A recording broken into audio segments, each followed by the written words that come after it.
As soon as Chun Qian got off the car, she saw Hu Xiao jump out quickly. She seriously suspected he had been hiding there for a long time. Qian, you finally came back, Hu Xiao cheerfully hugged her, pulling her into his arms. The smell of sunshine filled her nose. The boy's unique enthusiasm was like a blooming flower, shining brightly in front of her.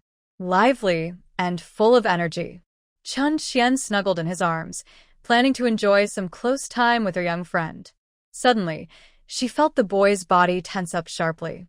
Then, a familiar sense of danger appeared. Space. The boy's voice was a little confused and serious. Chun Qian quickly pulled away from him and looked up at the sky along his gaze. The building of the Mutant Association in the city center was the only one of its kind in this remote city. You could see a faint outline of it even from the city walls. Right now, directly above that building, a dark space was clearly visible. It was strange and frightening. Even more despairing was that in City C-29, several space cracks had appeared, emerging in different parts of the city. Everyone knew how dangerous space cracks in the sky were. But they didn't understand why, after so long, these space cracks suddenly reappeared before everyone again. Once the space appeared, a fierce and violent alien creature immediately crawled out.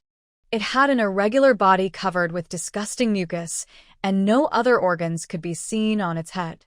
Its bloody, gaping mouth was full of sharp, jagged teeth.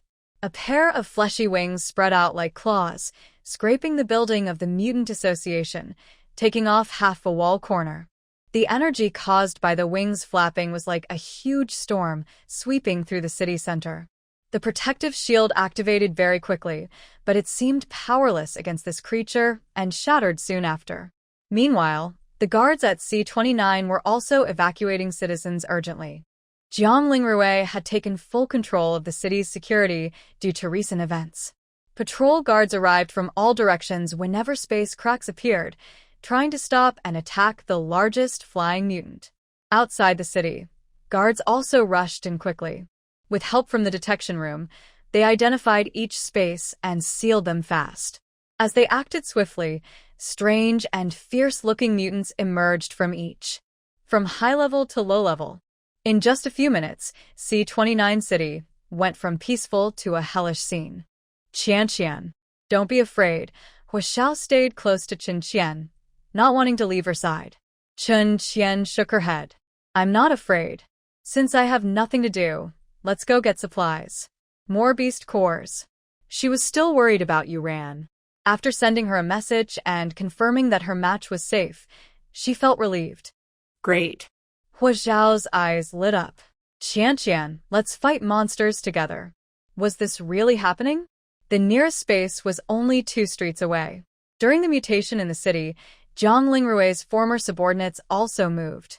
They appeared from nowhere and guarded every possible entry point around the yard.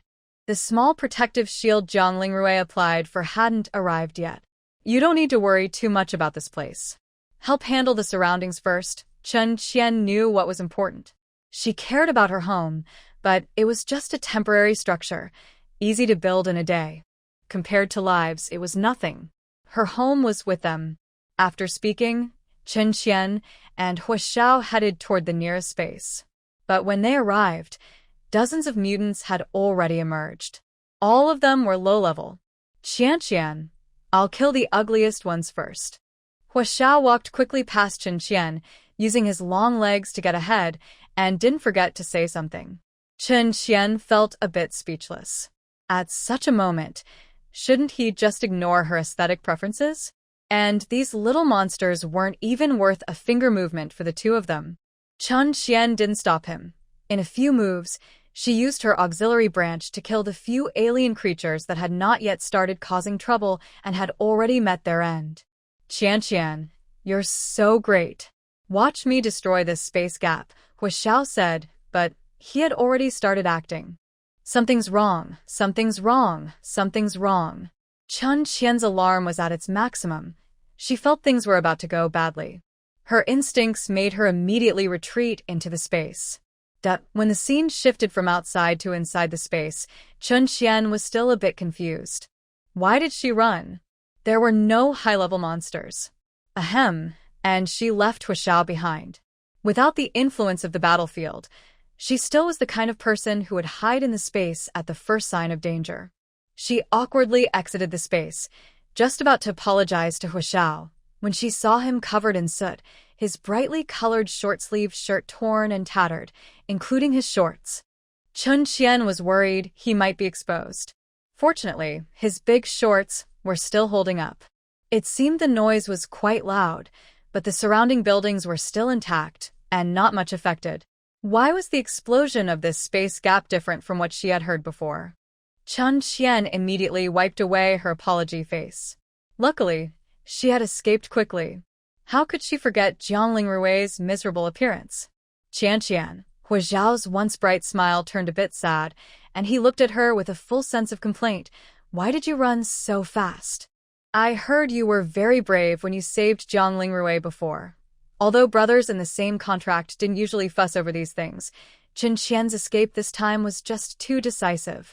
Comparing the two, Huaxiao felt like he had been abandoned.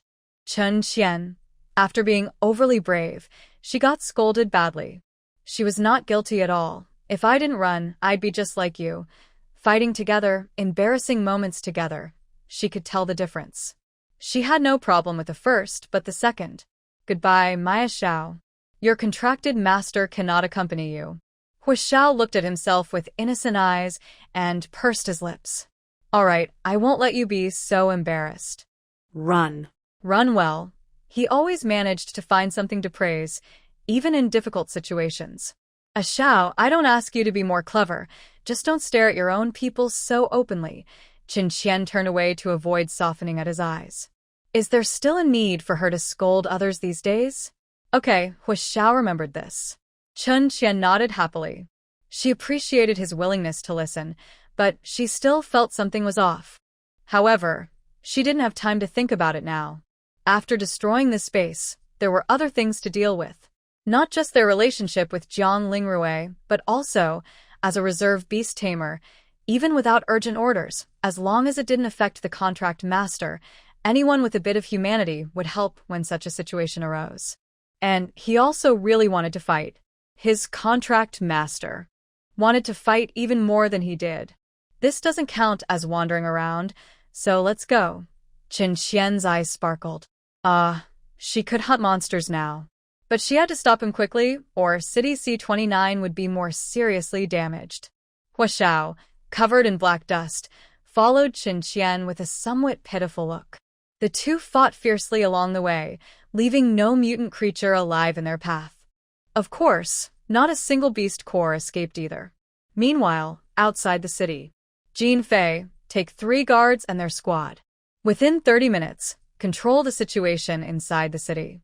Contact Huaxiao to assist him in destroying the space. His method is a bit special. It won't affect a large area. Just block a 10-meter radius, someone ordered. If Hanji were here, he would have just filled it in and wouldn't have blown it up at all. Yes, replied the man with a buzz cut immediately. A 6th-rank guard and 3 5th-rank guards, each with 1,000 subordinates, formed a strong team. This lineup, combined with beast tamers and other city guards, was more than enough. It also prevented other unusual situations. Jiangling Rui sat at the main seat. Whenever a command was issued, someone would leave their position to continue the video conference. Some people had already set up defenses in suitable locations early on. Yao. Qianshu, there are no unusual signs in the north. You continue to hold your position and do not support the city unless given orders. While I am away, you are fully in charge there. Wei Jingzhe, have you confirmed the location of the high-level mother beast invasion? Recently, the invasion of high-level mother beasts has been minor, and it's hard to determine their position based on energy fluctuations in the space rifts. Moreover, the other 2 pioneers lack experience with this matter, which has slowed progress. Yes, Wei Jingzhe shared the coordinates. Received. Jiangling Rui looked at the coordinates and thought for a moment. Jingzhe, you can withdraw now. Once the direction is confirmed, Wei Jingzhe doesn't need to risk himself further. Large-scale battles are very different from outdoor survival. Wei Jingzhe obeyed very well, just straightforward communication was enough. Understood. Zhang Lingrui's finger traced over the coordinate point. Finally, they found the place where the high-level mother beast was invading. This should be the end of it. Chen Qian and Hu Xiao didn't know what was happening outside the city. Their fight nearby wasn't very exciting. Inside the city, they couldn't fully let loose. But this commotion also attracted those strange creatures from the sky. Their levels were at least 4. Few defenders could fly, but a few days ago, after changing some gear, they had killed many of these creatures. Unfortunately, their efficiency was still low. This is the sadness of small towns: poor equipment and bad luck. Now they are in a difficult situation. Jin Fei arrived with his team, easing their pressure and quickly taking control of the scene. Meanwhile, Chen Qian and the others' actions also drew fire from many of the strange creatures. Several oddly shaped flying monsters launched a fierce attack on them. Those close to the ground were quickly dealt with by Chen Qian's vines, but farther away, her aim was a bit off. Fortunately, her vines were long and strong enough. Her combat learning ability was also improving. Even though she didn't often encounter this type of creature, she was gradually learning to aim better. She looked tidy herself, but her vines were a chaotic mess, looking wild and disorderly. Hu Xiao, though covered in dirt and dust, fought with a very cool style. A tall metal spear, much taller than Chen Qian, instantly materialized. Hu Xiao held it in his hand, and with each strike, he took the lives of several alien creatures. The young man stood tall and confident. His momentum was strong. He threw the spear into the air, and it shot toward the sky like a sharp arrow, piercing through layers of obstacles and directly hitting the head of a high-level alien. The large body fell from the sky. Chen Qian quickly used vines to catch it, preventing its corpse from smashing the surrounding buildings. Meanwhile, she also grabbed a beast core. Just kidding. She was surrounded by beast hunters, and those beast cores belonged to them. If her space was bigger, she would have collected all the corpses and remains. What a pity. When he threw that spear, Chen Qian kept her eyes fixed on the lively young man beside her. His fighting style matched his personality, completely open and unreserved. After hitting his target, the young man secretly looked at Chen Qian. Seeing her focused expression, he felt even more proud and fought even more fiercely. Around him, new spears appeared like divine weapons, dancing in his hands as he kept harvesting. He was definitely the coolest person on the field right now. Chen Qian was also excited by his boldness.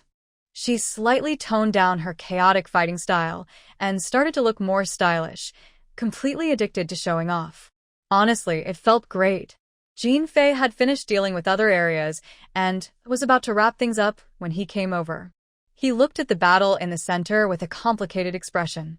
Are female mutants this fierce now? When did this happen? He still felt a bit dazed. Although Jin Fei had many questions in his mind, he didn't waste any time. He quickly moved toward Hu Xiao, planning to stop the increasingly excited beast hunter. Madam, Mr. Hua, I am Jin Fei, a subordinate of Commander Jiang. We have some work here that needs your help. Please come with me. He didn't dare get too close. Since they hadn't fought together before, it was risky to disturb them suddenly. He knew that those beast hunters he had seen before all had very strange tempers. Hu Xiao's mind was elsewhere, still shooting his spear at the giant eagle. It was Chen Qian who noticed and nudged Hu Xiao with her vines, stopping him. She took care of the remaining tasks herself. What's wrong, Qian? When someone else was blocking, the response was much quicker and more alert. Aling's subordinates need your help. Can you go check? Usually Chen Qian communicates with them this way. Of course, there are some special cases. Okay? Sure. Hu Xiao and Chen Qian went together to Jin Fei. Jin Fei looked at the person who had stopped the 6th-level mutant with just a vine, feeling surprised and a bit shocked. Even if he was his contracted partner, without a direct order, such situations were hard to interfere with. Especially during intense battles, it's easy to accidentally hurt others, even if it's not the intention of the matchers. And the mutant creatures around were still attacking her. Jin Fei didn't dare to think too much. He quickly repeated what he just said and added, "We need your help to destroy the space rift. Although he was also at the 6th level, not everyone at the same stage had the same fighting strength. Everyone's level was raised because of changes in their beast marks. The official number of beast cores needed for a level up was about 100, which was the typical amount most people absorbed, and some energy would be lost in the process. But some people could absorb much more than others, and they stored more energy. Their maximum energy levels were different from ordinary people, but their progress was slower. Relying only on Jin Fei to destroy the space rift would be too slow. He didn't have enough energy, and using explosive cores could damage the city. The commander's clear instruction was to help destroy the space rift. Everyone saw how badly the commander had been affected by this troublemaker, so they definitely wanted to teach him a lesson. Although the commotion was loud, it wasn't very deadly, or the commander wouldn't have been only slightly injured. Ahem. Sure, Huashao didn't hesitate at all, and even looked eager. He had practiced twice now, so he probably wouldn't himself up again, right? He must run faster next time. Chen Qian watched his confident look and felt more nervous. Ashao, I'll go home first. You guys go ahead. There was no real danger at the moment. She thought, maybe it was okay to slip away for now. Qian, don't worry. This time, I will definitely control everything. Huashao looked at her with a face that clearly wanted to run away, just like before. He had to prove he could do it. And he also wanted to protect Qian closely. All right. They had been discovered. Chen Qian had no choice but to follow them. Jin Fei definitely wouldn't mind. Someone who could defeat alien creatures in a higher level and stop a 6th level beast hunter. He welcomed such a strong person. Plus, she was the contract holder of several powerful leaders. He had only seen this kind of pressure from those high-level contract holders in the central area. Their fighting strength was very impressive. So, he didn't think there was anything wrong with Qian following, nor did he believe there was any danger. The association gives beast hunters and commanders a lot of freedom and power. The world now is different from before. Although there are many schemes and tricks, strength is still the most important. So, bringing someone along as a beast hunter is no problem. And if a fight happens inside the city, everyone is involved. It's not against the rules. Even though, in recent years, people have generally agreed that women no longer participate in battles. The first wave of alien creatures had already been wiped out. The city was damaged, but there weren't many casualties. The defenders responded quickly to this sudden attack and fought back. The guards outside the city also arrived on time. It was a good start. As long as they quickly close the space rifts, the next step is city maintenance by the helpers. In the past, they would evacuate everyone and then destroy the entire city to seal the many space rifts. After all, 6th level beast hunters are rarely seen in border cities. That's why these cities only have low buildings. Although their technology is still quite advanced, their houses are not very elaborate. Building and evacuating tall buildings still takes some effort. And the protective shields need to be larger. For these small cities that might have to abandon their homes at any moment, it's not worth it. Their first goal is naturally the space rift above the building. There is a high chance that more advanced alien species will appear, and a group of people are moving very quickly. On the way, they encountered some small space cracks, and Huashao immediately sealed them. He wasn't just talking nonsense. He truly knew the right method. Huashao is not foolish. In fact, he is quite smart in certain areas. He learns very quickly in combat or related matters. When it comes to fighting alone, he is definitely well known. Perhaps because of his personality or the environment he grew up in, he has no interest in things that require a lot of thinking. Since he was young, he was a bold person and didn't see the need to bother with trivial matters. This is also because he has someone protecting him. How am I? Am I awesome? Huashao quickly returned to Qian after finishing each task. Very good. Keep it up. Qian didn't expect Huashao to really be so capable when he said he was fine. He didn't cause any trouble at all. She had even deliberately kept a safe distance earlier. Could it be that the surrounding battle environment gave him some kind of buff? Qian has been here quite a few times recently. She has seen its lively side, its quiet side, its serious side, and now, its ruined state. Fortunately, Jin Fei had just told them about the beast tide this time. Compared to the previous fierce attacks, the damage this time was minimal. After all, such large space cracks appeared in the city center at an incredible speed. If they had appeared elsewhere, the result would have been total destruction. But here, only the city buildings were heavily damaged. However, such situations mostly only happened during the end of the world era. Nowadays, their city is usually built far from areas where space cracks frequently occur, in strategic locations. The patterns of small and large beast tides are also very stable. But, perhaps because of the invasion of high-level mother beasts, many things have become unpredictable. Whether it's Qin Qian or Hu Shao, both have become more restrained here. Meanwhile, the defenders behind them are much more relaxed. Compared to the inexperienced Qin Qian and Hu Shao, they have experienced many such scenes. They respect life and death, but they also dare to fight against the heavens. As they grew older and gained more experience, these battle-hardened warriors learned to swallow their blood and tears. In the eyes of the people, they must be fearless swords and shields. Many helpers around had already started clearing the battlefield. They carefully dug out the beast cores, and the bodies of different species were transported separately. These were their supplies. The monthly invasions of the alien species are indeed very frightening, but they are also a very important source of food and income. Level C cities are located in remote areas, but the beast tides there are more numerous and complicated than in the central regions. The closer to the outside world, the more so. These creatures are food, materials, and energy. So even though level C cities are dangerous, many people still choose to fight here. Helpers distinguish between primitive humans who have eaten human flesh and those who have fallen into parasitic forms. When possible, they clear out the dead, cremate them, and let them return to dust. The beast cores of parasitic species carry strange smells. Most are used to support technological products, and few people choose to consume them. They quickly arrived at the association building. The side of the building was badly damaged, with stairs destroyed, but the elevator nearby was still intact. Chun Qian was the first to step into the elevator.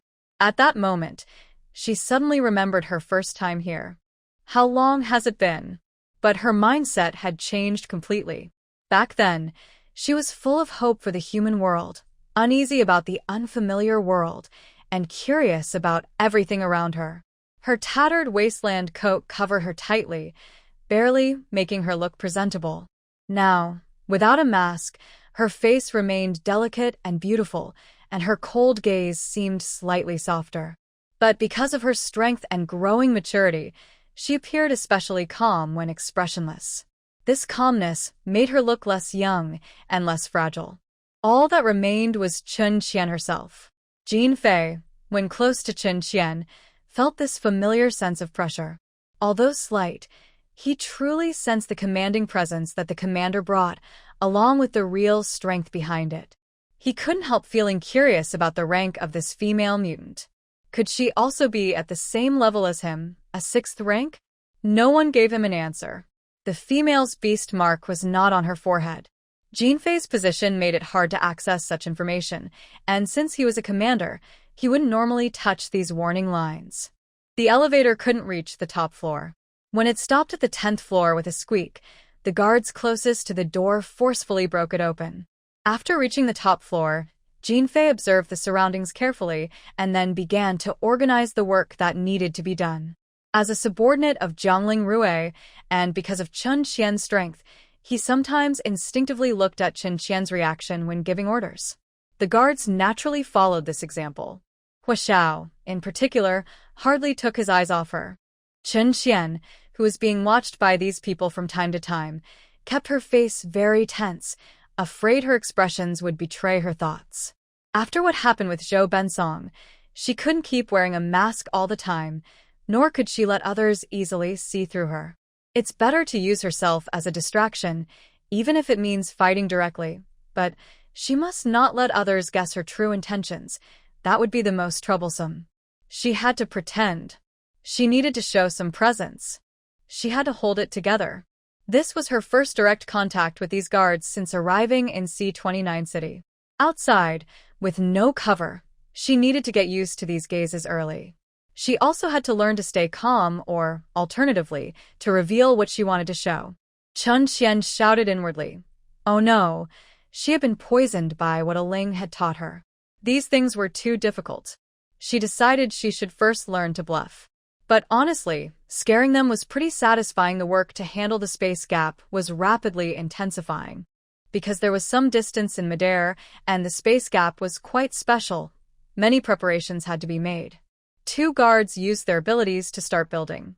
One used earth element energy, and the other used metal element energy. They quickly filled in the unstable, collapsing areas, then cooperated to lay a path toward the space gap in midair. The pace wasn't fast, but the path they built was very sturdy and durable. Even if something unexpected happened later, it wouldn't be easily destroyed. Add me in, okay? Xiao looked at them for a while and thought he could do it too. Their speed was a bit slow, so he spoke up. Jin Fei didn't hesitate. At such times, faster was better. If the second wave of attacks came too quickly, it would be another tough fight. Chun Qian watched quietly from the side, not interfering at all. If a fight broke out, she could help, but if it was just this kind of setup, it was doable. But Jin Fei said that the space was likely to explode. Metal and earth-based materials used energy and were quite sturdy. Her vines were her body. Sorry, her body was delicate, and her vines weren't strong enough to withstand an explosion. She decided to stay quietly crouched. Earlier, when Qin Qian and Xiao were watching at the door, they thought the space was quite close. But when they got closer, they realized there was still quite a distance. The road made of mixed metal and earth slowly rose and gradually turned into steps. With Xiao joining in less than 10 minutes, a staircase several thousand meters long was almost finished. Everyone else stay put.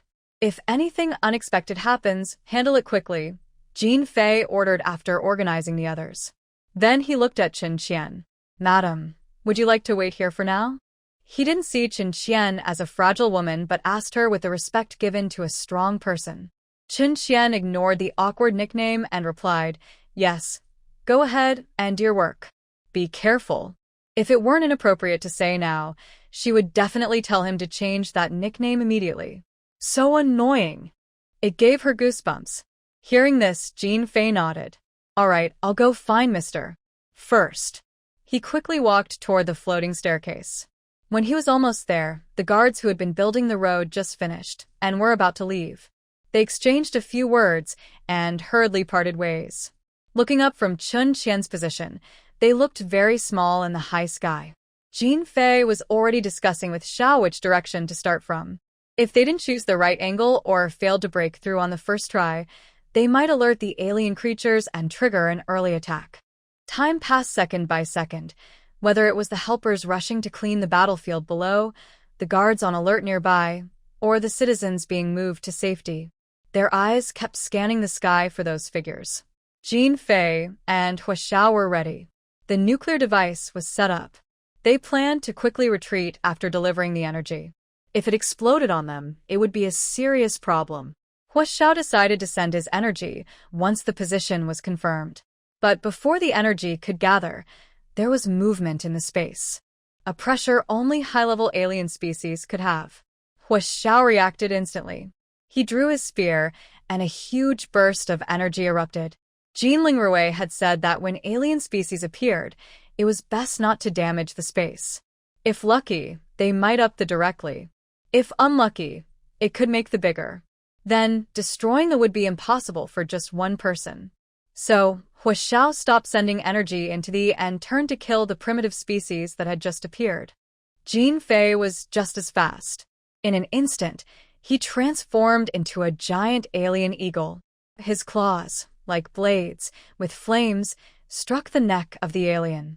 This alien was very large. Only half of its body was out, but its shadow on the ground covered a building. Its triangular head had 2 cold, chandelier-like eyes. Its huge front claws had already reached through the space. Its intelligence was much higher than lower-level aliens. It seemed to mockingly block Jin Fei's attack. A 7th-level alien species. Everyone trembled in their hearts at this moment. A 7th-level alien entering the city. Under the leadership of the three guards, each team quickly began evacuating people to the underground shelters in the south. Most of the female mutants were hiding there too. If the 7th-level alien lost control, they would quickly escape through the tunnels in the underground shelter. This was no longer a battle low-level personnel could join. If they were elsewhere, they could use large weapons to bomb it. But in the city, their top priority was to protect ordinary citizens. Hu Zhao's attack was not as fast as Jin Fei's, but it relied on strength. When he leapt into the air, he launched a fierce strike that directly pierced the neck of the 7th-level alien creature. Unfortunately, such a wound, while painful, was not deadly to a 7th-level alien. It let out a sharp cry and struggled more desperately, soon revealing its entire body. Its strange wings were divided into two parts, looking like they were stitched together from different species. The back half seemed somewhat normal, resembling a fierce beast, but the two huge, long tails looked extremely terrifying. The two tails, tipped with sharp spines, whipped around like whips, swiftly hitting the humans trying to hurt it. While Hu Zhao dodged the falling debris on the steps, he quickly chased after it. He didn't hold back. His metal ability condensed into countless spears, which, under the acceleration of energy, rapidly attacked the alien's body. Sadly, these attacks only made the 7th-level alien more furious, but didn't cause much damage. This shows the gap between different levels and the fact that alien bodies are naturally tougher than mutants. After testing, Hu Zhao didn't hesitate. The metal under his feet spread out from the stairs, continuously extending outward until it formed a large metal floor about the size of a plaza. At this moment, he instantly transformed into a mighty beast. His form was enormous, over 10 meters tall, resembling a lion or a tiger. A fierce beast face was framed by a ring of golden mane, and his body was covered in tiger stripes woven from gold and light brown, looking agile and brave, with a strong sense of dominance. A roar of the beast echoed through the sky. In this form, Hu Zhao was sharp and fearless, boldly challenging the alien creature that was one level higher than him. Young people are never afraid of strong enemies. The level gap didn't make him retreat. Instead, as a beast, he fought more fiercely. With his 6th-level strength, he boldly faced all attacks from the 7th-level alien, fighting back bravely. For a moment, he was completely on equal footing. Chun Qian stood on the top of the building, carefully watching the fierce battle between the alien and Hu Zhao. Meanwhile, Jin Fei was attracting the enemy's fire in front and attacking the 7th-level alien from the air. The defenders coming up with them were all at level 4. Although they wanted to help, they couldn't interfere in the fight because they were too far away and not strong enough. They could only stay close to Chun Qian and protect her. Soon, it became clear that Hu Zhao was at a disadvantage. As a mutated lion-tiger type, he couldn't fly. The smarter level 7 mutant used its wings to keep distance from him. It kept flying away until Hu Zhao's metal ability was too far to support him with the aerial staircase. At this height, he couldn't fight and also extend his support to the ground. He started to fall back. The city center was beneath him. He needed more time to bring the battle down to the ground. Chun Qian had already judged the strength of this mutant. It had just become level 7, and its power was similar to the one she had previously found and captured. After confirming that her presence wouldn't cause trouble, and seeing Hu Zhao fall into a passive position because of his location, she didn't hesitate anymore. Chun Qian quickly moved toward the edge of a building. In the surprised eyes of the defenders around her, she spun and leapt into the air. Countless smaller branches spread out from her, weaving together and clinging tightly to the building walls. These served as her initial support points, quickly forming many thicker vines. These vines headed toward the center of the battlefield. Where Chun Qian stepped in the air, there was a patch of green vines beneath her feet. The vines spread wider and wider, as if to cover half the city. More smaller branches split off from the main ones, falling rapidly from high above until they embedded into the ground. Thick vine pillars supported the floating vine land. For a moment, nearly half the city seemed to be inside a green protective shield. Soon, the vines reached Hu Zhao's feet. Ah Xiao hit it.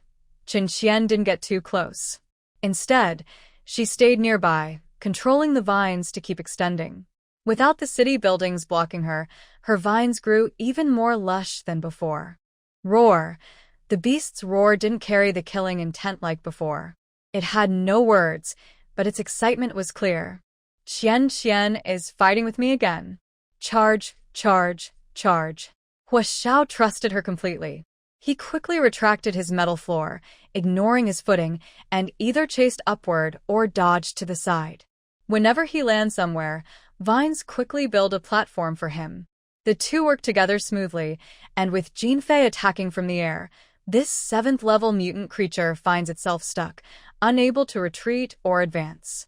It is a water element mutant, but luckily, this doesn't affect Hua Xiao and Chen Qian much. Fighting against monsters, Chen Qian can confidently say, this is her home turf. Even though she is mainly helping Hua Xiao and Jinfei, she quickly finds an opportunity to focus her mind, making her lush hair grow rapidly. Soon, large vines, different from the supporting branches, start moving around the battlefield like silent killers, ready to strike at the enemy's weak points. Compared to the chaotic fighting style earlier, now they seem to have learned some hiding skills. When the 7th-level mutant attacks Hua Xiao again, the vines quickly sneak in and entangle it. The flexible vines are like quicksand, binding everything they touch. This time, instead of just trapping, the vines fight in a very sneaky way. They start to crawl into the mutant's ears and nose in a very indecent manner. Even after being smashed several times, new vines keep coming to bother it. Some even go into the wound Hua Xiao just opened, stabbing fiercely and stirring under the creature's skin. It's extremely sinister. Just when the 7th-level mutant is annoyed by Chen Qian's tricks, Hua Xiao finds a good chance and bites its neck. At the same time, his metal element ability spreads along the wound. Jinfei's sharp claws seize the opportunity and stab into its eye. Chen Qian's 2 large vines, already prepared, grab the mutant's head and start smashing it. The injured 7th-level mutant's head is spinning even more now. She doesn't mind how disgusting it is. Any method that can kill the mutant, she uses it all. The bizarre fighting style almost surprises even Hua Xiao. No, something's not right. Is this how Chen Qian fights high-level mutants? Hua Xiao's heart is shouting. Cough. Chen Qian is really amazing. If Chen Qian was confident in the fight, it wouldn't look like this. But the 7th-level mutant she once picked up, though injured, clearly understands the gap between them. With her current 4th-level energy, she definitely can't handle a normal fight against such a creature. It didn't really have much effect. After all, even Jinfei, who is at the 6th level, couldn't break through its defenses, so she was probably about the same as the opponent. That's why she used this move. No matter what, as long as it works, that's enough. In the end, Jinfei delivered a critical hit to the opponent's head, and Hua Xiao bit through the alien creature's neck. Chen Qianxing took out the creature's core, ending the battle with no injuries. This was a perfect fight that could be recorded in the high-level battle records of City C-29. Unknowingly to Chen Qian, the whole fight was recorded on video, and after turning the tide of the battle, it was even broadcast live to the citizens. A city constantly damaged and suffering people need these kinds of battles to keep going. It boosts morale and brings people together. Although Chen Qian was just helping out, fighting at this level was still very exhausting for her. She felt her legs go weak, but in front of others, she forced herself to act tough. She didn't let anyone notice she was almost drained. To scare people, she had to keep up the act. After Hua Xiao turned back and confirmed Chen Qian was okay, he hurried to prepare to close the space gap. Chen Qian's vines retracted quickly. The moment he stepped onto the metal stairs, afraid Hua Xiao might them up. Suddenly, there was a loud bang, and it felt like the whole city was shaking. The space gap was destroyed by a huge burst of energy. Even though Hua Xiao ran fast, he still looked battered. It was similar to what happened that day with Jiangling Rui. And even more unlucky was Jinfei, the big bald man helping nearby, who turned into a charred, miserable figure. Chen Qian nervously looked away, realizing she wasn't staring at her own home. but he was one of us. Oh well, as long as nothing major happened. When Hu Xiao ran toward her, Qin Qian quickly took a few photos as keepsakes. She had secretly kept some photos of Jiangling Rui that day too. She decided that when she got older, she would show these as their profile pictures. Qian, you're so amazing. Hu Xiao rushed over, his head puffing out black smoke. Qin Qian was immediately hugged tightly. Well, she was overwhelmed. A small smile in Qin Qian's heart suddenly disappeared. She took a deep breath, trying not to get angry. After just finishing a fight and being exhausted, plus getting blown up, she knew she shouldn't get upset over such a small matter. Sure enough, doing bad things often leads to consequences. She had only secretly taken a few photos. 1, 2, 3, 4, 5, 6, 7, 8. It wasn't many. Just as she was calming herself down, the other person added fuel to the fire by rubbing against her neck. Breathe in. Breathe out. Breathe in. Breathe out. Ah Xiao, you worked hard. You're the best. She really was a good partner. You're the best. Hu Xiao rarely argued with Qin Qian. Okay, I'm the best. Qin Qian didn't argue further. After confirming he had no other injuries, she gently separated him from herself and took him to Jin Fei's side. As for the dark marks on her skin from being rubbed, what could she do? Could she not get rid of them? Madam, Mr. Hu, thank you both very much for your help. As for the ownership of the 7th level mutant, I need to go through some procedures, but the beast core should be given to you. Jin Fei's attitude towards Qin Qian was now extremely respectful. With such strength, he might really be no match for Qin Qian. This was a 7th level mutant. Even if it was just advancing to 7th level, its power was a huge leap. Honestly, he was ready to do what other cities did. Immediately evacuate the civilians and start attacking it. Mr. Hu was very strong. On the ground, he might be able to fight the 7th level mutant evenly, but fighting from high above was too difficult for his beast form. Qin Qian's appearance was the most crucial turning point. Even though Qin Qian had been mainly supporting in the fight and hadn't launched more aggressive attacks, he could clearly see the difference. Qin Qian's sensitivity in battle was even better than his. Although they had never worked together before, her coordination was always perfect.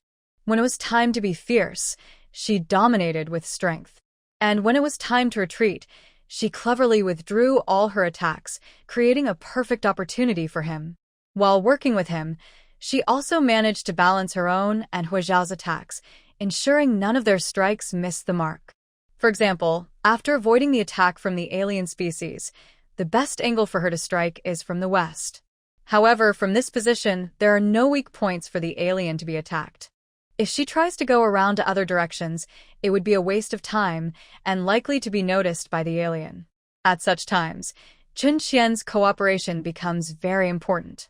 Her vines cover a large area, and she controls them skillfully. They quickly and cleverly attack different parts of the alien. Although these attacks are not deadly, they distract the alien and make it focus on defending itself. This causes the alien to change its movements and attention. Such changes create an opening for Jin Fei to attack. Throughout the fight, this strategy was used repeatedly. Jin Fei has never had such a comfortable battle in all these years. Even when facing stronger enemies, he didn't feel much pressure. Qin Qian seemed to be the main leader of this fight. He and Hu Xiao looked like soldiers following her commands, fighting more bravely as the battle went on, gradually pushing back the alien. If the alien had only been helping as support, Jin Fei can't imagine how exciting and intense the fight would have been if Qin Qian had been the main attacker. It's okay, there's no rush. Is Ah Xiao okay? Can she keep handling the space cracks? During the fight, Hu Xiao did the most work. As the main attacker, she was worried the alien might run out of energy. But she didn't seem to be running out. Qin Qian also guessed why the beast cores belonged to them. According to the rules of the association, as long as a defender was involved, all points would be shared, and the beast cores and bodies would be handed over to the association. But sorry, City C29 now belongs to her family, the A-Ling group. Other people's points would be calculated normally, but the beast cores wouldn't be handed over to the association. After all, The ones doing the work were their own people, so no one would report it. Yes, they openly kept the beast cores for themselves. Hu Xiao looked a bit messy, but she was lively and energetic. Filling those small space cracks was really easy for her. Chian chian, aimi fine. Let's go handle the remaining cracks together. I promise not to anything up. Okay, let's do it together. The next steps were much easier. They got into a car and drove around the city, finally filling all the space cracks. There are usually two main ways to handle space cracks and a special method as well. The common options are either to destroy or to fill them. There are some tricks in between. If not done carefully, destruction can easily go wrong. When destroying, the power must be just right. Too weak and it won't work, attracting strange creatures. Too strong and it might make the bigger. The goal is to distort and destroy the space within a safe energy range, completing a proper destruction without risking further damage. To control the affected area, this destruction needs the strength of a beast tamer. Their energy compression and explosion differ from a nuclear blast. Their destruction doesn't spread too far outward. Because the energy source is similar to that of the space cracks, the Research Institute hasn't provided precise data yet. If they only use nuclear bombs, achieving this kind of destruction might be impossible without risking damage even to the city center.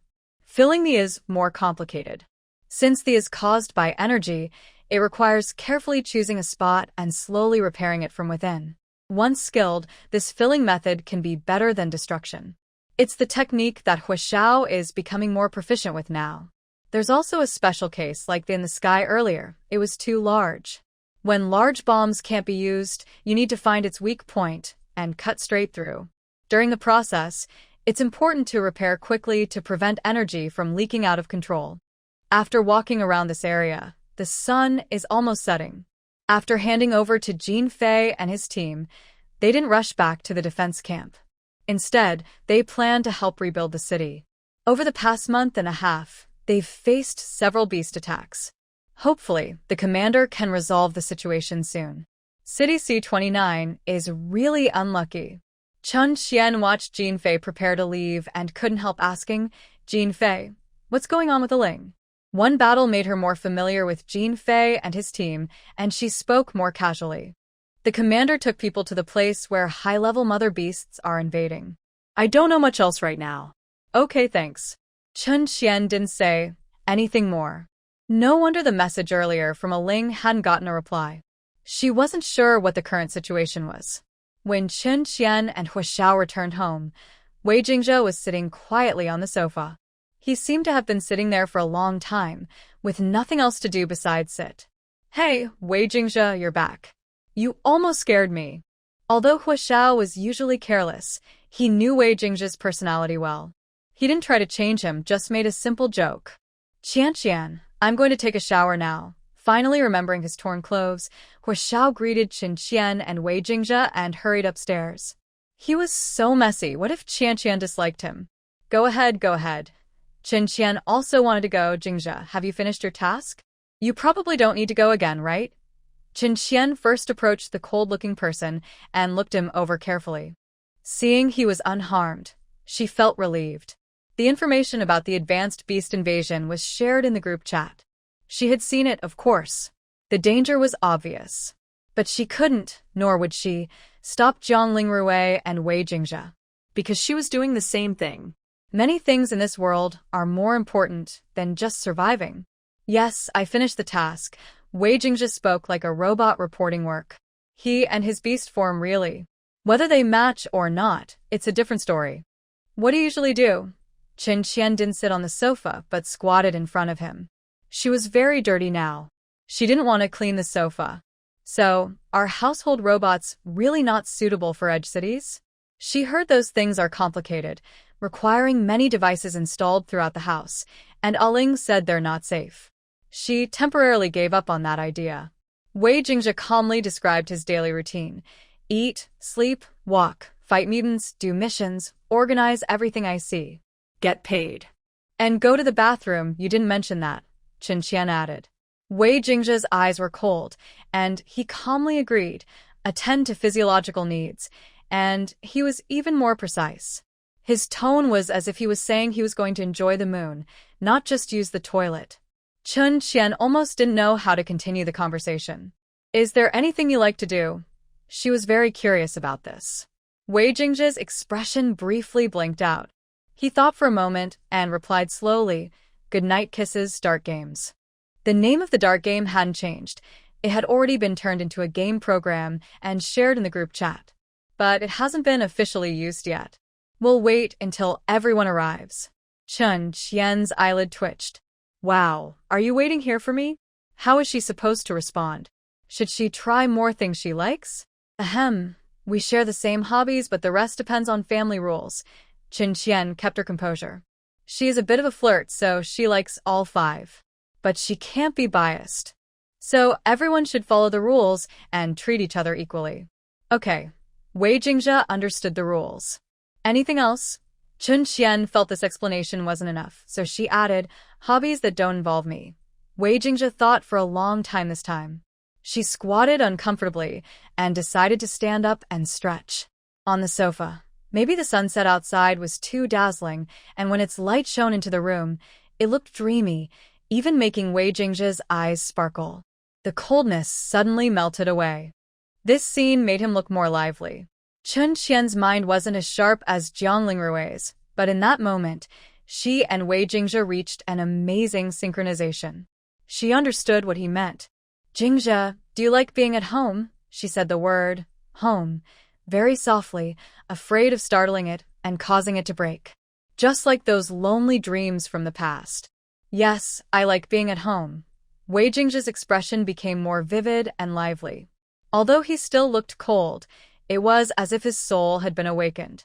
In the past, Chun Qian might have wondered if he was a robot, but now she could clearly feel his happiness and cautiousness. Chun Qian slowly moved closer to him, mimicking Huashao, and hugged him tightly. 2 lonely people, longing for warmth, relied on each other in this moment. Jingzhe, you are already home. We are your family. Don't worry, we will always be here. Wei Jingzhe sat on the sofa. His head was pressed against Chun Qian's neck. She had forgotten that her body was covered in black dust, and unknowingly, she also stained the other person. When the cold man left her embrace, he looked dirty. Chun Qian awkwardly cleared her throat. She probably understood why Huashao forgot about these things at that moment. Because he was too eager to hold her tightly. He ignored the unimportant details. As soon as Huashao came downstairs, he saw them just finishing their hug. He charged forward like a wild lion, clumsily rushing over. But when he got close, he was a bit cautious. Qian, hug me too. Chun Qian couldn't bear to refuse. So, Huashao also got stained. Haraha, I'll go take a shower now. Huashao didn't mind at all. He smiled brightly, even more radiant than the morning sun. Chun Qian couldn't help but laugh along with him. The room no longer felt lonely. It was full of warmth. Wei Jingzhe's lips curled slightly at some point, and with the specks of black dust on his face, he looked quite obedient. Huashao looked surprised. Wei Jingzhe, aren't you usually expressionless? You're actually smiling. He seemed amazed and quickly went to examine him.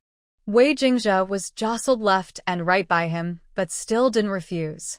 Chun Qian, unnoticed by them, opened her wristband and quickly saved a bunch of photos. After dinner, Chun Qian went to the training room, gritting her teeth to finish the scene.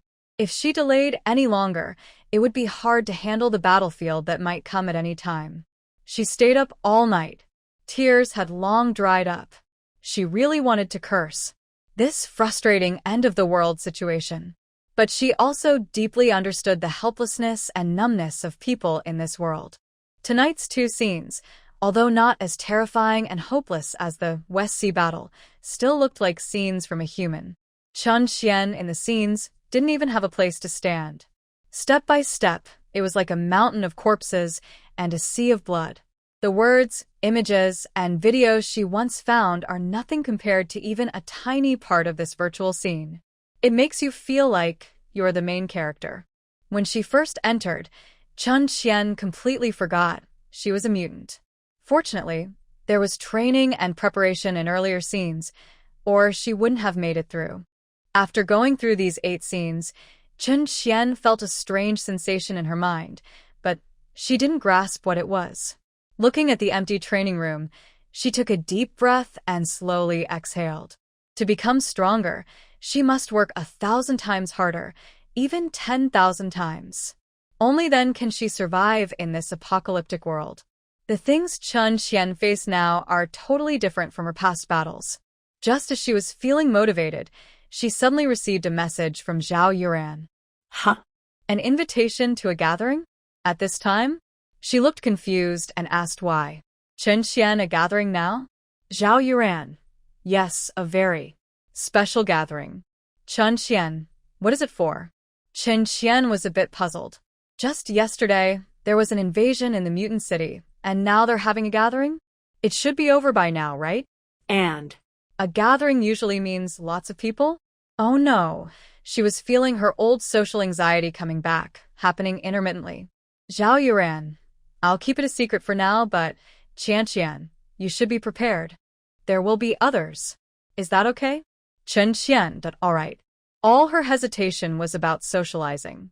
But since her friends invited her, she decided to go and see. She was quite curious. The last time she attended a gathering was probably a long time ago, at a classmate farewell party.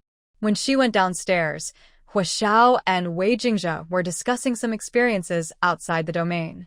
They woke up very early. Luckily, she stayed up all night, or they wouldn't have waited for her to have breakfast together. From now on, she must change her sleep schedule. She swore to the mutant from yesterday. If she doesn't change, she'll let the other side die. Luckily, Zhao Yuran told her there was no need to rush. Chen Qian just had a quick breakfast with them before heading out. No need to see me off. Waiting around isn't much fun. Or if you're free, just pick me up when I'm done. Chen Qian refused Hua Zhao's request to go back. They had just been talking happily, and even Wei Jingzhe was drawn into the conversation. It's no surprise that Hua Xiao is like this. This wasn't a big deal, so she decided to let them continue chatting.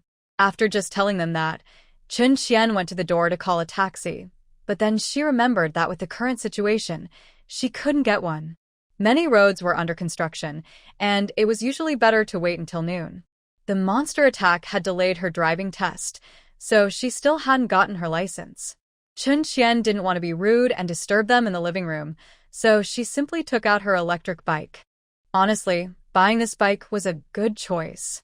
She hurried to the meeting spot Zhao Yuran mentioned, which was in a fancy club on the commercial street in Nankai district. Compared to other places, the impact here was minimal. As soon as she arrived, she sent a message to Zhao Yuran. she stayed outside, not wanting to go in. The hall was empty and luxurious, and as soon as she entered, people crowded around her. She couldn't handle that. Good morning, Qianer. What mischief did you get into last night? You look completely drained, Zhao Yuran said, sizing up Chen Qian with a slightly distracted look. She hadn't slept all night, kept crying because of scene training. Chen Qian looked at her for a while and couldn't help but reply in kind. What good things did you do last night? You look so refreshed. Before she finished, Zhao Yuran covered her mouth. Stop with the wolfish words. I only kissed you lightly. Now, she was leading Chen Qian into the hall. Wow, there was a long line of men over there. All kinds of men. Zhao Yuran casually pointed. Look, that's my guy. Chen Qian followed her finger and saw a very wild-looking, handsome man. His eyes were fixed on Zhao Yuran.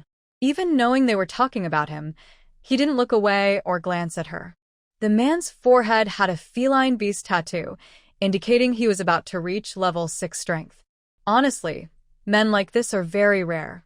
From a woman's normal perspective, Chen Qian secretly thought he was a perfect man. So, how do you find him? Is he good-looking?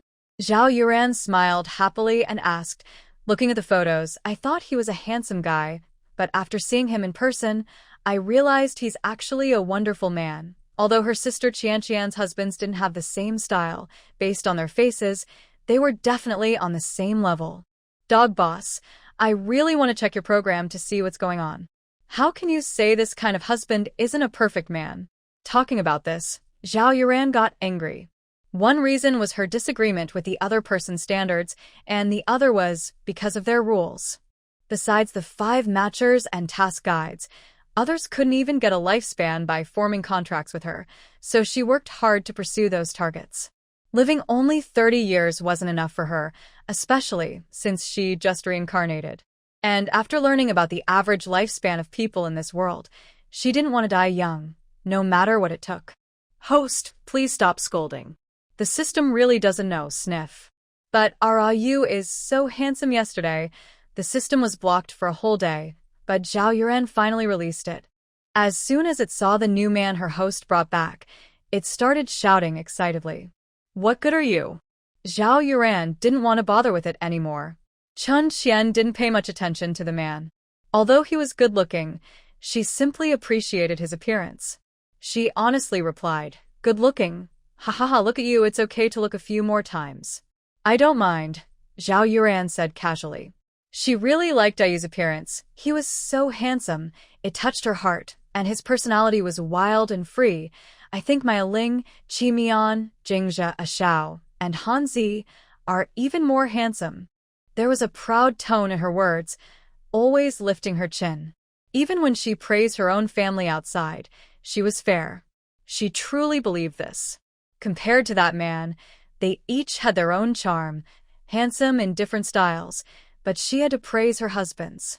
Their 5 men were the best in the world. Feeling a bit defeated because she was outnumbered, Zhao Yuran said, once all my matchers arrive, I'll show off again. Okay, let's continue then.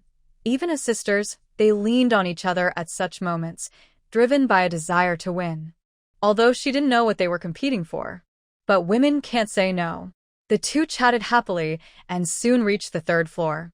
Chun Qian stood at the entrance of the hall like opening a mystery box. Come on, open it and see. Zhao Yuran cheerfully encouraged from the side. She always felt that the company was deadly. Deciding that early death was better than suffering, she reached out and pushed open the heavy door. The moment Chun Qian opened the door, she saw a large table in the hall filled with all kinds of delicious food, emitting tempting aromas. Is this heaven? Fortunately, she had only eaten a little this morning. Behind the table, a row of beautiful girls with different styles stood, like a garden of flowers. Although they looked delicate, their bright eyes were full of admiration and gratitude. It seemed they had been told what to do and didn't come forward on their own, but carefully observed Chun Qian, afraid of startling her. The hall was simple and dignified, without any luxurious decorations. Chun Qian was stunned by this scene. It was more frightening than meeting a level 7 alien creature. She didn't know how to handle this situation. Her face looked a bit blank, and without a mask, she was shaken and couldn't keep her composure. Oh no, so many girls were watching her. Over time, Chun Qian had grown a little. After the initial surprise, she regained her senses and said, Hi. She seemed quite familiar with this. After she responded, the girls became more lively, as if a switch had been turned on. Qian, hello. My name is Su Jiao. Just call me Yao Yao, said one girl Chun Qian recognized as someone she had seen before in a restaurant, an adorable girl. Qian, I'm Lu Rong. I'm Su Wenmian. Qian. Other girls introduced themselves one after another, making the atmosphere lively and bustling. All right. She's still a bit confused. Let's eat and chat. First, try your cooking skills. Zhao Yuran quickly brought the conversation back to normal after everyone finished introducing themselves, temporarily saving Chun Qian. At this moment, Chun Qian was still dizzy from being surrounded by so many girls. She felt overwhelmed with happiness. It turned out this wasn't heaven, but a fairyland. What's going on? Chun Qian finally relaxed when she saw the girls had let her go. After you made a big splash yesterday, your disguise was exposed.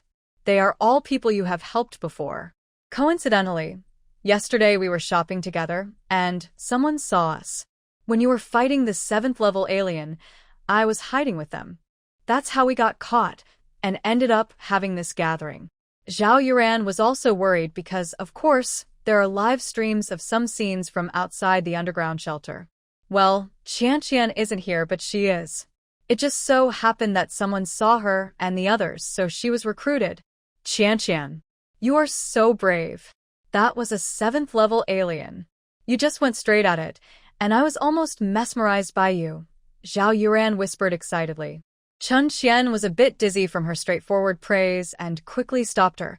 Stop praising me. I might get carried away. Did I really save them? Was it that time at the West City Gate? Is live streaming allowed then? Before Zhao Yuran could say more, they started calling her over. A group of girls gathered for a small party. Even during wartime, it wasn't fancy, but it was warm and lively. They ate and talked together. Qian, you might not know us, but 10 days ago, during the Beast Tide invasion, we were all saved by you. The gentle girl named Lu Rong kindly explained to Qian. They didn't know the detailed process of the battle outside the West City Gate, only the number of casualties and some basic facts, because such battles couldn't be live-streamed. It was very tragic. This time, after they managed to hold off the 7th level alien, they allowed live streaming to boost morale once they confirmed they could stabilize the situation. Of course, this was all through the internal network of City C-29, and it wasn't allowed to be shared publicly without approval. In previous successful resistance against the Beast Tide, similar broadcasts were made. It helped calm people and let them know what was happening outside, preventing them from feeling too disconnected. That's the difference between border cities and central cities. Not everyone has the chance to go to the central city. Border cities need people to defend them, and those people need reassurance from their leaders. My partner was almost killed. But Qian, you saved us. Thank you. Su Wenmian is a bit shy, but she still manages to express her gratitude with some difficulty. Many of the people present live in the villa area. At first, they thought it was a powerful person coming to help, but they didn't know who it was, so they could only silently thank in their hearts. However, after the battle yesterday, they realized that the person who saved them was also a girl. The vibrant green vine she had, they would never forget. She is so strong and bright. Unlike the delicate girl who needs protection, every girl who saw that scene longed for such strength. They are pampered and weak, but that doesn't mean they don't have the desire to become stronger. If it weren't for the lives of their partners on their backs and the difficulty of improving their own strength, they wouldn't want to become a burden. The levels of their partners are rising higher and higher, but their own abilities haven't improved much. Seeing them suffer because of leveling up, get hurt while protecting themselves, or even die. They are human. How could they not feel sad? Chun Qian's appearance brought them hope. It showed them that even girls of the alien plant type can be so strong. Out of gratitude and the desire to become stronger, they asked Zhao Yuran to help invite Chun Qian out. They thought they would have to wait a long time, but unexpectedly, she really came, and so quickly. When they learned she liked delicious food, they didn't choose fancy dishes. Instead, each of them brought their best homemade dishes, and those who couldn't cook helped out nearby. This table full of food was their heartfelt gift. Although not expensive, it was filled with genuine thanks and admiration. Chun Qian didn't speak much the whole time. She listened carefully to their stories and ate every dish on the table with them. Their conversations grew more and more, and after getting to know each other deeply, Chun Qian finally understood where the strange feeling she had been sensing came from. From her perspective as an outsider, after this period of integration and understanding, she could see the key point. In this world, once you turn 18, you must form a contract. Women suddenly carried the responsibility of 5 lives. If they didn't care, it wouldn't matter, but at least they wouldn't have to suppress their pain. They could just be kind to themselves. But how could those close soulmates not care? Or those who have lived together for a long time and become family, how could they not care? Like the girls in front of her, they truly love their partners. They feel sad when their partners are hurt, and they worry because of their own strength. These girls love their partners, so they cherish themselves even more.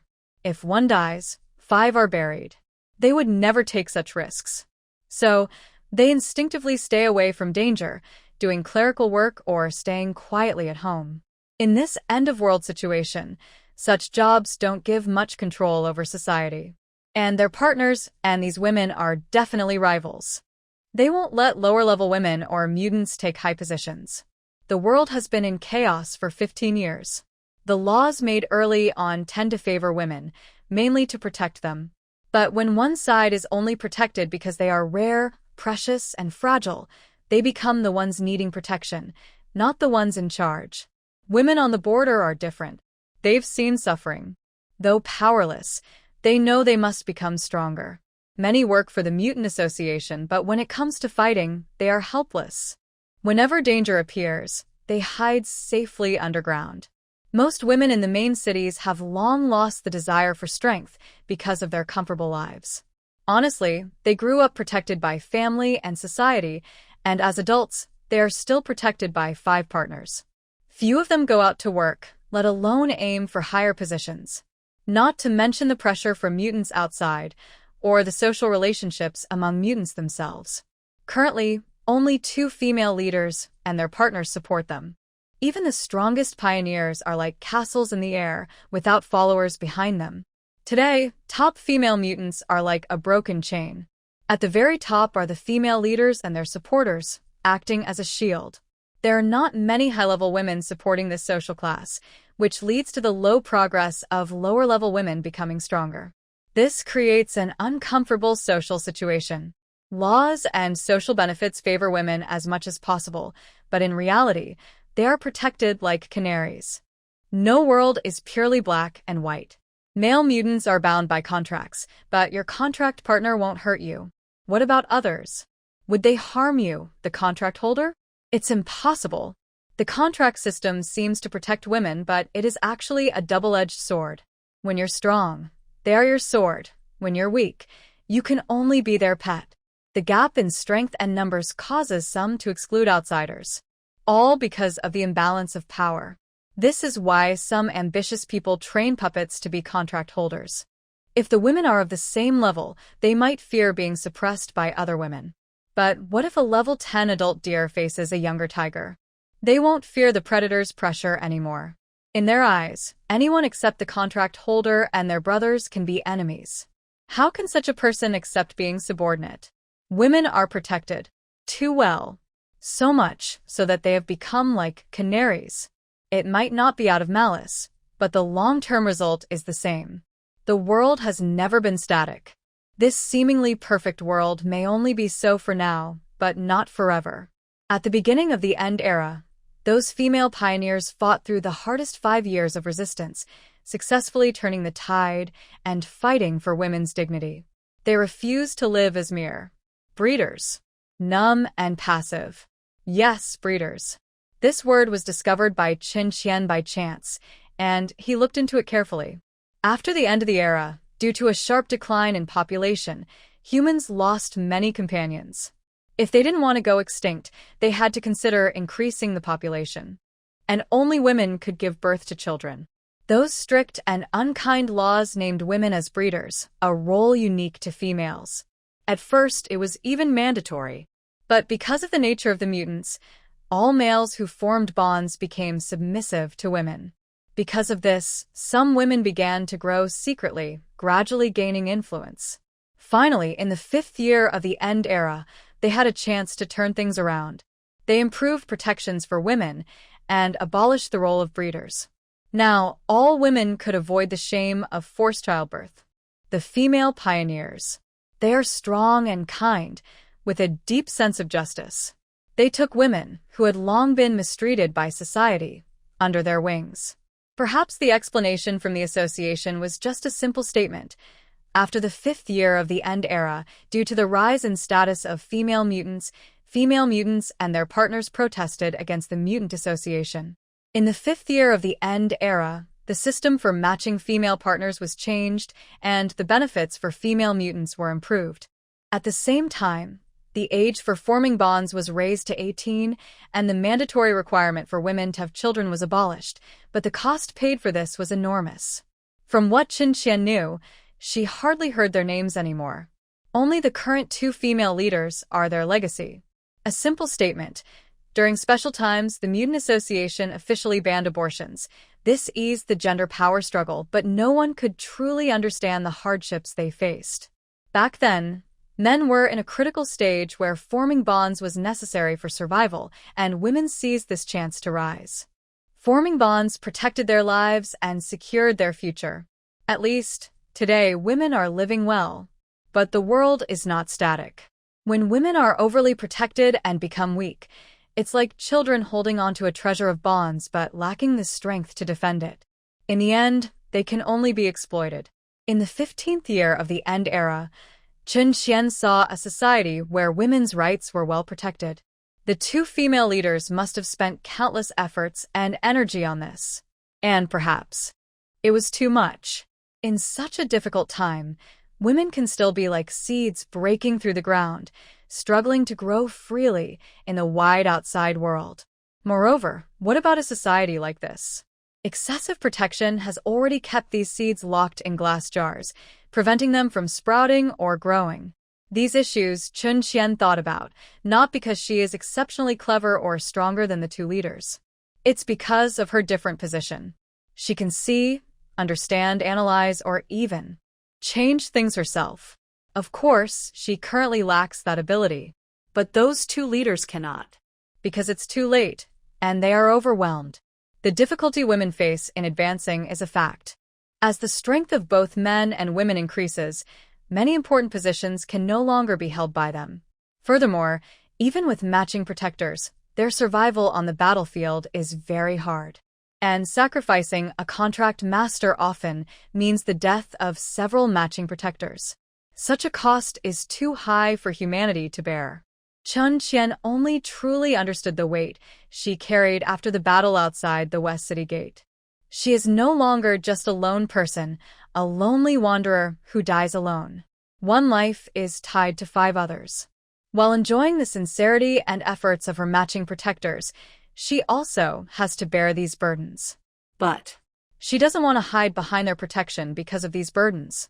Chen Qian's current strength comes from experiencing life and death. She can't become a rose, so she can't enter a greenhouse. The roots of wildflowers have long tangled and grown deep in the desert. Different people or things have their own paths of development. The girls in front of her, though born in a protected environment, without much experience and not very advanced in rank, are very strong inside. They want to become stronger so they can better fulfill their responsibilities. They don't want to be constantly protected or confined. They are now willing to bear the fate of their matching protectors, but are forced to stay in a safe, comfortable place. If they want to break through the current situation, improving their strength is necessary. But if they want to become stronger, fighting is unavoidable. And fighting is never 100% safe. Chen Qian also had no choice. Her own approach was to choose a relatively good outcome, which was to do her best to protect her life during battles and avoid unnecessary sacrifices. For example, the fight outside the West City Gate. Now that she is trained, if she returned to that battlefield, the result would not be the same. But Chen Qian also understands her past self. At that time, that moment, that situation. With her experience and the bloodthirsty atmosphere she was infected with, she could only fight to the death and never retreat. What is growth? It is after experiencing these things, analyzing and correcting her combat skills. It is learning from mistakes. It is also paying the price. Fortunately, she did not pay with her life. But she still has to keep moving forward. The road ahead is unknown. Now, the girls in this room are facing the same problem: to improve or to be content with the current situation. Initially, they only dreamed about this. After all, no one understands their difficulty in advancing better than themselves. Among the few high-level female mutants they know well, isn't every one of them a fierce beast? However, Chen Qian's arrival gave them new hope. After everyone finished their meal, they sat together and discussed the last purpose of this gathering. Qian, could you teach us how to improve? Or share some experience? We just want to find more ways. No pressure. Lu Rong looked gentle and soft, but her words represented the key question asked by the girls. The word teach only appears when someone truly understands. But Chen Qian didn't understand. I don't know why your progress is slow. That's the truth. Chen Qian has never figured out why. As women, she advanced so quickly. Could it just be because she traveled through time? They rarely leave the city, let alone go to such distant and dangerous places. A few years ago, there were many reports of people surviving outside the city, but lately, the news has become scarce. It's mostly women. It seems there are almost none. However, no one interrupted Chen Qian's story. Everyone listened carefully. At first, I was probably weaker than you. I couldn't run far and I wasn't very strong. When I first started using vines, I was immediately slapped away by the strange creatures. But to survive, I had to find ways to fight those creatures. Otherwise, there would be nothing to eat. I got hurt many times. After eating the meat of those creatures, I began to change slowly, very little at first. Later, I learned to absorb the beast cores. When I first absorbed them, I think I was about as fast as you. It took me several days to digest one beast core. Gradually, I figured out the pattern. I pushed my body to its maximum limit to absorb as much as I could. After Qin Qian finished, Lu Rong continued, absorbing and digesting those beast cores is really slow. The fastest takes about 10 days or half a month, and the slowest might take even longer. It usually takes years to advance to the next level, and it gets harder the further you go. She's been stuck at the second level for 2 or 3 years. With this speed, how can she compare to the men? Most of them are also strange beast types, and even the plant-based ones are much stronger than women because of their biological traits. I also needed that long at the beginning. Chen Qian suddenly remembered her earliest appearance, and it seemed just like them now. But why did she change later? What is the difference between them? Could it be that you haven't fought much?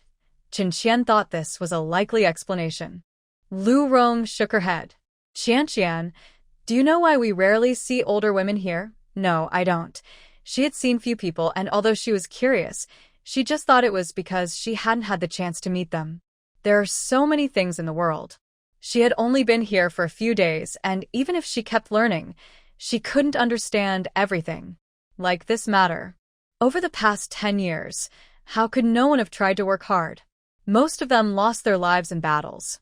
Those who still had some ability were protected and taken to the central city with the Matchers.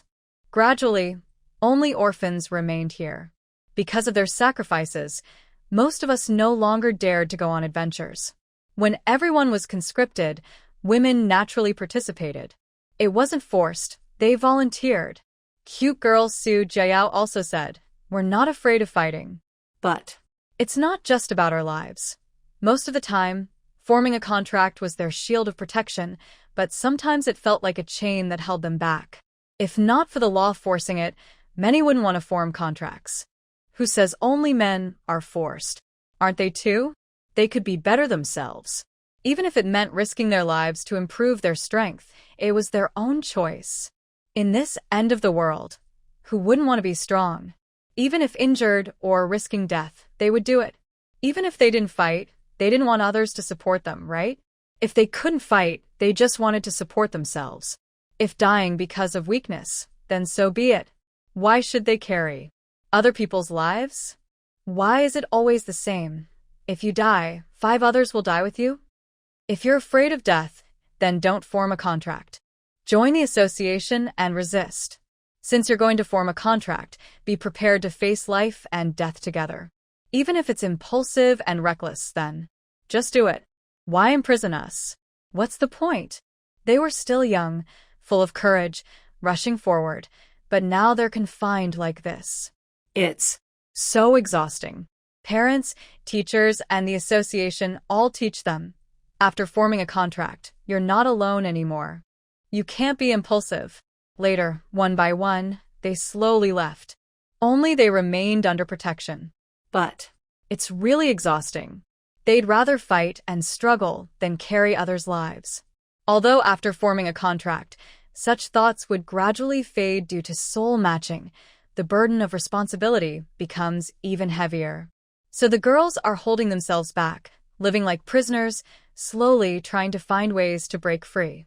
They want to become stronger, not to control men, nor do they have a strong desire to maintain a female-dominated society. They just want a choice, a chance to choose their own path in life, to enjoy life, to fight hard, and to work for their beliefs. Only by becoming strong first can they decide their own options. Chun Qian was silent for a moment after hearing this. It's hard to say, because she also relies on her space to take risks and fight. But even so, she only chose a relatively safe way, not completely without danger. Do you keep absorbing beast cores after you do it normally? Yeah, I've tried. Almost got hurt, blood everywhere. My dad. He cried and yelled when I was hurt. Later, when I recovered, he scolded me. After that, I never dared again. Lu Jiao looked at her adorable face, surprised by her brave nature. Thinking about the time she got hit, she felt a little pain. Chun Qian listened quietly, unable to think of anything else. Could it really be? Because of time travel? A special power? But how could she tell these hopeful girls about it? In their eyes, Chun Qian is like the city C-29 she once saw. Suddenly, the atmosphere fell into silence. It's okay. We were just asking. Qian, don't worry. Many seniors couldn't do what we're talking about. We won't get caught up in these details just because of a few examples, Lu Rong quickly said to lighten the mood. Before Chun Qian could say anything, the other girls started comforting her. It was truly heartwarming. This is a gentle kindness unique to girls. It's like water, like wind, like the rebirth of all things. Su Wenmian's voice was very soft, almost drowned out among these sounds, and she almost got lost in them. I think there's a place that's different. Mian, what did you discover? Lu Jiao's eyes lit up immediately, and she hurriedly asked. I was just guessing. It should be willpower. Qian has a kind of willpower we don't have. This kind of trained willpower. Maybe. The seniors didn't really fail. They just didn't survive. Her soft, gentle voice expressed a firm determination she had never shown before. Because so many people were watching her, her face turned a little red. Mian, you're right, but I think there's more to it. Qian, you're from outside this world. You often fight strange creatures. These battles will keep sharpening your vines, making your body stronger, and helping you level up faster. Maybe that's the reason. Zhao Yuran listened to Su Wenmian's words and suddenly had an idea. She quickly asked Chun Qian. At first, I broke many times. My hair was all bald, and my fingers often fell off. It was very slow to recover at first. I had no choice but to keep turning the broken parts into vines, so they could grow back faster. But I think that's not the real reason. The toughness of the vines depends on energy and level, not just cutting off limbs and then growing new ones. Otherwise, I could just keep cutting them. The new vines that grow are the same as before, all at the same level. Chun Qian softly shared her experience, but she left out the bloody parts, as if they were insignificant. For her, it was all in the past. But the girls around her didn't think the same.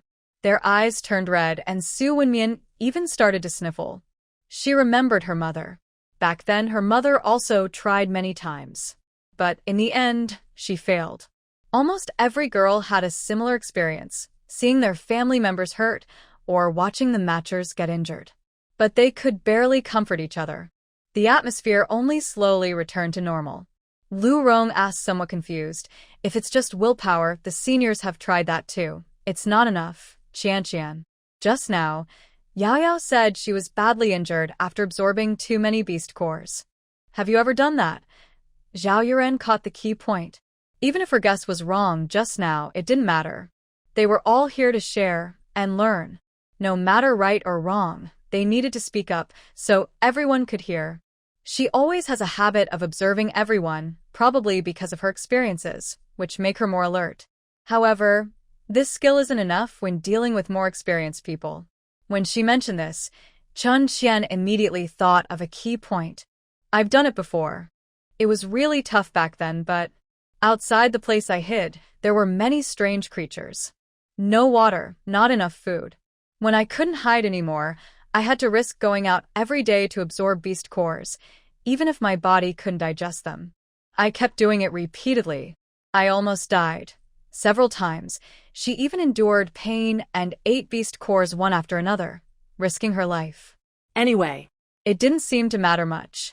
She instinctively ignored the dangerous, life-threatening method she used.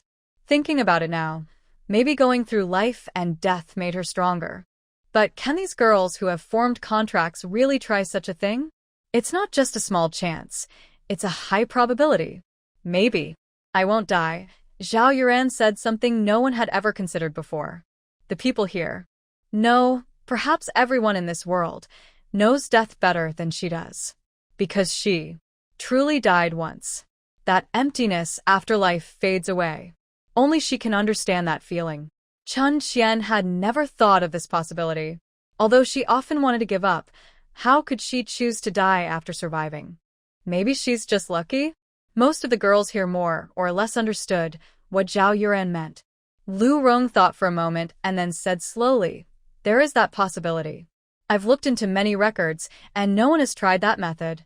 Usually, they just wait for their injuries to heal a bit and then keep going. But that doesn't work very well." Zhao Yuran shook her head. "The potential when you're close to death is definitely different from normal." Chen Qian agreed. Human willpower is a kind of unpredictable energy. Plus, if she kept absorbing during that time, it might really work. Nature doesn't target any creature, including us. I've seen a strange beast mother. She's very powerful, stronger than all the other strange creatures she leads. The reason we now call ourselves mutants is because of our unique transformation. Whether it's forming bonds or other things, we have a signal that suggests we should be stronger than men. Only then can we lead a race to become powerful. Maybe. We just haven't found the right way yet. Chen Qian's words shocked everyone. This was a direction they had never considered before. For thousands of years, people believed that men were naturally stronger than women. Although there were exceptions, this fact was never questioned. Even after forming bonds, they could command their partners, but the strength difference remained. So, no one had ever thought that women should be stronger than men. This strength isn't about having a higher rank or anything like that. It's biological. Fundamentally, women should grow faster and become stronger than men. This fits the way our kind survives. All the doubts they had felt before disappeared when Chen Qian made this guess. Then let's try it. Su Jiao looked at her adorable but determined friend. Yes, let's give it a try. Stop, you guys. If this goes wrong, someone could get hurt. Zhao Yuran interrupted their excitement, then smiled brightly. Let me go first. Give me 3 days to see how much I can absorb. She had the confidence to protect herself. Commander, are you sure you can exchange your life for the antidote? I've really gone all out this time. Don't worry, my host. You don't know everything about the system. I'm more afraid of dying than you. Just get lost. Yuran. I should go instead. I have more experience, so I won't mess up. Chen Qian was confident in this. Otherwise, she wouldn't have advanced so much before. She also wanted to take this opportunity to experiment and kill 2 birds with 1 stone. Don't be ridiculous. Don't try to steal my turn. Zhao Yuran was arguing with the system in her mind when she suddenly heard this and instinctively responded. Chen Qian, what did I just hear? My beautiful, bright, and confident friend, why has the tone suddenly changed? Realizing she had been caught, Zhao Yuran tried to save her image. Cough, Qian, forget about that. Let's restart. It's too late. Chen Qianmu said with a serious face. I see through you now. You're pretending. So well. Her voice was clearly strained, like she was biting her teeth. Because of this interruption, the previous tense atmosphere suddenly relaxed. Cough, cough, cough. Let's not talk about that. Anyway, what happened just now is settled. I want to tell you, I'm very afraid of dying. I won't take risks unless I'm sure. Don't worry. I'll talk more with Qian and won't be reckless. Su Wenmian was the first to answer. She seemed to love crying, and even though her eyes were full of tears, she still agreed. A group of girls looked at Zhao Yuran with admiration, as if saying, wow, Yuran is so great. She's willing to sacrifice herself to make things happen. It was just so selfless. Zhao Yuran felt goosebumps from their looks, so she quickly waved her hand. Stop being gross. I'm not going to die for anything. Chen Qian looked expressionless. This woman, she's not pretending anymore. All right, let Yuran handle this. Lu Rong quickly changed the subject. But we also need to work hard together. I heard that boys' schools have willpower training. I'll see if I can get it. Chen Qian added, I have that kind of training too, but I'll share half with you first. The rest can wait until the first part is successful. She followed Jiang Lingrui's method and didn't give everything at once because the cost of failure later was too high. The beginning was easier. Even sensitive people could cry for a while and then recover. Lu Jiaoyao excitedly suggested, "Let's create a group chat. What should we name it?" Her cute face still had tears, which made her look both funny and pitiful. Women's Exchange Club? Lu Rong asked. Lu Jiaoyao quickly waved her hands. Sister Rong, please, I don't want to be part of any club. Okay, Lu Rong agreed, thinking she was right. Zhao Yuran looked to the side. She didn't ask or interfere. Qian, do you have any ideas? The others also looked at Chen Qian curiously, wondering what kind of name she would suggest. Chen Qianbai glanced at her, but did not refuse her suggestion, saying, Sisters are family. This was the name she had used before for their group, and also the name of their previous family chat. Oh, it sounds very warm and loving.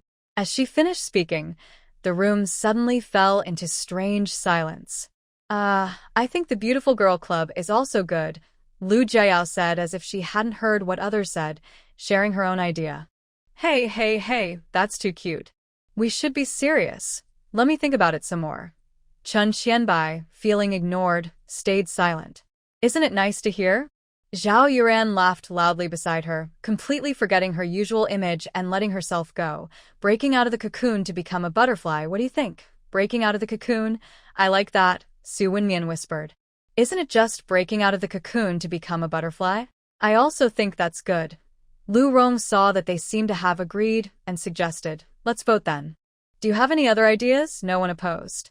The result was obvious. Breaking out of the cocoon to become a butterfly received the most votes. No one knew what kind of huge force this small group, created for communication and growth, would develop into in the future. In just a few years, it grew to be as powerful as the association. There was no opposition, no fighting. They worked hard to improve themselves. They opened the path for women. They balanced the social roles of men and women. They made great contributions for the survival of humanity. Their belief, from the founding to rapid growth later, never changed. Those who break out of the cocoon and become butterflies will eventually soar high.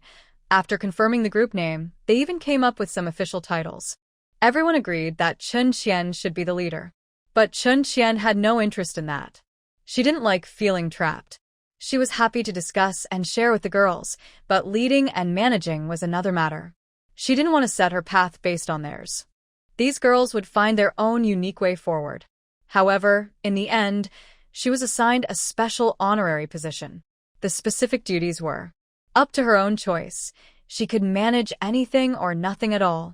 Chen Qian thought about it and decided not to resist anymore. This position was just right. It could help them and also allow her to do her own things without restrictions. They had already agreed that even if the experiment failed, they wouldn't give up. After Chen Qian refused, the matter was handed over to Lu Rong. She looked like a gentle girl, but she was very decisive. She was the first to approach Zhao Yuran at the gathering. Gentle yet strong inside, attentive and decisive. Someone like her, if she grows up, no one can stop her progress. Zhao Yuran also got a management role, but she didn't succeed in resisting. Originally, she just wanted to relax, then she wanted to improve herself, and now she was asked to manage? Just let her go with the flow? Meanwhile, over there, they were discussing group rules and some precautions, worried that their newly formed butterfly exchange meeting might turn into a cult. Meanwhile, Chen Qian was staring intently at the voting results on the board, her brow furrowed. Why were there only 2 votes? One was her own. But who was the other? Zhao Yuran quietly leaned in and said, Don't overthink it. I definitely voted for you. Chen Qian blinked. Yuran feeling touched anyway. I will win, so I might as well give it to you.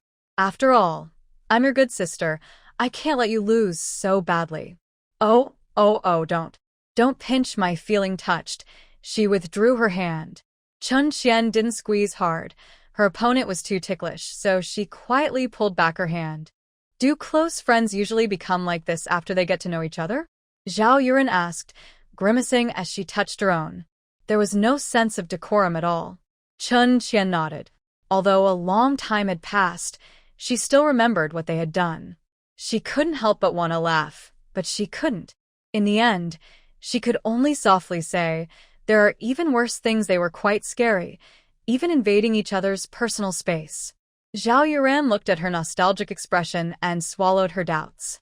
The people who could make Qianqian nostalgic were probably no longer around. After all, she was from outside this realm. At this moment, others had finished discussing the precautions and had started studying the scene training that was just shared in the group. The atmosphere was lively, and some people also shared their tips for improvement. They kindly did not disturb the two friends who were chatting. She is very impressive, Chen Qian summarized. She is clear-headed, kind, responsible, and ambitious. Girls are never just fragile.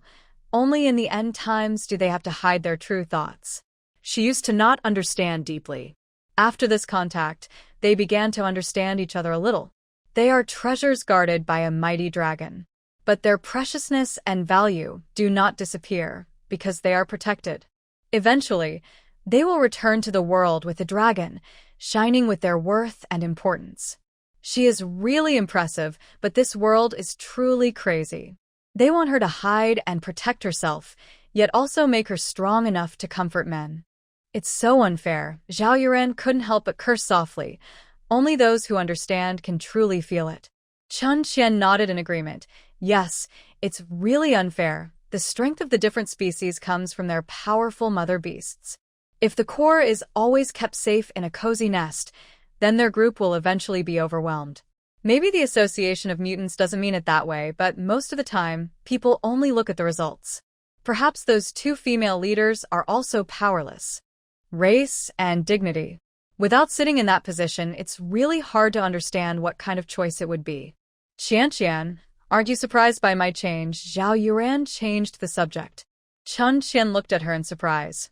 Why would I be surprised? We weren't close before. Even in front of outsiders, she was always quiet, and with her cold face or mask, she was definitely a formidable presence. Zhao Yuran remained silent, feeling both happy and nervous. Qianqian now really considers her friend. Your answer was quite unique. I was worried I might scare you. You look much better than a mutant, but it was just a change in personality, not enough to scare her. Chun Qian honestly said, but it was a bit choking, as if someone else had taken over her body. She still feels a bit resentful now. Just now, she was friends with a bright, beautiful girl, and suddenly, she changed? This made her feel like she was back in school, feeling scared of her silly, close friends. Zhao Yuran wanted to create a good atmosphere but was quickly shut down by the other person. She decided not to dwell on it and asked directly, Qianqian, I used to have bad thoughts about you. Finally, she said it out loud. The more the other person trusted her, the more she felt upset inside. This feeling made her act impulsively. Chen Qian looked surprised. Just you? No, with someone like you, even if another city girl came, I wouldn't bother with her. She wasn't trying to mock. She was just really surprised and asked, Host, don't just stand there, answer quickly. I want to see what happens next. The system was watching eagerly. Go away, old lady.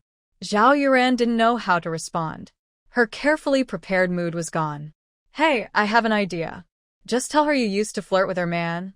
That's straightforward. Are you really my system? Maybe I should give you to Qianqian? What terrible ideas. Can't she just take a moment to prepare? Yes. That way, you can finish 2 tasks at once. Awesome. Zhao Yuran didn't want to bother with it. It was so annoying. But since the system was acting up, she decided not to argue and said directly, Qianqian, I used to want to flirt with your man. No, I should say I wanted to steal him. Sorry, I won't do it again. Haha, finally said it. You're great, host. But you won't be able to complete all the tasks now.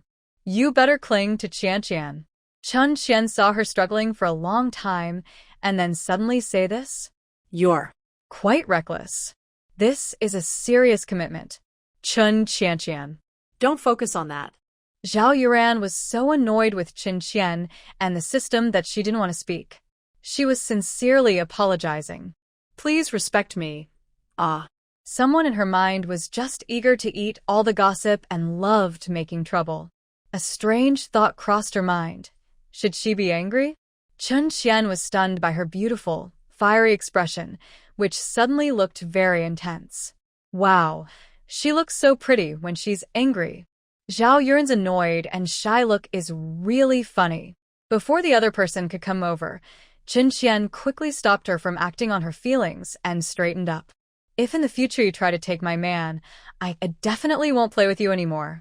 Because earlier, she never truly felt Zhao Yuren's malice. I won't do it again, Zhao Yuran hurriedly promised. Her shy and angry look made her face look slightly red, and she seemed very charming. When she was silent, she looked like a proud young lady from a wealthy family. Maybe because of her eye shape, her gaze carried a bit of arrogance. But that was just the surface. Yuran, trying to take a man is your choice. I haven't experienced your pain, so I won't judge whether you're right or wrong. From my point of view, I would be angry, but I wouldn't hate you. They're all my matches, but they are also individuals. It's normal for such outstanding people to have suitors. However, your suitor is a bit unkind and a little foolish. You still try to take a man who has a contract?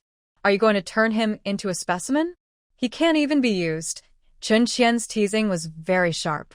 But Zhao Yuran seemed a little off. Her pride didn't seem like something that would allow her to do such a thing easily. It was my mistake for overthinking. Chun Qian, I don't ask for your forgiveness. I just don't want to hide it anymore. I want you to know how guilty and sorry I feel. Instead of feeling upset after being scolded, Zhao Yuran was actually a bit happy because it meant Chun Qian didn't dislike her for it. She didn't ask for much. She just wanted to continue being with her. Chun Qian gave her a comforting smile, eyes shining with a hint of excitement. Then let's have a fight. I'll give you a good beating. But Yuran, after paying the price, don't dwell on it anymore. Look ahead and think long-term. In this era, Zhao Yuren's worries about competing for a man were insignificant. It would be better to spend that time hunting some alien creatures and collecting beast cores. Moreover, even if others think this matter is very serious, Chun Qian doesn't. What can be taken away is betrayal, so she doesn't need to care. What can't be taken away isn't a big loss, so it's fine. And this happened before they became friends, so now that they are friends, why bother to dwell on the past? But there won't be a next time. Qian, has anyone ever told you that you're very saintly? If you can forgive like that, I feel even more guilty, Zhao Yuran said, staring intently at Chun Qian, as if her words could change her life. Chun Qian's expression turned very calm. What should I do then? Hate you? Or stay away from you? If my only feelings are these, I will always be like this. My family member, Aling, told me that no matter what kind of person someone is, if placed in the right position, they will have their purpose. For example, you. I forgive you for this matter, because it's a small thing that didn't hurt me. From now on, you will be my friend. To put it bluntly, this guilt can be used for my benefit, right? Zhao Yuren looked at Chun Qian and suddenly realized that this person was not as simple and easy to understand as she had thought. Some of her expressions were just what she wanted to show. Qian, haha, don't be so serious. This is a trick I just learned. How does it look? Chun Qian noticed her tension and quickly relaxed her expression. Zhao Yuran shook her head. Yes, you're right. I will be used by guilt. No matter the reason, you saved me, not just my life, but me, Zhao Yuran. It was you who prevented her from falling into darkness. Zhao Yuran never thought she would willingly accept being subordinate, but at this moment, hearing the other person's answer, she felt a desire to follow her. The person in front of her will surely shine brightly in the long river of history. All she needs to do is move forward. Follow that dazzling figure and keep going. When the gathering ended, it was already afternoon. Do you want me to see you off? Zhao Yuran and Chun Qian walked out of the clubhouse side by side, with her matchmaker not far behind. Chun Qian shook her head. Thinking of Zhao's words, she couldn't help but feel a little excited. No need, they will arrive soon. During your experiment, remember to be careful. If it's too difficult, don't force it. Don't worry, I value my life a lot. Zhao Yuran waved her hand casually. beep. Host, a new target appears 50 meters ahead. Beep. Host, a new target appears 50 meters ahead. Not long after she stepped out, Zhao Yuran heard the system's alert sound, the familiar voice announcing a new task. Her body suddenly stiffened, feeling something was wrong. She instinctively turned to look in the direction where Chen Qian just left. Sure enough, there were now two strangers standing nearby, matching her with someone she hadn't seen before. One was a bright, handsome young man, and the other was a cool, beautiful man. Wow, you're really taking advantage of Chen Qian alone. Zhao Yuran felt overwhelmed. Before meeting her match, she thought Chen Qian was the lucky heroine, surrounded by all the best men. So, she believed the best men for the task were her matches. But after seeing her own handsome Ayu, she quickly changed her mind. This clearly looks like a problem with the system. When doing tasks, it feels like the program is hacked, only targeting Chen Qian. Host, why don't you give me to Chen Qian? Please. All of her heart was moved. If she changed hosts, wouldn't she not need to do the tasks at all? Just get the task done immediately after it's issued. Oh. Then tell me how to give you away? I'll do it right now. This broken system can't last a day. I don't know. Maybe you should delete your account and restart. What are you staring at? Guyu looked at her partner, who had been standing still for a long time, his face changing from pale to white, not knowing who he was scolding. Hearing his voice, Zhao Yuran cursed the system a few more times and then ignored it. She turned to him. Ayu, if something happens once, it's a coincidence. Twice is an accident. But 3 or 4 times. She had already decided not to do those stupid tasks anymore, but that didn't mean she would let this broken system keep targeting Chen Qian alone. Then it definitely isn't an accident, Guyu said without hesitation. Zhao Yuran had some guesses already, and now she was even more sure. It's not an accident. What should we do now? Important matters should be checked. Unimportant ones can wait. If the goal isn't reached, it will definitely happen a 5th time. Okay, then let's wait. How dare they mess with my mother? The voice suddenly stopped. Today the sun is nice. Let's hurry and buy a house. Guyu thought her contract master was really funny, but he still helped her change the subject. Profanity? Can't hear it. Thank you. All right, let's go now. Qian, do you think they look at us in a strange way? By noon, most of the damage in the city had been repaired. The speed was so fast that people didn't know whether to feel pity or admiration. When Chen Qian came in the morning, the shopping street was almost closed, but now many shops were already welcoming customers. Chen Qian also noticed the looks they received. She understood the reason. What we did yesterday was live-streamed. So now you're their hero. Hero Huishao reacted first, then his handsome face suddenly relaxed, and his expression brightened. He started to look proud and confident, radiating a heroic aura, very impressive. He quickly changed from a sunny young man to a little lion showing off everywhere. Chen Qian stopped Huishao, who was about to run up to strangers asking for autographs, and said earnestly, "You just built your hero image yesterday. Do you want to ruin it?" Her words made him stop. Huishao's cheeks were full of excitement, as if he would do anything as soon as Chen Qian agreed. "I don't want to. But, Qian, I'm so excited, first time being a hero. I want to turn into a beast and roar," seeing his eager look. Chen Qian really wanted to run away. She didn't want to be the center of attention. She had just managed to control her social anxiety, and she didn't want it to come back so soon. But how could she stop him? She thought hard. Roar. It was too late. Before Chen Qian could think of how to persuade him, Huishao thought she didn't oppose and suddenly ran off. Now he was happily transforming into a beast in the square, showing off. Wow, for the sake of showing off, he used a 6th-rank mutant to fight. Really impressive. A 2 or 3 meter tall lion-tiger beast looked proud and confident.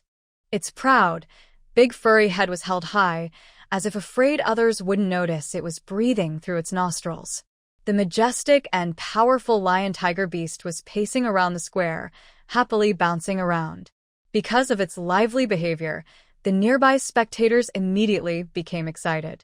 One by one, they shouted loudly, "Big boss! We love you, hero. The girls were more reserved, so they focused their attention on Chen Qian. Seeing the crowd of crazy citizens rushing over. Chen Qian. I must add Xiao to my blacklist. For the first time, she thought about leaving this world. When Chen Qian led Wei Jingzhe, who was caught up in the chaos, out of the crowd, she was already covered in ribbons and gifts. She, a fourth-level mutant, had no idea when people had stuffed these things on her. The unluckiest was Wei Jingzhe, who was also covered in colorful decorations because of her. I really give up. Chen Qian quickly tried to remove the things on Wei Jingzhe, who hung a hot dog on his neck. It was still steaming. Luckily, it was wrapped. Jingzhe, help me clean this up too. It's a disaster. If it had been Xiao in front of her, she would have scolded him a few times, but it was poor Wei Jingzhe. She didn't know whether to be angry at Xiao or to feel sorry for Wei Jingzhe. Her mood was complicated and she had nowhere to vent. Is this social death? Since she was already dead, she might as well not care anymore. Wei Jingzhe, true to his name, remained calm and responded. He imitated Chen Qian's way, slowly removing the things hanging on her head. Chen Qian looked at his cold expression, then at the lion-tiger beast still flipping around in the crowd, feeling very mixed.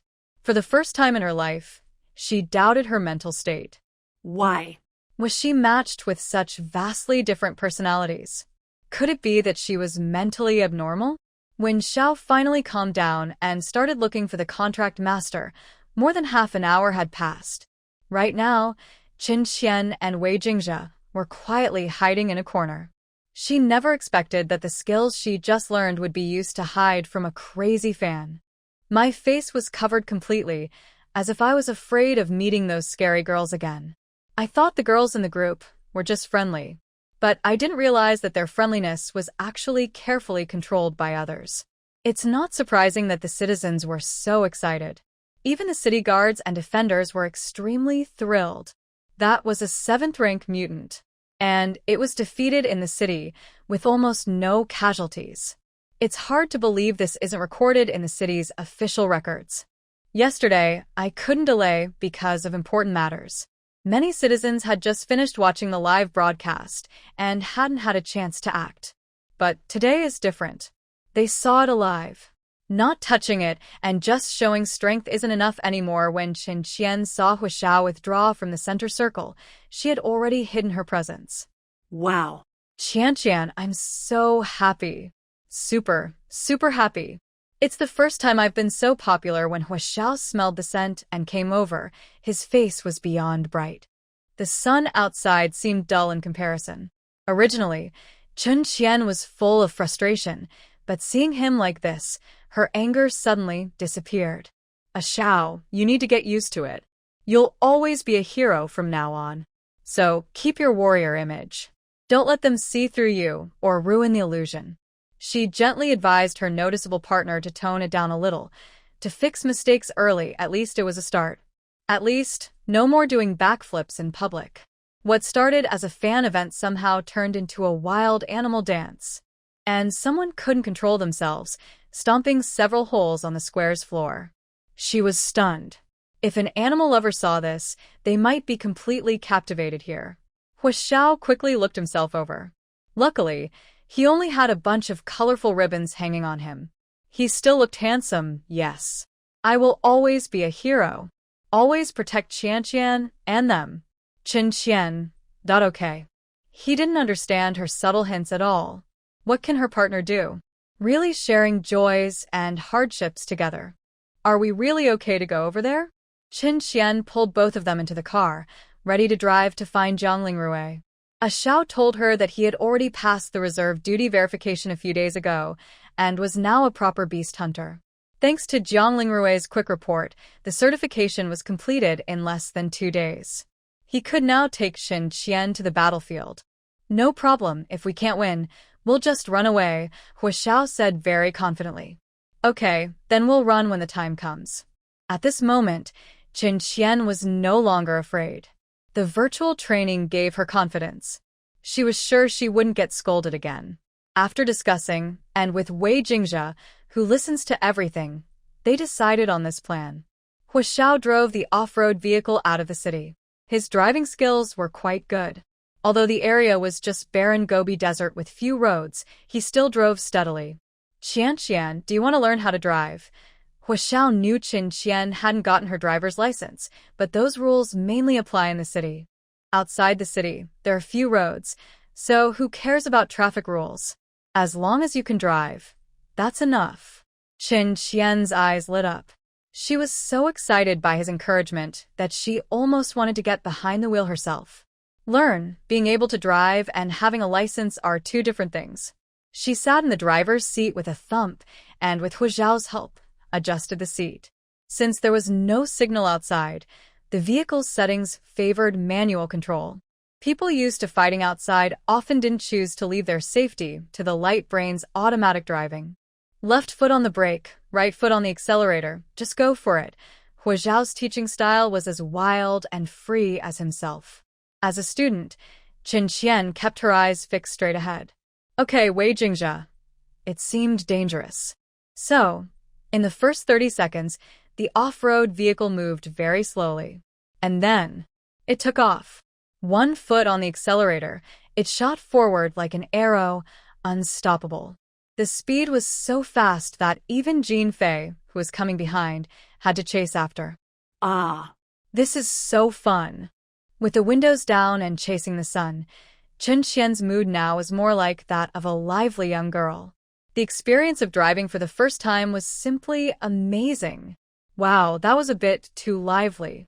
Xiao tightly held the seatbelt, his eyes showing disbelief that he couldn't hide. Right now, he felt like he was flying in front, with his soul chasing behind. Such a fierce scene, he loved it so much. He loved it so much. After a few minutes of getting used to it, Xiao was fine. He even opened the sunroof, sticking half of his body out, letting the wind his handsome face until it almost changed shape.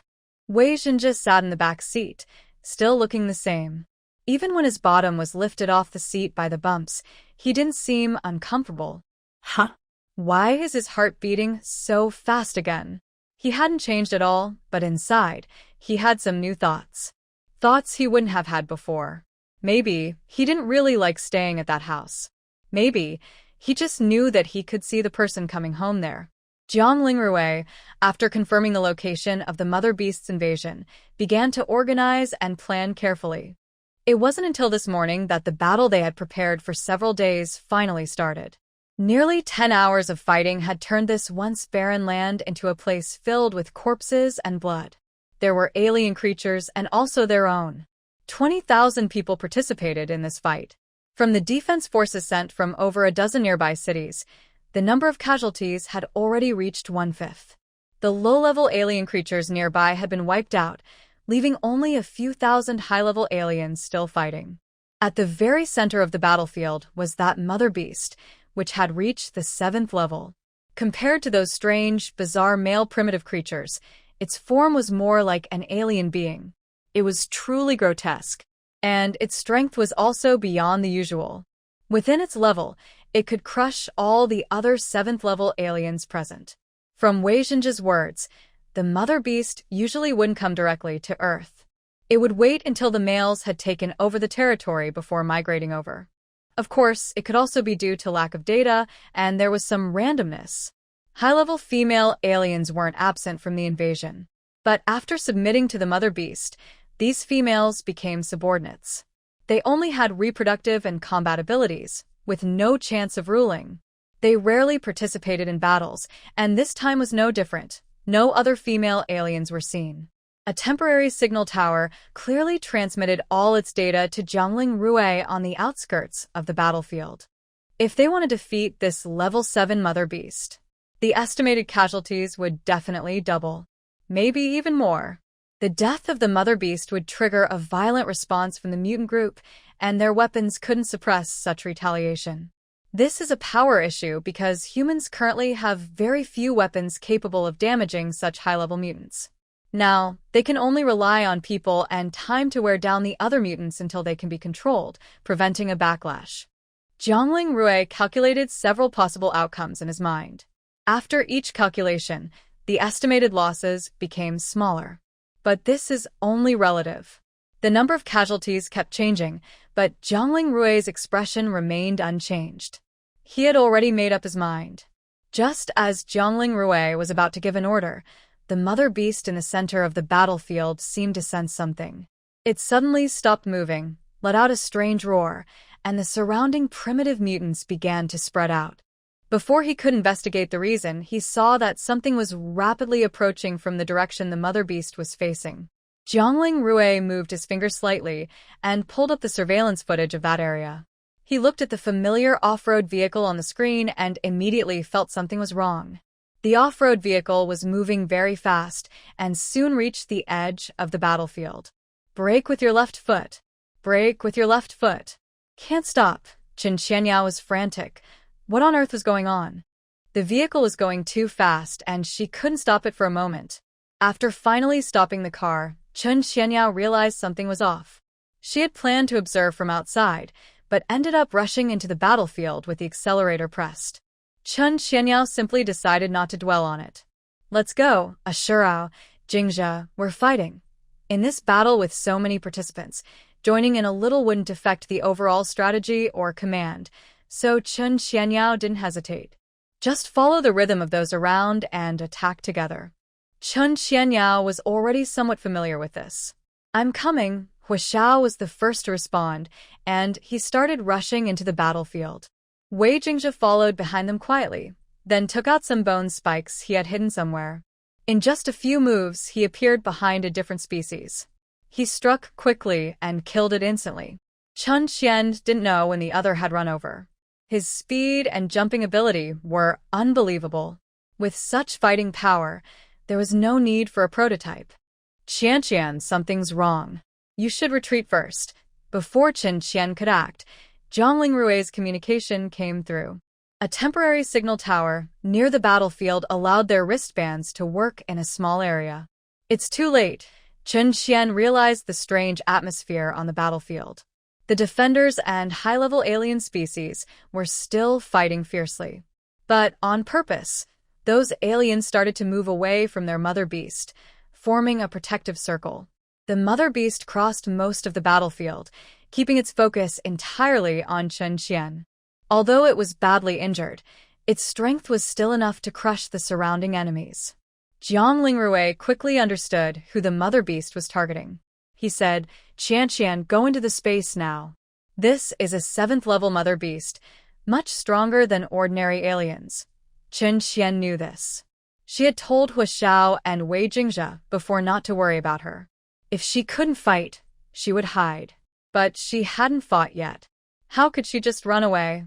Especially since the mother beast was declaring war on her. She would protect herself and her matchers for sure. But that didn't mean she should run away at the first sign of trouble. It wasn't time for that yet. Chen Qian, who had never refused Jiangling Rui before, now sounded different. Her voice was still clear and sweet, but her tone was very calm. It was a tone that couldn't be refused. Although she hadn't used her contract, Jiangling Rui could feel her determination. Ah Ling, this will be my fight. This was a battle between the leaders of their races. It was about territory, not humans fighting aliens. Males should not interfere. Chen Qian seemed different from her usual self, but maybe she had always been like this. When facing people, she appears to be an ordinary girl, willing to step back for her family, showing her softest inner side. This makes close friends see her as innocent and obedient. But when facing different species, she is a true leader. She is their master. Jiangling Rui has never understood the meaning of these two words so deeply before. There is no need for commands from others. It is a kind of heartfelt submission. Okay, he replied softly. Then, commands were issued one after another, and Hu Xiao and Wei Jingzhe were also instructed. When a mother beast fights for territory, other primitive species do not interfere. They only need to focus on aiming their firepower at it. Without the mother beast's combat power suppression and the fear that it might die early, the alien species would become more aggressive. This would greatly reduce the casualties among the defenders. Qian once again helped him solve a difficult problem, giving him better options. A mother beast with severe injuries at the 7th level. Qianqian at the peak of the 4th level. On the battlefield, both sides follow their leader's orders and no longer interfere in the main combat between the kings. Qianqian steps into the center of the battlefield. The tense confrontation here feels like the air itself has become heavy and still. She slowly forms 2 vine whips in her hands, and the vines at her feet continue to spread, though not as extensively as yesterday. Group fights are Qianqian's comfort zone. One-on-one battles are her domain of control. A 3-level gap is not something that can be offset by being invincible within the same level. Qianqian will definitely not seek death again. This mother beast has already been seriously injured by Jiang Lingrui. She is only slightly better than just picking up a lucky break now. As the vine whips contact the mother beast, they burst out with fierce killing intent. They look like 2 fiery dragons, arrogantly releasing their pressure on the enemy. The mother beast looks disgusting, like a mass of tumors combined. Because of its injuries, the black blood makes its pale body look even more eerie. Its attack method is also very unique. There seems to be some mechanism in the gaps between the tumors that can spray out something. With each movement, long tentacle-like tendrils shoot out, accompanied by disgusting mucus. While attacking enemies, it also tries to corrode them. Its huge body can attack from 2 or even 3 directions at the same time, as if splitting apart.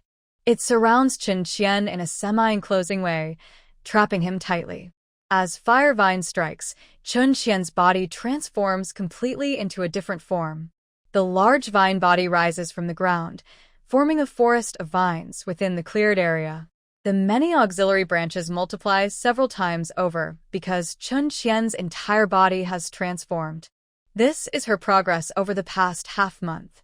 At this moment, her control over all the vines reaches its peak. The 2 beast claws woven from auxiliary branches are sharp and even more difficult to deal with. Not only because of their bold attack style, but also because they can everywhere. The vines combine extreme hardness with softness in a strange way. The mother beast, already badly injured, fights fiercely, but cannot withstand the penetrating vines. Its stamina is rapidly decreasing. Jiang Lingrui keeps a close eye on the battlefield, quickly issuing orders as soon as he notices the enemy starting to weaken. The remaining high-level mutant creatures must be dealt with before the mother beast dies. Having hunters in the family is helpful because such emergencies can be resolved with a simple phone call. There's no need to request urgent orders from far away. Huashao was arranged by him clearly. Transformed into a lion-tiger beast, he roams among the primitive species, slaughtering at will. The 5th and 6th level mutants seem too fragile in front of him. Wei Jingzhe is a pioneer and normally would need to participate in these battles. But Jiang Lingrui is not polite. Since everyone is in the same boat, he's here to work. He acts without hesitation. The fight between Qianqian and the mother beast is at its hottest. Although the opponent is already injured, its strength is undeniable. Even if Qianqian can cause damage, she isn't in a good state either. Right now, she's still in vine form. If she turned back into a human, she would see her body covered in blood. Such a battle naturally doesn't hide anything. Only her main vines can create wounds that threaten the mother beast. Although the other smaller branches are also strong, they are somewhat less impressive by comparison. Right now, it's a contest of who can hold on the longest. Qianqian is using a lot of energy. She has even started eating beast cores on the spot. Fighting with such full effort, she has noticed a clear improvement thanks to her focused attention. She has lost count of how many beast cores she has eaten. The energy just entered her body, and before she could even process it, she used it for fighting. No one has fought like this before. Energy that hasn't been digested or merged is very wild and easy to dissipate, making it hard to control. But Qianqian managed to do it. She seriously doubts she will develop a fighting style where she keeps eating beast cores while fighting. But soon, she reached her limit. Even without directly absorbing all the energy, quite a bit remained in her body. The familiar feeling of being overwhelmed returned. Qianqian wisely stopped absorbing energy. Chen Qian, who spat out some blood, is in slightly better shape than the mother beast. As the vine beast's claws kept attacking, many of the smaller branches had already burrowed into the mother beast's body. They just needed one chance. Countless tiny vines moved unnoticed in this scene, like hidden assassins in the greenery. After a brief energy recharge, Chen Qian struck like an assassin, slicing toward the mother beast's head. They are small, tough, and sharp. Inside the mother beast, the smaller branches also started causing chaos. While the beast rolled in pain, these tiny branches cut the crystals in its eyes and directly reached its beast core. That's the place where energy gathers. Finding the beast core, Chen Qian is a pro at this. With the beast core removed, the ugly body of the mother beast collapsed loudly. The remaining dozens of alien creatures around instantly went into a frenzy, but by then, they were no longer a threat. All of them were slaughtered with everyone's combined effort. Mutants, victory! With a roar, the beast's cry echoed, and countless roars responded around it. The sunset burned like fire, illuminating this land. The alien corpses, so vast they seemed endless, nearly drowned out the footprints of people. Different colored blood pooled into small streams, flowing in unknown directions. In this scene, the atmosphere felt even more strange. The smell of blood lingered for a long time. They were venting their emotions, excited and celebrating their victory, while also mourning their fallen comrades. They cheered for the powerful female mutant. Such strength earned their respect, which was only natural. Chen Qian lay motionless on the ground. Her blood had soaked through her clothes, and her long black hair was torn and mangled. She looked truly pitiful. This victory was very hard to achieve. Help! Wait for rescue! She hadn't yet enjoyed the joy of winning when she saw that familiar lion-tiger beast rushing toward her. Without hesitation, she lay down on the corpse and fell asleep. If she weren't worried about her matchmate's concern, she would have gone into her space to sleep deeply. Well, they wouldn't leave her here alone anyway. Hua Xiao didn't share in the celebration. After killing the last alien creature, he quickly ran to the center of the battlefield. Seeing Chen Qian's bloodied and battered body, he felt heartache and was at a loss. He didn't dare touch her. Her thick hair was torn in many places, looking very pitiful. Her limbs had numerous cuts and corrosion wounds, with her right hand the worst, limply hanging in a twisted position missing. Her leg also seemed heavily injured, swollen and blackened around the area. Hua Xiao had never thought injuries could be so hard to accept. He shouldn't have brought Chen Qian here. Wei Jingzhe arrived shortly after, carefully bringing some medical supplies from who knows where. He gently fed them to Chen Qian and began treating her wounds with skill. Before Jiang Lingrui arrived, he had already bandaged her tightly. She looked much better than before. Chen Qian, I'm sorry, Hua Xiao said, hanging his head and kneeling beside Chen Qian, not daring to look away. Jiang Lingrui quickly organized a temporary plan after the battle and rushed to Chen Qian's side. The professional medical staff looked at Chen Qian, whose wounds had already been treated, and praised sincerely. The emergency care done by this gentleman was excellent. There's no need to undo anything, just keep it as it is for now. This young lady hasn't suffered any serious internal injuries. She's only fallen asleep from exhaustion. Once we return, we can use the healing device to treat her external wounds, and she'll recover quickly. However, her fingers may take a bit longer to heal. Wei Jingzhe ignored the praise completely. His attention was elsewhere, as if he couldn't see anything around him. They quickly moved her into the vehicle, with the three men following closely behind. The atmosphere inside the car felt heavy and silent. No one spoke. Jiang Lingrui carefully placed the peach blossom into the water, then gently fed the healing water into Chen Qian's tightly closed lips. Her pale lips, drained of color from injury, slowly regained some warmth under the water's healing power. Even a few small wounds began to close, and the faint shimmer of moisture made her look more alive than before. I'm sorry. It's my fault. I shouldn't have taken Qian into the battlefield and let her fight alone, Hua Xiao said, guilt filling his heart as he looked at her. He should have stayed by her side, protecting her, instead of rushing into battle himself. Jiang Lingrui finally looked at him, not with blame, but with a calm voice. She is our master. This was her choice. Whatever the outcome, we face it together. They were not afraid of death.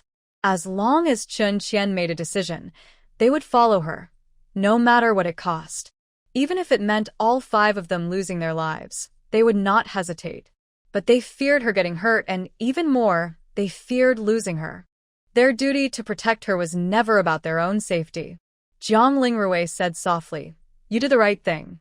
Yes, Hua Xiao had done the right thing, because he trusted Chun Qian's decision and carried it out without hesitation. In this matter, no one could blame him. Of course, that was only true for this situation. As for how Chun Qian had found the battlefield and why she had come there on her own, Jiang Lingrui thought he would definitely need to talk to her about it later. He didn't believe it had been entirely her own idea.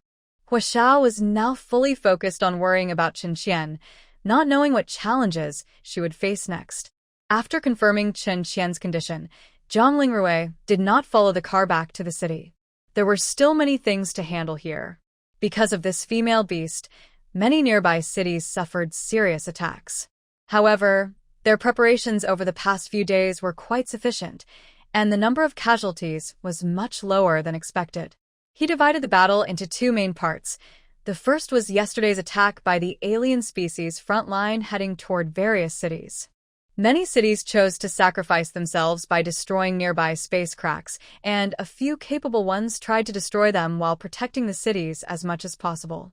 The second part was the siege on the female beast, which was only started after the fighting elsewhere had ended. Otherwise, if a fight broke out and the female beast died, the enraged alien creatures inside would definitely slaughter everyone in the city. Now that everything was over, the newly formed space cracks around the area became unstable due to the female beast's death. This was the perfect time to destroy them. Several professional pioneer teams and 2 beast hunters began inspecting the surroundings with the defenders. They were determined to eliminate all hidden dangers. Even though Jiang Lingrui was still worried about Chun Qian, he had to continue with the remaining work. Hua Xiao, looking tired and gloomy, and Wei Jingzhe, even more silent, followed Chun Qian to the hospital. After a series of treatments, her condition finally improved quite a bit. They weren't short of money, and they had the highest authority, so they could access those rare medicines. If there hadn't been rules against wasting resources, and if Chun Qian hadn't recovered so quickly because of those medicines, Hua Xiao would have used every possible treatment on her. Chun Qian only woke up at noon the next day. Although she felt weak, she wasn't as uncomfortable as she had imagined. It was probably because Aling had given her some special care. Again, the 2 who had stayed by Chun Qian's side all night noticed her condition immediately. Qian. Hua Xiao looked at Chun Qian with a sad and regretful expression. He wanted to apologize, but then he remembered what Jiang Lingrui had said last night. He was following Chun Qian's decision, so he didn't need to apologize. Xiao. Jingzhe, was I amazing yesterday? That was a 7th-rank female beast. I actually defeated it. I'm so strong, haha. Cough, cough. I am really. Cough. Amazing. Chun Qian didn't notice Hua Xiao's guilt at all. She was very excited now, and because she was laughing too loudly, she accidentally coughed, which made her wounds hurt a little. But that didn't matter. What's important is, She did it. she is willing to protect her life for them, but she also achieved this by becoming stronger.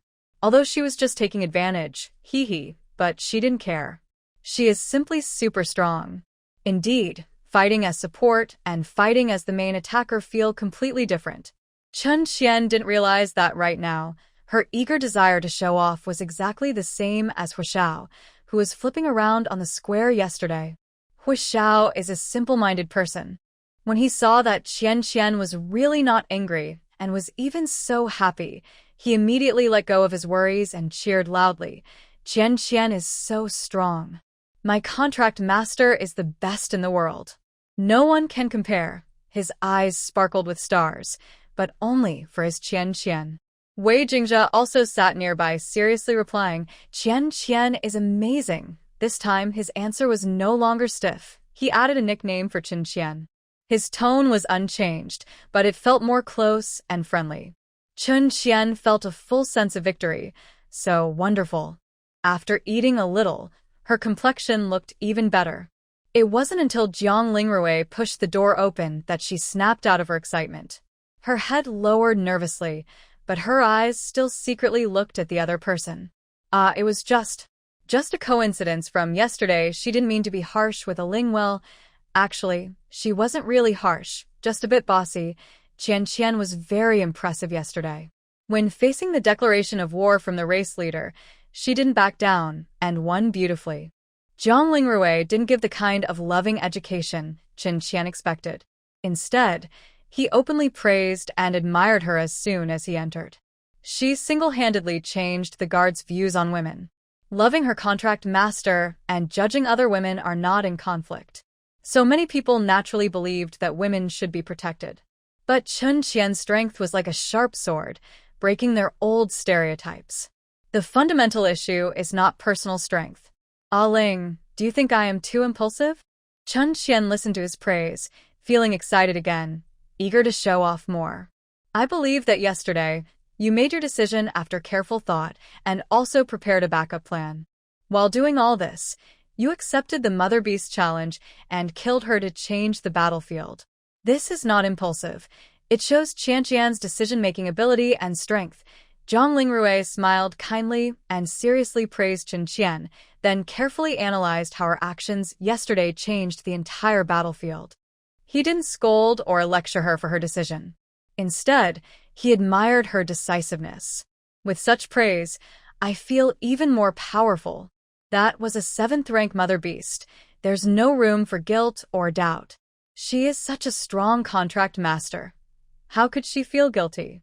Seeing her so excited, Jiang Lingrui didn't continue to praise her. He gently pressed down on Chen Qian, who wanted to roll around on the bed, and went to prepare a cup of peach blossom water. She could just eat it directly, but after she talked so much, he kindly handed her a warm cup to soothe her throat. He thought the two guys beside her might notice, but probably only Chen Qian would speak up. Suddenly, Jiang Lingrui felt that although he had a contract master, she had a few children. Happily but also a bit worried. Chen Qian was not polite. She planned to take the life-saving medicine from her nanny, but Jiang Lingrui didn't hand it to her.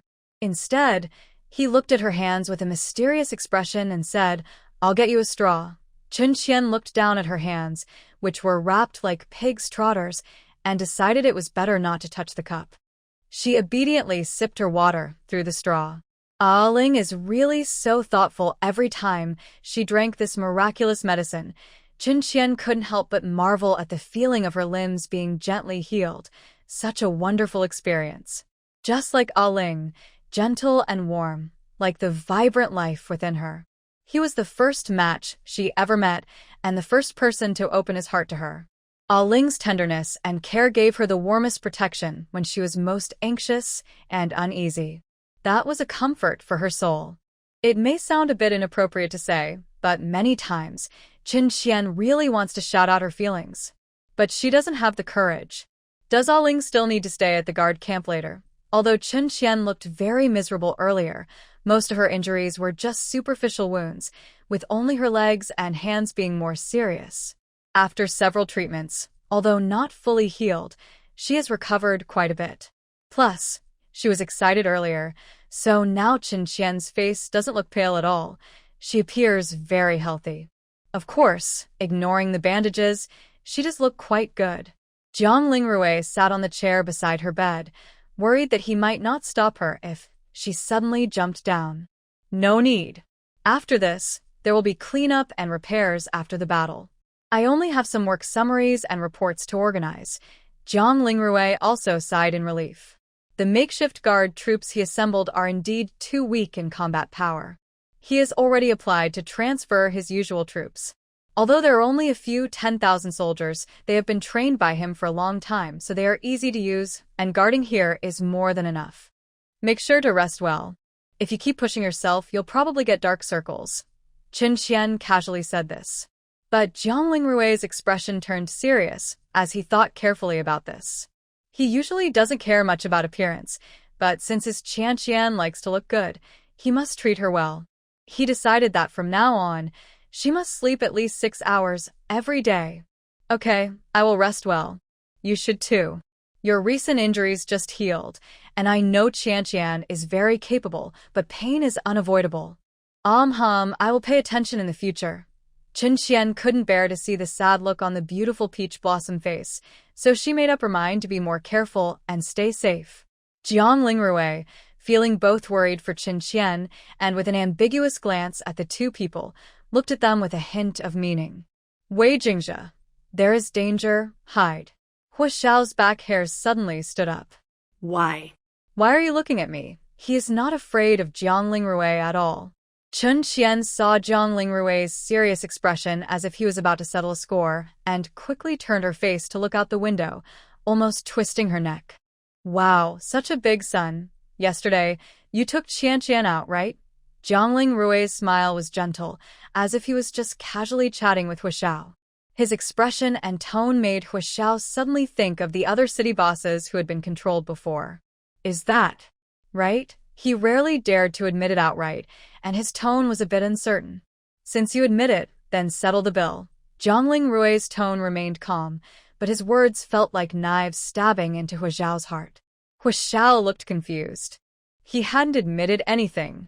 Why was he being asked to pay now? Settle the bill? Why do I have to pay again? Hua Xiao racked his brain but couldn't remember what he had done to owe money.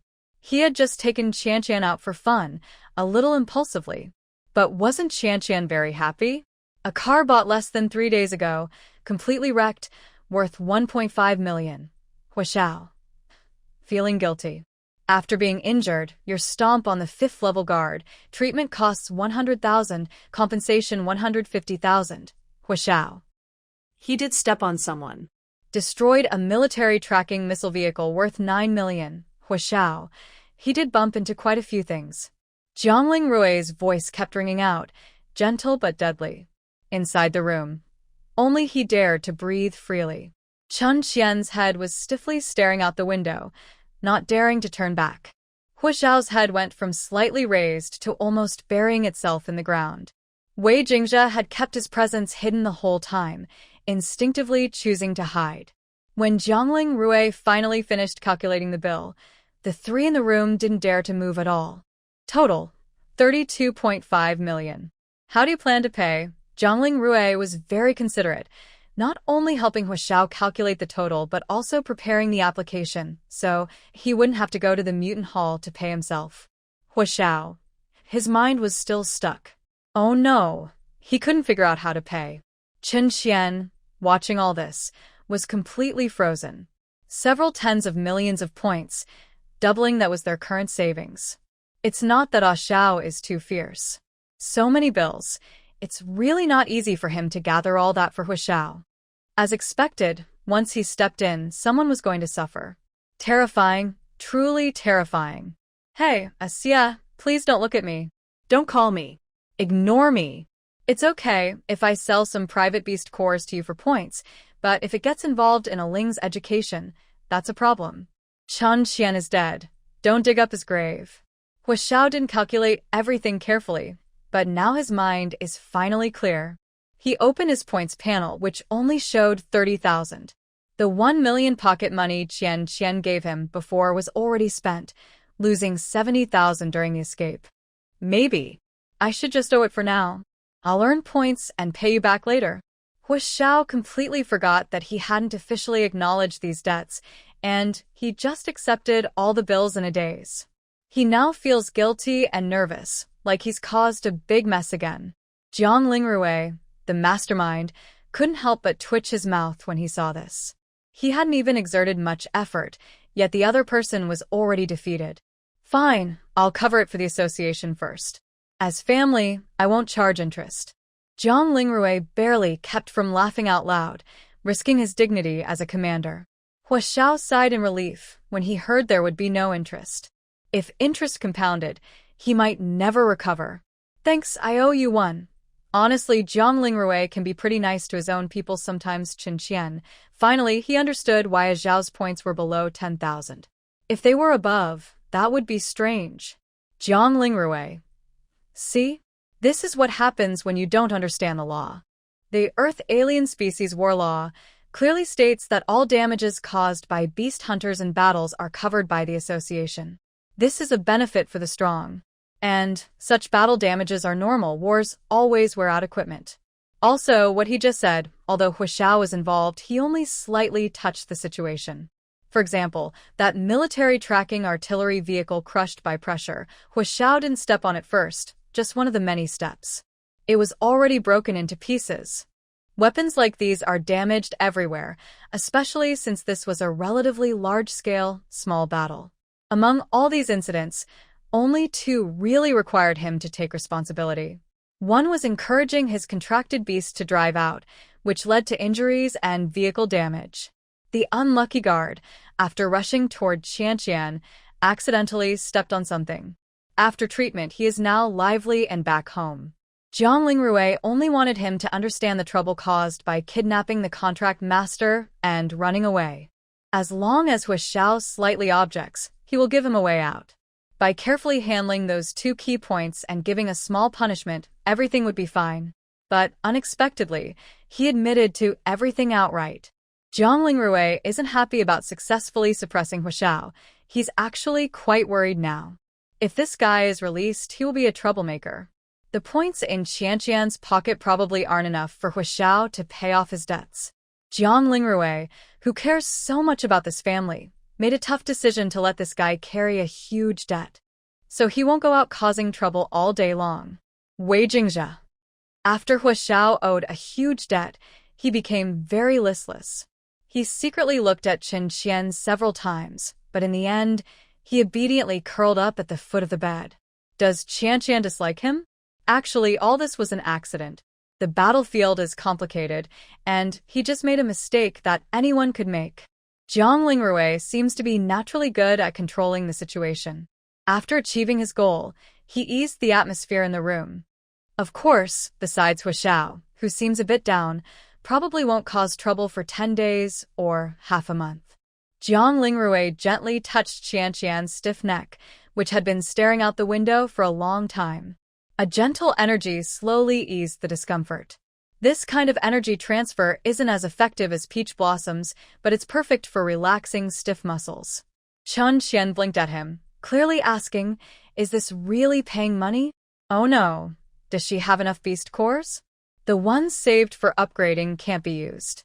As for the others, it seems okay, but her secret savings will shrink." Ah. This act of using secret savings to support her husband, the little son, makes her feel complicated and speechless. Jiang Lingrui smiled and shook his head. "It's okay. You rest well. Later, after using the treatment device again, we'll go home to recover. I'll be here these days." Meaning, she doesn't need to truly pay, and he'll treat her injuries later. Chen Qiansong breathed a sigh of relief, glad she didn't have to pay so much money. Then she nodded obediently. Aling's words were always final. She was the most obedient contract owner, without a doubt. What about being afraid of the matchmaker?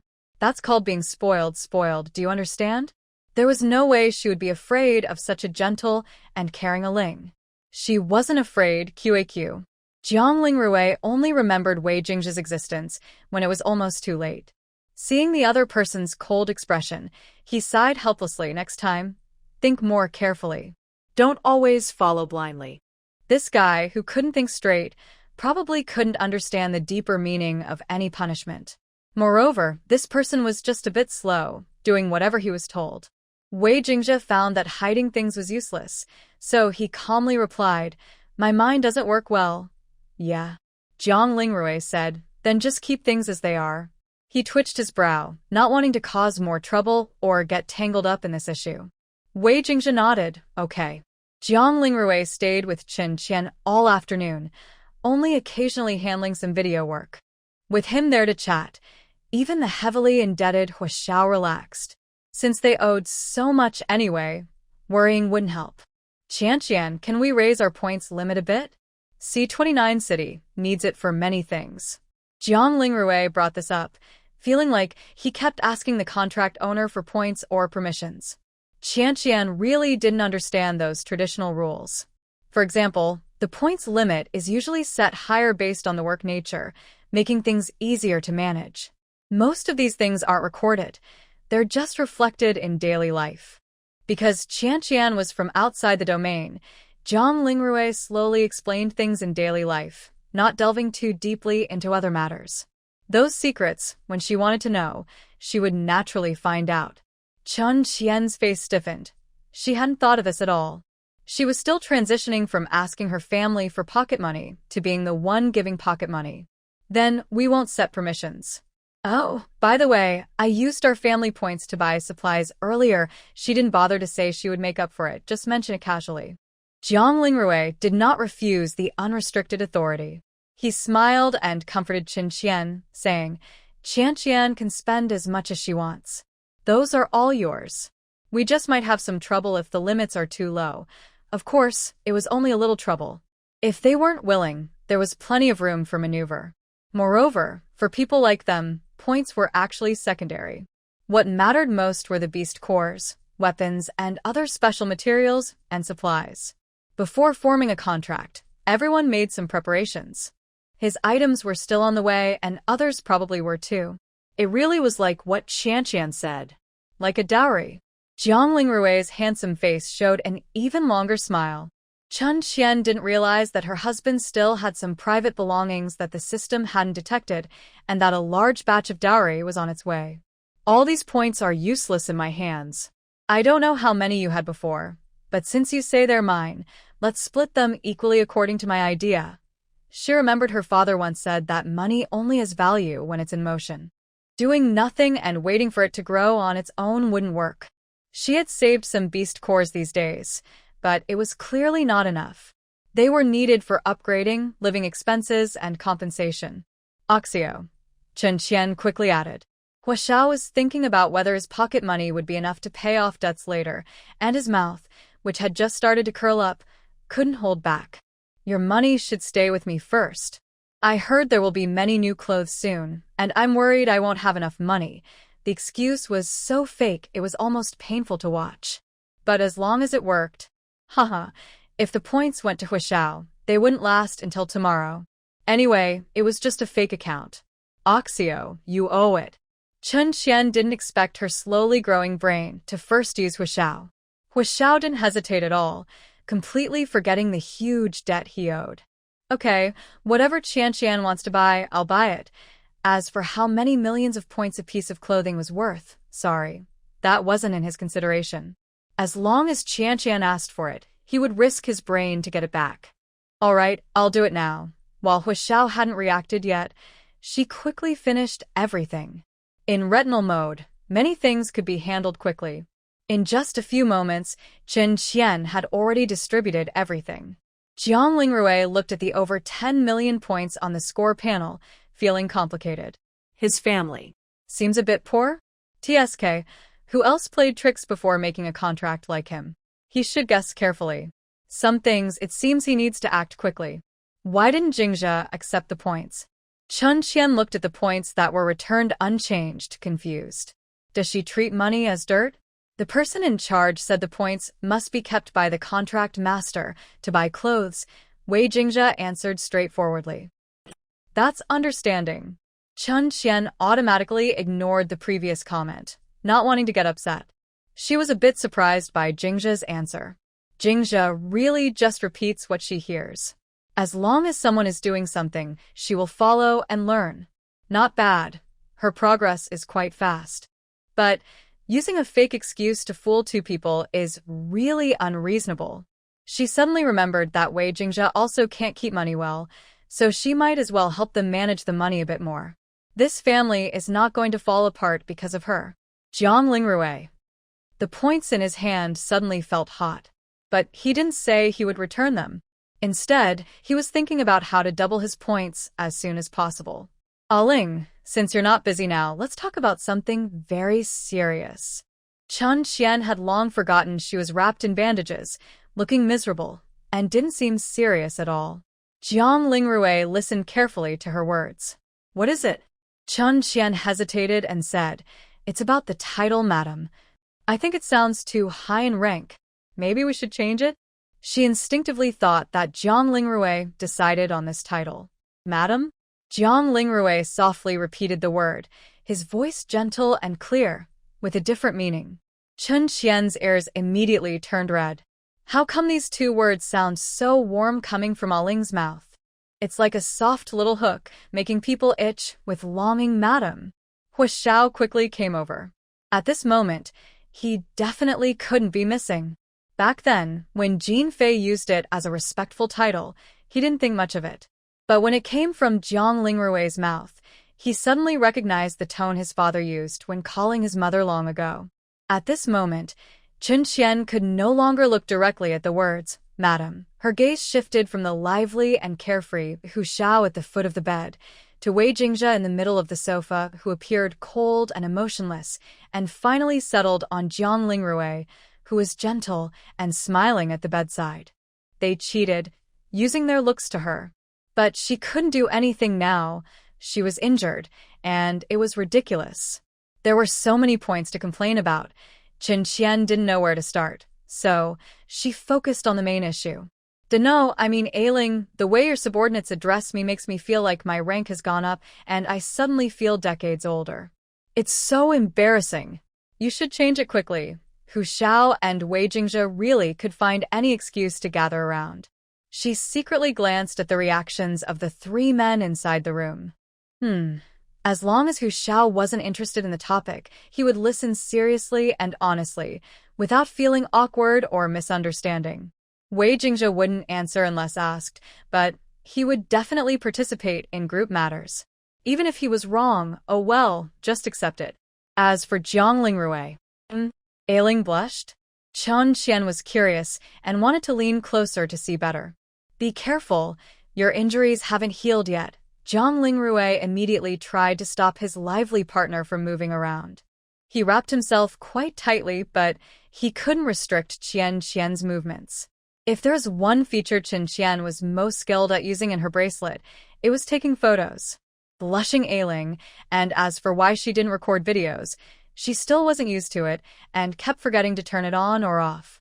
She almost recorded some explicit scenes several times. Luckily, she remembered before taking a shower, or the heroine of the adult film might have had a share of her photos. Of course, she had already warned them in advance about taking pictures, she just didn't know how they would feel when they saw her collection of strange and funny photos in the future. I will ask them to change it. Qian, how would you like them to address you in the future? Jiang Lingrui suppressed his slightly embarrassed feelings caused by misunderstanding the address and continued discussing what just happened. This matter seemed really serious to Qian. He didn't notice Chen Qian's secret little plans at all. Probably, Jiang Lingrui would never guess that his Qian even took a few photos when blushing. This kind of situation is no longer something that can be judged by intelligence alone. It's mainly about the differences in thinking between men and women.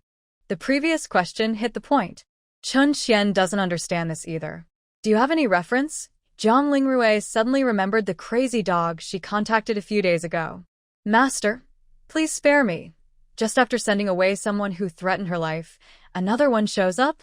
Honestly, we should be a little more discreet. At least, we shouldn't make ourselves feel like we're in an old-fashioned romantic story, giving everyone goosebumps. For subordinates like those who serve as family members, only powerful forces with deep roots in the end-of-the-world scenario would have them. Outside, you wouldn't see such subordinates. They follow the old titles. If it's a young lady or a lady, it's not very suitable, too distant and not authoritative enough. Jiang Lingrui still prefers to be open with Chen Qian. Although her words are straightforward, they help her understand the deeper meaning. Chen Qian immediately understood. Those titles are indeed overly dramatic, but the loyalty behind them is real. She was educated for many years to believe in equality, but many things in this world can't be judged only by her own perspective. Now that she's in this position, she needs to learn to adapt. Chen Qian can't abandon her followers, and those followers, for their part, won't leave their master either. because of their beliefs. All right, I'll try to get used to it, Chen Qian said, no longer bothering about the titles. Once she gets used to it, it'll be fine. Jiang Lingrui looked at the easily pleased Chen Qian, feeling soft inside. Or, how about calling her the head of the family? It's convenient, especially since the other subordinates will come over too. Head of the family? Chen Qian understood. Yes, you could say that. They are like our family members. Jiang Lingrui naturally considers those who have followed her for many years as her siblings. Great. That sounds more commanding than madam. I like it. In the world of mixing around, having a commanding presence is most important. The term, madam, sounds awkward. People who don't know might think she's a runaway young wife. Wait, young wife. That doesn't seem impossible. She and her 5 young wives, Qian, can I be the second in command? Forget about repaying debts. Hua Xiao is back at it again. Chen Qian's smile suddenly appeared, then immediately stiffened. But, is that possible? How could you ask that question out loud? You're about to ruin everything at home, and now there's a second in command? He looked at Jiang Lingrui for help. Honestly, family status isn't just about titles. It's about who takes responsibility when something happens. The one who steps up is the head. No, it's not possible. Jiang Lingrui naturally sided with Qian. After receiving the help signal, he quickly refused, leaving no room for argument. Hua Xiao was bold and wanted to keep struggling, but he moved his bottom back a little. Why not? I'm very strong. According to age, you're the youngest. According to assets, you're in debt. According to strength, Han Ci is above you. Overall, you should be the 6th, as expected of Jiang Lingrui, always wearing the warmest smile while saying the scariest things. What about Wei Jingjia? Hua Xiao thought he couldn't possibly score lower than Wei Jingjia. He had just convinced Wei Jingjia a few days ago, though the outcome wasn't quite right. But at first, it was fine. He had perfectly handled the other person. Jiang Lingrui exchanged a glance with Chen Qian, confirming they could arrange it this way, then continued, he's older than you and hasn't owed any debts. This means, regardless of rank, even if your score is high, if you can't fill the gaps, it doesn't matter. Don't mention points. If you do, you'll weaken. Hua Xiao immediately gave up resisting. If he couldn't beat Wei Jingjia, there was no need to compare with others. Once he pays off his debts, he'll turn the tables and become the second in command. Qian first, him second, and they'll conquer the world together. Seeing Hua Xiao convinced, Chen Qian was very satisfied. As expected, as long as the water keeper doesn't interfere with the bowl of water, nothing will go wrong. Every day, she praised her own cleverness. In the afternoon, Chen Qian used the healing device again. Her fingertips would take 2 more days to recover, but her other injuries had healed a lot. Fortunately, she had enough points now. Otherwise, she would have to recover slowly. There's a reason for everything valuable. Moreover, she had Ah Ling, her exclusive nursemaid, lively and bouncing. With a bright future ahead, Hua Xiao sat in the passenger seat, watching the small, broken electric bike approaching their home, and asked, "Are those 2 riding the electric bike the people from our family?" "Yes, by Qi Mian and Han Ci." Chen Qian stretched her neck to look forward behind him. Normal people wouldn't ride an electric bike like this. On the small electric bike, there are 2 tall people sitting awkwardly, seeming to dislike each other and keeping a distance. The bike is so small that it looks crowded. They and 2 others almost arrive at the door at the same time. "Hey, you're all here." Hua Xiao was sitting in front, and when the bike stopped beside them, he was the first to greet. Unfortunately, Bai Qi Mian didn't even look at him. As soon as the bike stopped, she got off quickly and said, "I'm going back first." She greeted them and disappeared into the yard. Chen Qian saw that the other person looked very tired, as if overused, no longer showing any of his previous pride. What had he been through in just a few days? Hua Xiao scratched his head. Why did he run so fast? What's wrong with him? The tall man who had just gotten off the bike turned his back to them and didn't answer for a while. At this moment, Jiang Lingrui helped Chen Qian get off the bike too. She was limping a little. Hua Xiao, not getting any response, looked confused and walked over to the other side. "Are you Han Ci?" He didn't treat the other as the top figure of the East District at all. His voice was excited, and Qin Qian immediately felt something was wrong. Huashao seemed ready to fight. Han Xi, when Qin Qian was helped to the front, he finally saw what he looked like. His eyebrows and eyes were sharp, like a fierce dragon. His short black hair slightly covered his forehead, and he looked imposing, like a king ruling the world, giving off a majestic vibe. Compared to the photos, he was even more intimidating. Han Xi was very tall, even taller than Huashao. The first time Qin Qian saw him, he wanted to burn incense for him, kneel down and pray. "Ancestors, please bless me," then start making wishes. He couldn't help it. Han Xi really matched the description of the ancient ancestors in history books, someone fit to sit on a throne. Before the apocalypse, he would definitely be a powerful boss. When the boss didn't respond to the contract owner, he looked like he was showing off. His broad hand slightly covered his lips, looking deep and serious.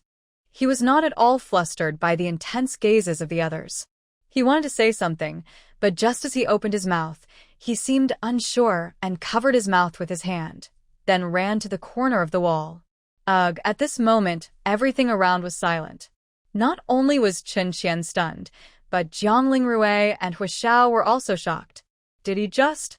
Qin Qian had never encountered such a situation. She quickly looked at Jiang Lingrui. "Ailing, shall we go over and check on him?" It's not that she didn't want to go over actively, but she was still limping. She was semi-disabled, and if she tried to jump over, Ailing might stop her. "Qian, wait here. I'll go see him," Jiang Lingrui said, clearly not agreeing. He then walked toward Han Xi, apparently planning to use his special ability to handle the situation directly. Qin Qian watched Han Xi, who was vomiting so badly he looked pale, but she didn't go to disturb him. She finally understood why Bai Qi Mian, who was so particular about cleanliness, could run so fast. It seemed he had been through a lot on the road these past few days. Originally, someone who said they could arrive anytime, but because even electric bikes made him dizzy, the delay had dragged on until now. But he's quite impressive, isn't he? Unfortunately, Jiang Lingrui's ability only works on pain.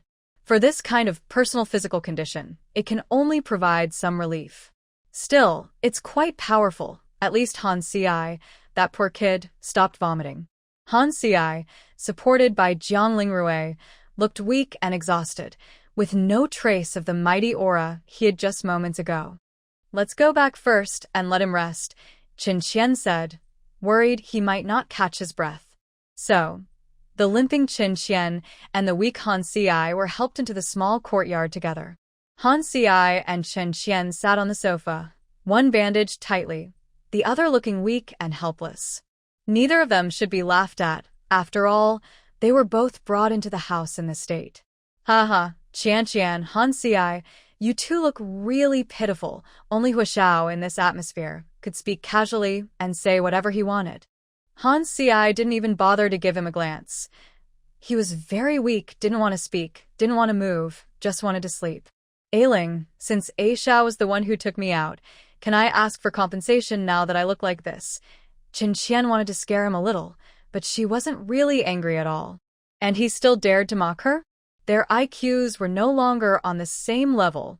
Jiang Lingrui cooperated with her to scare him. "Yes, you should get a lot of compensation." However, this time, Hu Xiaozhao was not scared because Qian was smiling when she said this, clearly joking with him. "Want points? I can sell myself. Just for tonight." Hu Xiaozhao's eyes sparkled as if saying, quickly agree, but you still owe a Ling points, right? Pay him back first." "I'm not in a hurry."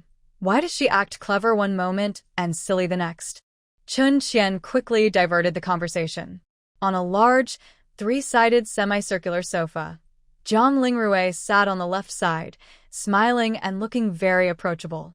Hu Xiaozhao was overwhelmed by heavy debt and didn't dare to suggest paying it off himself.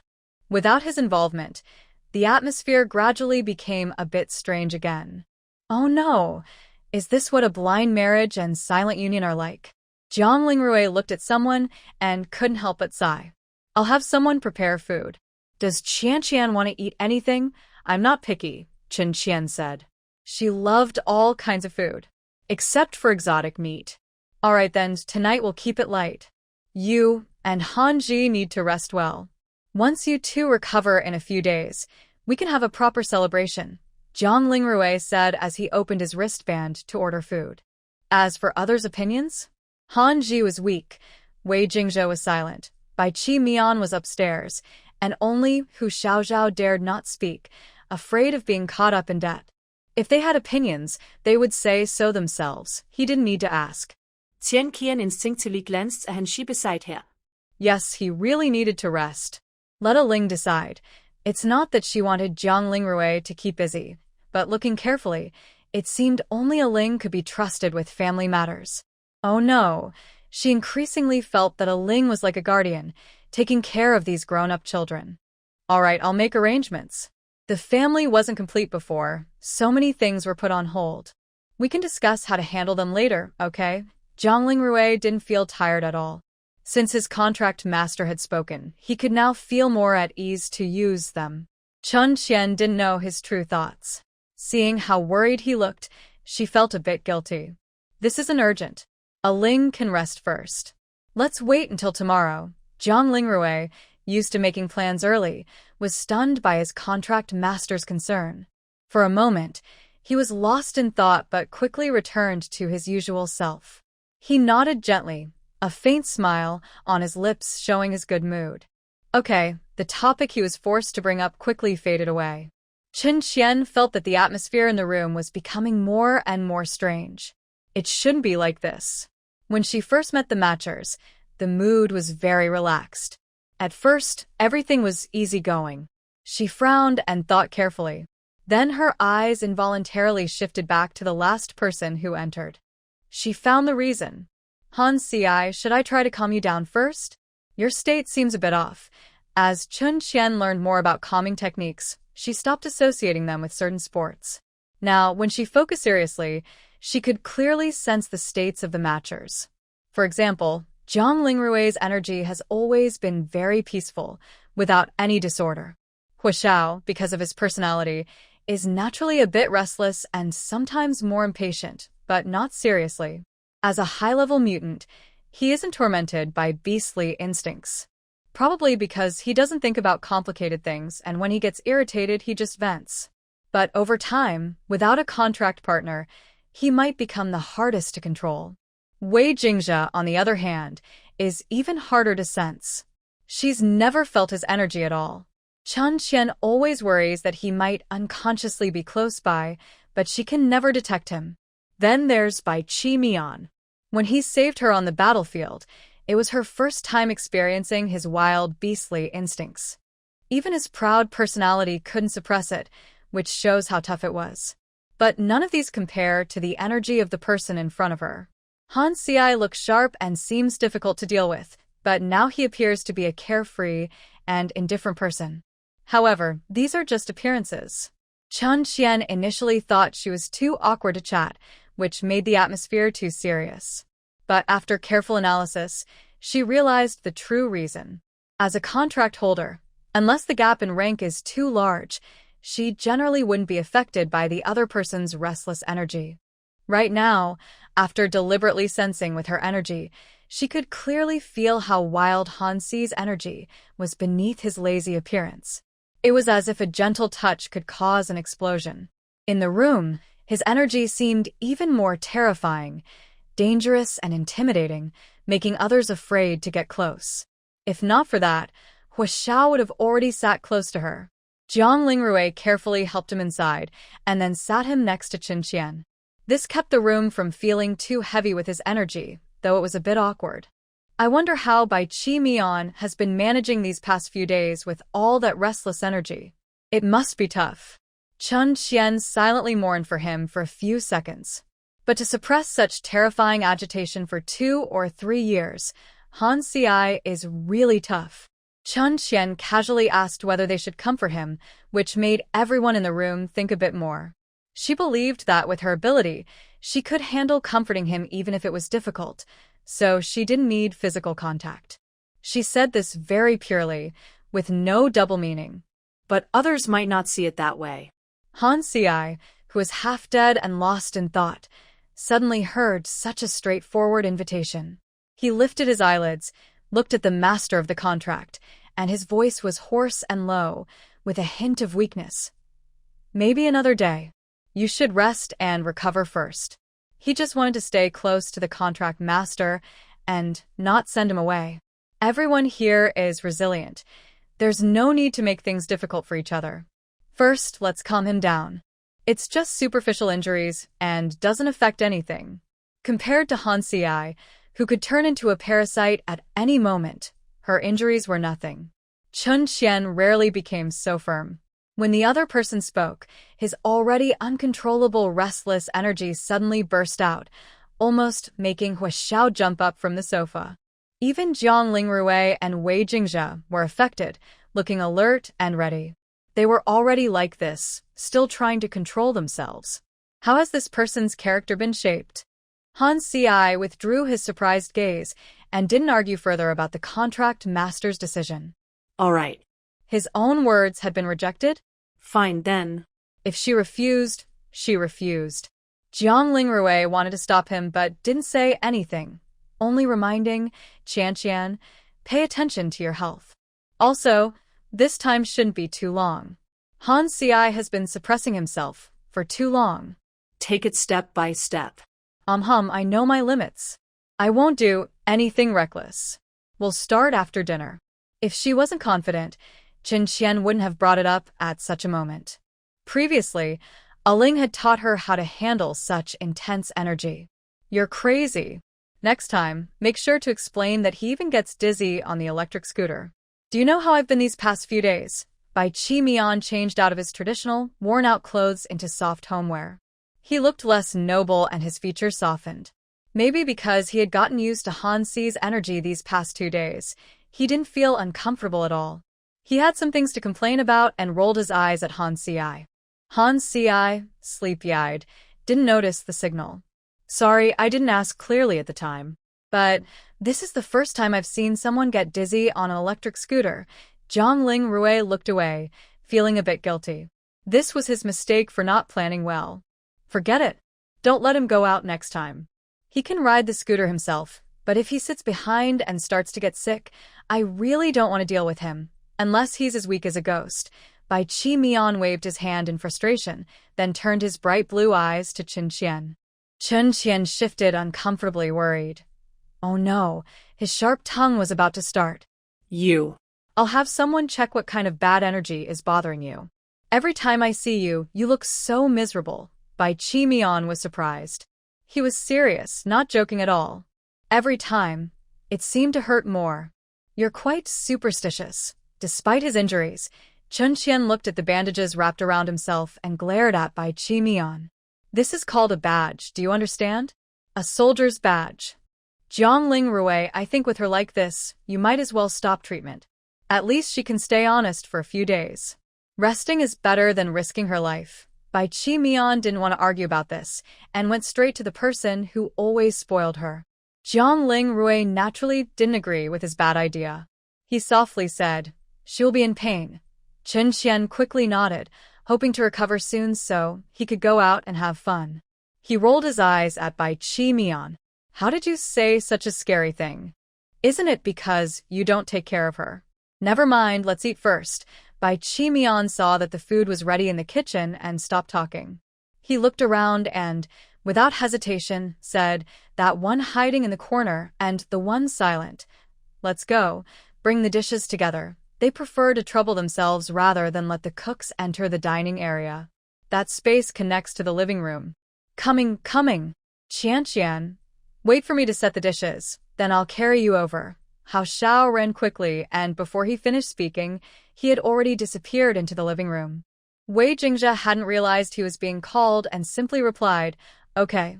He obediently followed by Qimian, acting as if he would do whatever was asked of him. Jiang Lingrui shook his head and stood up, looking at the 2 people sitting sadly in the middle of the sofa.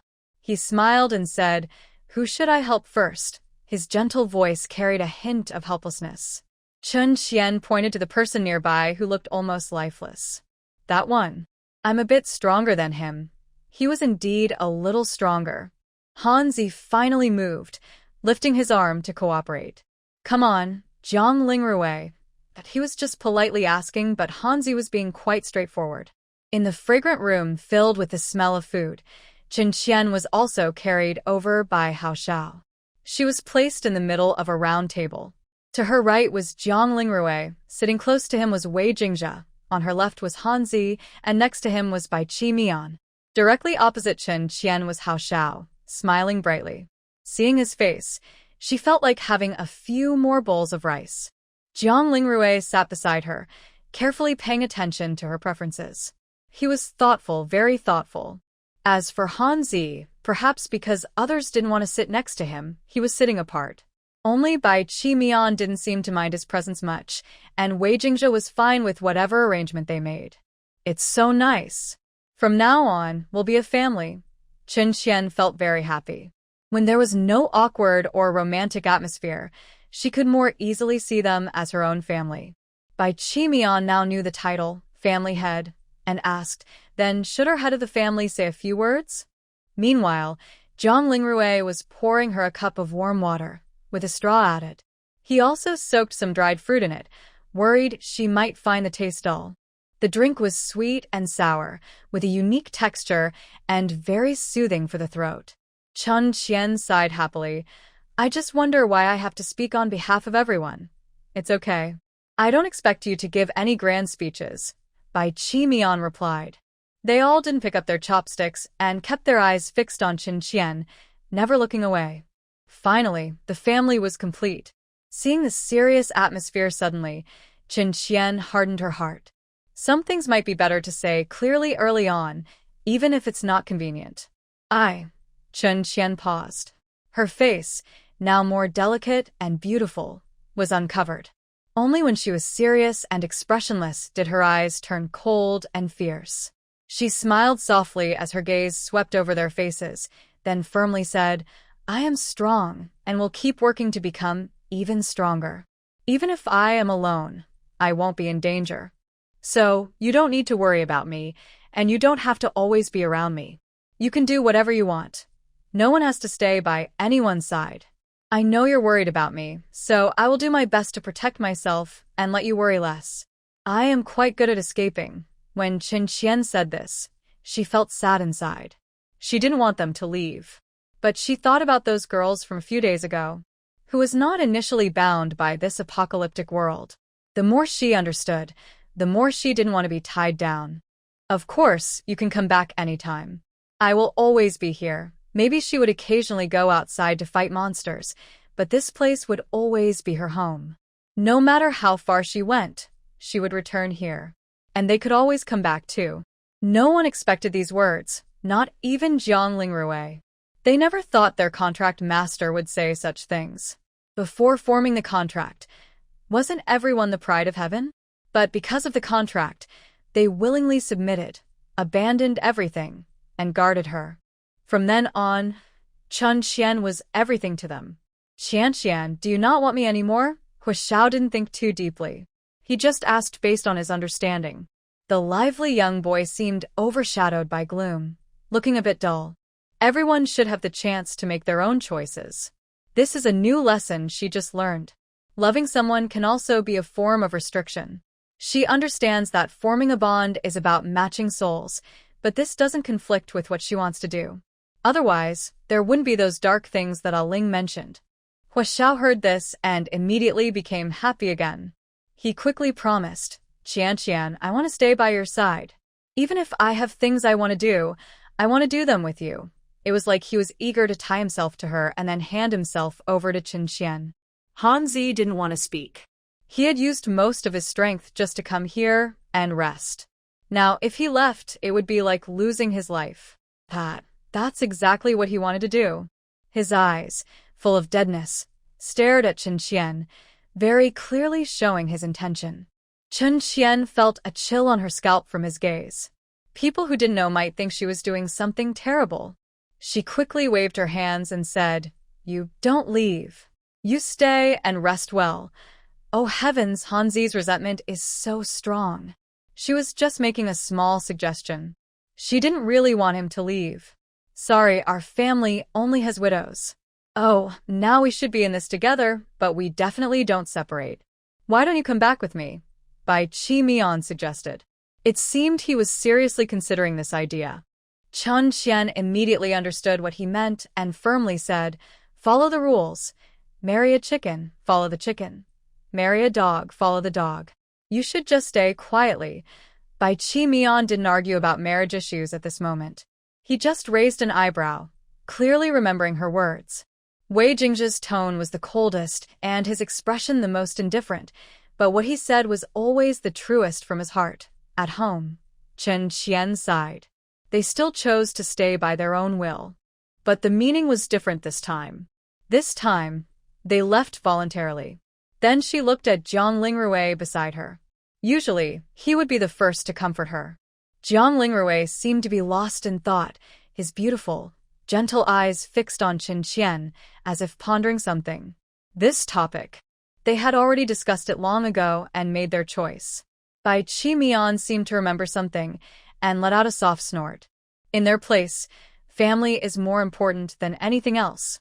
He is very selfish, so he probably will never take the initiative to care for others before taking care of his family. However, he understands the other person. There are always some silly people in this world who insist on following their own path. I finished talking, hurry up and eat. The food will get cold later. Chun Qian started to change the subject. Just as she reached for her chopsticks, she remembered her pig's trotters. Oh no, how can I eat with this? Maybe I should first remove the bandage? Or use a helper? Before she could worry further, Jiang Lingrui, who had been daydreaming nearby, already picked up his chopsticks and served some of the food she had just glanced at. I'll remove it later. I ordered a therapy device, but it probably won't arrive for a while. The therapy device was meant for others. Her Qian didn't need it. Chun Qian nodded and watched Jiang Lingrui, who was no longer lost in thought. He had returned to his usual self. She didn't mind and started eating with her chopsticks. During this meal, Jiang Lingrui kept taking care of her. She barely ate anything herself. After she reminded him once, he found an excuse to suppress her, so she could only quietly enjoy his care. She was slowly getting used to the fact that they kept staring at her. Even in public, doing such intimate acts didn't embarrass Chen Qian. She had kissed 3 people as their contract owner, and small things like feeding her wouldn't make her blush. Chen Qian, who hadn't looked in a mirror, didn't realize how red her face was or how amusing her calm appearance was. Everyone else was now teasing her about her. After the meal, she rested for a while and was helped to wash up. Seeing Jiang Lingrui ready to help her take a shower directly, she quickly refused. I can do it myself. Just kidding, with her current appearance, she wouldn't even consider a double bath. Phew, that embarrassing history she would never leave behind. Okay, be careful not to bump yourself. I'm outside. Call me if you need anything. Jiang Lingrui no longer saw her as a 4th-stage mutant, but as a contract owner who needed careful care. The bandages on her body had been removed. After using the therapy device in the afternoon, her wounds had scabbed over, but she hadn't changed the dressings then.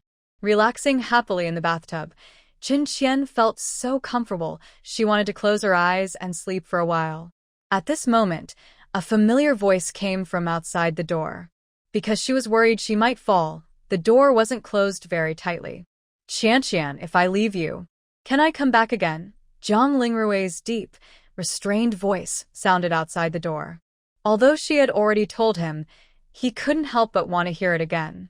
His demeanor now was very different from the confident Commander Jiang he used to be. He liked staying close to his contract master and doing what he wanted. Chun Qian's misty eyes, blurred by steam, showed surprise. She seemed to remember how Jiang Lingrui looked when he was upset about his lack of fighting ability. His vulnerability was always only shown to her. Ailing, I said those things just to give you more choices. Whatever the outcome, this is your home. Those are just work, just a task. No need to worry so much.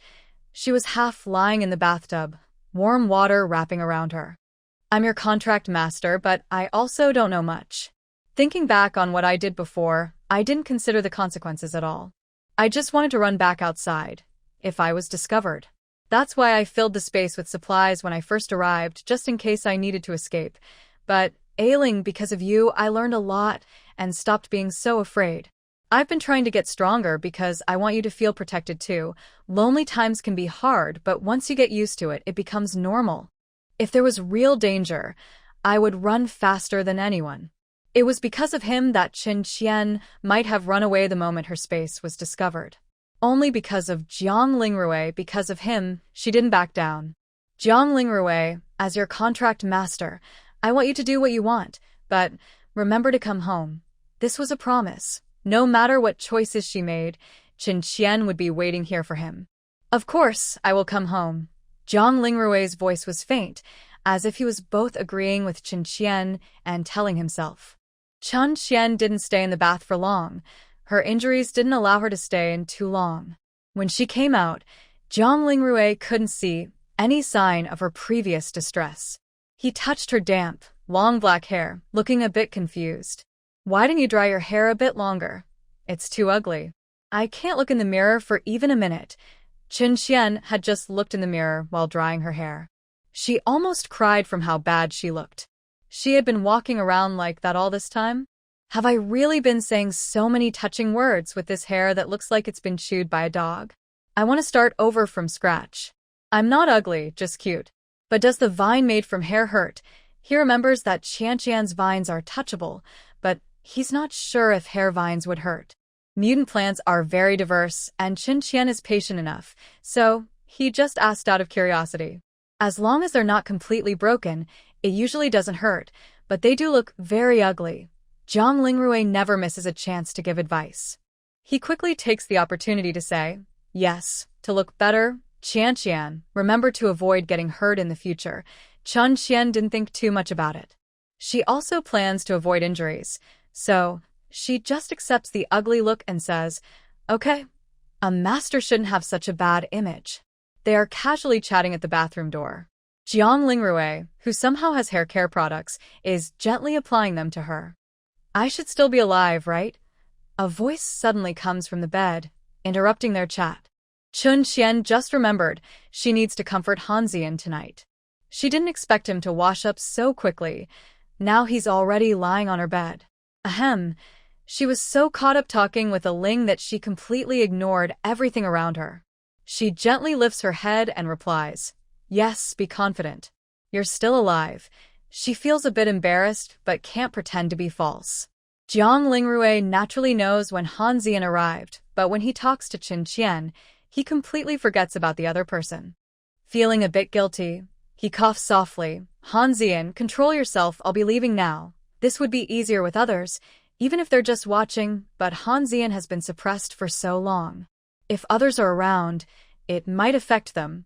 Hanzian responds, oh, okay. He really has no intention of letting the master's body come close. He doesn't seem like someone easy to talk to, but every time he discusses things, he agrees. Qin Qian is helped to sit on the bed by Jiang Lingrui. After saying goodnight, she looks eagerly at him leaving. Those who don't know might think these two are mute. To ease the awkwardness, Qin Qian simply opens her domain. She's not afraid of anyone. Just kidding. With her strength, how could she suffer from this energy disturbance? Suddenly, the energy field looked like a fishing net made of water. It wasn't very big or strong, but it gently covered Han Xiai. The dangerous energy agitation on him, which he had deliberately restrained, was instantly calmed. Han Xiai sighed softly. As expected, if he hadn't been told repeatedly, he would have transformed into a beast to enjoy this moment of relaxation. This unique aura of hers and the deep-seated energy felt like addictive medicine. Once experienced, it was impossible to quit. Even a little bit of it made him sigh in admiration. Qin Qian relaxed, feeling affected by his increasingly wild energy. He felt a bit off, saying, it's still more comfortable this way. Because of the injury on his leg, he could only slowly move closer to Han Xiai. A Ling had just slipped away too quickly and forgot about this huge bed. When Qin Qian finally managed to move beside Han Xiai, he saw her lazily staring at him, watching everything he had just done. The aging, powerful boss with a weak, charming smile said, do you want to do it again? Seeing the master of the contract move closer, it was quite amusing. Both of us are in such a bad state, and you're still watching me joke. Chen Qian was speechless. This person wasn't much better off than him. Where did he get the confidence to laugh at him? Han Si ignored his miserable state. While you're still alive, take a few more looks. Chen Qian didn't want to speak. Why did this person always act like he might die at any moment and that enjoying life was the best choice? Is it too late? Shall we sleep now? His tone carried a hint of expectation. Based on his understanding of a fourth-stage mutant, a few moments of comfort would consume more than half of his energy, especially since Chen Qian was still injured. But this was already good enough. At least he had enjoyed a moment of relaxation. It was a rare feeling of ease. He couldn't ask for too much. This was already enough. Chen Qian could guess that the other person was truly hoping for just sleep. No, we need to handle serious matters first. You can use more energy if you want. I feel quite relaxed now, and it's not a problem, he said. Han Si, rejected again, drooped his eyelids and looked thoughtful. Fine, then a little more. He slowly began to increase his energy. Although he looked like a dead person who didn't want to live, Chen Qian could clearly feel that his energy increase was very small. Is that enough? Han Si felt that the energy he released had already exceeded the limit of a fourth-stage mutant. He couldn't help but ask the other person. Doing something to kill his own contract master. Would it be remembered for 1,000 years? Chen Qian easily controlled this wave of energy. The air seemed to become lively because of their intertwined energies. Not enough. I can keep going. Han Si, who had never been so worried before, hesitated for a moment and then asked again. Not enough. Can you do it? If not, let me do it, Chen Qian said a bit anxiously. She was somewhat affected by the restless energy, but it really wasn't enough. With her current energy, doubling it wouldn't be a problem, probably around the middle of the 6th stage. So Chen Qian simply stopped letting the other person release energy actively. She went all out, filling the entire room with gentle energy, then guided him to expand his own energy. How is it? Comfortable? You don't need to be so cautious. I'm only injured now. Otherwise, it would be even better. Chen Qian watched the relaxed and absent-minded expression on his face. She felt very proud inside. Her efforts hadn't been in vain. She was now more confident about Han Si advancing to the next stage. If the previous energy was like a hand gently pressing on his head, now the dense energy field was like having an extra massage and shoulder rubbing session. Han Si lazily pulled Chen Qian into his arms. He was very tall, and Chen Qian felt like a pillow wrapped in his embrace. He rested his chin on her head and unconsciously rubbed. Very comfortable, his voice finally carried some vitality, no longer sounding half-dead. Next to her was a human-shaped, over 190 centimeters tall, extremely handsome man. Han Si, she felt her heart race. Han Si's soft breath caused his chest to vibrate slightly. He could give up anything, but he had to take advantage of this. Suddenly, from sweet words to passionate heat, the domineering boss was truly a boss. But it wasn't enough. At this moment, if he lost control, probably 6 bodies would be found here by tomorrow morning. Side note, I was restricted and censored, so many parts were deleted, sigh. Chen Qian, finally freed, began to breathe fresh air. As a powerful 4th-level mutant, she almost suffocated. Lack of experience in this area, but with practice, she would learn to breathe properly. Han Si had already returned to his original position, skillfully holding Chen Qian in his arms. Their hearts were very close, pounding wildly. Chen Qian felt overwhelmed. After calming down a bit, Han Si continued, "Let's leave it at that for now." The calming effect was very good. Thanks for your effort. Finally, he could sleep peacefully. Chen Qian responded softly, without the previous assertiveness of demanding her rights. The person in front of her was not a naive bunny like Wei Jingjia. He was a fierce dragon. Seeing his indifferent attitude, as if nothing mattered, once he had his treasure, his actions were truly unstoppable. Is he a Western dragon or an Eastern dragon? Let's talk about it later, Han Si thought, not knowing what his contract partner was thinking. He was already feeling sleepy. Such addictive comfort. Chun Qian noticed his breathing was calming down, indicating he had fallen asleep. At this time, she was still very alert. Tightly held, Chun Qian couldn't reach her bracelet, only able to stare blankly. Surrounded by handsome men but unable to do anything, she promised herself she would pick one tomorrow. After a jumble of wild thoughts, she reluctantly fell asleep. Chun Qian woke up. She had gone to bed too early last night, so she was already awake at this hour. The person beside her was still deeply asleep. All night, he hadn't let go of her. Occasionally relaxing a little, he only allowed her to move briefly. A clingy person asleep. Chun Qian stared blankly at the ceiling. Even if she was bored and just stared, she didn't dare disturb his sleep. She hadn't learned her last move yet, but was interrupted by his subsequent actions. Is this the instinct of a former boss? He was the one who had the first kiss, yet he was so much more skilled than her. Han Si, gifted.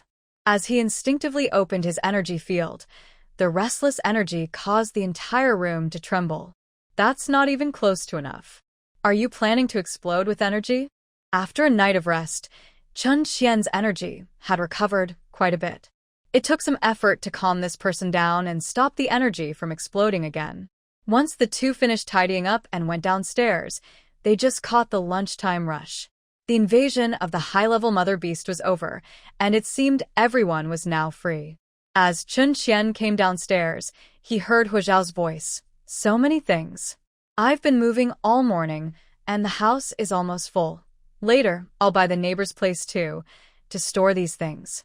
Bai Qi Mian didn't think much when he bought it, but now it seemed a bit small. As he spoke, he went out, probably busy with something. Two determined people, despite their injuries, supported each other and slowly walked into the yard. What's wrong? Qian, you're here. They brought a lot of stuff. So much. Hu Zhao's eyes sparkled with envy, unable to hide his admiration. Why doesn't my family send anything? They're not poor either, right? Chun Qian looked over and saw that the inner yard was almost filled with all kinds of things. No need to guess, the front yard must be just as full. Zhang Lingrui squeezed in from outside, wearing comfortable and elegant casual clothes that made him look even more gentle and refined. Qian, please approve the house purchase information I sent you. I told them to move to the neighbor's place first. This morning, Hu Zhao hadn't watched over things properly, so he had people put everything into the small yard. Some items he even personally stuffed into the inner yard. By the time Zhang Lingrui noticed, it was too late. Yes, Chun Qian's yard had once again been affected by Hu Zhao. Chun Qian finally snapped out of her daze amid the pile of things and quickly opened her wristband to approve a few messages. Okay. Why are so many things being sent here, from high-level materials to weapons and equipment, to various high-tech furniture and a mountain of beast cores? And separately, all kinds of beautiful jewelry and clothes. These boxes dazzled anyone who saw them, so she didn't even think about how her yard had been ruined. However, he finally knew which person, like him, had kept secret savings before marriage. Chun Qian didn't notice the slight bite of those two words. Her mind was filled with the memories of the points back then. The system calculated everything as personal assets. She thought that tens of millions of points were already shocking enough, but she didn't expect this to be just the tip of the iceberg. Is there more? Your dowry is a bit too much, isn't it? No, maybe she just hasn't seen enough? She understood the current prices. Buying these things in a city wouldn't be unusual. Is this a gamble with the gods of wealth? Yes, there are some items that are hard to transport. They will arrive within a week. The neighbors are converting a warehouse to store these things, Zhang Lingrui said as he finally squeezed through the items. That Hu Zhao really is someone who can make people worry just by looking at him. After approaching Chun Qian, he naturally took her from Han Zi's hand and gently led her inside. Let's wait a bit before talking. I'll treat your leg again, and it won't hurt anymore. The senses of abnormal beings are very sharp, so Zhang Lingrui could easily notice the smell of someone on his contract master. His eyes darkened slightly, as if lost in thought. Chun Qian's attention was pulled back by Jiang Lingrui's words, and warmth suddenly filled her heart. She loves her nanny so much, but she loves Ling even more. He always notices everything about her in every situation. What's wrong? Jiang Lingrui asked softly, looking at Chun Qian, who suddenly stopped. Chun Qian suddenly threw herself into his arms, her face rubbing against him non-stop. Ling, her hands didn't rest either. Even injured, she still hugged the person in front of her. This person's embrace was gentle, filled with the scent of peach blossoms. Chun Qian couldn't help but nuzzle his chest again and again. Even with Han Zi and others watching behind her, she still wanted to stay close to Ling. The calmness of the great commander Jiang disappeared at this moment. His eyes were full of tenderness, and his slender, white hand gently stroked her head. For a moment, it felt like his world only consisted of the warmth in his contract master's arms. Just standing foolishly in the living room, doing nothing but hugging, made him feel deeply attached. Let's eat first, and then have the treatment later. Didn't you say there was something you wanted to talk to me about yesterday? Let's go together later. Chun Qian's voice was a mix of happiness and nervousness. She didn't want to let go of the waist she had been holding for a long time. That was close. If she held on any longer, she might really have squeezed Ling's bottom. They were so close, only a little distance apart. Who knew how much effort she used to hold back? A symbol of perseverance despite physical limitations. She really is a bit strange, hee.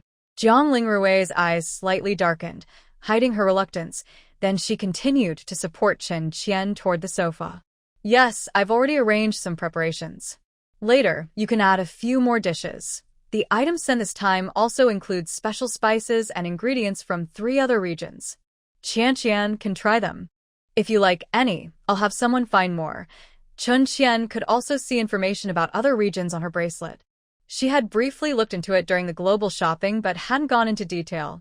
Because she didn't know much, she didn't buy many things that suited her. For example, with local specialties, she just chose based on which advertisements looked the best. Okay, has Ling been to other regions? I've been to the south and west regions a few times.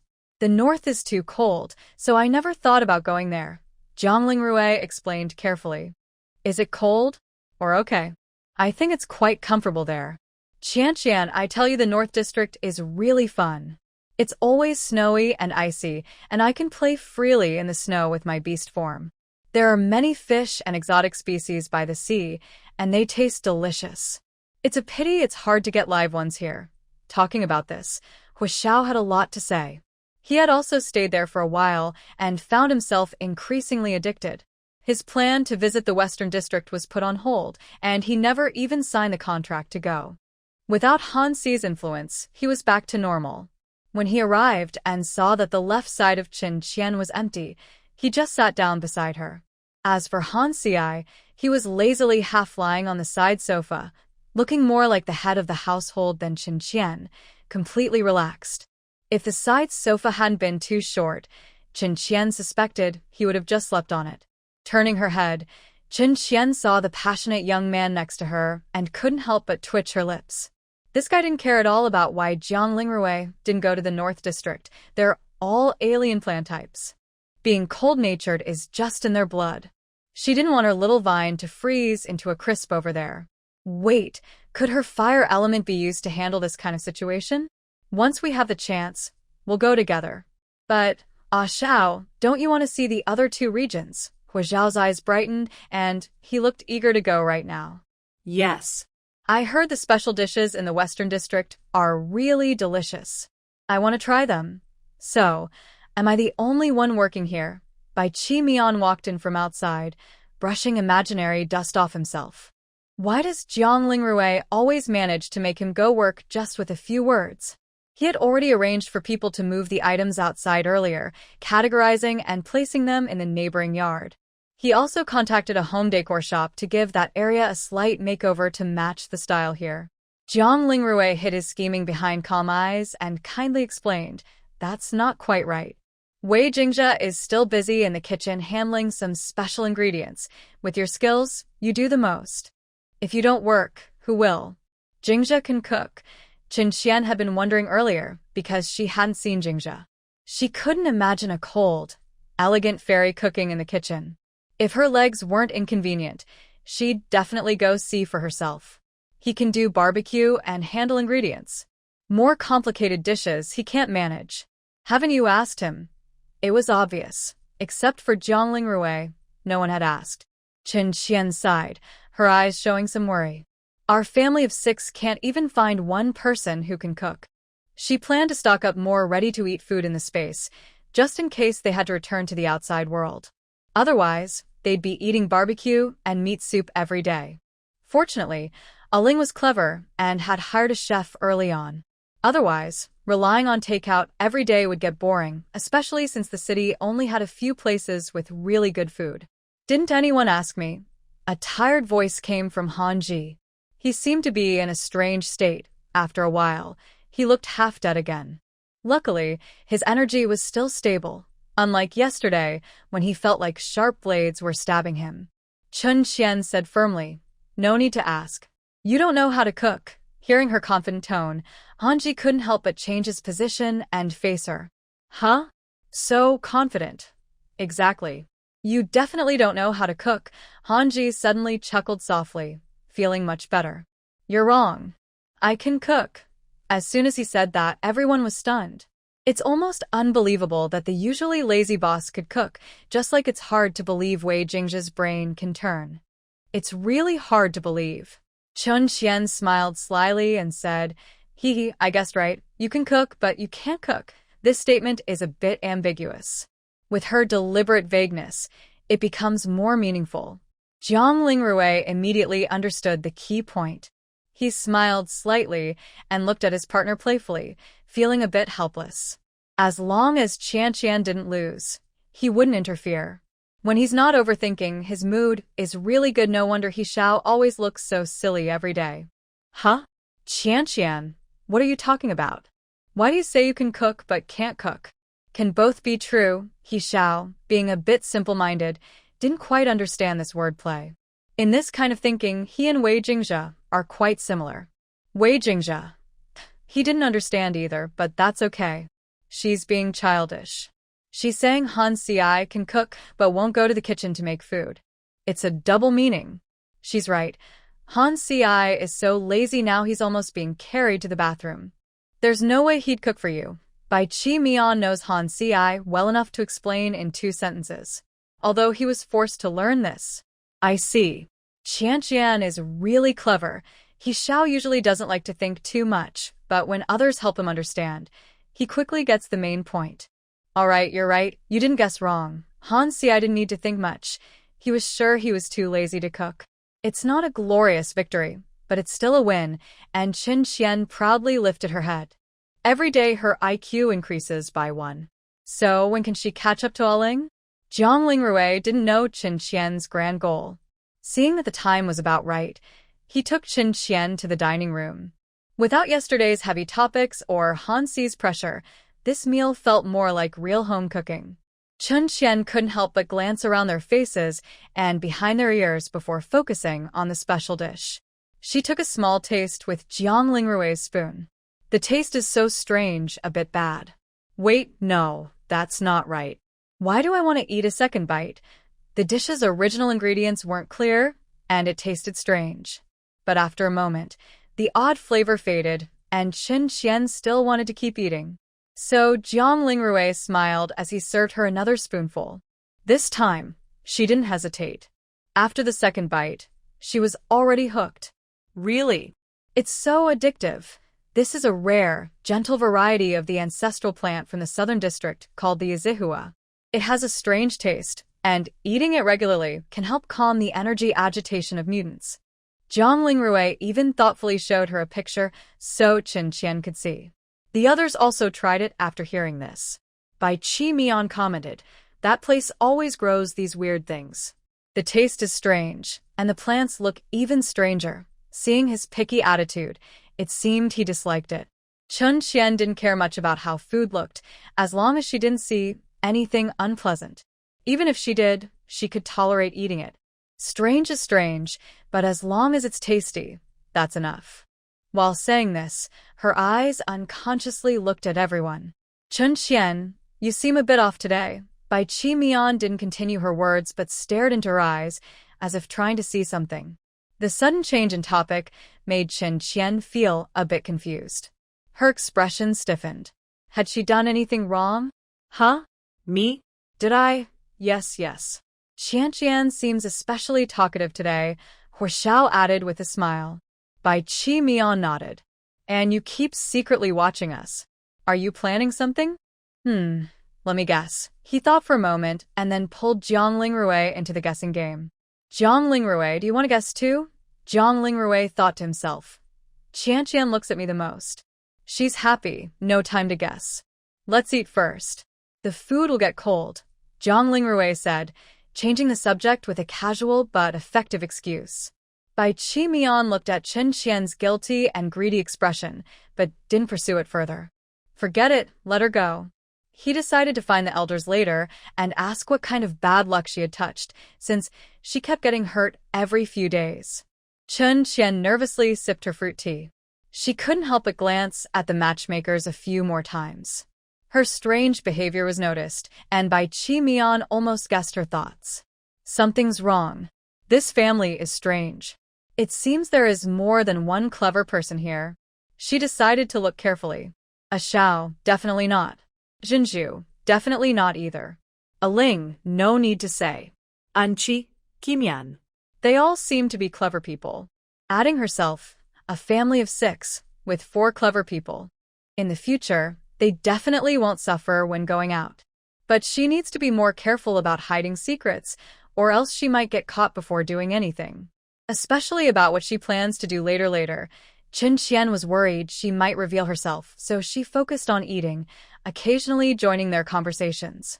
Who would have thought that in a world with one wife and many husbands, the men would gather at home and talk about politics, city development, alien invasions? She didn't want to understand any of it. But unfortunately, her match was very perceptive, and while chatting, he helped her analyze and explain everything clearly. After dinner, Chen Qian felt her heart pounding, like it couldn't be cleaned out. A Ling never forced her, so he tempted her gently. When encountering unfamiliar topics, he would explain to her, always with a gentle smile, like peach blossoms in the mountains. She was so captivated she didn't even think about refusing. Knowledge sneakily entered her mind. Her curiosity grew every day. Chen Qian watched happily as everyone finished eating and started tidying up the dishes. It seemed they had planned this in advance, working smoothly together. Even Hanzi, who was usually lazy, began wiping the table. This relaxed scene didn't look like a domineering boss at all. She cherished this lively and warm life. Someone cares, someone loves, and someone walks beside her. Finally, she was no longer alone. The first volume, Delicate Vines Enter the Sea, is finished. Do you think I won't leave a hook today? Impossible. I am very mischievous. Today's topic. Who do you think is the first to serve the meat dish?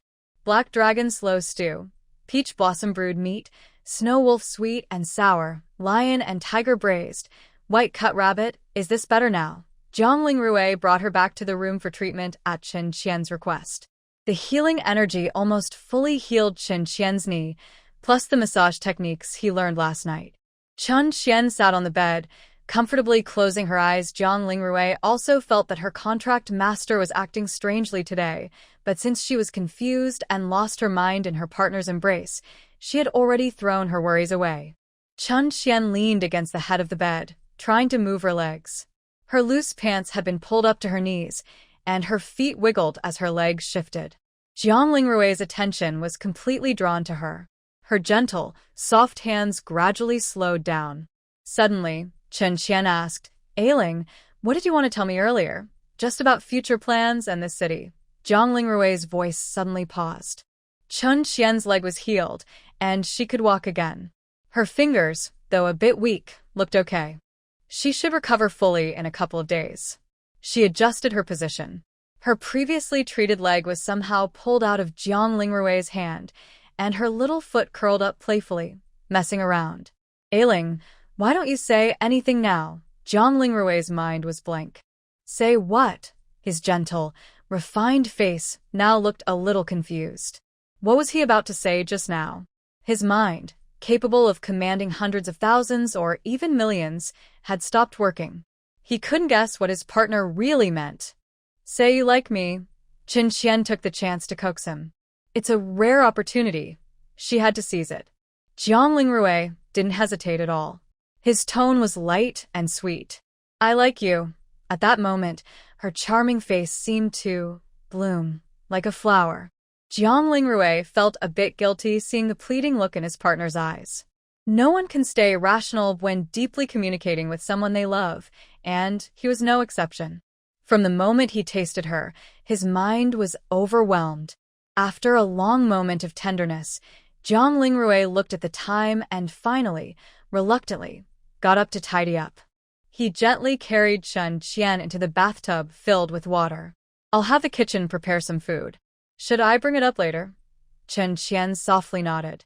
She was feeling a little sleepy. This time, Jiang Lingrui didn't let her bathe alone. Instead, he carefully cleaned her from head to toe. He even arranged her skincare products, which she found troublesome to use. When she came out, Qin Qian looked like a well-marinated, transformed person. Fortunately, these products didn't have a strong smell and dissipated quickly. She clearly remembers that she wasn't this fair before. With a little more effort, she might catch up to Jiang Lingrui as expected. City life really nurtures people. Jiang Lingrui gently placed her on the sofa nearby, then started changing the messy, torn sheets. After restoring the room to a tidy state, he picked her up and put her back on the bed. Even if she could move, she wouldn't want to ruin the moment. She truly loves feeling protected and cared for, as if she's in someone's gentle hands. After taking a shower, Qin Qian was no longer sleepy. Feeling clean and refreshed, she couldn't help but roll around on the bed while Jiang Lingrui went downstairs to bring up food. She finally got to eat some meat. All her late-night studying was worth it. Though she was a bit tired, she felt very happy.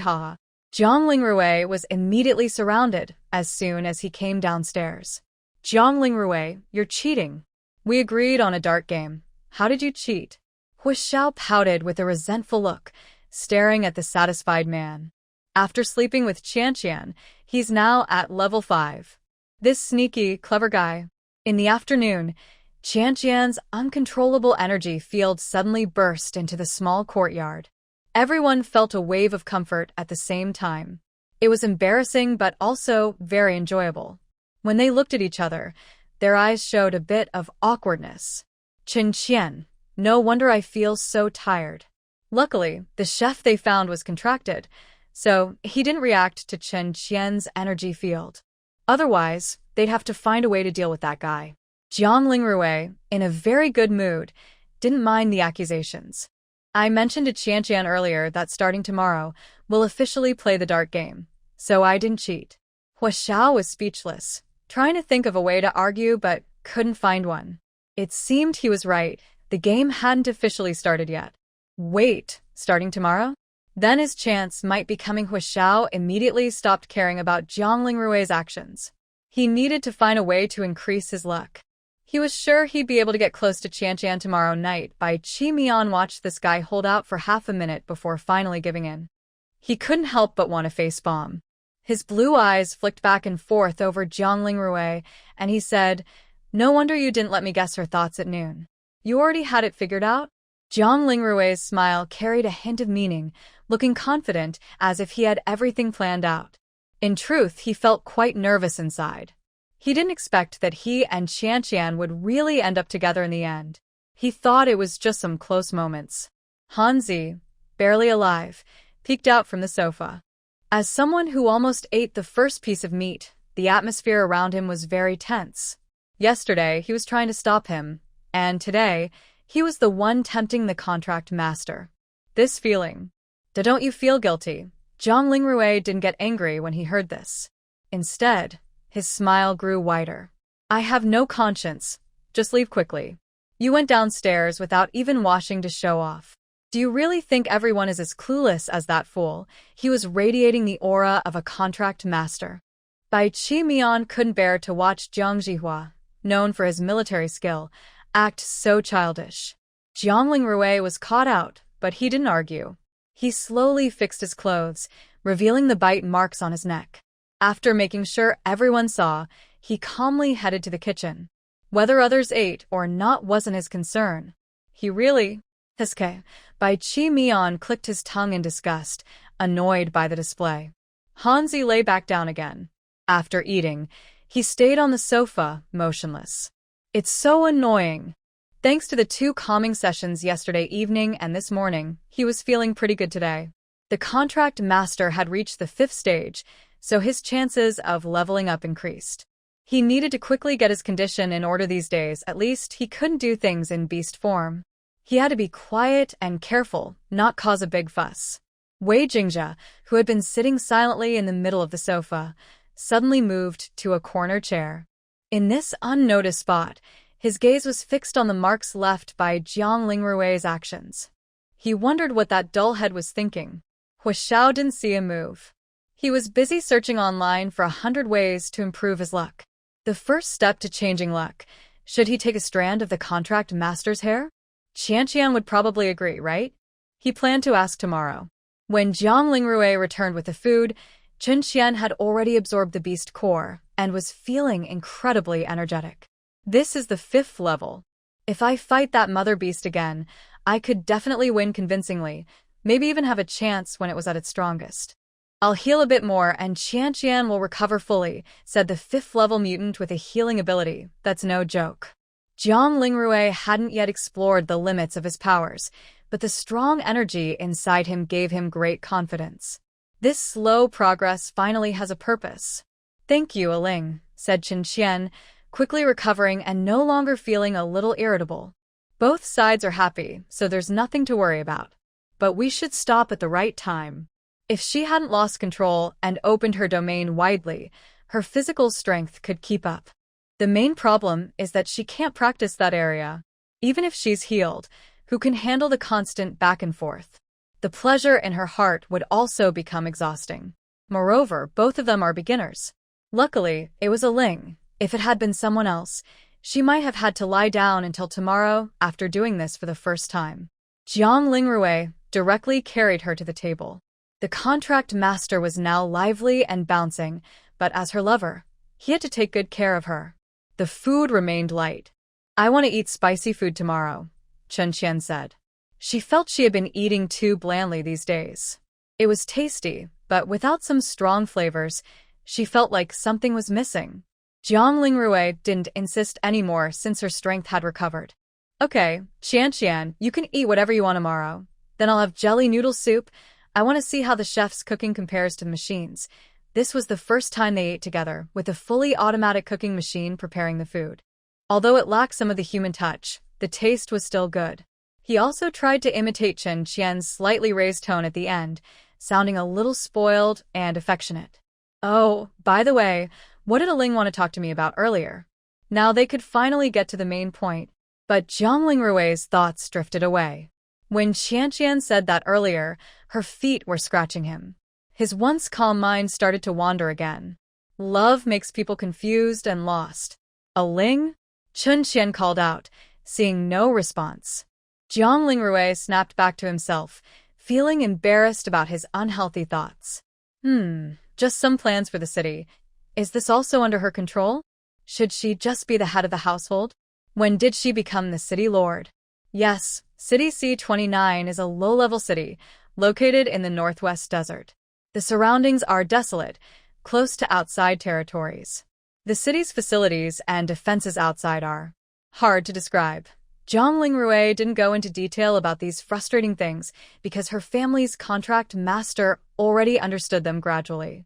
Chen Qian, I think you're right. The place she once thought of as paradise turned out to be something she couldn't easily describe in her mind. Sure enough, you can't see everything with a perfect filter. She learned her lesson again. For example, City C-29, or a woman whose personality suddenly changed. She definitely won't be fooled again. After Chen Qian agreed, Jiang Lingrui continued, the current mayor is quite standard and he listens well, so I won't change him for now. Since Qianqian plans to settle here in the future, I will prioritize developing the city, including safety measures and welfare programs. Jiang Lingrui carefully explained what each task was for and how the city would develop later. His tone was clear, calm, and steady, making the story lively and interesting. Before she knew it, Chen Qian started imagining a city that truly looked like paradise. It was no longer just her idealized view, but a city that could be among the best even in this post-apocalyptic world. Chen Qian believed that with Jiang Lingrui's ability, everything he said was part of future plans, not just unrealistic dreams. Qian, there's no place in this world that's completely perfect. What I'm talking about is based on a relatively fair and safe system. Maybe later you'll find its flaws, but there's no way to change them. There are no perfect utopias. Wherever there are people, there will be darkness in human nature. Chen Qian nodded in understanding. I know that. Aling doesn't need to feel so much pressure. We'll do what we can, and if we can't, we shouldn't force it. Just be happy. She didn't stop Jiang Lingrui from making changes to the city. Her partner's abilities determined what they needed to do. It was never about small, trivial matters. She would work hard with them. As long as the family was together, everything else didn't matter. Initially, agreeing for Jiang Lingrui to continue as the commander was the same. Regarding those responsibilities, it can be understood, but he would not let him sacrifice himself for them. Jiang Lingrui didn't actually think these matters were very important. What he cared about was Chen Qian. Changing the city was just for Qian. She has never been someone who likes to hide behind others, so Qian naturally needs to know and be involved in some things. Okay, I'll listen to Qian. I won't force myself. Now, let's talk about some family arrangements. Chen Qian nodded. Shouldn't we call them in too? Let's go over it with you first, and tomorrow we can bring them along. Jiang Lingrui seemed to have thought of something. His face, usually full of spring energy, suddenly showed a few dark lines. Some things are better for Huaxiao to find out later. Mentioning Huaxiao, Chen Qian didn't dare to argue. She's becoming more aware of what she can say in front of whom. Chen Qian was straightforward. All right, even if they decide to stay by your side, they can't just sit around all day. Huaxiao and Hanji are beast slayers, so they rarely follow rules. You don't need to worry about them. But Wei Jingjia is a pioneer, and that's a bit tricky. The outside world has a high casualty rate, and he's not very flexible in his thinking. It might take him years to come back after a trip. His strength has already reached the standard of a beast slayer, so I plan to let him start applying. The remaining 2 months of the contract break are enough for him to switch careers. On the battlefield, he had already evaluated these people. Chen Qian nodded. Becoming a beast slayer is really the hardest standard to meet, but it's also the most free. And even if Jingjia likes to go outside, it doesn't matter. But she's not interested. She's currently good at exploiting legal loopholes and has no good profession. She can blame anything on others. I'll ask him about it tomorrow. Also, regarding Bai Qimian, although he's a defender, the minority groups in City S4 are quite special. His father is the clan leader, so he doesn't need to participate in defense or mobilization with just one word. Since they are no longer restricted by their professions, we can arrange some other jobs for them to earn a living. Of course, I'll ask for their opinions tomorrow. I won't force them. If they are willing to be kept by the contract master and do nothing, Jiang Lingrui didn't say the rest of the sentence. Chen Qian thought that Aling's words made a lot of sense. Anyway, it's always good to find something to do. Or you can come back with me to hunt monsters and gather beast cores. If you really don't want to go out, just stay here and watch the house. Perfect. Aling, what was it you just said you didn't want Xiao to find out? Jiang Lingrui felt a slight headache. Huaxiao's family also sent over a bunch of things. Converting them into points and making fake accounts is fine. I understand who's spoiled his temper. I had someone stop him first and wanted to ask your opinion. Chen Qian, I have no opinion. I don't know anything. Following the principle of not causing trouble unless necessary, Chen Qian decided to be straightforward. According to the law, everything should be confiscated. No exceptions. Indeed, laws are usually reliable. The possessions of the matchers? Sorry, they all belong to the contract owner. As for the consequences that follow, they are not within the scope of the law. But won't Zhao's family tell him? Zhang Lingrui's headache was instantly cured by his contract master. No, that guy already blocked the Hu family. I contacted the other side during my investigation, so all of this is yours now, he said happily. Sounds like something he would do. Blocking his parents directly, probably because he did something wrong. Wait, did he leave the Northern District because he ran away after causing trouble? Chen Qian felt something was off. Zhang Lingrui didn't ignore what his contract master said, but he thought it was better not to tell Qian Qian about Hu Zhao's dark past. It might seem like tattling. Anyway, she would find out sooner or later. There's no rush. Zhang Lingrui changed the subject at the right time. Qian Qian, do you still want to go to the outside world? Chen Qian didn't dare to think too much about the truth. She was afraid she couldn't handle it. Yes, I want to hunt alien species. Only by digging my own beast cores can I get the best deal. Don't worry, Ling, I won't be gone for long. Just going out to hunt. Having high-level family members was a good thing, but it also meant a high demand for high-level beast cores. Don't think they are rich now. Even if they sell everything, they can't buy many 7th-tier beast cores. Zhang Lingrui slightly pursed his lips but didn't stop her. Qian Qian liked to improve her strength. No one could restrict her. They would only accompany her. Next time bring Hanzi along. With him there, you can do whatever you want without holding back. Chen Qian remembered how the other person looked while leaning against the wall, vomiting painfully. I don't think he will go out. Even if she was very strict, she couldn't let him go out with her just to be her bodyguard. Who would take care of whom then? Qian Qian, have you tried taking others into your space? Zhang Lingrui finally had time to help Chen Qian explore this. They had been so busy lately that they barely met, so she had put these things aside. Chen Qian shook her head. She remembered Bai Qi Mian mentioning it once before, but then she forgot. Not yet. Zhang Lingrui didn't answer immediately. After thinking for a moment, he asked, Can you take me in to try? Won't it be dangerous? I don't think I've taken any living things inside before. Chen Qian thought about past experiences and felt unsure. It's fine. Even if there is danger caused by the environment, you can survive for a short time. Plus, Zhang Lingrui had studied space development data at the Research Institute. He had many escape plans in mind. Compared to unstable things, Qian Qian's space would be safer. He planned to organize these ideas again and share them with Qian Qian later. She shouldn't be overwhelmed with too much at once.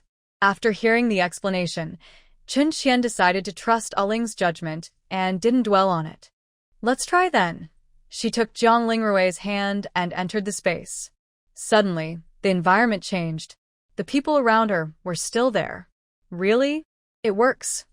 Chen Qian quickly checked the other's condition, worried she might accidentally hurt herself. Zhang Lingrui stopped the anxious host. He enjoyed being cared for, but didn't want her to worry. Fine. This is Qian Qian's space. It's very cozy. She must have put a lot of thought into it. Seeing Zhang Lingrui safe and sound, Chen Qian finally relaxed and quickly showed a proud smile. Ling, look. This used to be a terrible house, but now I painted the walls.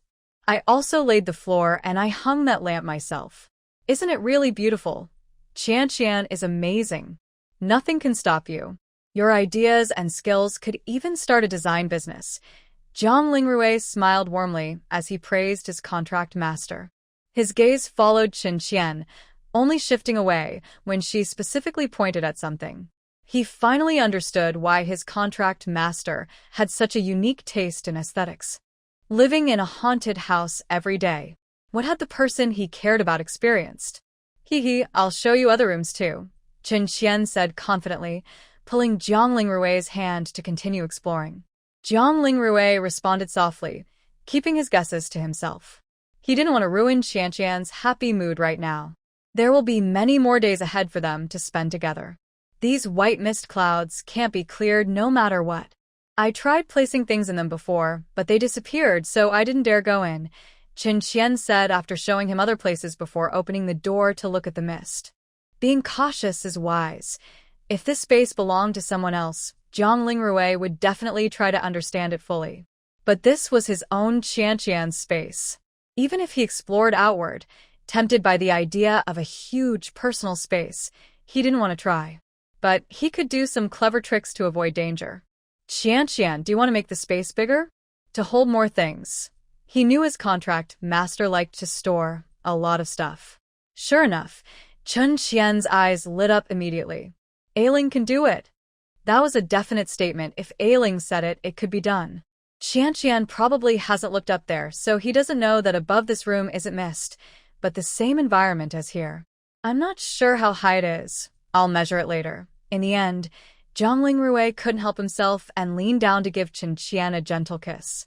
Faced with his contract master's loving gaze, he couldn't help but do nothing. A handsome man coming to him and trying to run away? Chen Qian didn't just let him go after a quick touch. Instead, he blocked him like a boss and deepened the kiss.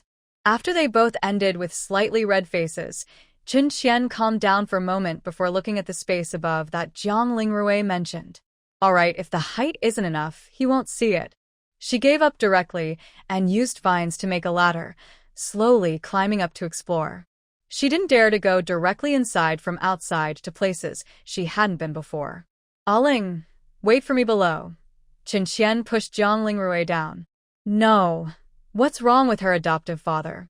She was determined to move forward. Was it the same when she was a commander? She promised herself to have a good talk with the other person later. A gentleman does not stand under a dangerous wall. Zhang Lingrui, suppressed, sighed helplessly. The contract master's strength was so great that he couldn't resist. Okay. Although he said that, he kept a close eye on Chen Qian's every move. As soon as something was wrong, he would risk his life to save her. Fortunately, everything went as he guessed. On the roof was an open space. Chen Qian jumped around without any problem. She used vines to explore upward, but didn't reach the top. When she first explored the fog with vines, she went a little farther, and the vines broke directly. This meant that as long as the house could hold, she could keep building upward. Zhang Lingrui was finally allowed to come up. He saw the range Chen Qian had explored with the vines. In a few days, let Huashao and the others come to build the house. We'll sleep here tonight to see if there's a time limit, then test the maximum number of people and whether we can move with others. If it's possible, Chen Qian will have a personal bodyguard from now on. He had clearly planned everything for her. Car sickness didn't matter. There was no feeling of movement inside the space. Yeah, I'll find a designer tomorrow. We'll build different floors with various functions and stock up on lots of supplies. Chen Qian couldn't be happier now. She was about to burst with excitement. Her family's Aling was so amazing. He immediately discovered the hidden area of the space. She had lived there for 3 years and never thought about this. That was her blind spot. Okay, once the elevator is installed, it'll be easier to go up and down. The air here is good, and we can plant some plants on the top floor. They'll be fresh to eat. Even with current preservation technology, there's a time limit. Growing her own food is not only fun but also fresh and easy to eat whenever she wants. The Research Institute doesn't eat dry food every day. As for meat, it's even easier. She can find different species wherever she goes. Chen Qian immediately understood that her matchmaker shared her idea of building a house directly, with an elevator installed right away. Let's do that. Tomorrow I'll bring them in together so we can discuss it. Alright, but let's talk about those plans tomorrow. For now, let's rest. Zhang Lingrui unceremoniously took up the host's evening again. When asked, his eyes subtly focused on the ceiling material beneath him, and his mind involuntarily and habitually guessed about it. Unlike the room decorated by Qianqian inside, she didn't realize she could also access the ceiling, so everything remained the same. These materials were the most common building supplies from earlier years, or even before the apocalypse. Was it because Qianqian came from a less developed place? Or because Qianqian's space was a remnant from before the end of the world? This place used to be a haunted house, and even in a backward outer city, such construction wouldn't be typical. If it's the second reason, then when did she arrive beside Qianqian? Or perhaps, is Qianqian really a person from this era? The moment he guessed this, he verified it. Someone who grew up during the apocalypse, even if familiar with a pre-apocalyptic world, couldn't possibly know as much as someone from 10 years ago. She often casually mentioned various internet slang and facts. Jiangling Rui, I plan to wait for the host to tell me herself. But The truth came suddenly, and he couldn't stop it. Aling, Chen Qian was about to jump down when she saw Jiangling Rui still standing there, staring at the ground, lost in thought. Jiangling Rui took a deep breath. The truth was hard for him to accept. Her beautiful face seemed clouded with gloom. If Qian Qian could come across time and space, would she also leave? This question made it hard to continue guessing. Jiangling Rui followed Chen Qian back inside. She had prepared a room, which was just right to use now. Before dinner, Chen Qian had just finished washing up. After a simple tidy-up, she lay on the bed waiting for her handsome man. Jiangling Rui in pink pajamas, she waited eagerly for a long time before finally seeing him come out. Her eyes suddenly lit up, proving that her careful choice of a pink, buttonless sleepwear was worth it. wow. She really couldn't get enough of looking at her handsome partner. Aling, you look so good in this outfit. When she bought it, she thought it would suit Jiangling Rui perfectly, but she didn't expect it to be so striking. Jiangling Rui held his contract partner close. Don't worry, we've taken contraceptive pills. Unless you want to have children, we won't need to take the antidote. Contraceptive pills are expensive, and most people wouldn't be so extravagant. They usually choose other methods to prevent pregnancy. Although Earth's population has decreased sharply due to past tragic events, forced reproduction has long been kept secret. Now, the official measures are still manageable. Will it affect your health? Chen Qian asked, not minding physical protection methods. She hadn't really tried those things before. Wait, she thought she had seen expired ones in a deserted city before, but she wasn't sure how they compared to current ones. Jiangling Rui watched Chen Qian's hands wandering over him without trying to stop her. It doesn't affect me, at least not at this price level. That's good. Have they been vaccinated? Xiao and Jingzhe. They don't seem like they have much money. Oh no. Chen Qian suddenly realized she didn't know much about them. She felt she wasn't a good enough partner. Hua Zhao's family already arranged for him to get the injection. I've applied for Wei Jingzhe's contraceptive pill, and it should arrive in a few days. This sea-level city has almost nothing, making everything difficult. Chen Qian looked at Jiangling Rui seriously, as if she couldn't get enough of him. How could her partner be so thoughtful?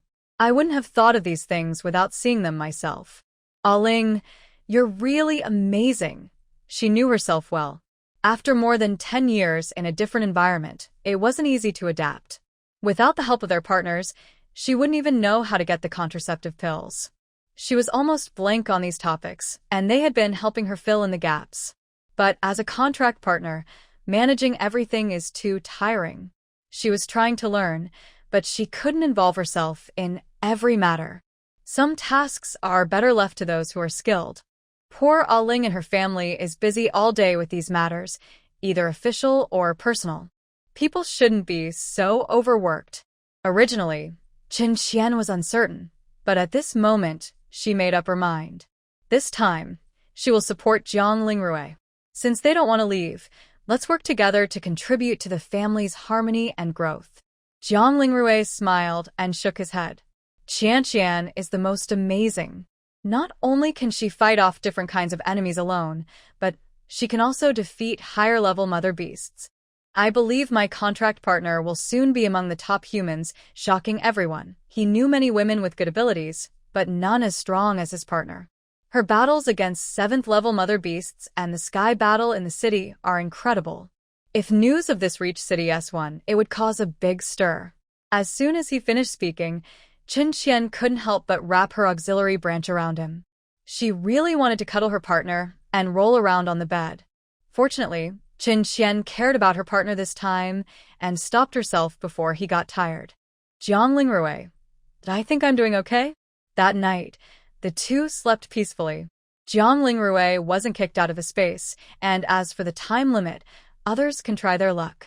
When he came out, Jiangling Rui was no longer wearing the pink pajamas. His casual light-colored home clothes made him look gentle and calm, completely different from yesterday's charming appearance. He just opened the door, planning to go downstairs with Qian for breakfast, when he saw someone squatting at the door. "What are you doing hiding here?" Jiang Lingrui's mouth twitched. Could debt worries about Huaxiao only last 2 days? Huaxiao ignored him, pushed him aside, and then hugged Qian beside him. "Qian, I want to sleep with you too." He kept rubbing and pushing closer. Qian was tickled and said, "Come on, Xiao, do your best tonight. You can definitely win the dart game." She was making promises. Before she finished digesting the meat she ate, she wasn't so eager anymore. "Qian, can you give me some hair?" "Just a little bit," Huaxiao whined and begged. Jiang Lingrui was pushed aside, but didn't get angry. When he heard this, his eyelid twitched. Where did he learn this tactic? First make things difficult, then ask for something easily. It is absolutely impossible that this idea came from him himself. Qian never expected that her little sunshine would want to touch her hair. Destruction? Even in dreams, that's impossible. This must not be tolerated. Her head can be cut off, blood can flow, but her hairstyle must never be touched. But in such a coaxing way, even if she didn't want to give in, she couldn't refuse outright. "Ah Xiao, what do you want to do with my hair?" Huaxiao looked up, his eyes shining brightly. "Change my look. I will definitely win tonight." Feeling frustrated, Qian's face went stiff. Who taught you that trick? That method definitely wasn't something Ah Xiao could have come up with on his own. It's from the bracelet search. I collected 100 lucky changing secrets. I chose the one with the most votes. Sure to work. But if I cut my hair, I won't look good anymore. If you say it's to save your life, I'd shave my head without hesitation. But using superstitions like this? If I don't scold you, I wouldn't be a kind master. Qian secretly thought to herself, but on the surface, she looked aggrieved. She had become very skilled at handling her little sunshine now. Huaxiao nodded sadly. "Okay, Qian is the most beautiful. I can't let her hair become ugly." Although, in his eyes, Qian looked good no matter what. Qian, who was just happy about controlling the other person earlier, suddenly felt distressed. This big boy really hit her soft spot. She almost couldn't help but agree, but remembering her previous ugly appearance, she held back. This lucky changing method was just to sleep with her. She thought it wasn't necessary. But she also didn't want Ah Xiao to be sad, so Qian tiptoed, hugged Huaxiao's head, and gave him a big good morning kiss, successfully calming him down.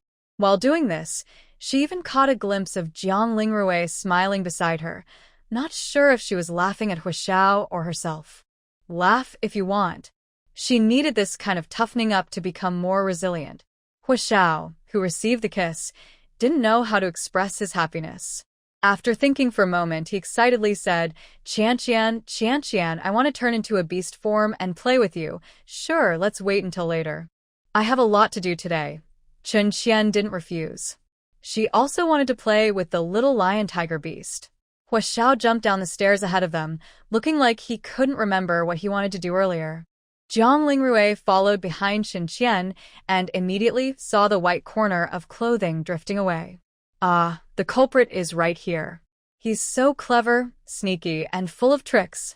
So, doing a bit more work isn't too much, right? They only gathered in the living room after dinner to discuss things. For family harmony, many matters had to be addressed one by one. The first thing was to decide whether Wei Jingzhe should change careers. Of course, this was probably unnecessary. Whether he becomes a beast hunter or an explorer, it doesn't matter much to him. The only difference is that the former can stay at home every day. Wei Jingzhe's desire to stay at home was obvious.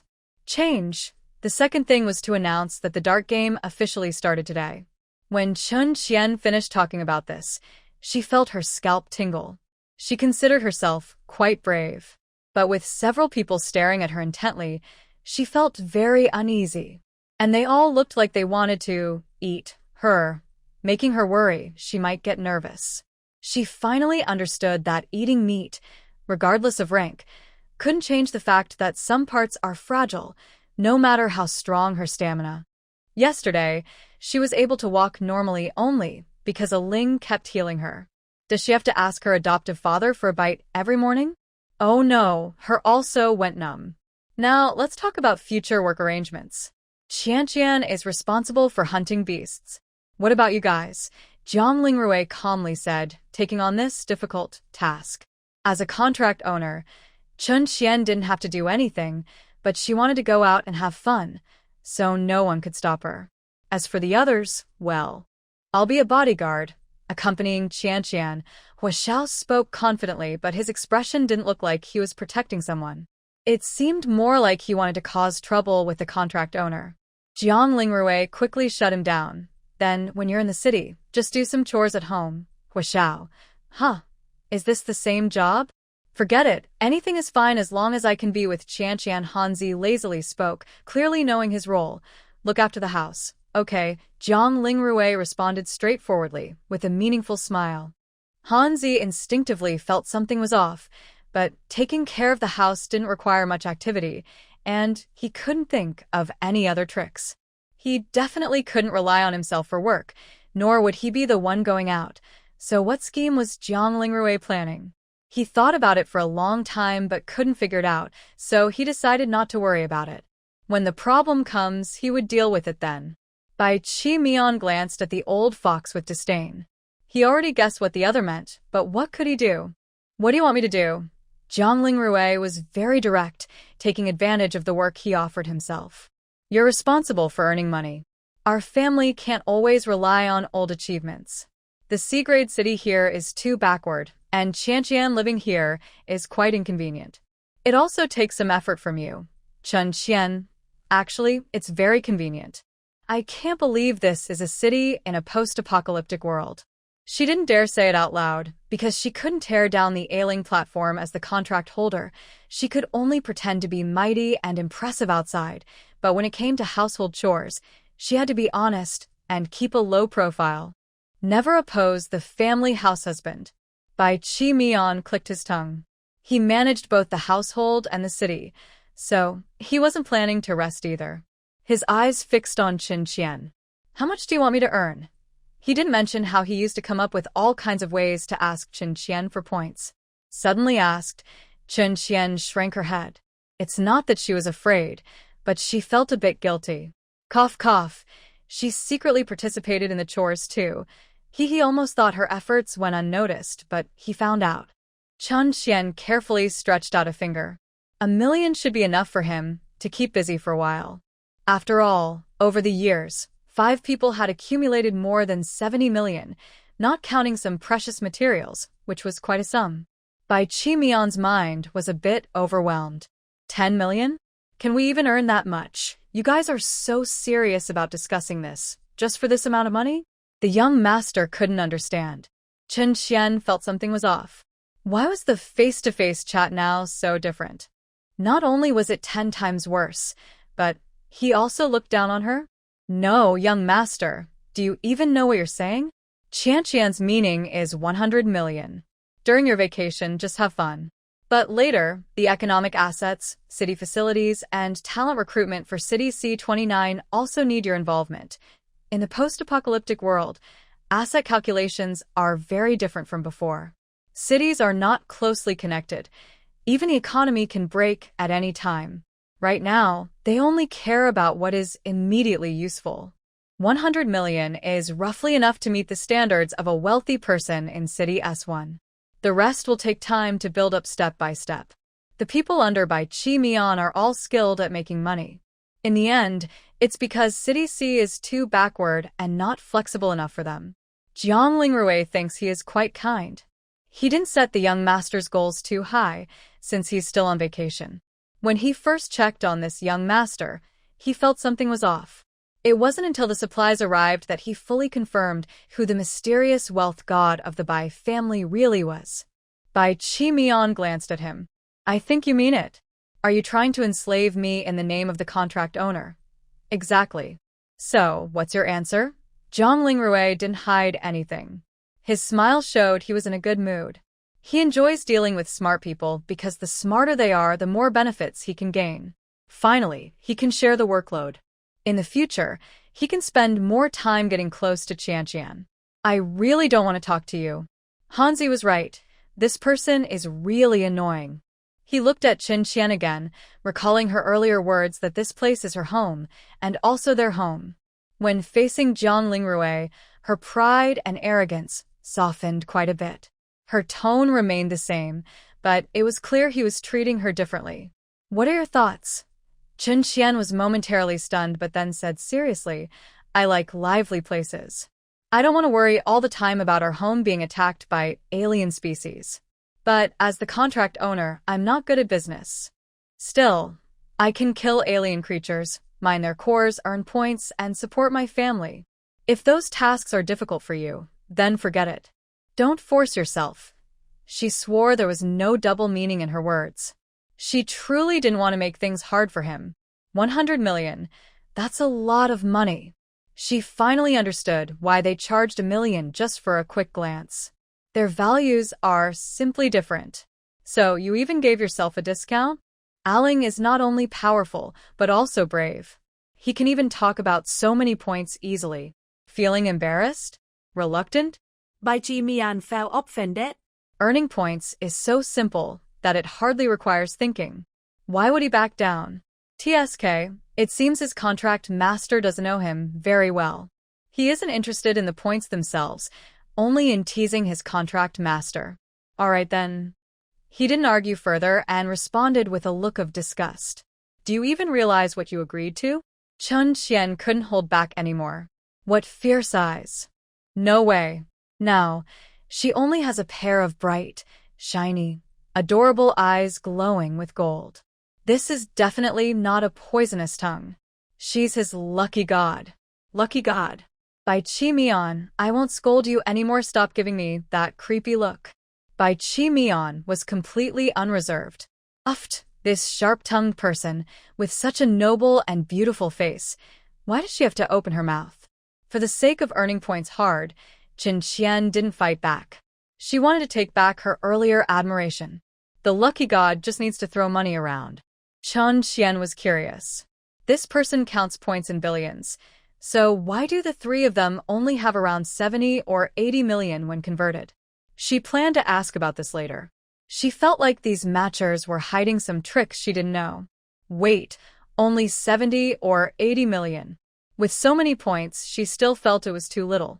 It's true. Going from frugal to luxurious is easy. Huashao, who had been quietly listening, suddenly moved closer to Bai Chi Mian while they talked. Brother, take me to earn money, to 100 million. 100 million. He couldn't quite add it up, but he knew that just a little bit of it could help him pay off his debts. Seeing Huashao almost pressed against him, Bai Chi Mian quickly shifted away. No, don't come. He saw clearly that this guy had been squatting on the ground for a long time, looking disgusted. Huaxiao's bright smile faded, and he drooped his head. This way was blocked, so he had to keep thinking of ways to earn money. Then, all right. This pitiful look made anyone want to come over and give him a few pats. That's the power of heavy debt. Bai Chi Mian glanced at him from top to bottom. Since he had previously used him as he finally showed some warmth and asked, what do you want to do to make money? Could this silly dog still remember such things? Huashao finally had someone to complain to. He told Wei Jingjia about his debts, and he understood completely. He couldn't even comfort him. He looked sad and quickly explained his experience of owing money, with genuine emotion, showing he was truly upset. But in the end, the other person simply summarized it with 4 words, no money to pay back. Bai Chi Mian realized before he finished listening that he had been set up by Jiang Lingrui. If there's a chance later, I'll help you make money. TSK, he was just trying to do a good deed and give them a way out.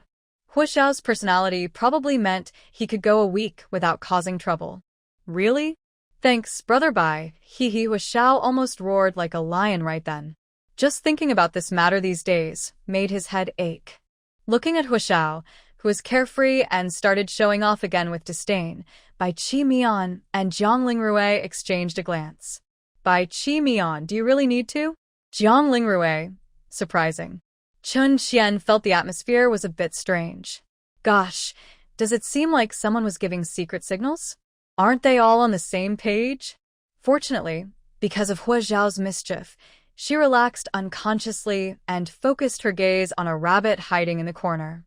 Why has it been hiding there these days? Only this one, planning to switch careers and become a salted fish, was left at home. Normally, Wei Jingzhe should be the easiest to arrange, but Chen Qian didn't make any requests for him. Instead, she wanted Jingzhe to think for himself. His head needed to turn a bit, right? What kind of work does Jingzhe want to do? Wei Jingzhe seemed to have already thought about it and answered very clearly. Guard the house. Copying answers so well. Next time, don't copy. Chun Qian calmly rejected his job request. You can't do the same thing as others. Sure enough, after hearing this, Wei Jingzhe looked troubled, and his cold eyes seemed to carry a chill. Of course, this was just superficial. Chun Qian didn't think the other person would be angry because of this. The little rabbit was just thinking seriously. No one pressured Wei Jingzhe, not even Bai Qi Mian, who was usually sharp-tongued, kept quiet. After a while, Wei Jingzhe finally finished thinking, learned to cook. Chun Qian's eyes lit up, and her mind finally turned.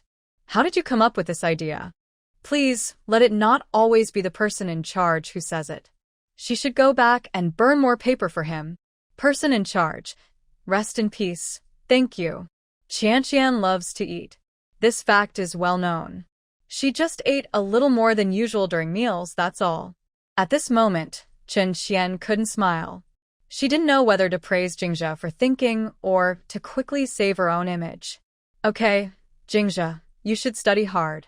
I'll find more recipes for you and sign you up for a professional online course. Compared to her image, she chose to support Wei Jingzhe. Jingzhe is already starting to think more now, making quick progress. Keep it up. Every time she faces Hua Xiao and Wei Jingzhe, Chun Qian feels very steady. Wei Jingzhe agreed to the online course and then continued to be straightforward, planning to tell her contract master that his mind wouldn't think. Okay. The mind doesn't. I'm talking about the ideas in your mind moving. In short, your mind can move. Can Jingzhe understand this? Chun Qian had seen him choke on his words before, so she naturally thought of a way to respond. Wei Jingzhe's mind was forcibly turned around, his dull eyes flickering again and again. Finally, he understood. Okay. Bai Qi Mian couldn't bear to watch this silly scene anymore. He held back for a long time before not commenting at such a moment. Are you going to continue being the commander? He shifted his attention to Jiang Lingrui. Jiang Lingrui nodded slightly. Yes. After the leave ends, I will leave if there's an order. If there's an urgent order in between, I might leave early. This is unavoidable. A commander is never only for one city. Chun Qian also heard this, but didn't join the topic. Her mind was a mess, thinking about all sorts of things. When she saw the message from Zhao Yuran on her bracelet, she simply replied a few words. Zhao Yuran succeeded. The method of turning a desperate situation into a new beginning is feasible. They have found a way out of the cocoon. After that, it will depend on those girls' own efforts. The only thing she can do to help them is to support them on this path of becoming stronger, helping them see the road ahead clearly. As for how to expand this path, only a variety of flowers blooming together can achieve it. S1 City is in chaos. Han Qianquan is like a mad dog. But he is not just a mad dog. He is also a fierce and brutal hunter who enjoys torturing his opponents before biting their throats. Li Mao feels he is close to death. After losing contact with Zhou Bensong, he sensed something was wrong. When he started to strengthen security, it was already too late. His contract master had disappeared right under his nose. Hundreds of high-level mutated individuals were searching wildly in S1 City, but there was no trace of them. He almost knew instinctively what these people were after. Zhou Bensong's disappearance marked the start of this silent war. Li Mao reviewed the information about the 5 people he had under control. He first ruled out Han Qianquan because he was crazy. He had never seen Han Qianquan act so secretly with schemes. That was not his style. The Hua family's mountain and water are far away, and it would take time to reach them. Zhou Bensong had only been gone for 2 days, so they didn't have time to come for revenge. The Bai family's minority group, which controls a tribal alliance, was not involved in these conflicts because the situation was complicated. Even if they wanted to join, they couldn't reach here. As for Wei Jingzhe, He was just an explorer with no background. The last candidate was Jiang Lingrui. He was a commander, the son of General Jiang, but his subordinates were mostly military personnel who had just arrived in C-29 City. They couldn't spare time or were suitable for these tasks. Li Mao had already thought about how to deal with them before taking action. Even Han Qianquan, whom he thought unlikely, was under his watch. Few people in S1 City could move his contract master. Most had been checked by Li Mao. They were definitely not among those suspects. Moreover, behind him was a president, and they wouldn't fight each other for the contract master, as that could easily lead to collective suppression. None of those he was watching showed any reaction. Just when he was at a loss, something more shocking and despairing happened. The contract masters of his key subordinates also disappeared on the same day. This event was huge, and it was definitely Han Qianquan. He had no chance to come. Could Hanji still be alive? No, that's impossible. He wouldn't use such methods. In moments of fear and anger, Li Mao found himself unable to fight back. Han Qianquan was capable of forcing all 5 leaders to adjust their systems. Hope 2471. This terrifying situation continued until the next morning, when the first attack occurred. One of Li Mao's subordinates was directly released from his contract by the contract master because their compatibility was too high, causing him to fall into a mental breakdown. After days of painful struggle, he died, with no one able to save him. It was the contract master who forced the subordinate to break the contract. Li Mao knew the methods of that person. The contract masters raised with care could not withstand Han Qianquan's tactics. At the same time, the subordinates of different contract masters around him went mad or died. Even those who survived a little longer were not suitable to stay by his side due to mental health issues. The scene was extremely bloody, more than he had seen in a long time. Open yet invisible killing. They didn't die just because their contract masters were killed, but from the endless despair and pain after the contracts were broken. Some even chose to commit suicide or attack Li Mao, the main culprit who caused all this. In the 15th year of the End era, families usually avoided openly attacking contract masters during conflicts. But he chose this path. Sorry, they are even more loyal to their contract masters. Under such mental torment and threats to their lives, Li Mao finally couldn't bear it anymore and started to reach out to Han Qianquan. He was truly a mad dog. Tell me, what do you really want? Li Mao's voice was full of exhaustion. Over the past 2 days, he had been witnessing his subordinates die or worrying about his own safety. Even many of his businesses faced problems, which everyone knew were caused by certain people. And his old rivals in S1 City also got involved, making things worse. Very harsh moves. The people behind him, although supposed to help him find his contract master. Does he really deserve that help now? His contract master was kidnapped. Could the other side still trust him? Maybe, because of the secrets he knew, they wanted his life more than Han Qianquan did. Han Qianquan's cold face was accompanied by a gentle smile, looking strange and crazy. What can you give us? Han Qianquan, you know I am just a... The higher-ups can replace me anytime. Instead of treating me like this, why not keep biting upward? I can provide any information I know. Li Mao truly couldn't bear the torment of losing his contract and began to humbly beg, hoping to find a glimmer of hope. He had always followed orders. As long as he held these secrets, he believed he could survive. But he forgot that a mad dog might stay calm until it bites someone. Once blood is drawn, it's impossible to let go. Secrets? Not needed. Han Qianquan only cares about their lives. He doesn't need to know anything else. All right, then start talking. Let me see how many words you can say before you die. His voice was cold and sharp, with a hint of excitement. Li Mao didn't quite understand what the other meant at first. Could he really say a few words? Before he could understand the deeper meaning, he immediately felt the immense despair and pain brought by the contract. The contract master he carefully chose was, of course, highly compatible with him. Come, let you see your contract master before you die. Consider it a kindness, Han Qianquan chuckled. Before he could enjoy the other's expression further, He was interrupted by a slap. Hey, hey, wife, don't hit him. Han Qiankun, you better behave. Finish this quickly. We're getting ready to leave, Yang Jing said, annoyed by his perverted attitude. All right, I'll finish soon. The rest will be handled by my subordinates. Oh, I almost forgot. I need to leave some useful things for Jiang Lingrui. Because of Yang Jing's presence, Han Qiankun was forcibly subdued from his perverted state into an ordinary middle-aged man. There was nothing he could do. He was already under his wife's control, both in terms of contracts and strength. Then hurry up.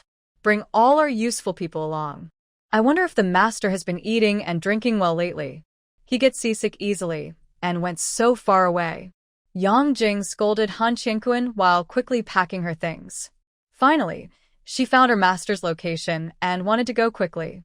This mad dog didn't know what he was wasting his energy on. The techniques he was taught earlier, he hadn't learned at all. He kept doing straightforward attacks. She would deal with him later. How dare he delay her plans? Han Qiankun shivered and instinctively wanted to run away. He always ends up acting submissively when he gets home. By the way, send those young girls back properly. Sigh, they're quite pitiful. Next time, I won't help you. Han Qiankun didn't dare to say anything and honestly replied, Yes, I'll go now. After leaving his wife's place, Han Qiankun's face was once again filled with a crazy smile. He doesn't need to know any secrets, but the fact that dogs have owners is never a secret. If he wants revenge, he can't just bite Li Mao, the dog. Of course. He'll bite his owner too. Everything has just begun. The mayor of City S died a tragic death, and everyone knew who was responsible. Even if their faces looked uncomfortable, no one dared to cause trouble for them. They're watching to see if that man can become the top in the Eastern District. So, many things are not urgent. They will wait and see. When a powerful force falls, it often invites many others to take a share. Right now, they are busy. Clean everything up, then check where he is. We just discovered something, and he's gotten bolder. The man lives in a small apartment, not very big, with 1 bedroom and 2 living rooms. On the dining table, there's simple home-cooked food. Sitting beside him is a calm-faced, middle-aged woman. She shows no reaction to the man's messages. After the man casually arranges some things, he starts eating peacefully. Jing, why did you eat so little today? His voice is gentle, not as harsh as before. The woman doesn't respond, just quietly eats her meal.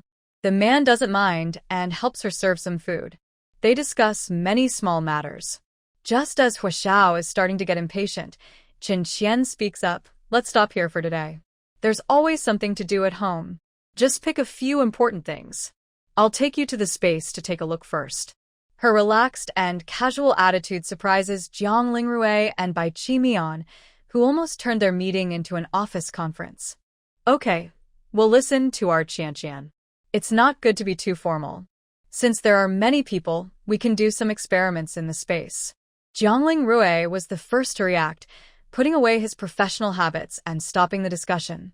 His words to Qian were soft and gentle, with a clear, smooth, and lingering voice. Chen Qian wanted to cover his mouth when he heard this. He felt like he was being seduced again. And right in front of so many people. After opening up about something personal, Aling seemed to turn on a very special switch. Bai Qi Mian, standing nearby, couldn't help but roll his eyes. Such a flirt. Han Xiai felt something was wrong and quickly snapped back to reality. What is that? His attention was on Chen Qian's words. The person who arrived last still didn't know about the space. Personal space mine. Come on, I'll show you, Chen Qian said. He first threw Jiang Lingrui, who was closest, into the space, then Bai Qi Mian, Wei Jingzhe, and Huashao. Han Xiai was lying farther away and was too lazy to move. Chen Qian had to run a few more steps, a mischievous smile on his face. He directly placed the others on the roof of the space. Older people need to move more to stay healthy. She knew very well that without the motion sickness debuff, plus some comforting, he wouldn't feel so weak for several days. Right now, it was obvious that he was just lazy. Another thing was confirmed. Even with several people inside, the haunted house space didn't reach its limit.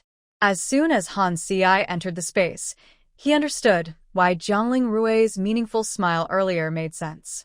He was waiting for him here. A personal guardian? When Han Ci slowly climbed down from the roof, he just lazily glanced at the person watching him with a smile. He didn't protest. Not having motion sickness and being able to stay close to the contract master every day, this was clearly his retirement benefit. He wasn't going to fight it. Hu Xiao was never afraid of strong people. He only feared scheming. Seeing this funny scene, he, who had a low tolerance for jokes, couldn't hold back and burst out laughing. Ha ha ha, Han Ci, when you were crawling down with your up, why didn't you think of jumping down? Han Ci was speechless. Bai Qi Mian helped answer for him. This lazy guy has been making me bring him tea and water for days.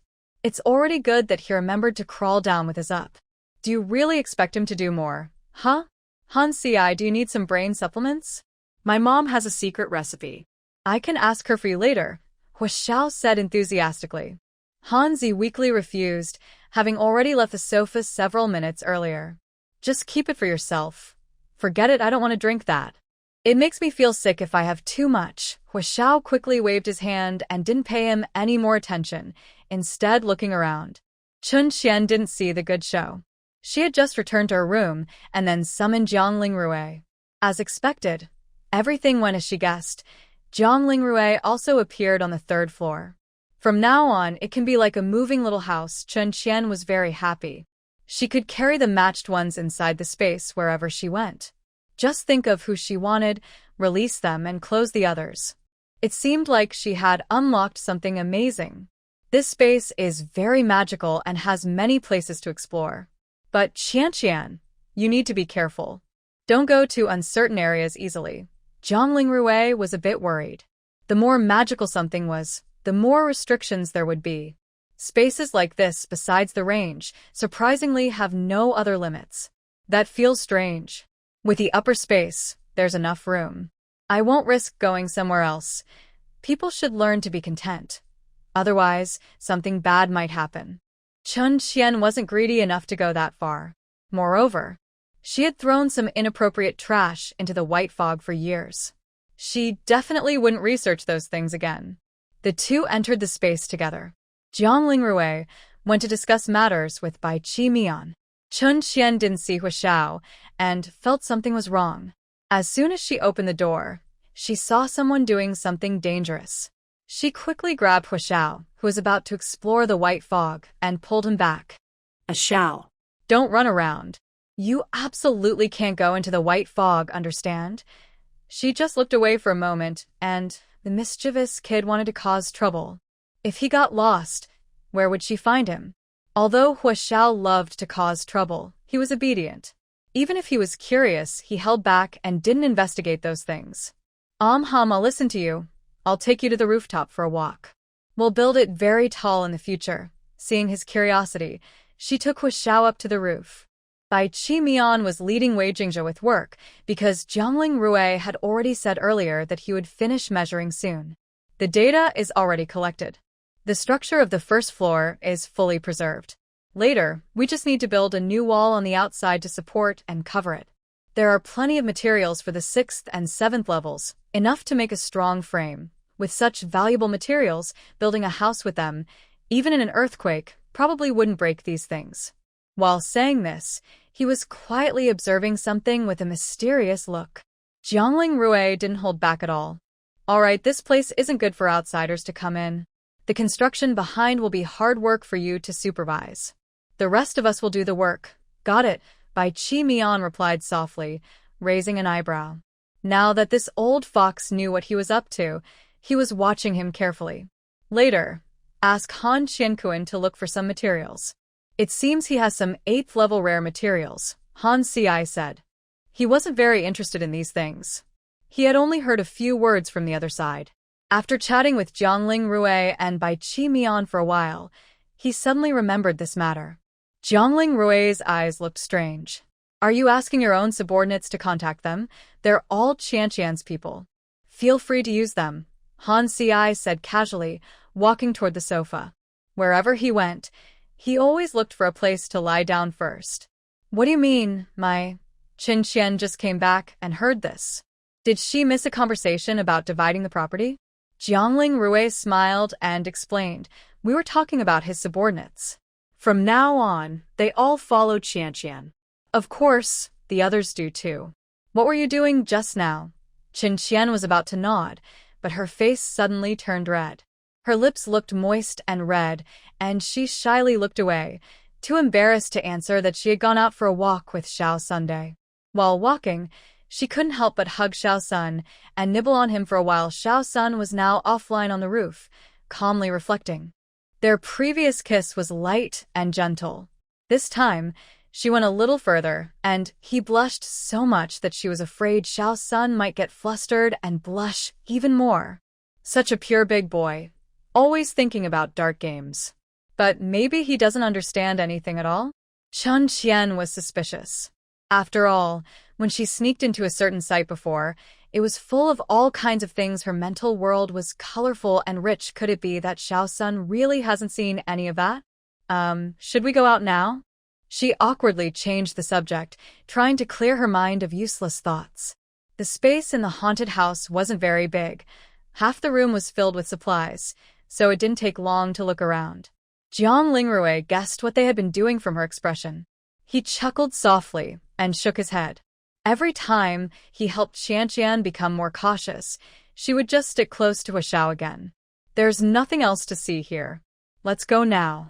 We have some things to handle, and Zhang Qi will come later.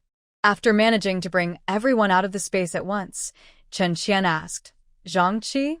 Is he here to see you? He's here to find the illegal residents. None of them have gone to register on their own these days. Jiang Lingrui glanced at the few brothers in front of him. He hadn't paid much attention to this matter recently, and the others probably forgot about it too. He knew their personalities well now, so he wasn't surprised.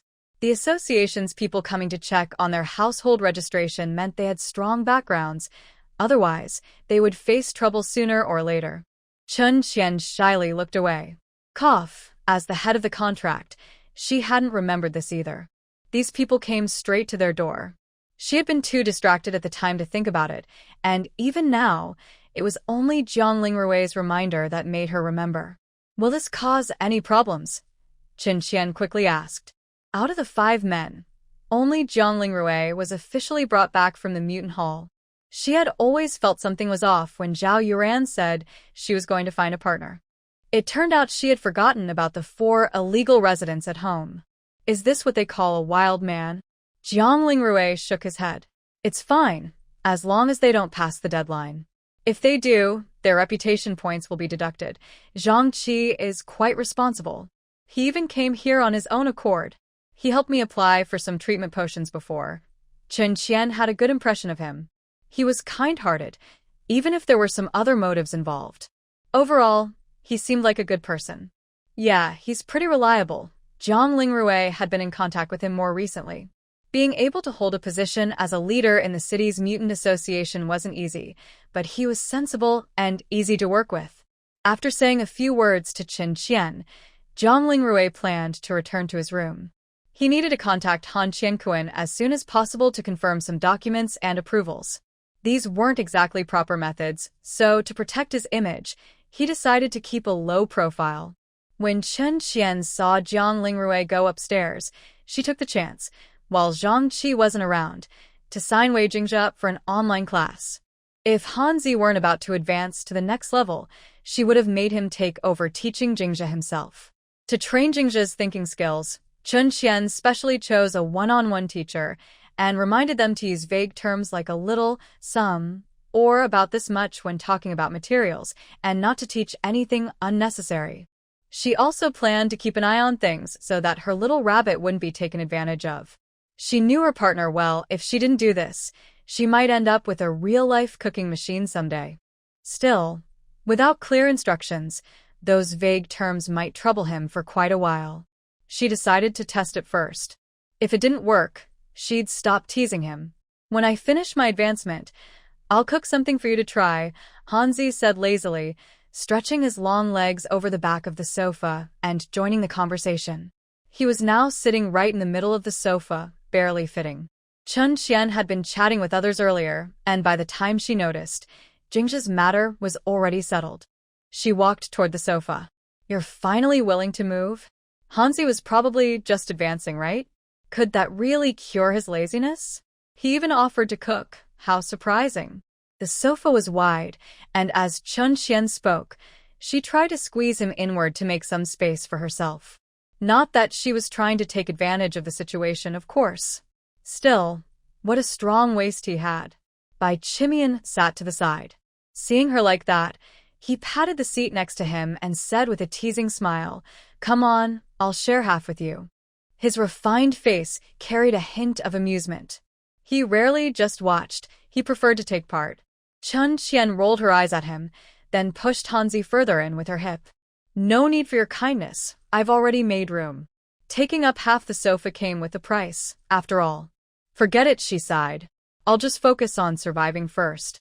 Hanzi didn't worry about whether he should cook or not. His tall body was pressed tightly against the back of the sofa. These days, even sofas don't let you lie down comfortably. When thinking about this, he completely forgot how he had previously pushed Wei Jingzha into the corner. This move also surprised Bai Chimian. Something felt off. Why was his normally shy master becoming more confident? Chun Qian nodded indifferently. She was confident about Hanzi's progress, but about the boss cooking, she thought it was just a joke and not to be taken seriously.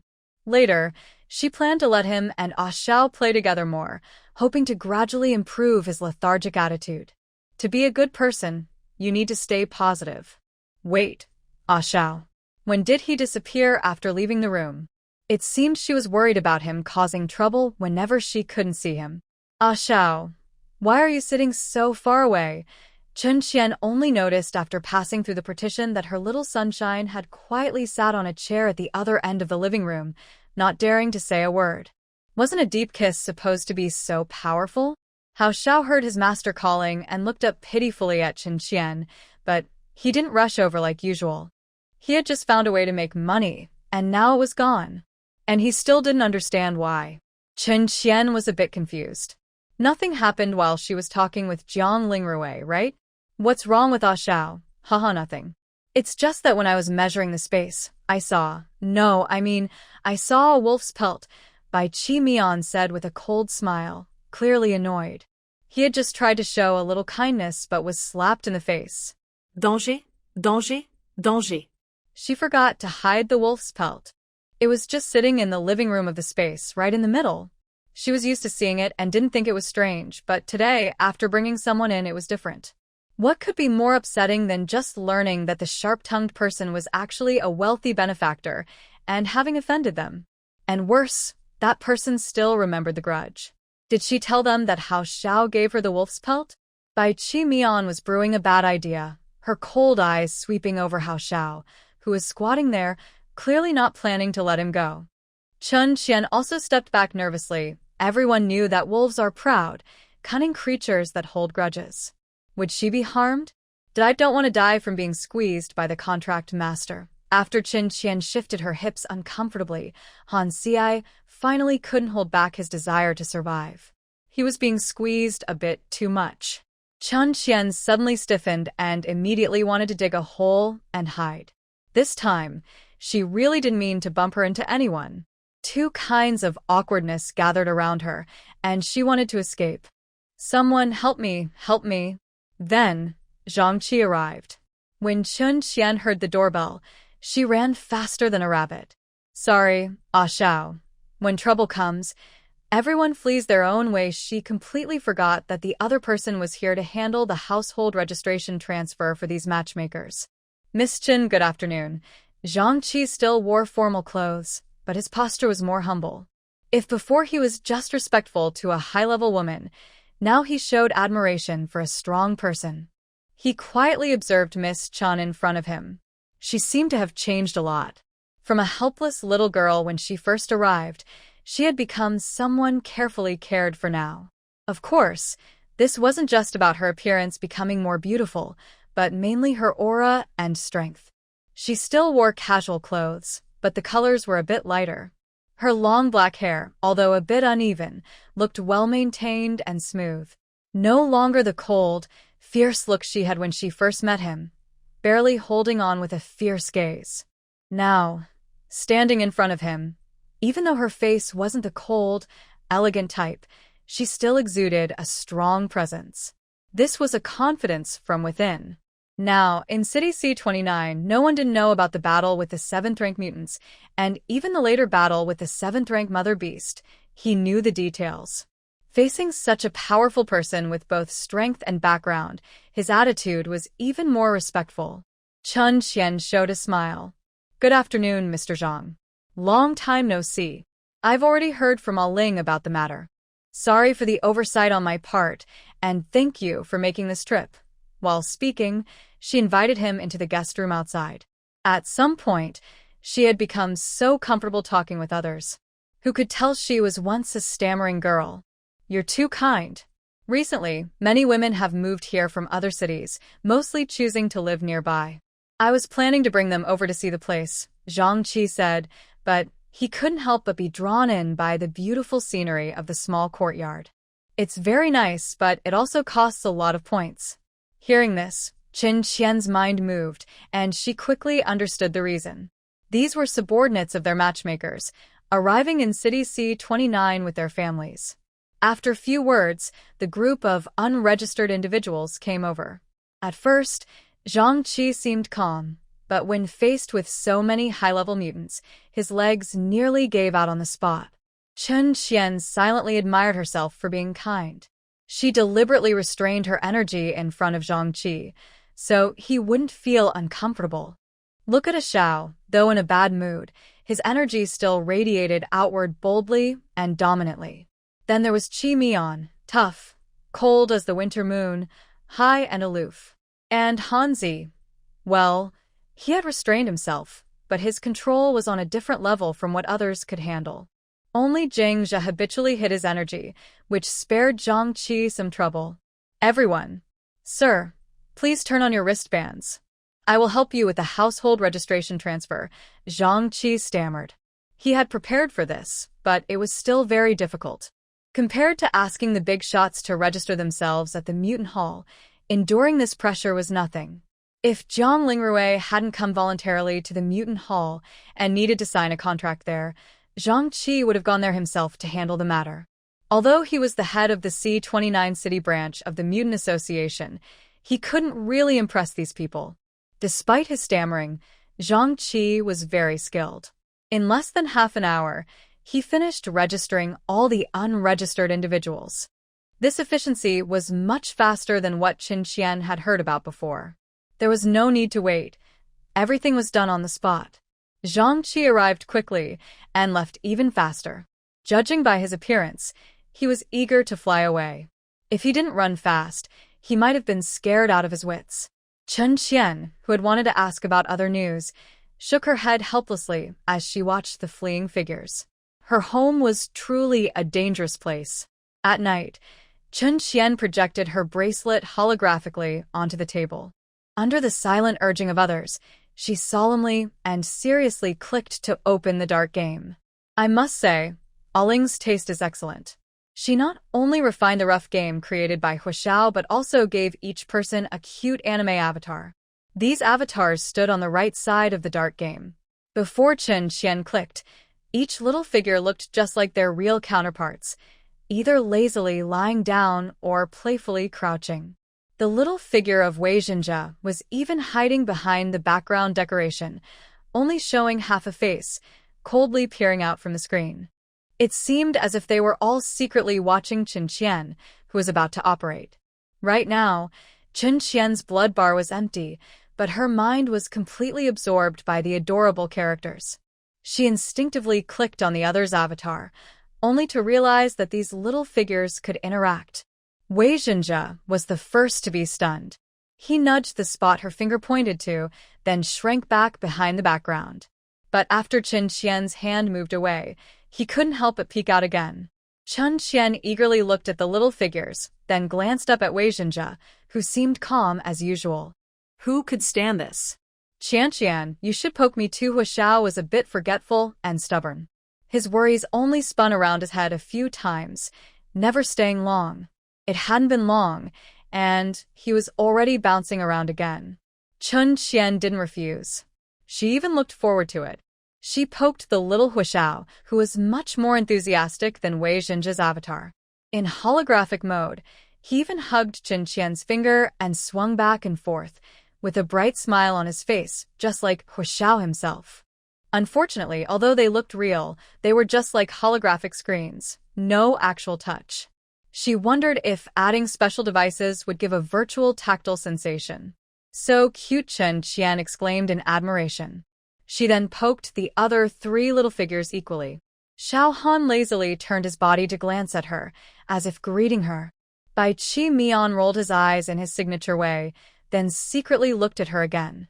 Even Jiang Lingrui, now tiny, looked at her with a gentle, indulgent expression, full of patience.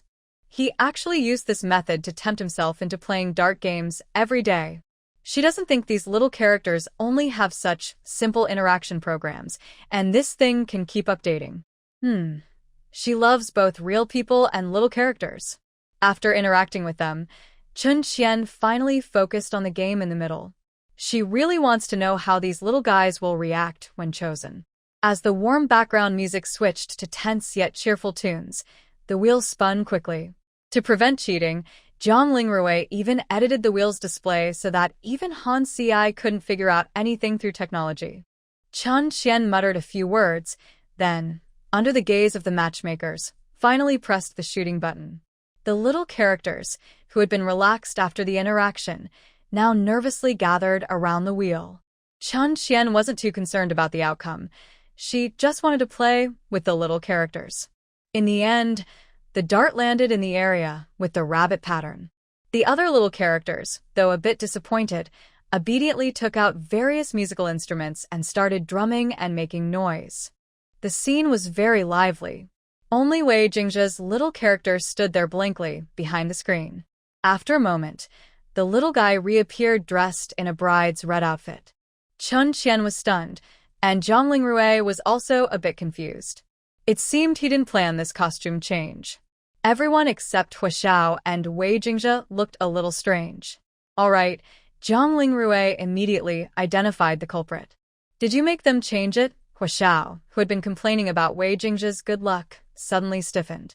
"No. Oh, so you changed it yourself." Jiang Lingrui, being the investigator, naturally didn't miss any details. "How do you know?" Huishao's eyes widened in shock. How did the sneaky guy know he could do these things? Before he finished speaking, he realized he couldn't take it back. He could only nervously ask, was the change not good? "Let's stick to this style." Chun Qian directly slammed the table and made the decision without giving them a chance to resist. The little people dressed as brides, I love them so much. Oxio is so amazing, he even knows these things. Keep innovating in the future, I support you. Yes, I listen to Qian. I will definitely create more fun things in the future. Huishao quickly nodded and proudly shot a glance at Jiang Lingrui. With his contract master standing behind him, even when facing Jiang Lingrui, he kept his back straight. Jiang Lingrui. Forget it as long as Qian is happy. He doesn't oppose it, but that doesn't mean others won't. You better not change my clothes like that.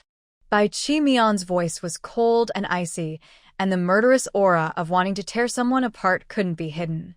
Huishao still wanted to try harder to impress him and get him to help him get rich. Hearing this, he looked at his contract master with a difficult expression. Qian, can we not change his clothes? Who said I won't change it? Bai Qi Mian asked with a frown before Chun Qian could answer. Huishao didn't want to think too much and directly asked, so, what do you mean? Change it to a minority wedding dress. I'll send it to you later. Huishao finally experienced what it means to be speechless. Chun Qian silently muttered in her heart, mouth says one thing, body does another. Tonight's lucky guest has been chosen, but the others didn't go back to their rooms. After dinner, it was still early. Huishao squatted nearby, studying the art of changing luck, even shamelessly asking Wei Jinzhe for some hair, determined to try some metaphysics. This kid has brains to change clothes but no brains to improve algorithms. Jiang Lingrui looked at him as if he was looking at a big fool, feeling frustrated. But he didn't want to ruin this innocent heart.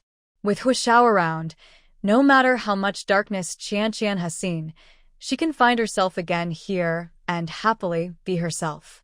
Hanji, can we advance to the next level tomorrow night? Chun Qian's contract master was becoming more responsible and had already learned to care about elderly people. She planned carefully. Jinja hadn't awakened yet, and she hadn't taken any contraceptives. She hadn't planned to do anything too much tonight, just enough to rest and recover, so she could help Hanji break through in one go tomorrow. The legendary level of human ceiling, just thinking about it makes her excited. She was about to reach the living realm. Hanji's eyes flickered with a faint light. Yes, waiting for death for so long, his heart didn't feel any excitement about advancing. Compared to that, he more wanted to try the feeling of being marked by the contract master. Indeed, being too eager also meant missing out on some benefits. After getting approval, Chun Qian talked with them again about the precautions for advancing. She had already memorized them, but she still couldn't resist wanting to hear them a few more times. Although she was confident, her nervousness still couldn't be suppressed. After all, Han Si's level was very high, and he had been suppressed for so long. While Chun Qian was in her room washing up, the girl she had flipped the card for that night was also washing up in another bathroom on the 3rd floor. Practice makes perfect. Chun Qian no longer felt shy at all. She happily splashed in the bathtub for a while before seriously starting to wash herself. She was thinking about what game to play later. Wei Jingzhe was very efficient. When Chun Qian came out, he was already sitting obediently by the bed, with 3 buttons undone confidently. Chun Qian squinted and smiled faintly, as if hiding a mischievous idea. She stepped a few steps in front of Wei Jingzhe and softly asked, "Jingzhe, let's play some small games now. You have to listen carefully." Wei Jingzhe responded straightforwardly, not thinking about the meaning behind her words. But judging by his expression, even if he understood, he probably wouldn't refuse. A cold and beautiful person, dressed up online. What does Jingzhe want? Chun Qian's voice carried a hint of encouragement. She always encouraged him to think actively, her way of teaching. Wei Jingzhe, with a hoarse voice, clearly enunciated, "I want the red." Chun Qian was stunned for a few seconds, still not understanding. What? Are we on the same page? What red dot are you talking about? To understand his thoughts, asking directly was the safest. Even Jiang Zhihui couldn't guess everything, so she wouldn't bother herself. The red dot on Jiang Lingrui. What exactly did Jiang Lingrui do? How did her little white rabbit see it? She carefully asked what had happened at that time. At this moment, Chun Qian finally understood why Jiang Lingrui had kissed her in front of them all. Now Jiang Lingrui's black and white personality could only be described as crazy. Wei Jingzhe looked at Chun Qian for a while without speaking, as if urging her, and tugged at her clothes. Chun Qian gently touched his head and removed the bunny ears. "Zha Zha, if you make your ears appear, I'll give you a little red. Fake things are always fake." She planned to take things slowly, but since Zha Zha had already taken the initiative, there was no need to hold back. Wei Zha Zha obediently transformed his bunny ears, and at the same time, his human-shaped ears also changed slightly, just a bit pointier at the top. Chun Qian couldn't help but reach out with her mischievous hand. Much more fun than the fake ears. After a playful roughhousing, she almost made the bunny cry. Before turning off the lights, Wei Zha Zha finally got the red she wanted. Since someone was sleeping with her at night, Chun Qian's biological alarm clock was taken away by them. Even though she wanted to sleep more, she still woke up feeling groggy. There was still someone waiting downstairs for her. The bunny decoration had been removed before she went to bed and was now back to its usual look. Chun Qian's eyelid twitched. She quickly reached out, and with a nonchalant face and a calm heart, she lied. "Today I want to see Zha Zha dressed like this." Just joking. If she let him go downstairs showing signs of her plans, she would definitely be stared at by many. Wei Zha Zha didn't quite understand why her ideas kept changing, but he still listened obediently. Sure enough, dressed warmly, Wei Zha Zha didn't attract much attention. Maybe it was because he was too good at hiding. After breakfast, they each went their own way. Jiang Lingrui went to the mutant hall to handle some matters, and Bai Chi Mian went with him. Looks like they're preparing to make some money. Wei Zha started his online class, studying seriously in the kitchen. Chun Qian took a quick glance and almost ran away on the spot. She really didn't want to choke. Poor online teacher, encountering the most troublesome student of his career, who also happened to be the most obedient. Chopping vegetables, his knife skills were perfect, exceeding full marks. Cooking, he controlled the heat just right, exactly like what he was taught. Seasoning, well, that was where he got stuck. After demonstrating, the student showed his talent again. He could precisely control the amount just by looking. Chun Qian seriously suspected that if he counted the salt particles, the number would probably be the same each time. He originally felt very pleased, but after seeing the expression of the female employer behind him making playful gestures, he suddenly felt enlightened. So, even though Wei Jingzhe's first attempt at cooking was very perfect, the online class teacher still demonstrated the process again right in front of him. This time, the online teacher chose a slightly stronger flavor method. Unsurprisingly, the student learned it precisely. The problem was with this precision. Wei Jingzhe only knew how to use the ingredients as demonstrated. He couldn't make any adjustments. Now he understood why the employer had given such detailed instructions before. Why do humans still prefer to cook themselves even after having fully automatic cooking machines? It's because of that warm feeling.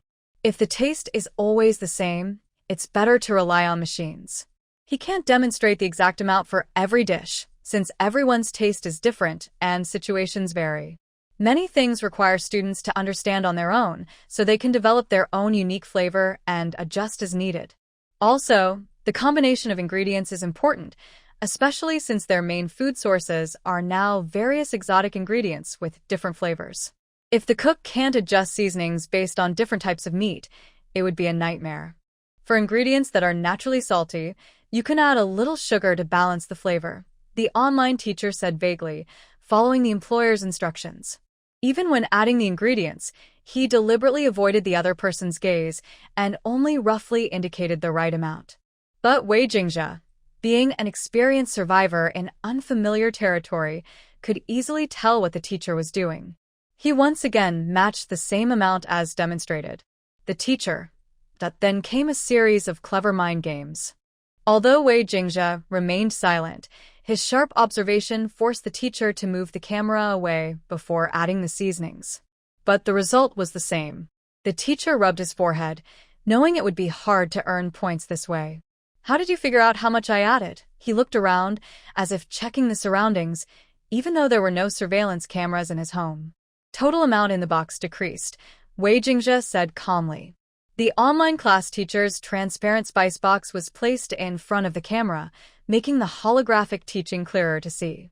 The teacher sighed, feeling helpless, and had no choice but to find the employer and tell Chun Qian that this matter was really hard to control. Chun Qian had already guessed the outcome. Seeing Wei Jingzhe unaware, she couldn't help but pinch his cheek. Jingzhe, cooking shouldn't be too strict. At times like this, be a little more flexible. A bit more or less depends on personal habits and feelings. It doesn't have to be so precise. Missing a tiny amount really isn't a big deal, especially for beginners. It's normal to be unsure. Developing your style comes from trying and adjusting little by little. I want to taste a special flavor that only Jingzhe can make. Chun Qian directly set a goal for him. Wei Jingzhe probably understood what she meant. Just like when the person in charge taught him how to hunt strange beasts, he learned the same way, but the instructor still let him explore how to hunt in a way that was better for him. After all, he couldn't use beast forms to fight monsters. Okay. Chun Qian happily kissed the corner of his lips, then watched him continue to learn cooking seriously. This time, Wei Jingzhe's cooking was very poor. Whether it was the heat or the seasoning, he kept making mistakes. It took a long time, but Chun Qian saw progress with each failure.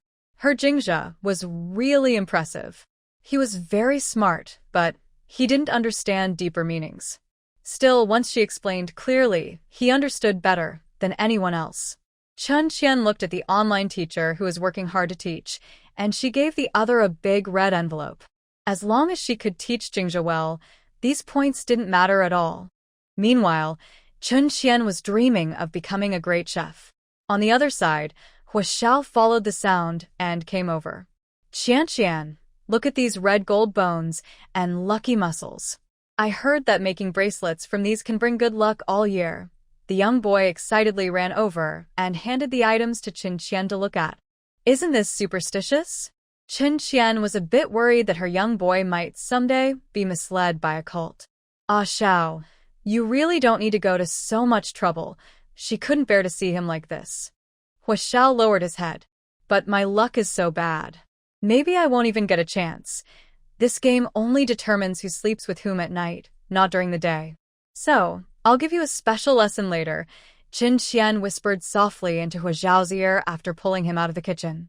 Since a Xiao took her out once, things have been tough. Not only did a Ling discipline her, but Bai Qi Mian also caught her in the act. The main person punished was a Xiao, but she benefited from it. She's not heartless.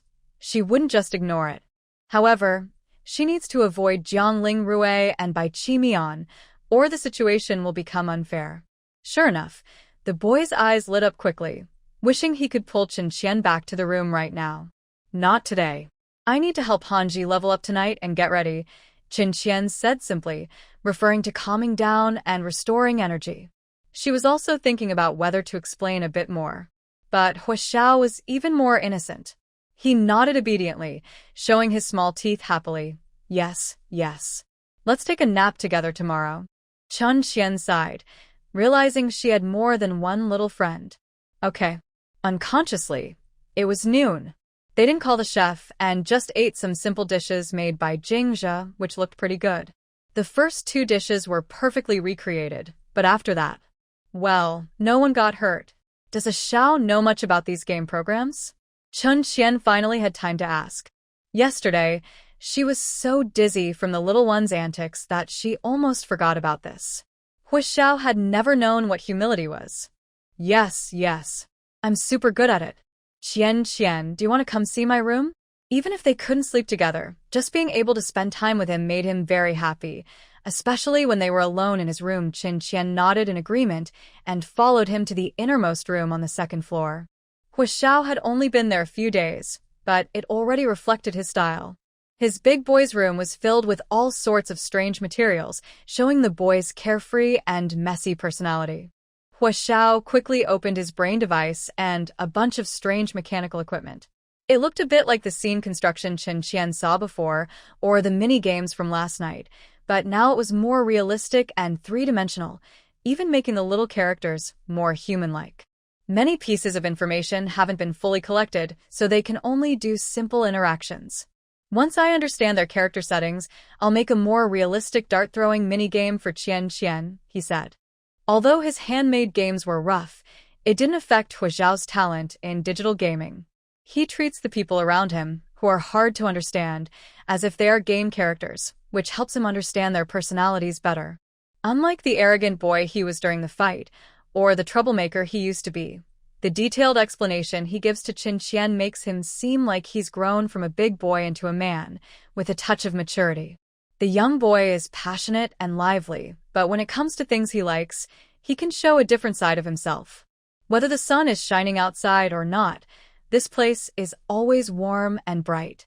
Because the owner of the room is like a shining sun. The dart game was just the beginning. Because Chun Qian liked it, he showed off the unfinished parts. The real main event is still to come. There are large game scenes of different styles, which he and his friends developed together. However, some of them, for unknown reasons, were not completed. Hua Xiao explained, because we secretly developed these, we got fined. They said we need to go through a lot of procedures to keep making them. He and his friends are all clueless about these things. As for asking their parents for help, no way. Hua Xiao kept showing a bunch of screens, with information constantly jumping around, mostly things Chun Qian couldn't understand. Chun Qian instinctively felt something was wrong. Ah Xiao, what is this? He had a bad feeling that Ah Xiao's answer wouldn't be good. System Hope, 2471 Qian. With this, I can play games whenever I want. I'm telling you, blah blah blah. Hua Xiao was still bragging about his achievements. Chen Qian was stunned.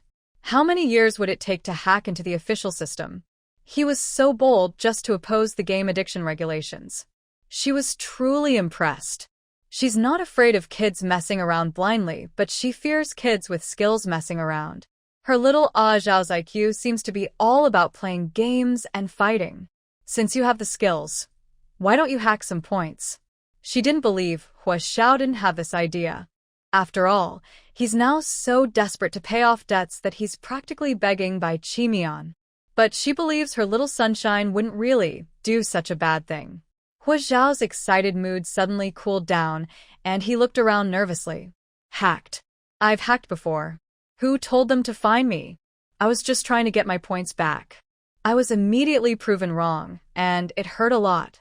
Chen Qian's lips twitched slightly, and she asked clearly, "Did you get caught, her little sunshine husband? Could he have a criminal record?" Hua Xiao quickly waved his hand. No, it was just during that time when the internet was restricted. They didn't check on me. He believed they didn't find out because the association didn't hold him responsible. Chen Qian didn't miss that pause.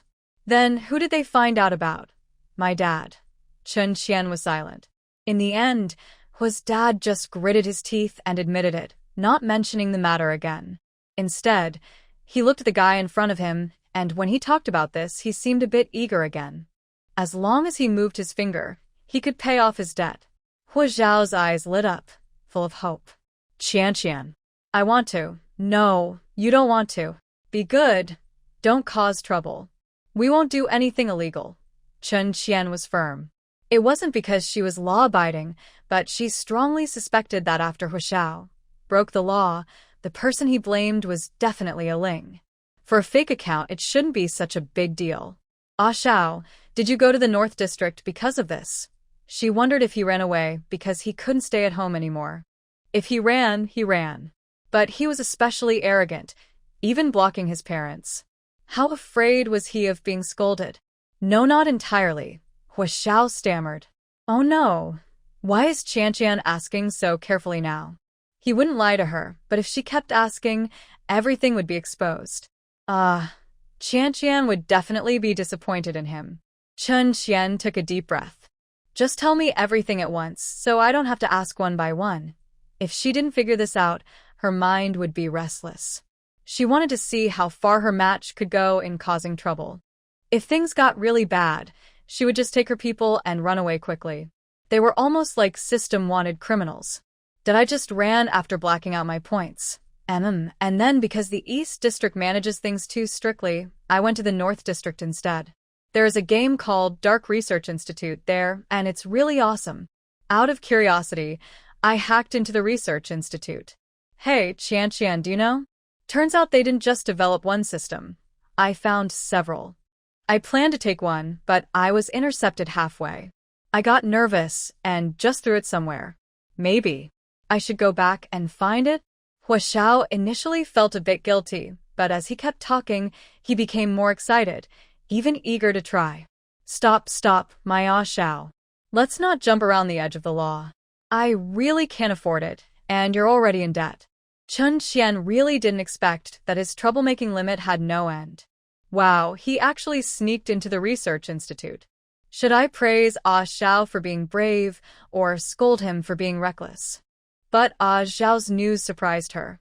Are there really several products like Hope 2471? That's almost a 9th-level mutant beast core developed. Why is Xiao targeting them? Although he loves to cause trouble, he would never harm others without reason. Even out of curiosity, it's understandable. Any other reasons would be purely accidental. Hua Xiao originally just wanted to see the real lab and compare it to the game, planning to come and go unnoticed. He didn't intend to do anything, but unexpectedly he found some of those things. His face looked a bit bad. I didn't mean to mess with anything, but their experiments are really disgusting. Qian, they're doing terrible experiments with parasitic species. As everyone knows, parasitic species are humans completely controlled by beast instincts, turning into mutants. People usually chase them away or kill them. Few can accept them being studied as real mutants. And even less accept such cruel experiments. Their beast cores and bodies aren't even used for food. Those systems have programs to assist with experiments, including ones designed for high-level mutants. Even the main system seems to want to get involved. They seem suspicious, not like legitimate experiments. Hu Xiao is skilled in combat and gaming, and he learned programming just to play games. He doesn't understand much about what he saw. He was discovered too quickly, and several systems hadn't even been looked at yet. He found out about this only a few days ago, and was matched with the contract owner. After that, he had no time to study these things further. If Chen Qian hadn't asked about it today, he probably wouldn't have wanted to talk about these disgusting matters at all. Originally, he planned to find a chance to tell Jiang Lingrui. Chen Qian frowned. Her mind wasn't as clear anymore. If the system, Hope 2471, really had been tampered with, it would threaten all of human society. More importantly, it would endanger her family. Now, everyone has a wristband. To be blunt, it's like opening half of your brain to the authorities. But such things are like phones and computers in the past. They can't be separated from them. Chen Qian doesn't think she can fully understand this matter, so she decided to find someone smart. Xiao, please organize everything you can turn into data. Try to remember as many details as possible. This is very important. Compared to how serious this matter is, Xiao's mistakes could be easily rebranded. Is that really a mistake? No. This is the heroic act of Hu Xiao, who risked everything for humanity, breaking into the association alone, and exposing dark forces. Chen Qian didn't rush to tell Jiang Lingrui the news. Xiao still needed time to prepare, and they didn't know when this all started. She didn't need to rush these few hours. She sat behind Hu Xiao, watching his slender fingers move quickly, typing code at a rapid pace. Hu Xiao listened to his contract owner and didn't make any sudden moves. He carefully retrieved the data stored elsewhere, many of which he hadn't had time to review. Chen Qian looked at the shocking images and various videos of experiments, feeling nauseous and sour in her stomach. This was her first time directly facing the so-called underground darkness. The content roughly fell into 3 categories. The first was records of system intrusions. Most ended in failure, but as the dates approached, the system actually succeeded a few times. Although the actions were minor, it was still shocking. The second type is a system designed specifically to match high-level contract owners. This type is still in development. So far, all experiments with individuals have failed. The biggest problem is that the women used for testing do not match well with the system, which makes it hard for them to connect with the mutated beings when trying to match with them. The third type is an auxiliary experimental system. This is the most disturbing one. It covers a wide range, from primitive species to reversion species, and even parasitic types that have evolved from humans. These are still minor experiments, but recently they have actually used humans for testing. At the end of the video, Chen Qian even saw female mutants. Their stomachs were swollen, and they looked pregnant. They all appeared numb and emotionless, of different ages, kept in transparent rooms. It's unclear what they have been through. Beyond that are the ones that Hu Xiao cannot reach. But even so, he is very capable. Those who need many experiments to hack into the main system, he has figured out just by playing games. It's hard to say who to feel more sorry for. Chen Qian cursed silently. This is not something a normal person could do. Only the most disgusting, vile could commit such cruel acts. Knowing all this, Chen Qian felt dizzy. Honestly, she hates these things, but she also knows herself. These are not things she can control.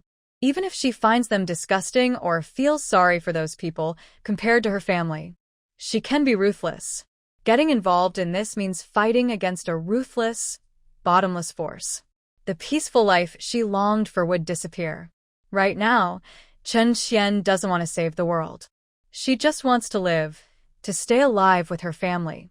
If she can help, she will, like those girls who broke free and became butterflies.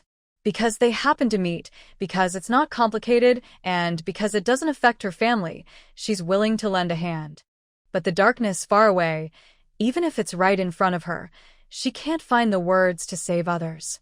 The reason she cares about this is mostly because the system affects her family. Qianqian, did I scare you? Hua Xiao finished organizing the data and turned around. He saw his contract owner looking gloomy, as if she was sinking into a muddy pit.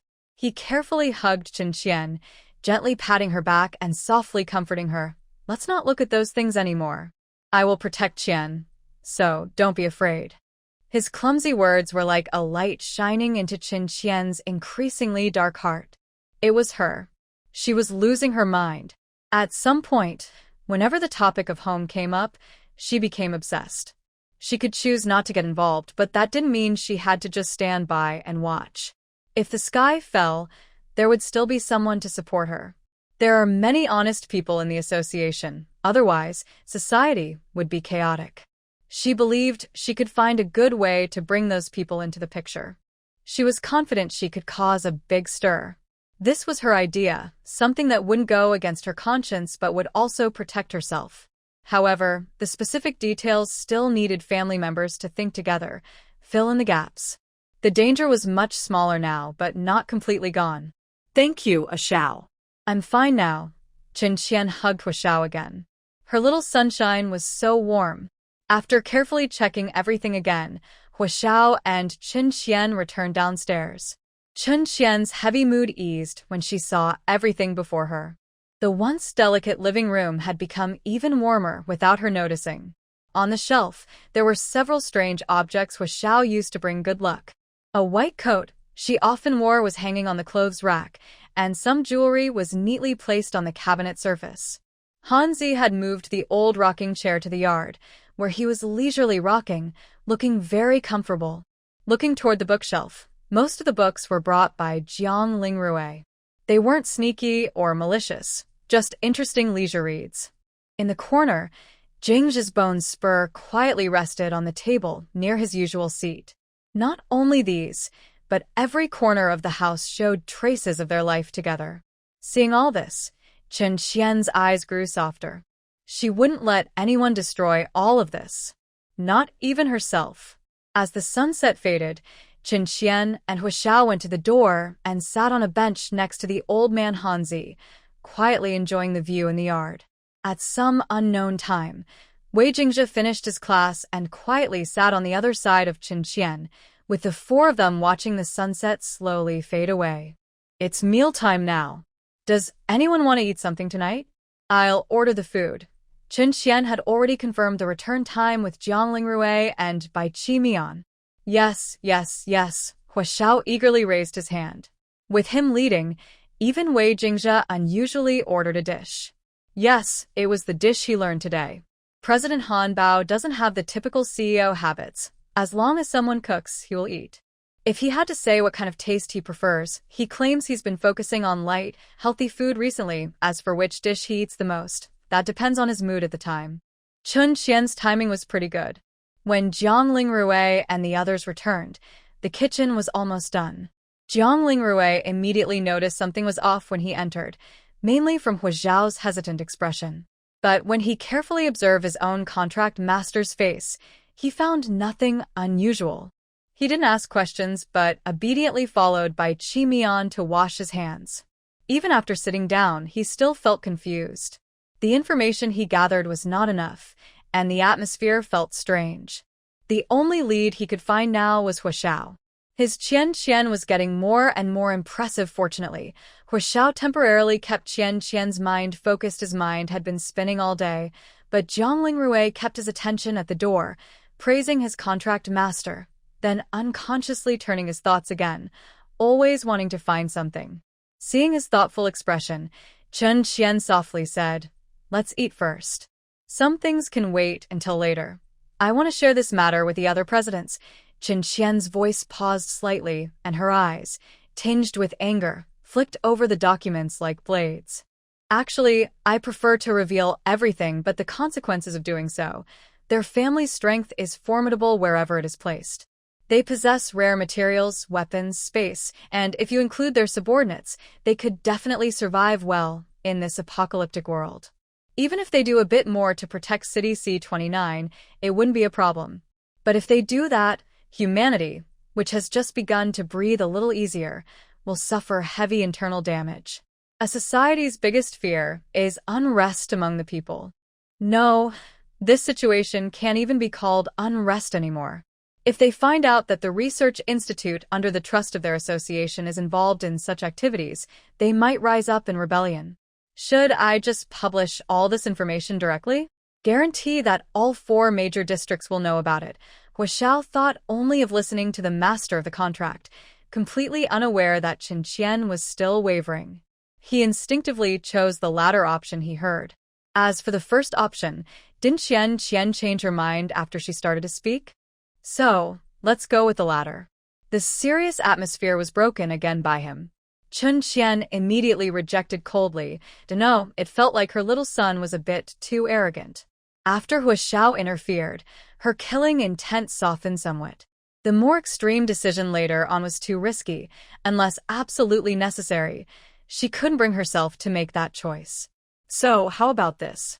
We send the information to the leaders of the Mutant Association, those above the district level. Most of these influential people are good people. They might still choose to hide this information, but they definitely won't let these things continue. Zhang Lingrui, the strategist, suddenly opened up a new idea for Chen Qian. If they only leaked it to a few presidents, even with the 2 female presidents present, they might avoid making it public to maintain social stability. The people who were experimented on might be rescued, or they might become sacrifices, and the secret would stay underground forever.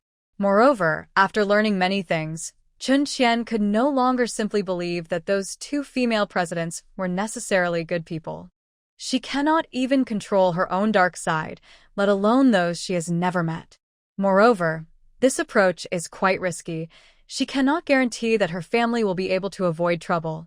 There are also records at the association and with Ah Zhao's family. No matter how much was erased by Mr. Huashao back then, any action taken would leave traces. If they follow Ah Ling's plan, more people will know, and the source of the information will become more confusing. As Chen Qian's heart grows darker, she agrees with the proposal but adds, just sending messages isn't enough. We need to add some threats to make it more convincing. External forces should push them. Although she is just starting to learn these tactics, she understands the importance of a balanced approach.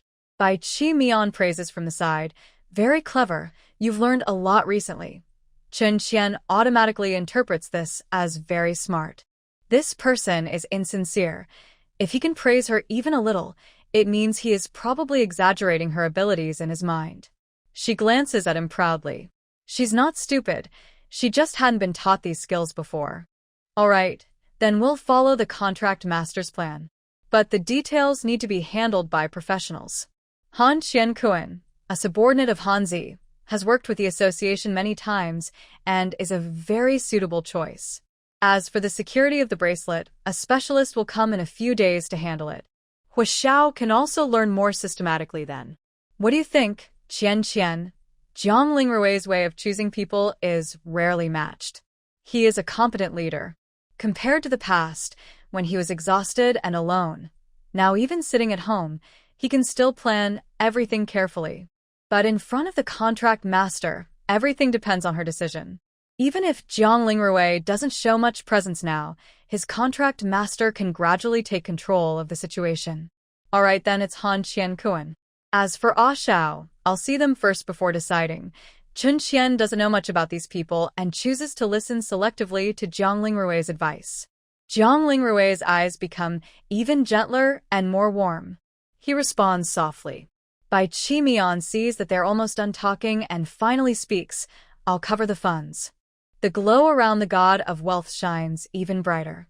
Regarding how precisely Bai Qi Mian controls people's hearts, he always maintains a balanced attitude, knowing when to criticize and when to use people. He also makes some additional suggestions for Chen Qian's plan. No one ever advised Chen Qian to keep this matter secret. Although doing so might have been difficult, it would have allowed those of us with some conscience to feel at peace. Unlike Zhang Lingrui and the others, who were scheming and planning. Regarding the terrible scenes in the laboratory, Wei Jingzhe felt no sympathy or other emotions. It seemed he hadn't learned to feel such complex feelings. He simply looked at everything coldly and reviewed the situation. Wei Jingzhe's attention was entirely on Chen Qian. He would always stay by her side, no matter what she did. Han Xi remained silent like Wei Jingzhe the whole time, but his silence was due to complete indifference. These things didn't cause him any waves or feelings. What interested him was the sudden killing intent in Chen Qian's eyes, her various expressions, her decisions, and her thoughts. As for the consequences of Chen Qian's decisions, if he were still here, he would have killed everyone involved. There would be no consequences. Han Xi turned over, and no one knew what kind of rotten and twisted thoughts were hidden behind his seemingly lifeless appearance. Han Xi, get ready. We're going to the training room to advance. After cleverly throwing away the troublesome problem, Chen Qian relaxed quite a bit. Chen Qian couldn't be a savior because her only focus was her family. Life had to go on. She wouldn't mourn or be overly sad about those events. No matter what happened next, she would only help within her ability. Of course, if everything went badly, she wouldn't mind taking control of the situation. This city, C-29, belonged to her. Han Xi's innate coldness was warmed by a hint of warmth. He didn't say a word and was already arranged for his schedule by the contract master. What could he do? Just get up and go to the training room to lie down. The man, over 1.9 meters tall, sleepily got up. His shaky appearance made anyone who saw him think he wouldn't last long. But somehow, he managed to steady himself in an unexpected way and continued walking forward. Chen Qian followed behind him, worried that this domineering boss might suffer from osteoporosis. This family of 6, elderly parents and young children, relied on these 3 to hold everything together. The journey is long and the path is far. After entering the training room, Chen Qian sat down on the ground with Han Xi. There was nothing else inside. She skillfully opened her energy field while reviewing the knowledge needed for her next level. Before, her and Aling's promotion went smoothly because they had just enough energy stored, and everything happened naturally, without forcing themselves. Also, although they were at the same level, Chen Qian was different from ordinary 4-stage mutants, so she didn't feel much pressure when leveling up. But Han Xi was different. No one knew what would happen when all the suppressed energy suddenly burst out and hit the 7th level. Chen Qian thought her partner was a bit timid. Every time he released energy, it was like squeezing it out just a little at a time. She moved her seat closer to Han Xi, carefully controlling her energy like a small hook, trying to catch a glimpse of his exposed energy, then gently pulling it out. Han Xi, trust me. Leveling up is just a process. You can't kill me, Han Xi replied seriously. But I might leave you half dead. Are you planning to give up now? Chen Qian was unsure what he meant. It seemed like he was really planning to give up and wait for death. Han Xi. He really did retreat. His silence made Chen Qian look a bit upset. Usually, she found his attitude amusing, but when it came to serious matters, his attitude of, just let it be, made her angry. Once she finished leveling up, she planned to hand him over to Huashao. What kind of mental state is this? She knew that the bossy type probably had some strange flaws, mostly because they were spoiled. Initially, she wanted to use tough methods, but when she looked into his dead fish eyes, she suddenly lost her temper. Han Xi looked like a fallen emperor. His eyes were empty, as if a single glance could pull her into an abyss. The world he ruled was shrouded in darkness, filled with endless torment and pain, which could quickly destroy all hope that came here. At that moment, Chen Qian suddenly understood something. Maybe Han Xi had never been waiting for a matching partner. He was just an unexpected element in the system's algorithm, an unexpected surprise. Everything has its own surprises. Because of the nature of the matchers, even when they are far apart and almost die on the way, he still wants to come and see her. However, Han Xi himself has little desire to survive, and since advancing might threaten Chen Qian's life, he hesitated. In this situation, unless Chen Qian directly commands him, it's hard to change his mind. Go inside and wait for me, Chen Qian said, quickly throwing Han Xi into the space. She had never heard of a matcher not actively trying to advance. Chen Qian decided to set aside her democratic ideas and take control herself. She just went downstairs and saw a few people waiting in the living room. After quickly explaining to Jiang Lingrui and others, she didn't let anyone follow her. Han Si's energy wasn't blocked by special materials like in the training room, so it could easily cause problems. She headed straight to the garage, where her new off-road vehicle was parked. She put it into her space and then, instead of taking the normal route, quickly climbed over the city wall. Since Han Si wouldn't cooperate with normal methods, she decided to use some special tactics. But doing so would create a big disturbance, and her small home couldn't handle it. After crossing the city wall, Chun Qian released the vehicle. In the vast desert, she drove farther and soon couldn't see the outline of C-29 city. She sped northward, driving as fast as the vehicle could go. Right now, her speed was the car's limit, not her own. If Han Si hadn't gotten carsick, she would have enjoyed a little fun by making him come out. She didn't bother calculating the distance or checking the time. After having her fun, she found a suitable place to stop. Only then did Chun Qian release Han Si, who had been locked up by her. Han Si, who was sleeping heavily on the sofa, suddenly changed position and almost fell face first. Whether he was thrown in suddenly by the contract master or released unexpectedly, Han Si didn't pay much attention. He was just going with the flow. After coming out, he sat cross-legged on the ground, looking at the contract master with sleepy eyes. "What are you running out for?" he asked first, then looked around. "To kill you," Chun Qian said today with some irritation, probably because she had seen too many intense things, and Han Si's small act almost made her lose her temper. These 3 short words made Han Si sit up straighter, and he felt that things might not be good. It seems like the master of the contract family is planning something. Chun Qian noticed his change in actions, but didn't pay much attention, as the current situation was more urgent. She suddenly opened her energy field in front of Han Si, while various branches and vines spread out around her, quickly forming a large, square-shaped room. The entire vine house was lush and green, full of life. Such reckless energy release was very powerful, and Han Si, without paying attention, was caught inside and became relaxed. The contract master's energy was like addictive medicine to him, especially with such a strong domain, almost making him lose control. Chun Qian couldn't help but complain. "Even now, you can still hold back? Are you a ninja turtle?" She was very close to Han Si, and seeing that the energy domain's full power didn't make him lose himself, she quickly gave him a passionate kiss, making the man, who was still being comforted, dizzy. Han Si, should you turn into a dragon? Of course, the next step was to transform back into a different form.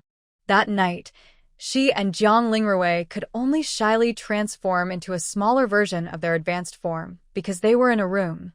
But now, things were different. There were hardly any other different forms here, let alone humans. She was free to play as she pleased. No, a domineering boss who is about to die is much harder to persuade than one who is retired. Even in such moments, he could still focus enough to refuse. Chun Qian never expected that before her transformation even started, her body would be needed. Not because she lacked ability, but because her match was too patient. She had no inappropriate thoughts and kept things professional, teasing Han Si constantly until she made him lose his mind. "As long as you turn into a dragon, I'll give you." Chun Qian began to persuade her deeply infatuated man, her voice seductive and tempting. This time, Han Si could no longer stay rational. Under her enchanting voice, he obeyed her words. Black scales rapidly grew from his body, spreading all over him. Han Si's body gradually became more beast-like, and his form kept stretching. His eyes shone with a bright red glow, and his entire dragon head exuded power and majesty. The flying dragon whiskers constantly stirred the surrounding energy. His serpentine body, with sharp 5-clawed feet like blades, made Han Si look like a mighty figure ready to soar into the clouds and travel across the land at any moment. Chun Qian's noble spirit was about to ignite. It was a mysterious Eastern dragon. A super cool, mighty Eastern dragon. Why is this black dragon so fierce and commanding, able to look down on the world, while Han Si, this guy, has developed a lazy attitude? When Han Si transformed into a black dragon, it was impossible to see any human nature in his eyes.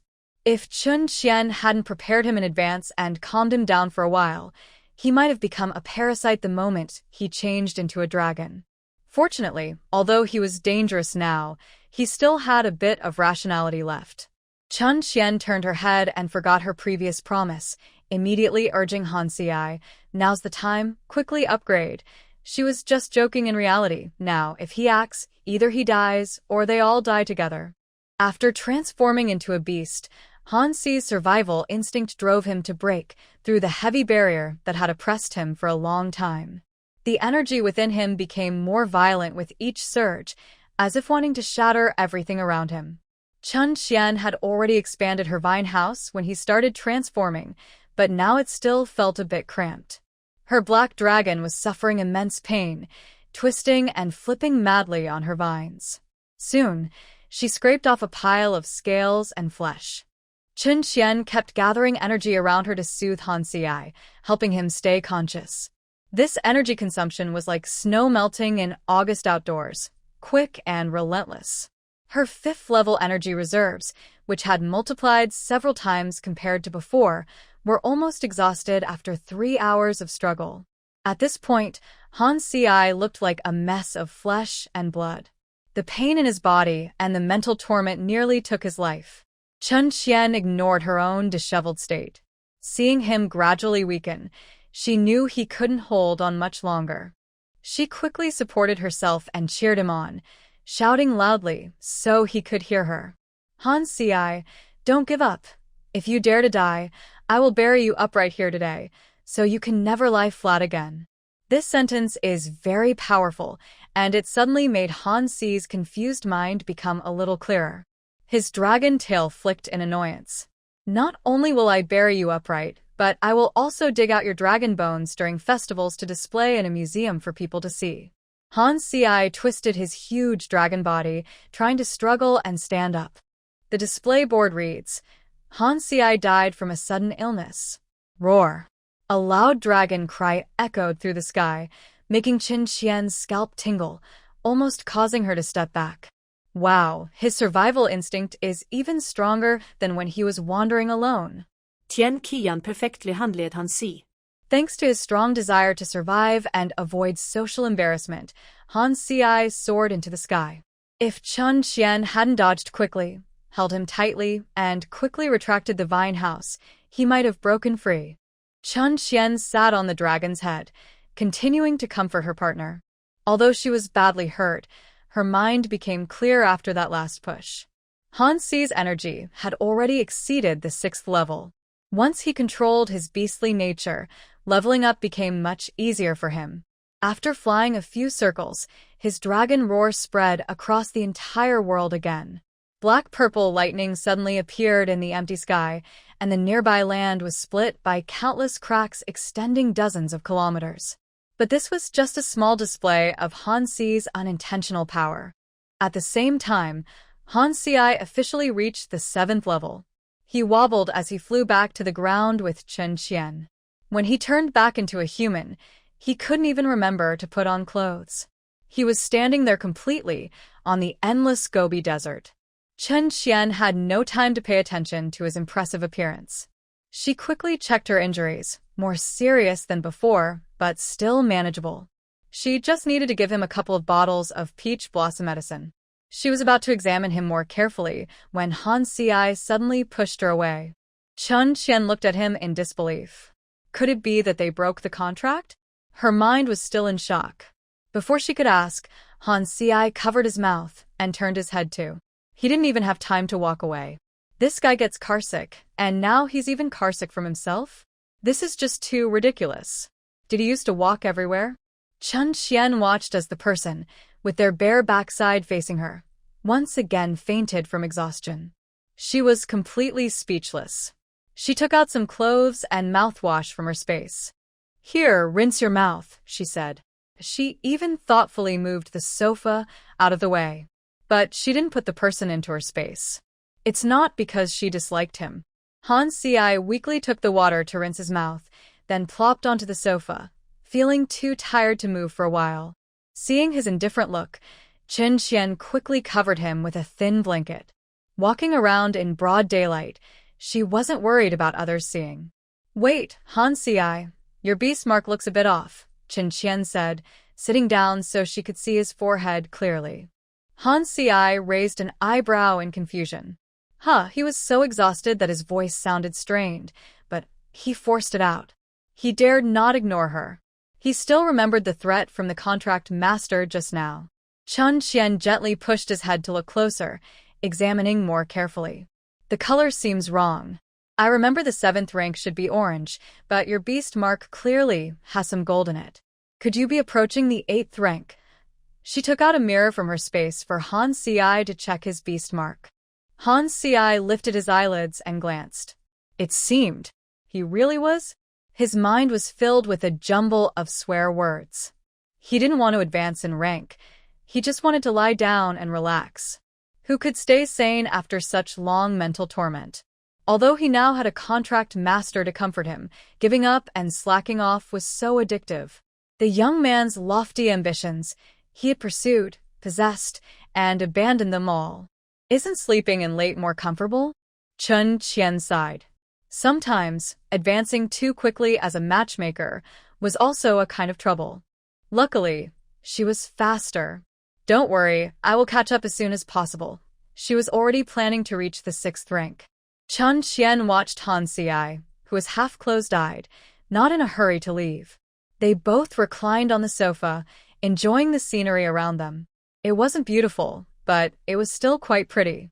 Han Ci hadn't felt this relaxed in a long time. It wasn't about seeking quick relief, but about completely throwing away the long-standing burdens that had been wrapped around him for years. So, even this place, in his eyes, could be considered beautiful. His contract master had done it. At that moment, the comforting aura surrounding him made Han Ci feel more at ease. Perhaps death would be easy, but he was willing to pause for his contract master for now. After a whole night of fussing, it was now the time when the sun and moon shone together, and morning light gradually filled the sky. Once the heavy stone in Chen Qian's heart had fallen, she felt much better. She had thought she might get hurt again this time, but to her surprise, Han Ci's stubborn desire to avoid social death and give up on everything had gone beyond life and death, saving her a lot of effort. After giving herself and Han Ci a few bottles of Tier 5 peach blossom water from a ling, their minor injuries from advancing had mostly healed. She also took out a table, pots, bowls, and various fresh ingredients from her space. "Let's have hot pot?" Only she could think of eating this early in the morning. Han Ci nodded. He had rested for a while and was now feeling better. Advancing to Tier 7 wasn't scary, but what was frightening was accidentally flying away during the process. As soon as he moved a little, the blanket covering him slipped off, revealing his strong, lean body. His powerful and striking appearance was a unique kind of beauty belonging only to Han Ci. Unfortunately, his contract master was busy preparing food and didn't notice this beauty. Han Ci slowly put on the clothes he had left aside. Seeing her regretful expression, he began helping with washing vegetables. Between delicious food and good looks, she actually chose the former.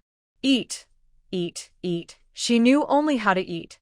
Chen Qian was planning to find a good chance to him again, but she didn't stop her hands from preparing ingredients. Hot pot didn't require much skill, just add the ingredients directly.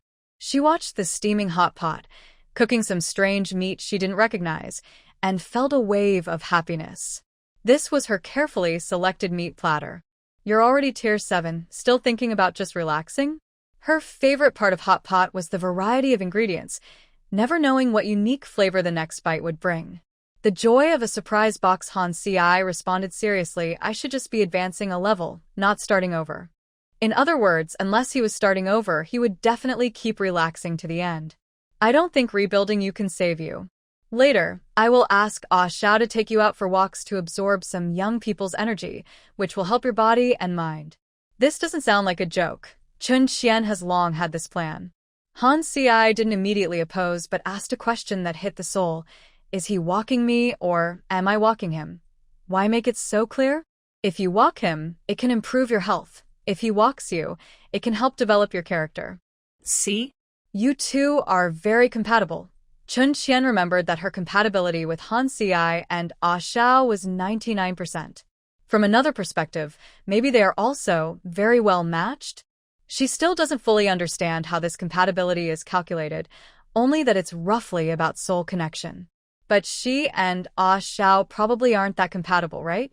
After all, she's much more steady than him, and she doesn't cause much trouble. Looking at Han Xiai again, with his lazy appearance, how can he compare to her as a hardworking person? Han Xiai didn't know what crazy thoughts were running through his master's mind. He nodded resignedly, then let's walk each other. Anyway, he finds it hard to refuse his master's arrangements. Better to accept it early. Now that they're eating, Han Xi's face finally looks a bit better. Chun Qian is curious. You get carsick and airsick? Why don't you get treatment? If it's a physiological issue, with current medical technology, it should be easily cured. But if it's psychological, does Han Xiai need a psychologist? Treatment didn't help. When the car goes too fast, I feel sick. Next time, I'll try riding a bicycle. Han Xiai doesn't even know where this problem came from. Chun Qian finally feels like a true boss. She thought, every boss has some quirks, right? That makes sense. A perfect boss without quirks isn't a good romantic hero. Did it start when you were a kid? Han Xiai, in front of his master, openly talks about his childhood. Yeah, Aunt Jing said I used to when I was in a stroller. Huh, that's not right. Chun Qian almost choked on her spicy food. She accidentally dropped the dish she was holding into her bowl, splashing 2 drops of red oil on her face. No jokes during meals. All she can think about now is the image of Han as a baby vomiting. Good, a memory she'll never forget. It's probably very rare to encounter a case like being airsick in a stroller again. Hanzi struggled to tear a piece of paper and wiped the red oil off Chun Qian's face. I didn't expect your sense of humor to be so low. Be more careful next time. My sense of humor can be even lower, Chun Qian honestly admitted. She didn't ignore what Aunt Jing had just said, but she didn't ask about it either. Hanzi was still a baby during the End of the World event, so she wasn't sure if Aunt Jing was still around now. It was better not to bring it up lightly. There will be a chance to find out later, and there's no rush. Today, she just wanted him to think about something happy. After eating and drinking enough, the two of them rested for a while. Shall we go now? Chun Qian was very polite this time. She planned to throw him into the space and even asked first. Hanzi didn't agree. He was planning to collect his debt later. Not yet. Do you remember what you promised me before I advanced? The boss was determined despite being injured. I don't remember, Chun Qian stubbornly refused. Women say things like that at certain times, but they don't mean it. Just joking, playing with dragons? Forget about Hanzi and his brothers. Even if it was just one, she couldn't handle that kind of game. Seeing Chun Qian acting like she was going to refuse, Hanzi quickly compromised. I won't use beast form. Let's just eat it first and then change methods later. His way of thinking was quite something. When Chun Qian heard this, her eyes lit up. Really? Good stuff? It's a pity she didn't get a good look at the scenery earlier after all. Under the bright sky, she still had a little bit of shame. But now that the dragon meat was right in front of her, there was no reason not to eat it. Let's go. To the space. Chun Qian changed her tone quickly. Even Hanzi, usually calm, couldn't help but twitch his mouth. She very thoughtfully threw Hanzi into the bathroom, while she herself was rummaging through her little toys on the bed. As the contract owner, she had to keep everything in order, of course. Everyone had their own set of toys, but they weren't all the same. Each had their own specialty. Hee. What pairs best with the boss? Ha ha ha. The door to this toy world couldn't be opened casually. Once opened, it was a whole new world. When Hanzi came out, he was still wearing the same loose sleepwear as before. His hair, dried and fluffy, looked even softer, making this lazy boss seem more harmless. Chun Qian was afraid the other person might notice something, so she quickly took a shower to wash off her makeup. When she came out again, she had changed into new clothes. You're quite the player, Han Xiai said, watching the bathroom door open without looking away. At this moment, Chen Qian had abandoned her usual casual clothes and put on a black suit that gave off a professional, commanding vibe. Her hair was neatly, looking very capable. Her already beautiful figure was highlighted even more by the outfit. Having been raised for a while, Chen Qian could now be described as pretty. She had a stern face with fierce eyes that looked directly at Han Ci, giving off the aura of a cold, powerful woman boss. Yes, Chen Qian also prepared a costume for herself. The main idea was to match the scene. Wearing this in front of a retired boss, I must say, Chen Qian really enjoyed challenging others' professions with her own lack of professionalism. But the effect was surprisingly good. She already had someone completely captivated and unable to look away. I'm here to learn how to be a boss in advance. Chen Qian started to make excuses. It's not that she liked flashy things. Then I'll work hard to teach you how to be a boss today, Han Ci said, no longer feeling sleepy after a whole night without sleep, full of energy. Who was the one waiting for death earlier? Definitely not him. Chen Qian looked at him with a cold smile inside. Today she was not the same as before. You little rookie. No rules, no rules. I've changed my clothes and you should change yours too, Chen Qian said as she approached him, pulling out a black and red tie and hanging it around his neck. This guy, why is he sitting on the bed looking so tall? Han Ci didn't resist, letting her do whatever she wanted. But why did the way she tied the tie seem a little different? I remember it's not supposed to be tied like this. You're mistaken. Chen Qian calmly adjusted the rose knot in front of her, secretly shouting inside. She knew it. Roses and the black dragon matched perfectly. No wonder she took her knot tying seriously. Chen Qian's mind was full of colorful thoughts, but her voice suddenly turned dangerous. She pointed her index finger at Han Ci's chin and, with a cold smile, said, Man, you're playing with fire. Han Ci looked confused. Huh? He was feeling excited and overwhelmed, and then his boss suddenly said this? What is this? Classic boss line, Chen Qian said, more confused than him.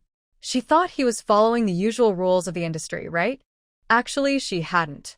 Hanji finally understood how Jiang Lingrui felt when facing them. Don't learn those messy things online from Huashao. Do you usually not say these things? Wait a moment, that last line was a bit romantic. You probably didn't know because you lack experience. Let me give you a business quote. Listen, it's getting cold. It's time for the Bai family to go bankrupt. The moment she said this, Chen Qian felt like she had improved herself. This is what a boss's feeling is like. Hanji, stunned by her words, remembered his thoughts yesterday about wanting to get rid of those people. Honestly, it kind of sounds like that now. He suddenly felt like he might be seriously ill. Chen Qian didn't miss his quick flash of disbelief. See? This sounds familiar, right? There's some truth in online stuff. You didn't have a boss before, so you didn't need those romantic boss lines. You can't deny what I researched just because of your blind spots. Hanji didn't dare to argue anymore. His energy and confidence suddenly faded. Did I understand? Shall we continue? Chen Qian was unaffected by all this. They had already reached the police station entrance, but she could still speed back onto the highway. That's a skill too. Hanji said nothing. He showed with his actions that he wanted to continue what they were doing. He was afraid that if he said one more word, the boss's famous line would hit him again. I don't usually see you so motivated. She found it hard to believe that Hanji could be so energetic. Hanji's voice was lazy and deep. I don't usually get this treatment. He still knew when to work hard and fight for it. The Black Dragon stew meat really lives up to its name. Chen Qian refused to give up. This time, she had used too much energy, unlike when she just advanced. Next time, she would definitely succeed. I think this place is a bit empty. Should I add something? Hanji sat beside her and pointed to his neck. Chen Qian is feeling very irritable now. Since a Ling Xiu went overboard, this group of people seems to have switched on some switch. One or two of them want this thing. She was actually happy to do a few of these. But who knew that the bossy leader was not thinking clearly and insisted on doing it all over again? Is he not afraid that she might accidentally bite him to death? Even though the current mutants have strong bodies, accidents can still happen. Last one. Han Si tries to get some benefit for himself. Seeing his rare enthusiasm, Chen Qian slowly sat up and bit at the spot he pointed to. She decided to go play and get some rest.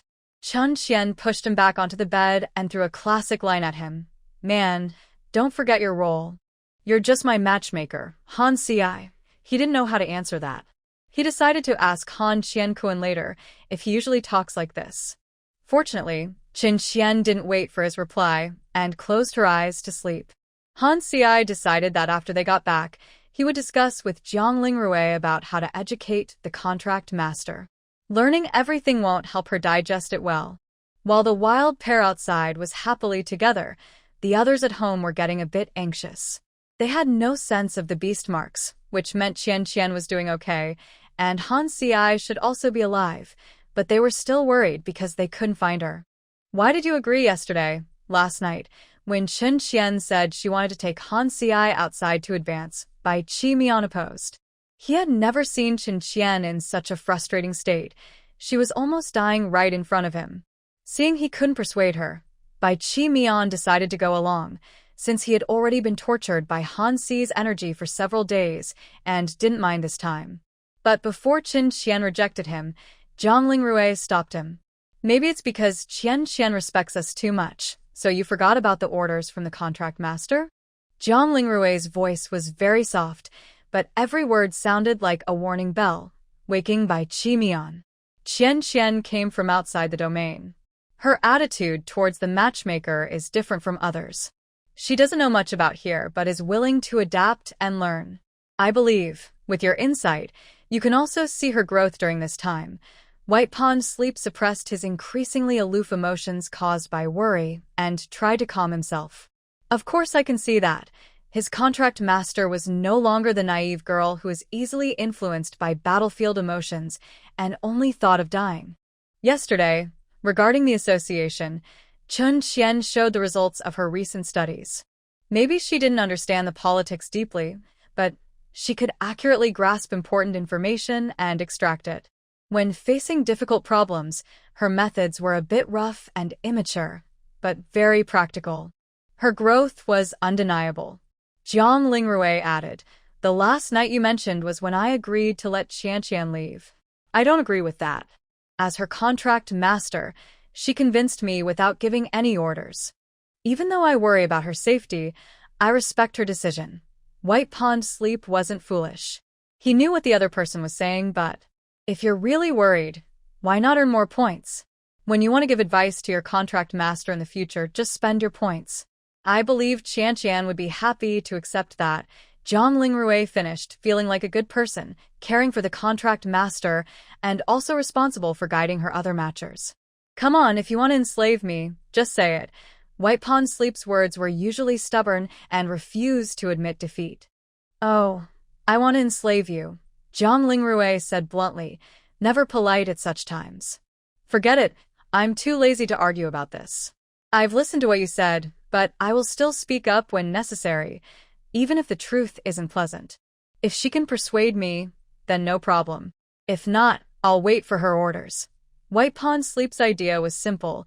He loved his contract master, but he was smart and had his own thoughts, which was normal.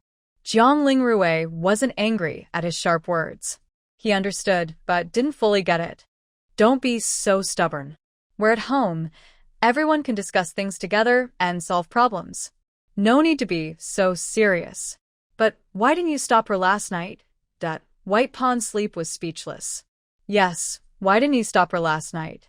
At that moment, he instinctively didn't want Chen Qian to be troubled and didn't think about his own stance. Did he really need some kind of order? He hadn't done much, yet he surrendered easily, only now realizing it later. Jiang Lingrui saw that he understood and continued, "We are matchmakers, not robots, so relax and go with the flow. But you should be careful not to speak impulsively.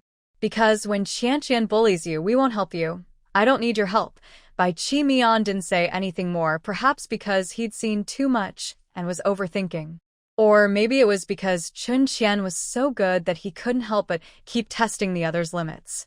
Ultimately, it's just his nature. Forming a contract is never about changing the other person's personality. He loves the contract master, but doesn't stop him from continuing to be by Chi Mian. Or perhaps he hasn't been pushed to the point of being humble for love. But no matter what, he is still himself. Qian. Maybe he doesn't like his words very much, but he has never asked him to change. They have their own way of getting along. That's enough. Wait, something's wrong. Very wrong. Jiang Lingrui, I think I was just asking why you let go at first. How did a few words turn into me? His few words almost made him doubt life. Although he also unblocked his heart, he still felt this guy was doing it on purpose. Looking back now, those explanations didn't seem like real explanations, just one sentence convincing Qin Qian, and that was it? Seeing that he figured it out so quickly, Jiang Lingrui immediately changed the subject. Huh? We were just chatting casually. Oh, I need to check on Huixiao and… Boom! A loud explosion interrupted their conversation. Two foxes exchanged glances and quickly ran to the kitchen. He forgot about that troublemaker. They hadn't seen him for half an hour, and he already caused trouble. Huixiao watched the two in the living room chatting for so long, feeling restless. He took the initiative to find Wei Jingzhe in the corner and pulled him into the kitchen. Wei Jingzhe, how's your cooking these days? Qian must be going through a tough upgrade, probably not sleeping well. If he learns to cook a couple of dishes now, she can enjoy good food when she returns. Wei Jingzhe answered calmly, very well. This cold and handsome appearance finally showed some emotion when he said these words. This was Qian praising him. Huixiao's eyes lit up, completely forgetting the meal from 2 days ago, which was very different. Then it's perfect. Can you teach me how to cook now? Yes, Wei Jingzhe replied straightforwardly. He didn't ask Huixiao why he wanted to learn. So, the argument began. Huixiao, how do I cut this? Wei Jingzhe. Cut it into strips vertically. Huixiao, how do I use this pot? Wei Jingzhe. Click here. Huixiao, how much is a little? 1 spoonful or 2? Wei Jingzhe. I don't know. Huixiao, you don't know how to cook? Wei Jingzhe. I go by feeling. Huixiao, and how much do you feel? Wei Jingzhe. I can't say. Huixiao. Huh? You want to keep this a secret? Wei Jingzhe. Yes. Qian said, he wants a unique flavor only I can make, so I can't tell you my recipe. When it comes to things that need clear explanation, Wei Jingzhe is never stingy with words. Huixiao was momentarily stunned, then said confidently, did I also want to create my own flavor so Qian can taste it? He planned to do things his way, adding as much as he wanted.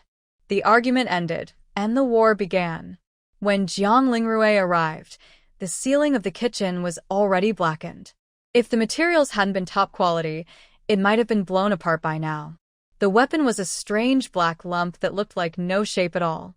Every corner of the kitchen was covered with unknown substances, and a strange smell filled the entire room. What is that? Jiang Lingrui's eyes narrowed slightly as he looked at the most obvious culprit. Huixiao wiped the black ash off his face, finally recovering from the complete failure. The pot. Jiang Lingrui examined it carefully again, but it looked completely unrelated. Huixiao felt very wronged and looked directly at Jiang Lingrui without any fear. This time, it's not my fault. Jiang Lingrui looked eager to hear more. I just wanted to cook a meal, but who knew these strange meats would explode? It really startled me. I'm actually a victim. Jiang Lingrui didn't believe this story. He pinched his forehead and sighed. Are you sure you didn't do something else wrong? Maybe turn the heat too high? Or added something that shouldn't be in the pot?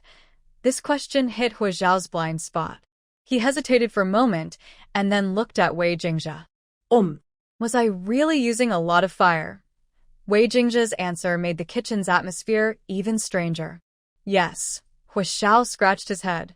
No, he thought, he always used that much fire outdoors. He didn't think anything was wrong. It shouldn't have exploded. I wasn't doing anything else. What's wrong with this broken pot? Because you used your special power just now you didn't realize, Wei Jingzhe said sharply. Did I? Huixiao couldn't remember. He was busy cooking and didn't pay attention to that. Wei Jingzhe nodded. Yes. All right, now they knew the cause of the explosion. I don't have a good way to handle this. How about you try? Jiang Lingrui spread his hands toward Bai Chi Mian. He's in debt because I used some tricks, but he just returned to normal after a week. Her family had lasted until now, and he suspected it was because they had many capable people, and besides Huishao, no one caused trouble. Bai Qimian was good at dealing with all kinds of disobedience. He and Jiang Lingrui exchanged a look. I've recorded this matter. We'll wait until the contract master returns to discuss. TSK, as long as the method works, who cares? Please, Brother Bai, I beg you. Huishao finally realized how serious this was. I swear, I will never cook again. Huishao was no longer the person who didn't care about others' feelings. Everyone in the family knew how much Qian loved this small yard. In the past 2 days, he had been much gentler to the yard. If Qian found out, not only would his small stove be delayed, but it might also suddenly disappear. All right, I have some things here. If you can learn them all, then consider this matter as if it never happened. What do you think? Jiang Lingrui, seeing that Bai Mian's intimidation worked, started to play the good cop. Huishao's instincts made him cautious. What things? He really hates studying now. Jiang Lingrui knows his personality well. It's impossible for him to study hard unless it's something he's interested in, like some complex game programming. Even if it's not related to games, he still wants those materials connected to gaming. At worst, he could just rename files to make them look like game files. Huishao has such a talent for this, and wasting it would be a real shame. Qian hasn't agreed to let Huishao learn from the visiting researchers yet, so he decided to start with some easy tasks for self-study. Jiang Lingrui's mind was busy planning, but his face stayed calm and gentle. People might think he's a caring brother. When Huishao heard about this, he immediately agreed. Okay, deal. I won't tell Qian once I learn it. Yeah, I won't know anything, Jiang Lingrui said with a sly smile. This small problem could be solved before Qian comes back, so there's no need to mention it. Huishao looked carefully at Bai Qimian. You can't tell either. Fine. Bai Qimian had already achieved his goal and didn't have time for this. So, Huishao, with a grumpy face and showing his teeth, was easily convinced and sent back to his room to study. Hopefully, he would be a bit more obedient this time. Luckily, the scope was small this time, if not. Bai Qimian pointed to a corner and asked, what about this? They weren't targeting Huishao specifically. The opportunity just came at the right time. Jiang Lingrui couldn't judge their personalities well, but he hoped they would make good use of their skills and not waste them. The things in the research institute made them realize they couldn't just wait for trouble to come to them. They were quite capable, but compared to the 4 major districts, they still had a long way to go. Among the 5 brothers, Huishao was the youngest.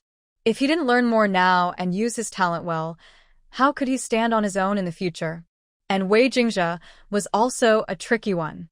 He was obedient, but training him was also quite tiring. Looking at the person hiding in the corner, almost forgotten, Jiang Lingrui suddenly had an idea. Let him train the guards first, then he can slowly learn other things later. With Wei Jingzhe's straightforward nature, as long as things are clearly explained, there is no problem.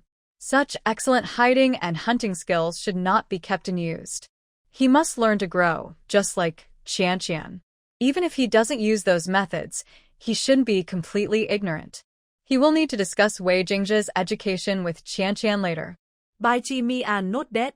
Everyone has been arranged for you. You should talk to him yourself. I'm going back to my room. That guy doesn't need his help to act tough. He can handle it with just a few words.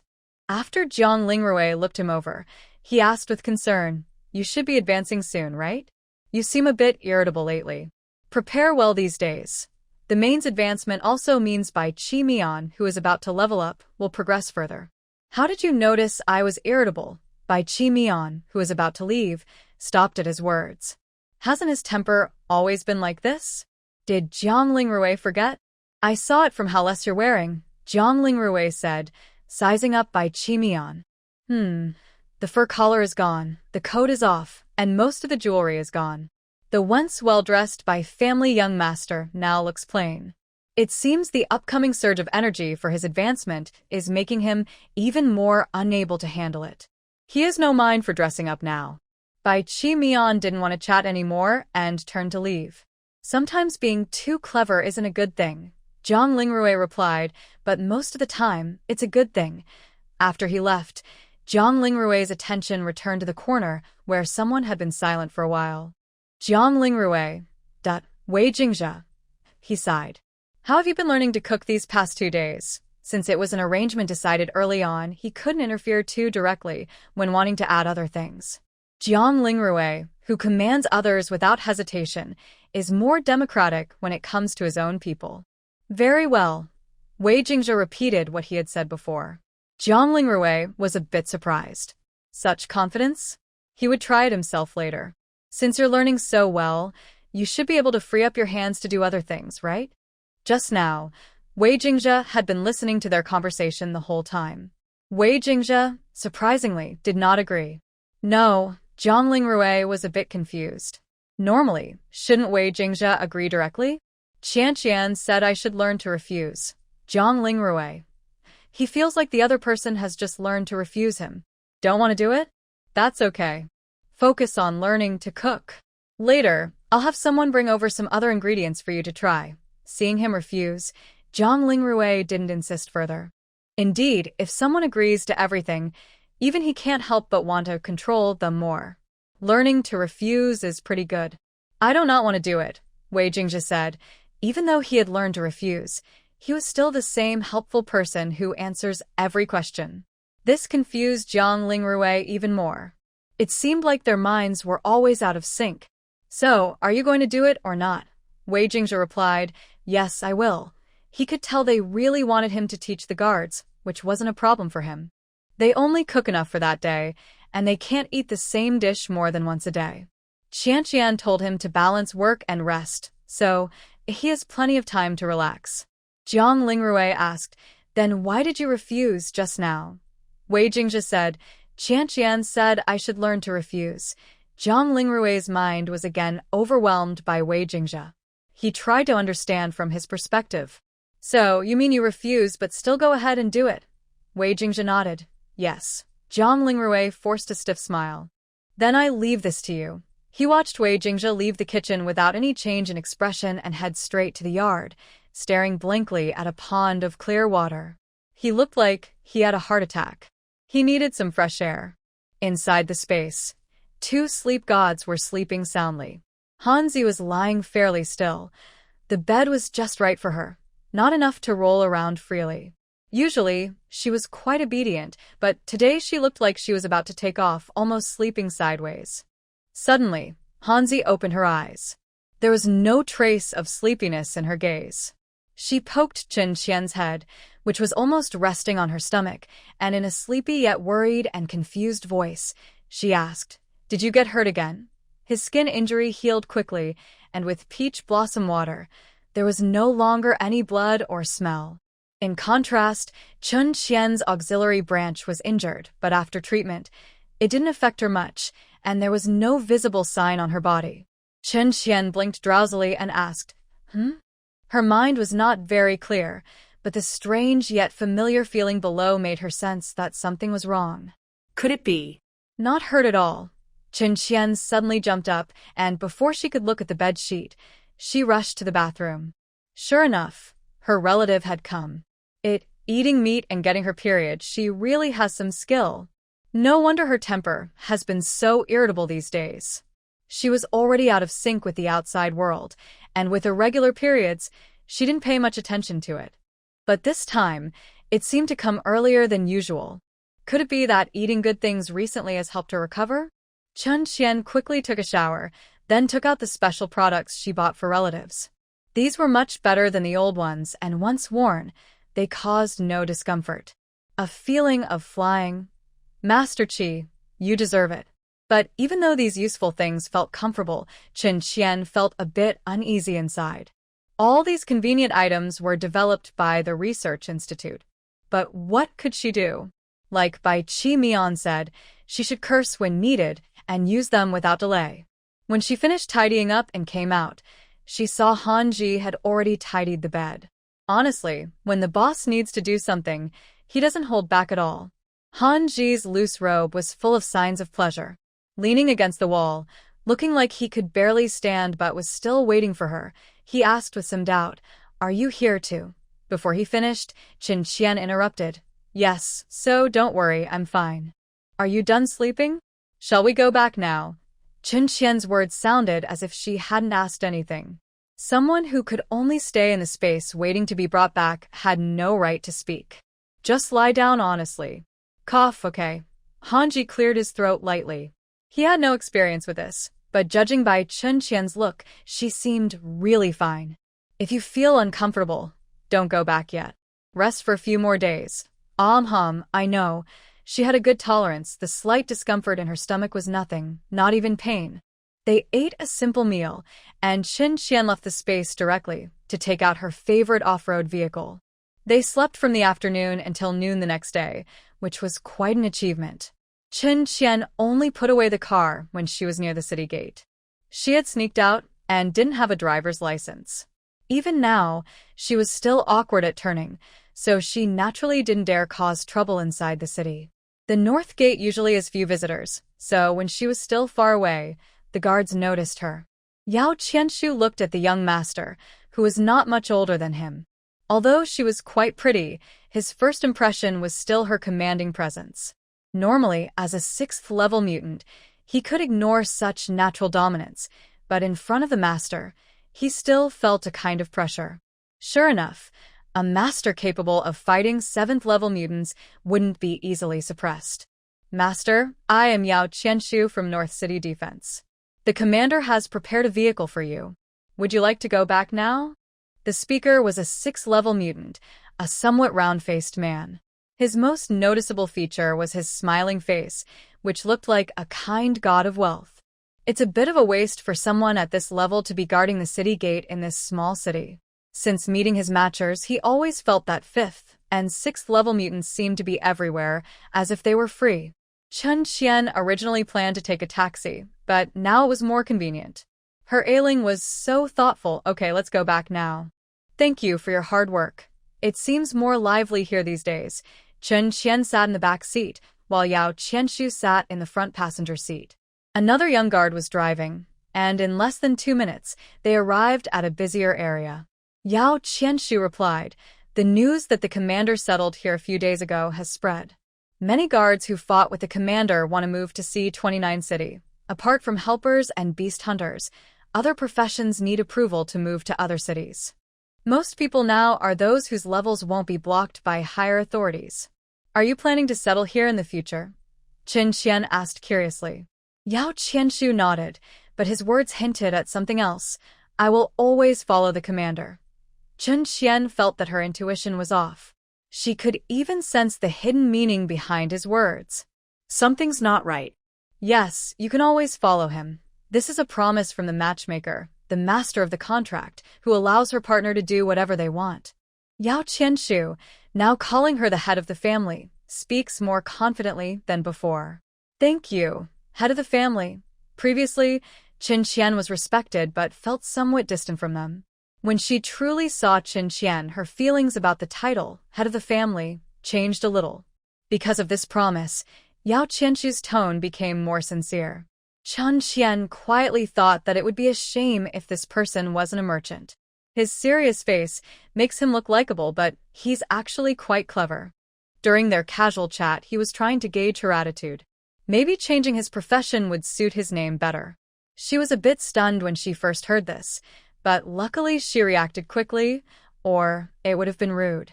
It's clear she hasn't trained enough. If it were her partner, she wouldn't act like this. Before Qin Qian even got out of the car, she saw 4 men standing at the door, each with a different posture. They were her partners waiting for her to come home. Her little peach tree, little white wolf, little rabbit, and little lion. And there's also a black dragon egg in her space. This is what it feels like to have someone waiting for her at home. Originally, Qin Qian was pretending to be mature and composed in front of Yao Qianshu, showing a confident and skilled demeanor, almost revealing her true self. "I'm back." Qin Qian held back the urge to rush into their arms and kept her composure. If she just rushed into one, the others would want to do the same. Outside, the master of the contract was about to show his authority. After saying goodbye to Yao Qianshu, Qin Qian entered the yard and released the black dragon egg. She was a bit anxious and didn't pay attention to the position, almost causing Han Si to ride on Huizhao's head. In Han Si's dangerous gaze, Chen Qian shyly looked away. It wasn't intentional. At this moment, others also saw the faint golden seven-tier beast pattern on Han Si's forehead, but they didn't have time to ask about it. Qian, you're hurt. How did that happen? Huizhao immediately revealed everything about Chen Qian, making her forget her plan to serve tea. She quickly rushed over and covered his mouth. Fortunately, they were already inside the yard, and Yao Qianshu had walked away. The guards outside were also far enough away that they probably couldn't hear their conversation. If she spoke carelessly in front of them, she might get killed on the spot to keep things quiet. Although having a period is normal, Yao Qianshu probably knows that, but being directly exposed is a different matter altogether. Thinking this, Chen Qian almost wanted to hide Xiao in a space. Mutants are good everywhere, but their super-sensitive noses make privacy impossible. Xiao, who was suppressed, looked curious, but didn't dare ask questions. He felt he could cause more trouble, so he said, "Don't ask too much. Don't say a word. Understand?" The little lion quickly nodded. Jiang Lingrui and Bai Qi Mian naturally wouldn't come closer at this moment. They followed Chen Qian into the yard but said nothing. Unfortunately, Chen Qian could stop one direct approach, but couldn't stop another. She said, "I'll go get some hemostatic medicine for you." Jiang Lingrui. A true hero dares to face awkward situations head-on. Bai Qi Mian. That Hanzi. That Xiao was a bit confused. "So, I don't have to ask and can just get the medicine?" Qianqian's injury isn't a small matter. "I won't ask why, let's just stop the bleeding." "Stop. You big fool." Chen Qian looked at the tall boy in front of her and the cold beauty beside him who seemed unaware of what she just said. She felt like digging a hole and burying herself. Now they had already reached the inner courtyard. Chen Qian took a deep breath and announced, "Dark game is paused. The resumption time is to be decided." After saying that, she ran back into the house, ignoring everyone's reactions in the yard. She couldn't stay here even a second longer. What does it mean to drag others into trouble? That's exactly what it means. She had never heard of shared guilt before. Bai Qi Mian silently watched Chen Qian's long hair. It had recovered well these days and was quite thick. He also wanted to change his look. "Did I say the wrong thing again?" Xiao looked at Bai Qi Mian, feeling more afraid of Jiang Lingrui's gentle smile than of Bai Ji's harsh words. Bai Qi Mian moved a few steps away, worried about catching his bad luck.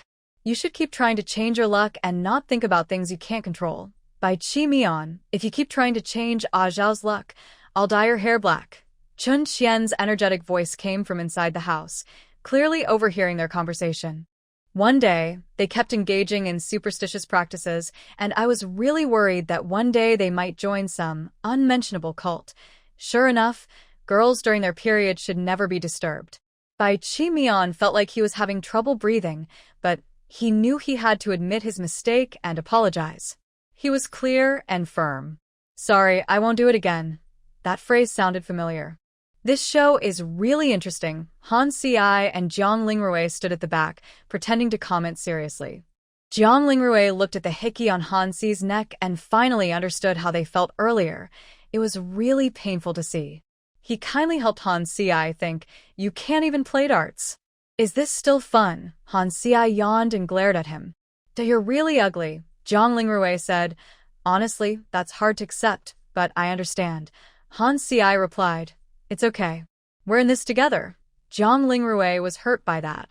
"Let's stop hurting each other. Let's go inside." "Did I feel like I've forgotten something?" Han Si kindly reminded him. "That's just overthinking. Rest more to prevent forgetfulness later." Jiang Lingrui couldn't talk with his close brothers anymore. "Is that how you prevent forgetfulness?" "Qian, apply the medicine." Someone Jiang Lingrui had forgotten about suddenly came over with a medicine box, squatting in front of Chen Qian, looking like they wanted to take her pants off.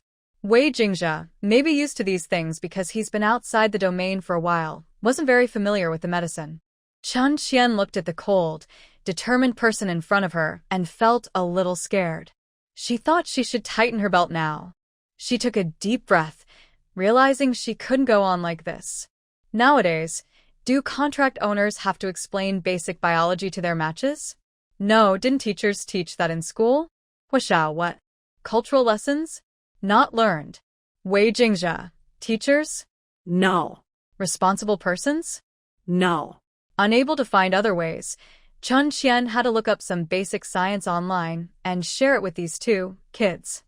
Huashao quickly understood why and blushed deeply, unable to say a word for a long time. Wei Jingzhe also nodded thoughtfully, then put away his medical kit, which he seemed to have hidden somewhere. How did you feel about the recent advancement? Zhang Lingrui looked over and saw Chun Qian had already escaped the danger, so she sat beside her and gently took her hand to treat her. All the injuries from the previous enhancement and the slight discomfort in her stomach had been healed.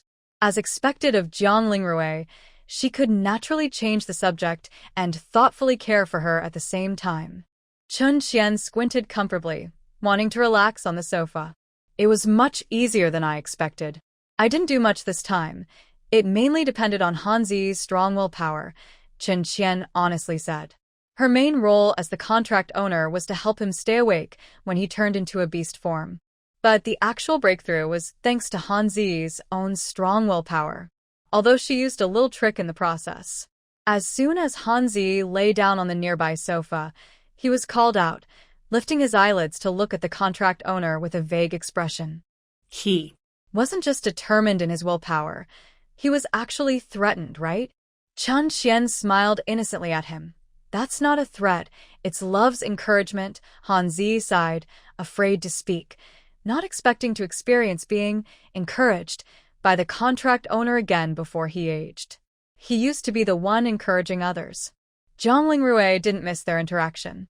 Her mind started to wander again, eager to find out the truth. She found it very interesting.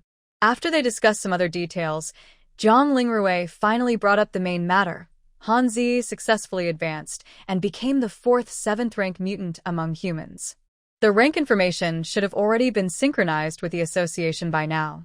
At the latest, there will be new actions tomorrow morning. Han Zi's rank couldn't be hidden, but the faint golden beast markings on his forehead meant that as long as he stayed indoors, others wouldn't find out for a while.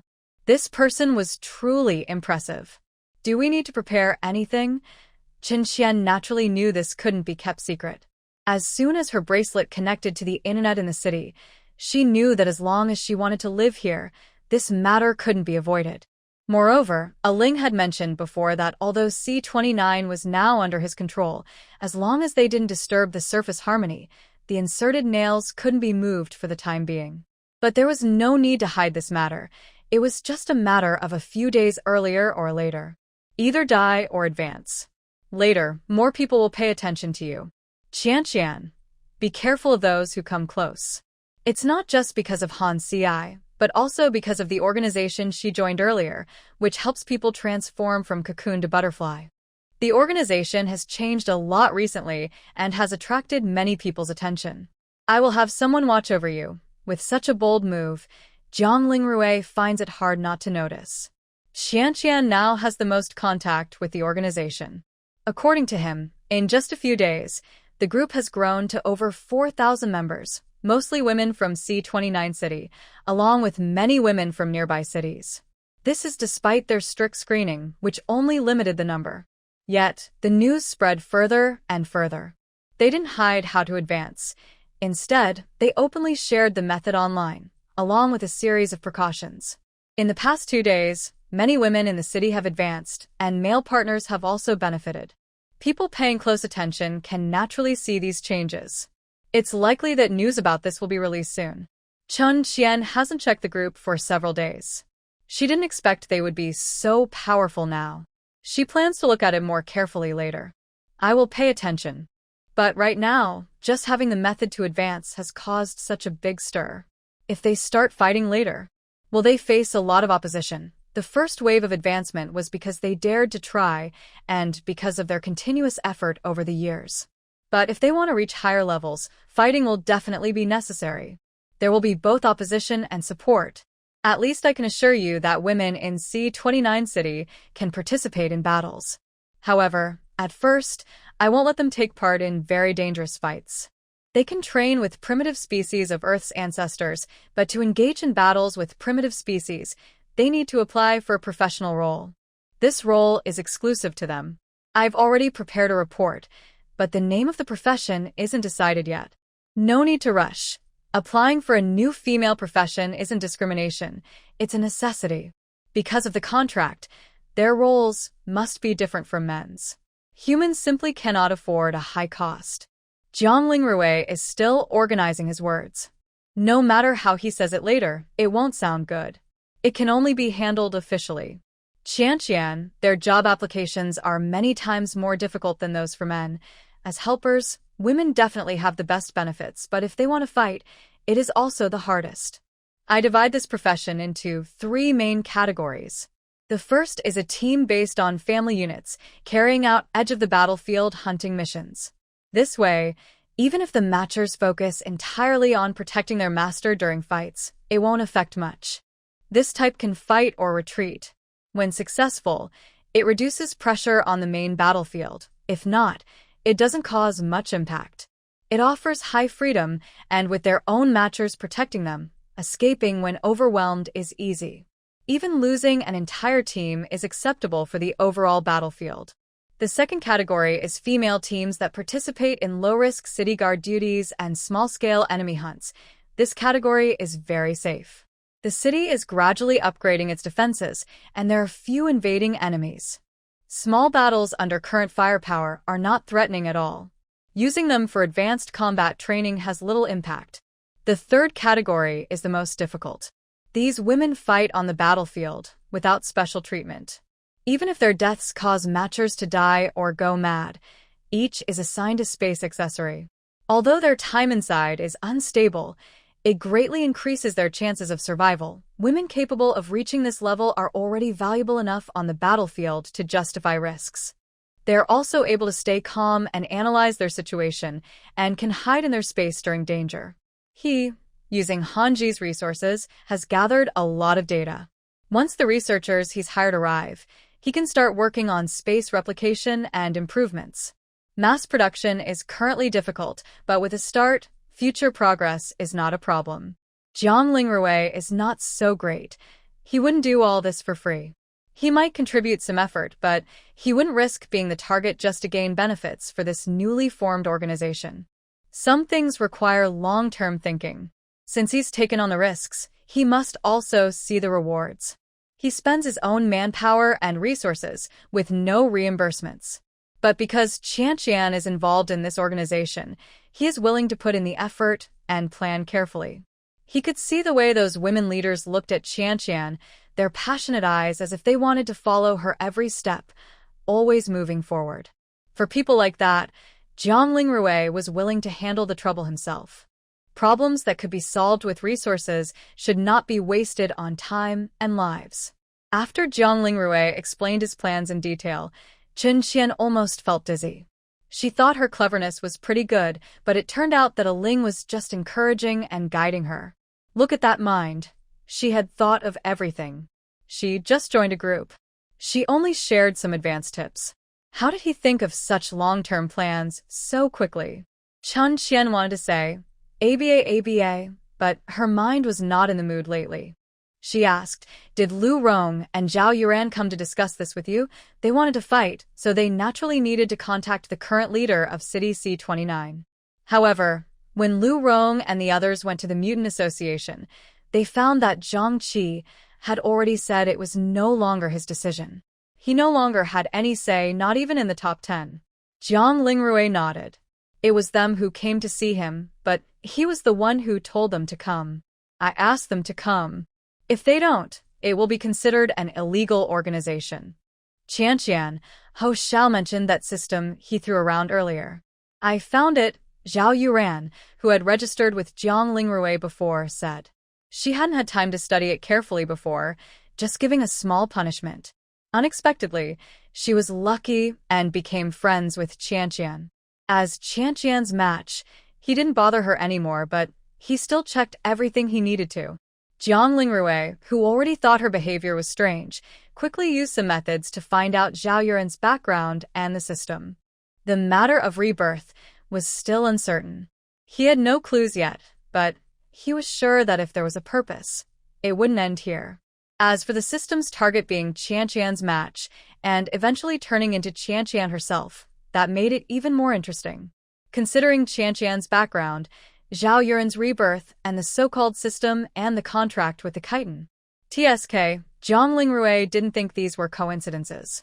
Chen Qian was almost stunned when she learned all this.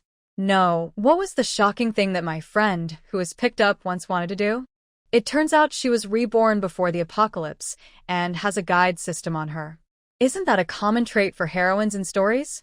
When Chen Qian learned the truth, she suddenly understood why Zhao Yuran chose to compete for a man at that time. Without experiencing real death, no one can truly understand her choices. I think I forgot to tell you all about my background, she said, glancing around at her matching companions. Things have been so peaceful lately that she hadn't thought to mention it. Earlier, when they started talking, the others had already gathered nearby. Chen Qian even moved a sofa from the space to sit facing them, forming a square. Han Ci moved to the longer sofa opposite and lay down. Qianqian, didn't you come from outside the domain? We've known that for a while. He Xiao finally spoke up. Chen Qian looked at He Xiao, who was the only one with a confused expression. The others either looked unchanged or seemed to have already known. Sure enough, most of her family is clever. Before I came to C-29 City, I was indeed outside the domain. I stayed there for 3 years, which was when I was 16. Before that, I was in a place before the end of the world. To be precise, I traveled through time. I was at a haunted house in an amusement park when I opened a door and thought I was leaving. But suddenly the scene changed and I ran into a different species. She concealed her injuries and continued. In the chaos, I just wanted to escape. I didn't expect to be back in the haunted house in the blink of an eye.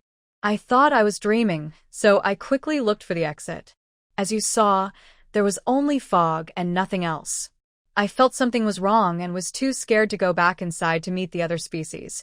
Within 2 days, I realized I had truly traveled through time. That haunted house was actually a portable space, and I survived by relying on it until a month ago, when I finally found C-29 City. Chen Qian briefly shared her experience, but the others looked tense, and even her little sunshine couldn't smile anymore. She quickly changed the subject, saying, "I'm doing fine. Don't look at me like that. It's a bit strange." Hua Xiao moved closer from the side, gently wrapping his arms around her. His whole head rested on her neck, and seeing such a big lion curled up beside her, looking so sad, he said softly, "Qianqian, we will always stay by your side from now on. We will never let you be alone again." His voice was muffled, almost like he was about to cry. Chen Qian's right hand was still tightly held by Jiang Lingrui, who kept sending her energy, without stopping. She could only barely lift her trapped left hand to touch his golden brown hair and smile, saying, "I know you will always be with me, so talking about the past doesn't make me sad at all. Those lonely years are gone now. Their company is like a light.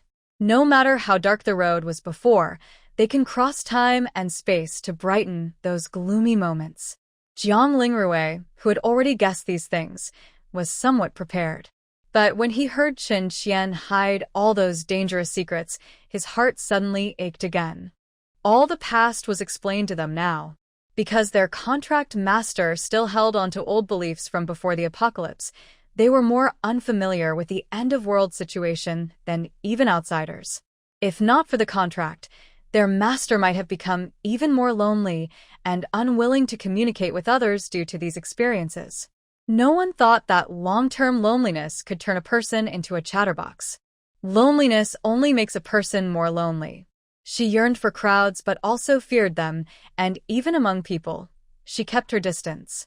The contract made her naturally trust them, which is why she opened her heart when they approached. Seeing Chen Qian smile, everyone's expressions were different. Chen Qian patted Hua Xiao, telling him to get up. Being so close, she almost bit his hair when she opened her mouth. She also took the chance to change the subject. She was no longer as prone to crying as before, She couldn't control her tears. As for the average lifespan of humans, that should be something the Research Institute has already discovered, right? Why haven't they announced it? She could ask Zhao Yuran about that later. For now, she wanted to discuss other important matters. The system had already told Zhao Yuran everything Zhang Lingrui wanted to know. Even what it didn't say, if it could be figured out, Zhang Lingrui had already learned most of it. They just waited for the right moment to announce it. Zhang Lingrui didn't explain clearly. He initially laid out a lot of background knowledge, then started encouraging his own contract owners to slowly try guessing. Will they release the news about the upgrade together with the information about Han Ci? Chen Qian quickly understood. A long life doesn't always mean good things. Without the right opportunities, even if many people notice changes in their bodies, they won't dare to spread the news without official statements. In the 15 years of the apocalypse, if a child grows into a man in his 30s, people might think the changes are due to mutations. But once they reach adulthood and show no big changes, few will suspect anything. However, if a 60-year-old becomes 75, and although their appearance hasn't shrunk, their body functions are stronger than those of young men, people will start to doubt. Only a high enough rank can suppress the chaos in the apocalypse. Whether this high-level mutant belongs to the association or not, as long as the news is released by them, the world will assume it's from the association. Besides, in today's world, who isn't under the association's control? Every major region now has 7th-rank mutants, and many sensitive news stories can be released during this time. Yes, not only the lifespan limit but also space, high-level mother beasts invading, and some other secret matters will also be leaked. Chen Qian was a bit confused. Other things are fine, but why wasn't the invasion of high-level mother beasts announced earlier? Shouldn't it have been released sooner to alert everyone? Because this event has shifted from being accidental to normal. Yesterday, we received reports that other 4 regions also experienced varying degrees of mother beast invasions, and new locations are still being discovered. Although preparations have been made, many cities still suffered heavy casualties, and some mother beasts even appeared directly in A-grade urban areas. If this becomes a normal occurrence, even if city mayors and officials are aware and prepared, the authorities can't casually announce it in the name of the Mutant Association. Doing so would cause panic beyond imagination. But with the appearance of new 7th-rank mutants, even if people panic, they will also have new hope. That's why Zhang Lingrui chose to apply for female professions at this time. In times of chaos, powerful contract owners can increase humanity's chances of survival and bring hope. I have a feeling that a storm is coming. Chen Qian frowned and looked at everything, feeling that something was strange. All unreasonable things will eventually be explained. The most important thing we can do now is prepare everything we can. No matter what, ensuring our safety is the top priority. Zhang Lingrui remained calm and spoke softly. Then he looked at Bai Qi Mian beside him. The space modification and supplies need to be done quickly. Zhang Lingrui took the safety measures Chen Qian mentioned very seriously. After hearing Chen Qian reveal her background, Bai Qi Mian's expression stayed stiff. Whenever he thought about what he had said to her before, he felt uncomfortable. Maybe he should learn to keep quiet. When Chen Qian was joking with him earlier, he didn't know her background. He thought he was just saying a few casual words, but it turned out she had gone through tough times. He's seen people from outside the domain before. They are no different from him. They've all survived the end of the world and accepted the changes in this world. But Chen Qian is different. She has no one with her and faced this sudden end of the world alone. He has no sympathy. But because the person who went through all this is his partner, Bai Qi Mian feels upset about her experience. Okay, Bai Qi Mian replied firmly, without saying anything more. Zhang Lingrui didn't say anything else and continued discussing with Chen Qian. A family of 6, including Hu Xiao and Wei Zhenjia, just listening is enough. They don't expect them to give ideas. Han Ci stays at home as a protector. His mind is too lazy to think much, but he handed over the external brain and external force to Han Qianquan, so he's not needed for now. Just watching is fine. Bai Qi Mian, who could still participate in conversations, now seems out of sorts. Right now, only he and Chen Qian can speak. Is Zhang Lingrui tired? Not really. He just loves talking to Chen Qian. Is that so-called Jieqidan really a thing? If such a thing could be developed, it's hard to imagine how many crazy experiments those people have done. Chen Qian already has a very bad impression of those so-called researchers. But soon, Chen Qian realized her own problem. Most of the high-tech products she uses come from the efforts of researchers. Maybe it's just a few bad apples spoiling the bunch. She couldn't use the actions of those terrible people to deny the efforts of those who truly worked for the survival of humanity. This matter could only be directed at individuals, not at their professions. Jiang Lingrui shook his head. After Zhao Yuran completed the task of winning your favor, the system showed a reward for unlocking the contract, but it couldn't be retrieved. It's unclear whether that item was ever successfully developed. At that time, the space technology hadn't been completed either, so the system itself was still unfinished and not fully adapted. So the reward basically meant nothing. Without the support of the space system, where could the system even send the reward? And if that contract release item was really developed, it would bring disaster to this world. I'm actually curious, Chen Qian said. How did she even win me over? I didn't feel like she treated me that well. Zhao Yuran couldn't have risked her own life just to complete the task, right? Those strange creatures didn't follow human commands. If she had hesitated even for a second back then, Zhao Yuran would have been gone. Jiang Lingrui looked at his master with a complicated expression. She said she didn't win you over. You did it yourself. He had already confirmed that her words were true. Chen Qian didn't quite believe it. Impossible. I wouldn't be nice to someone for no reason unless she matched my taste. I mean, who wouldn't like a bright, beautiful young lady looking so pitiful after getting hurt? Back when Chen Qian used to watch TV dramas, she had even admired a certain beautiful actress. She wasn't a crazy fan, but she was definitely a loyal one. Fairy sister, I adore you even now. Thinking about that actress made Chen Qian's heart beat faster. Jiang Lingrui, of course, knew what his master was thinking.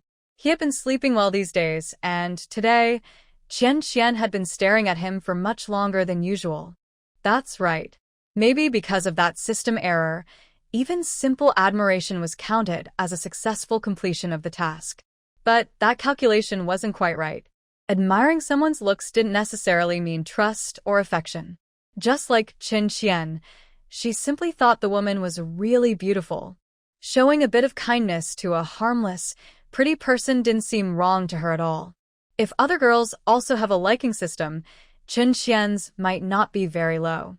She has never experienced the chaos of a post-apocalyptic world or workplace conflicts. Most of what she knows about the darkness of this world comes from the matchers. But they wouldn't teach her about the stuff in girls' dorms or online groups. She just started high school and gets along well with her new friends.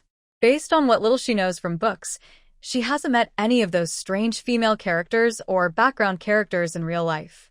So, she's still missing some knowledge.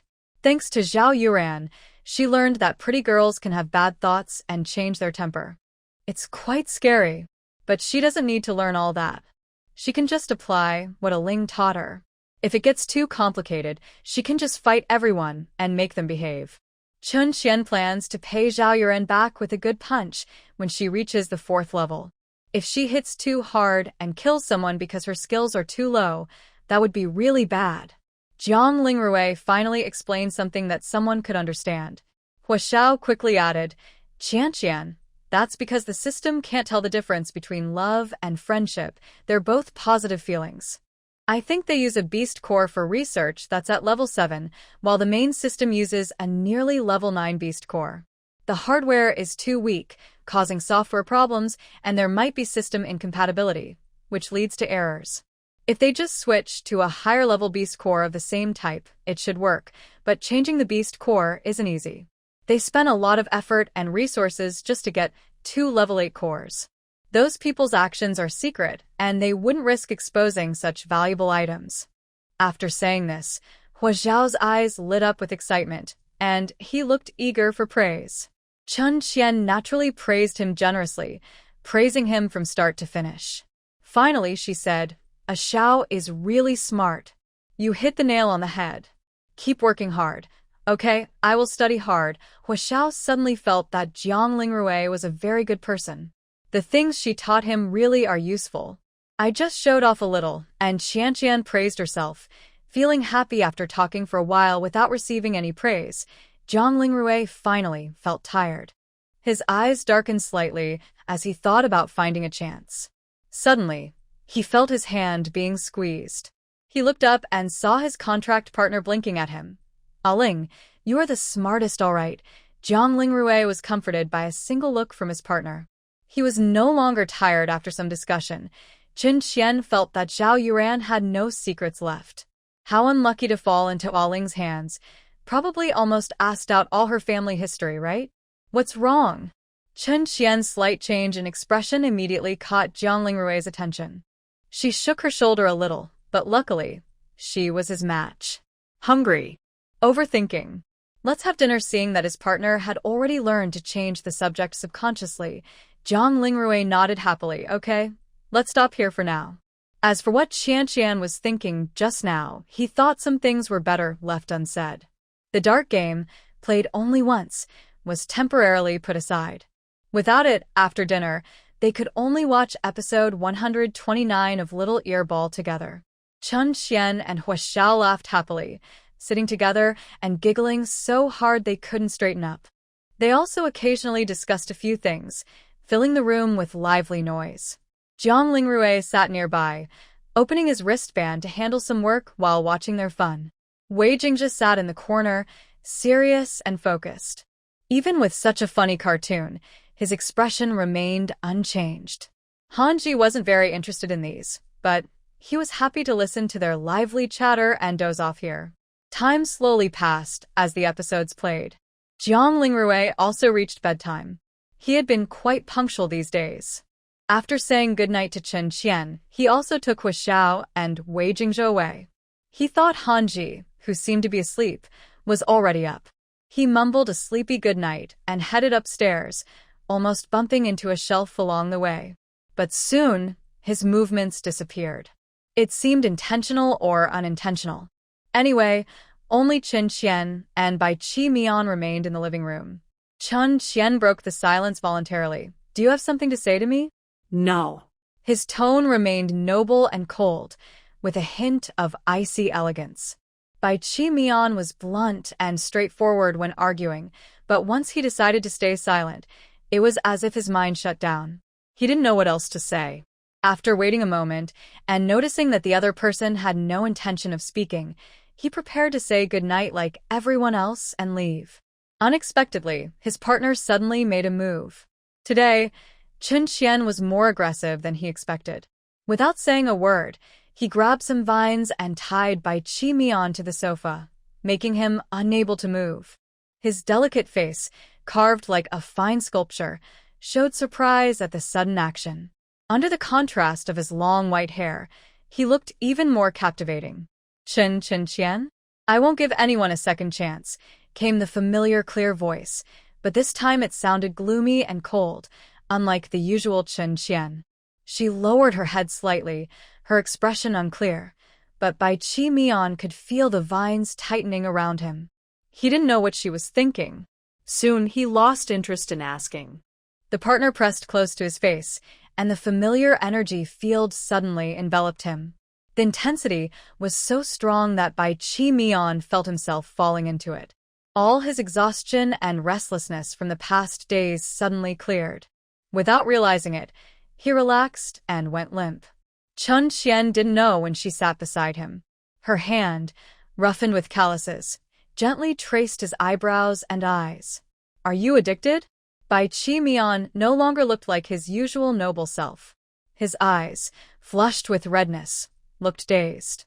Acting on instinct, he softly hummed that yes. Then don't think about running away. Even if there's a way to break the bond, I will command you. You're not allowed to leave. Qin Qian's voice was obsessive. Deep inside her heart, she constantly thought about tying up her partners and locking them in a space where no one could escape. This was a side of her she never showed before. She wasn't a god. After so much killing and torment, who wouldn't go crazy?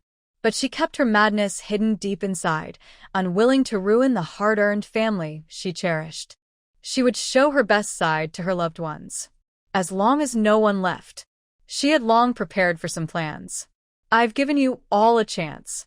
Since you've chosen to stay, there won't be a second.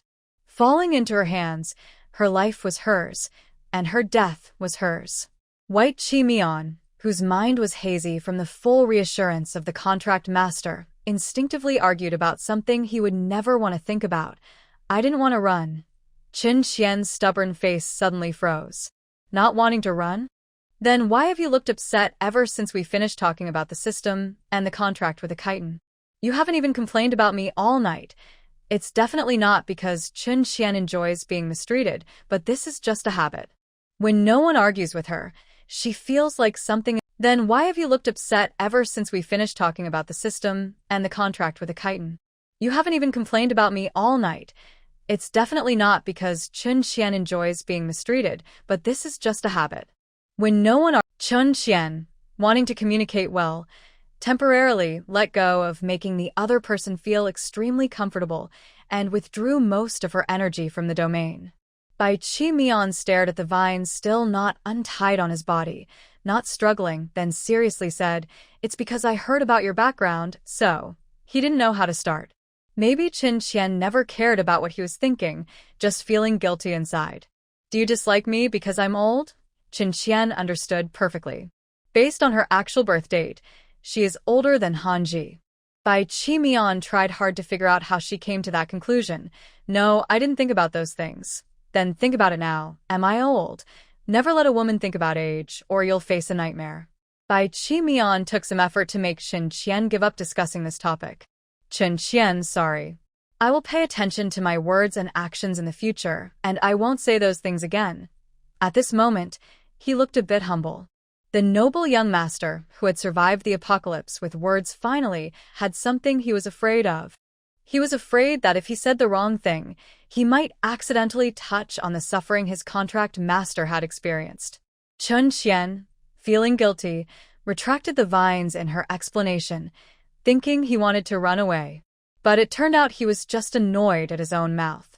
Their compatibility was very high, yet their understanding could be so far apart. No, I still rely on you to practice my words. That way, I won't suffer when I go out. Qin Qian, although always complaining that the other shouldn't talk so much, learn a lot about dealing with people from Bai Chi-Mian. Aling teaches about power struggles. Chi-Mian teaches about people's hearts. Sometimes mixing these together helps her understand many truths faster. Most importantly, she likes Bai Chi-Mian. Because of their bond, because of his looks, because of that unforgettable first impression, because of their teasing, and because of everything they share, every little moment together. She doesn't feel hurt by his words. Like drinking water, only she knows if it's warm or cold. She likes Bai Chi-Mian's playful attitude, especially since he admits his mistakes. Is it just teasing? She has a mouth too, and she can reply back. What can he do about it? She's not afraid of making him speechless. Qin Qian suddenly pounces on him. Their small side sofa is occupied by both of them, looking a bit cramped. But being this close feels better. Qin Qian had planned to switch to a bigger sofa, but decided to wait a bit. Small is also good. I might accidentally hit a sore spot when I talk, Bai Chi-Mian says, knowing his words better than anyone. His fighting spirit is stronger than it seems, but he's holding back at home. Qin Qian likes to return things to Bai Chi-Mian. No worries, I'll remember this, and hold a grudge sounds familiar, Bai Chi-Mian finally says. Recently, he's heard many things that don't sit right. Ha ha ha, because you said it yourself. Half a month later, I'm giving it back to you. Are you happy? Qin Qian hasn't forgotten how he was silenced before. Revenge is really satisfying. Amid Qin Qian's triumphant laughter, Bai Chi-Mian stops worrying about it. His smile hints that the sharp-tongued white wolf is back, happy. People who are good at playing with others' hearts are so amused by their own bond that they forget what they said. He only knows that right now he's truly happy. Everyone, that's enough gossip. Disperse, Zhang Lingrui says, not stopping the two, who wanted to listen in. Instead, he leaves Wei Jinjia behind so everyone can listen together. They hear everything that should and shouldn't be known. Without deliberately hiding their abilities, except in the training room, it's impossible to hide from these high-level mutants at home. If Chen Qian finds out, they're just worried Chen Qian might need help, so they're waiting. Really, did Chen Qian notice? At first, she was so immersed in her own world that she didn't notice anything. Later, she heard something just in time. Anyone who dared to run would have their legs broken. Is love also a form of restraint? Then let's restrain each other. After all, she only gave them one chance to choose. As adults, they must learn to accept the consequences of their choices. Without worries about her husband running away, Chen Qian kissed Bai Qi Mian on the lips, then happily returned to her room. Chen Qian, Zhao Yuran, you little rascal, come out and see me. I don't know when their conversations turned into this kind of playful scene. Zhao Yuran, I swear I'm innocent, Your Majesty. Let me explain. Chen Qian, no explanations.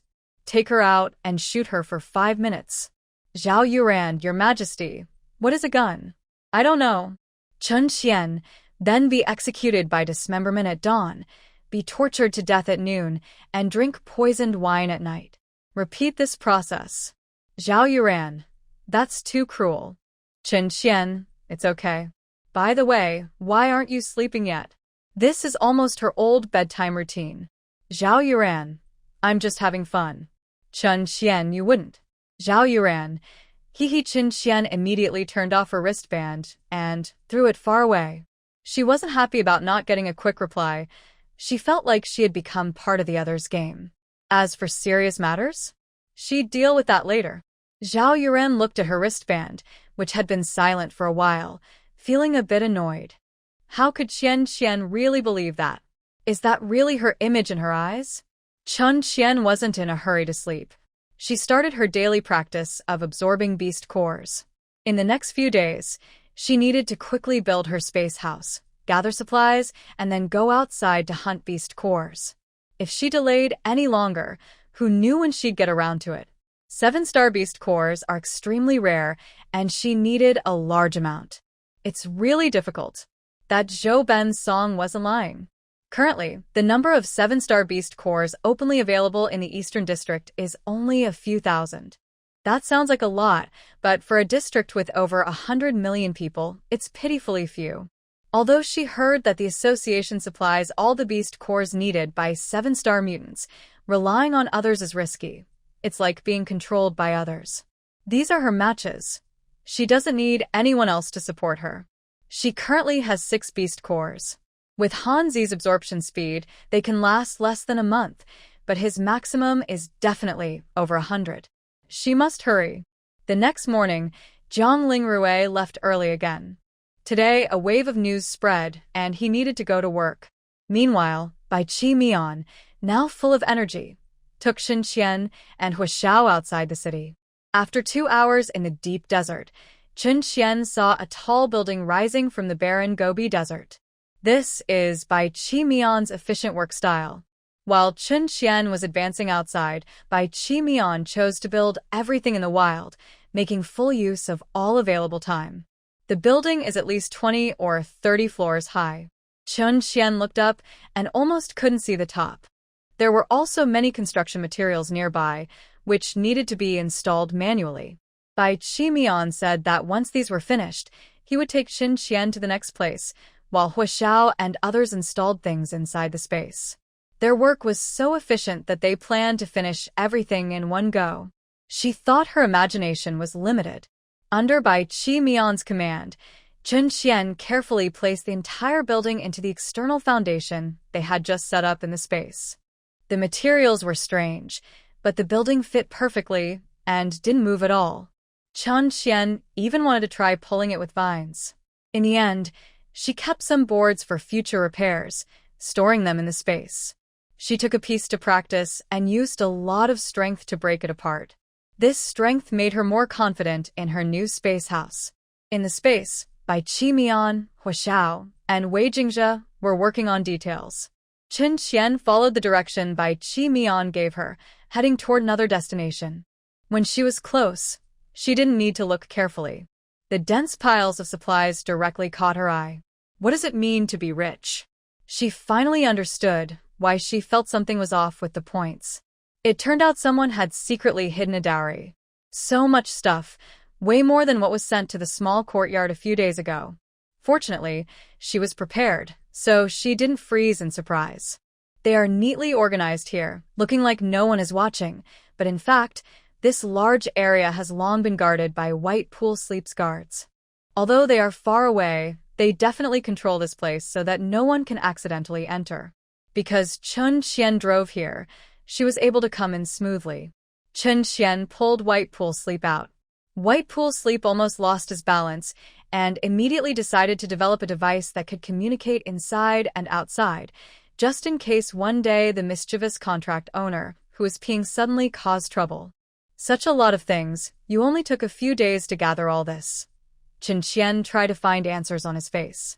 White Pool Sleep pushed aside his thoughts and looked confused at the contract owner's question. Is it a lot? Half of it is somewhere else.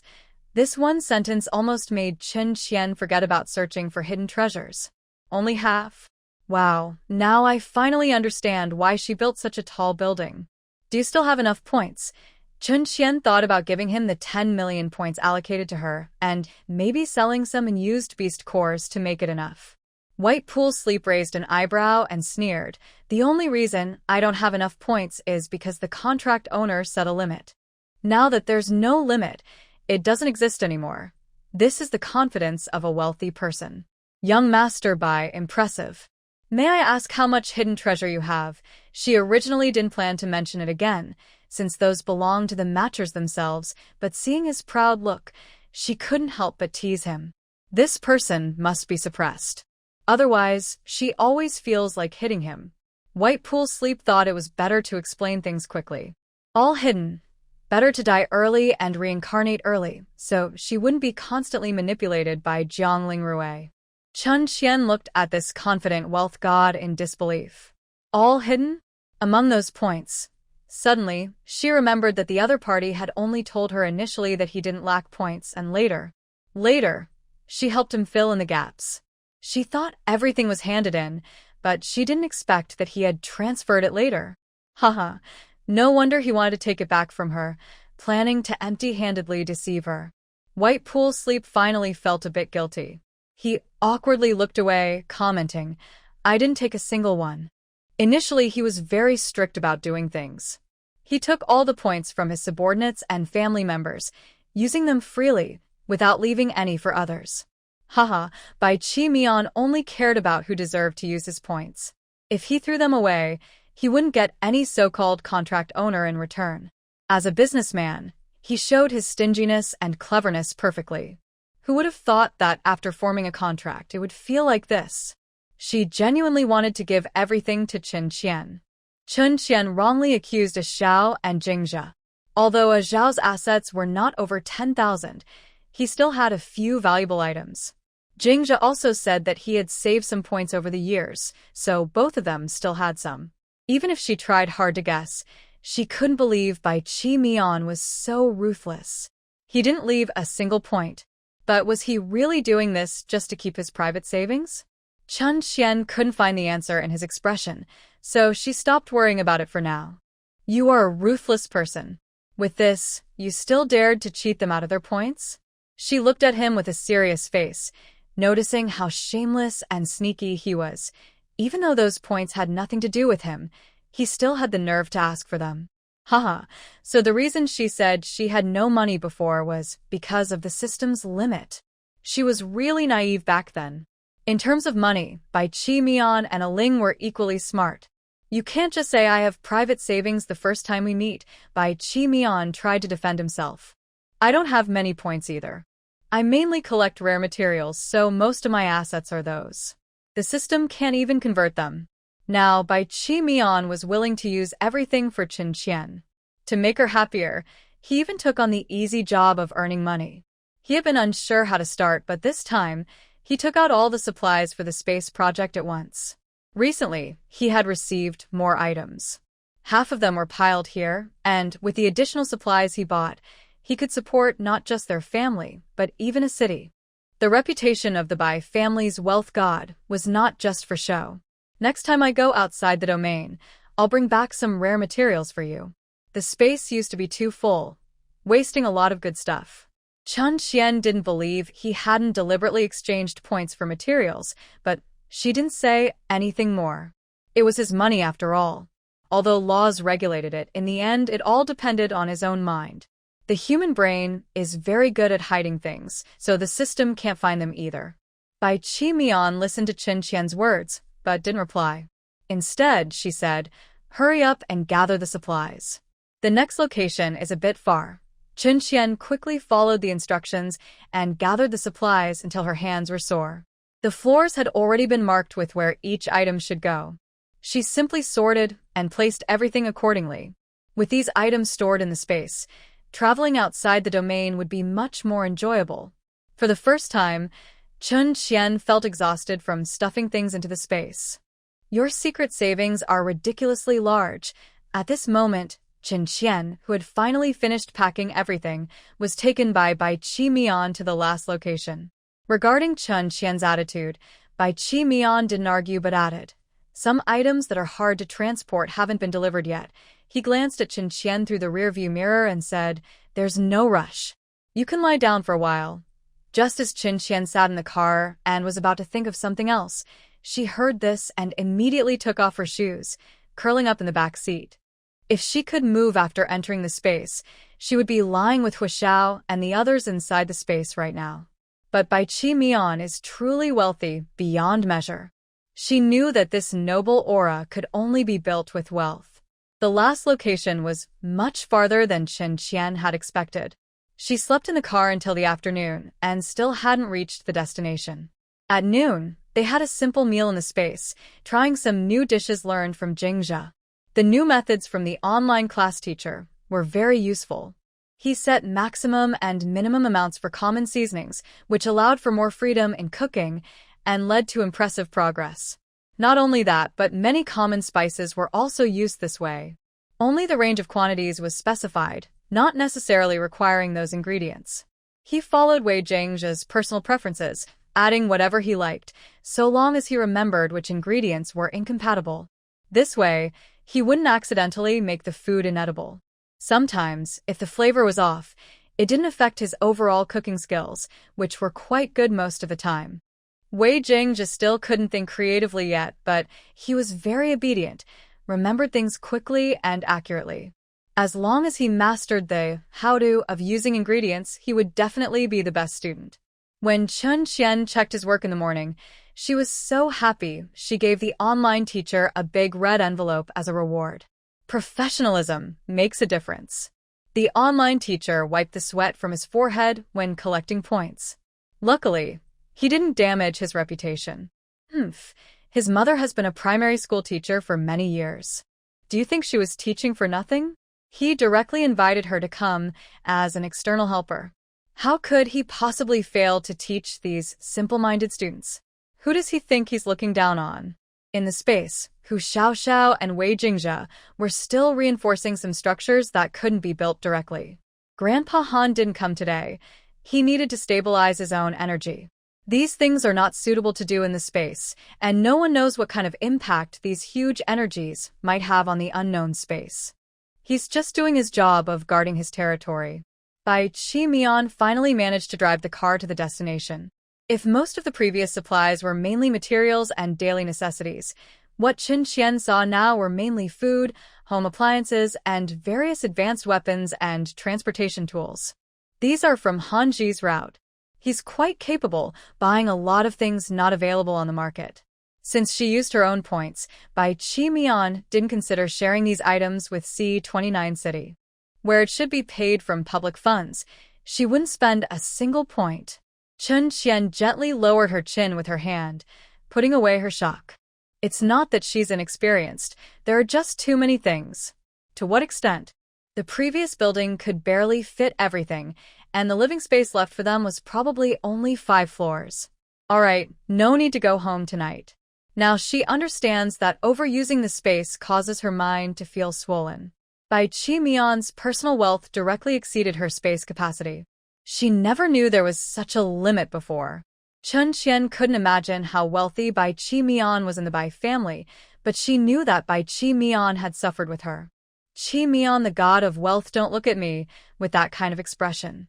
Bai Chi Mian felt her scalp tingle under the boss's pitying gaze, and she instinctively took a few steps back. It felt like she wasn't being looked at as a matchmaker. Chun Qian was choked by his disdainful look. Was this mutual harm? She gave up a little of her sympathy and focused on her work. Because she had to pay attention to the floors and categories when collecting things, she really put in a lot of effort. After finishing all this, she could finally enjoy the moon viewing. Chun Qian lay directly on the ground without feeling dirty, too tired to move even a finger. Didn't I tell you to rest? You didn't listen and ended up like this, Bai Chi Mian said, trying to stop her several times but failing. Seeing her in such a mess, he couldn't help but start to complain again. But although he was harsh with words, his actions were gentle. He disliked her lying on the ground but still carefully picked her up and adjusted her position to make her more comfortable. From this angle, Bai Chi Mian looked like the person Chun Qian saw on that first night they met. Last night, Bai Chi Mian was well-soothed and less restless. Today, he looked back to his usual elegant self, appearing more noble and refined, every detail perfect and beautiful. You couldn't tell he had been doing physical work in the space before. Wait, did he really work? Chun Qian was a bit unsure. Those two in the space definitely couldn't compete with him. But she didn't investigate further. After all, he paid the money, and the two without money contributed effort. As her contract master, her mind wasn't very sharp. She couldn't guess anything.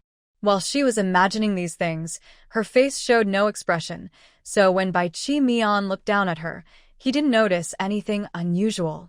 He just thought her health was good lately, looking very healthy. He sat in the back seat, couldn't help but reach out and pinch her cheek. Yes, she had some flesh now, and the soft, smooth feel was addictive. Her features had become more delicate, as if she had grown up after receiving nourishment, becoming more beautiful and charming. Her clothes, however, were too casual and not fancy enough. He thought about having her try on the specially made dresses for her. They would suit her perfectly. Shall we go back to the space first? Chun Qian softly asked in his arms. The handsome man's embrace was indeed comfortable, but since they had finished their work, she couldn't just leave her other two husbands inside. Seeing one or three, she knew which was more important. Bai Chi Mian's deep blue eyes had been on Chun Qian's face since earlier. Now, watching her lips move slightly, he didn't catch what she was saying, only feeling like he was being enchanted. He obediently closed the distance and covered her mouth. Chun Qian thought she hadn't done anything special. She was just leaning in and being kissed. The scent of pine and coldness filled her nose, making her tremble all over. During this ambiguous moment, her first thought was surprisingly that this time there was no charge. Free things are the best. She didn't even feel guilty anymore. Chi Mian, let's advance tonight. Chun Qian only needed to rest for a bit after overusing her mind. Last night, she absorbed a lot of energy. As a fifth rank, she calmly helped Bai Chi Mian, also fifth rank, to advance, without any trouble. Bai Chi Mian finally felt like starting his evolution. He transformed once again into that cold, proud snow wolf, looking even more noble under the moonlight. This time, the snow wolf was bigger than when he was in the underground shelter. With the energy he had accumulated and the torture from Han Ci, his beast form showed even more animal instinct than before. This was still the result of Chun Qian's comforting last night. Chun Qian's heart suddenly softened. Her snow wolf's sharp tongue was very tough, and he was very good at pretending. She hadn't realized that he had reached this point. Among all the matchers, Bai Chi Mian was the most obviously beast-like. Even at fifth rank, his animal traits were very clear. But she had never asked why. She knew it probably wasn't a good memory. Her proud little snow wolf wouldn't normally talk about his own shame. It was her fault as the contract owner for not doing enough. Right now, all their support depended on her. She couldn't just focus on improving her strength. Sometimes, she also needed to care for their sensitive hearts. Chun Qian's energy field had not been closed off since before. Its rich aura made the snow wolf happily circle around her, constantly rubbing against her. This straightforward affection was much more honest than Bai Qi Mian's sweet words. Keep working hard, Mian. Chen Qian, taking advantage of her partner's dazed state during his beast transformation, called him with a closer, more affectionate nickname. The snow wolf let out a soft howl, but he wasn't angry. Now, he relied entirely on instinct and couldn't understand the deeper meaning of her words. Seeing his energy grow more solid, Chen Qian became even more serious. At this moment, how could she think about wolf eggs? Chen Qian is no longer the inexperienced novice she once was. Whether it was her natural progress in Jiangling Ruishui or her suppressed advancement with Han Xi, she never reacted like this. She quickly rushed forward, hugged the snow wolf's head, and kept stroking its fur. Her energy field grew stronger, but it only slightly eased the situation. Hearing the snow wolf whimper, she felt very anxious. Why is this happening? She thought she had calmed the wolf. The beastly nature in the snow wolf's eyes became more obvious. It was suffering extreme pain, but Chen Qian couldn't find the cause. The only thing she could think of was Bai Qi Mian's white hair and cold, blue eyes. Bai Qi Mian, Chen Qian suddenly saw tears of blood in her snow wolf's eyes. Blood also seeped from beneath its thick white fur, turning its body red. Chen Qian forced herself to stay calm. No, she couldn't panic. She was the only one who could help Bai Qi Mian now. She had to think clearly. She had indeed calmed Bai Qi Mian, so it wasn't just energy chaos causing his loss of control. It must be something about the advancement itself. What details had she overlooked? What blind spots did she miss? What information did she have? Chen Qian's mind was moving faster than ever. First, Bai Qi Mian's unique white hair and blue eyes. He said the side effects of the upgrade were irreversible, but since she was calming him, it couldn't be just because of his beastly nature. Bai Qi Mian's willpower didn't seem like someone who couldn't control his beastly instincts. There must be a special reason for his drastic change. Second, Bai Qi Mian's attitude toward the contract master. He had transferred all his possessions early on. This wasn't just reluctance to form a contract. It was clear he disliked it. Third, they had discussed topics about women before. Bai Qi Mian's words at that time were very strange. Chen Qian's eyes suddenly turned cold. Bai Qi Mian, when he advanced from the 4th to the 5th level, had something bad happen involving a woman. That's why he was so hostile toward women. Chen Qian usually didn't fight with others, especially cute girls. But now, she really wanted to find that person and give her a good beating. Perhaps, even in her heart, a faint killing intent flickered. This is her family. Chen Qian took a deep breath and pushed away the bad thoughts in her mind. Now was not the time to think about such things. With this suspicion, she had a direction to look for deeper reasons. Such situations that can harm oneself are definitely not caused by psychological reasons. It is likely that the traces left from a failed forced contract earlier were accidentally triggered when Bai Qi Mian advanced. Most contracts between mutants come from system matching, but some are matched manually, especially those who constantly seek a contract master. If their compatibility is high, the success rate is also high. However, such contracts only happen if both sides agree. Without the help of nearly 9th-level special beast cores, even with high compatibility, they cannot force a contract if one side refuses. There are also unexpected cases. For example, male mutants who are advancing are already suffering from beastly urges. If someone takes advantage of their need for comfort at this moment, the contract might succeed. In Bai Qi Mian's case, the failed forced contract left some traces. Usually, these are not visible, but they can cause rejection of the contract energy during his next advancement. Chen Qian really wants to curse. It's like carving a mark on her partner, making her feel stuck in her throat. Moreover, advancing without a contract master is extremely dangerous. If someone interferes, and she has to split her attention to reject the energy, it's like stabbing someone with a knife. She forced herself to hold back her anger, slowly gathering energy on Bai Qi Mian and probing to find the hidden traces. Perhaps because the traces were too faint, She searched for a long time before finally finding the energy belonging to the ice attribute at the edges of his energy field. Attributes like this exist inside the body after becoming a mutant. Before level 4, they cannot be used in a tangible way, but they appear along with the energy field, allowing others to sense the attribute energy. Chen Qian's energy suddenly became fierce, quickly erasing the trace, as if crushing an ant. By this time, Bai Qi Mian was already exhausted from the torment. Sleepy, keep going, we're almost there. Chen Qian's eyes reddened slightly. She wondered when her snow wolf had become so miserable.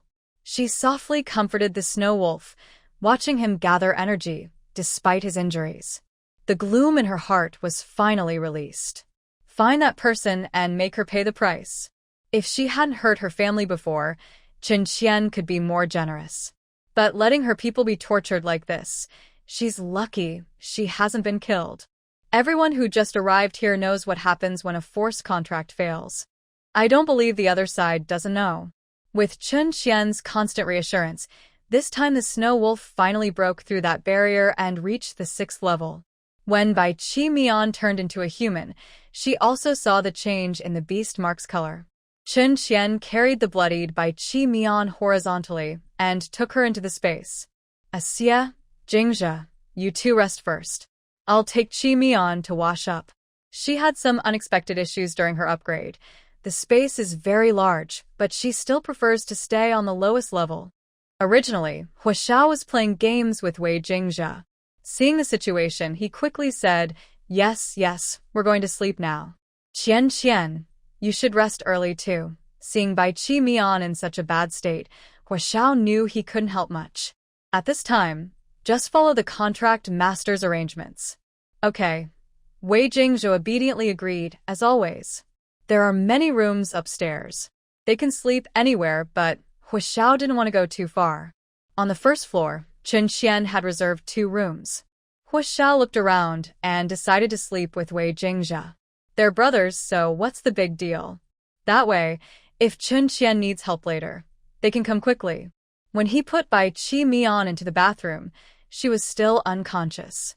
As warm water gently rinsed her, blood, gravel, and other impurities were washed away to help her heal faster when using medicine later. Bai Qi Mian's once beautiful and firm body was now covered with cracks. The healing power of a 6th-level mutant couldn't do much against these wounds. Chen Qian quickly forced the last bottle of medicine from a ling into her mouth. Even so, it only barely stopped the bleeding. Calmer now, Chen Qian remembered that many high-level medicines were among the supplies they collected today. He hurriedly gave Bai Qi Mian 2 more bottles. The rest would have to wait until she absorbed them. Fortunately, her wounds had already scabbed over, so it wasn't as urgent anymore. He planned to install the treatment device soon. Otherwise, if another accident happened, they would be helpless. After Chen Qian finished tidying up Bai Qi Mian and placing him on the bed, she finally had time to take care of herself. She wasn't very clean either. Her body was covered in dirt and blood. If Bai Qi Mian saw her, he would definitely be disgusted again. Chen Qian quickly took a shower and cleaned herself thoroughly. Then she lay beside Bai Qi Mian, watching his pale lips, which were full of fighting spirit. Now he was truly resting, but her heart still ached. Bai Qi Mian's long white hair had grown even longer than before.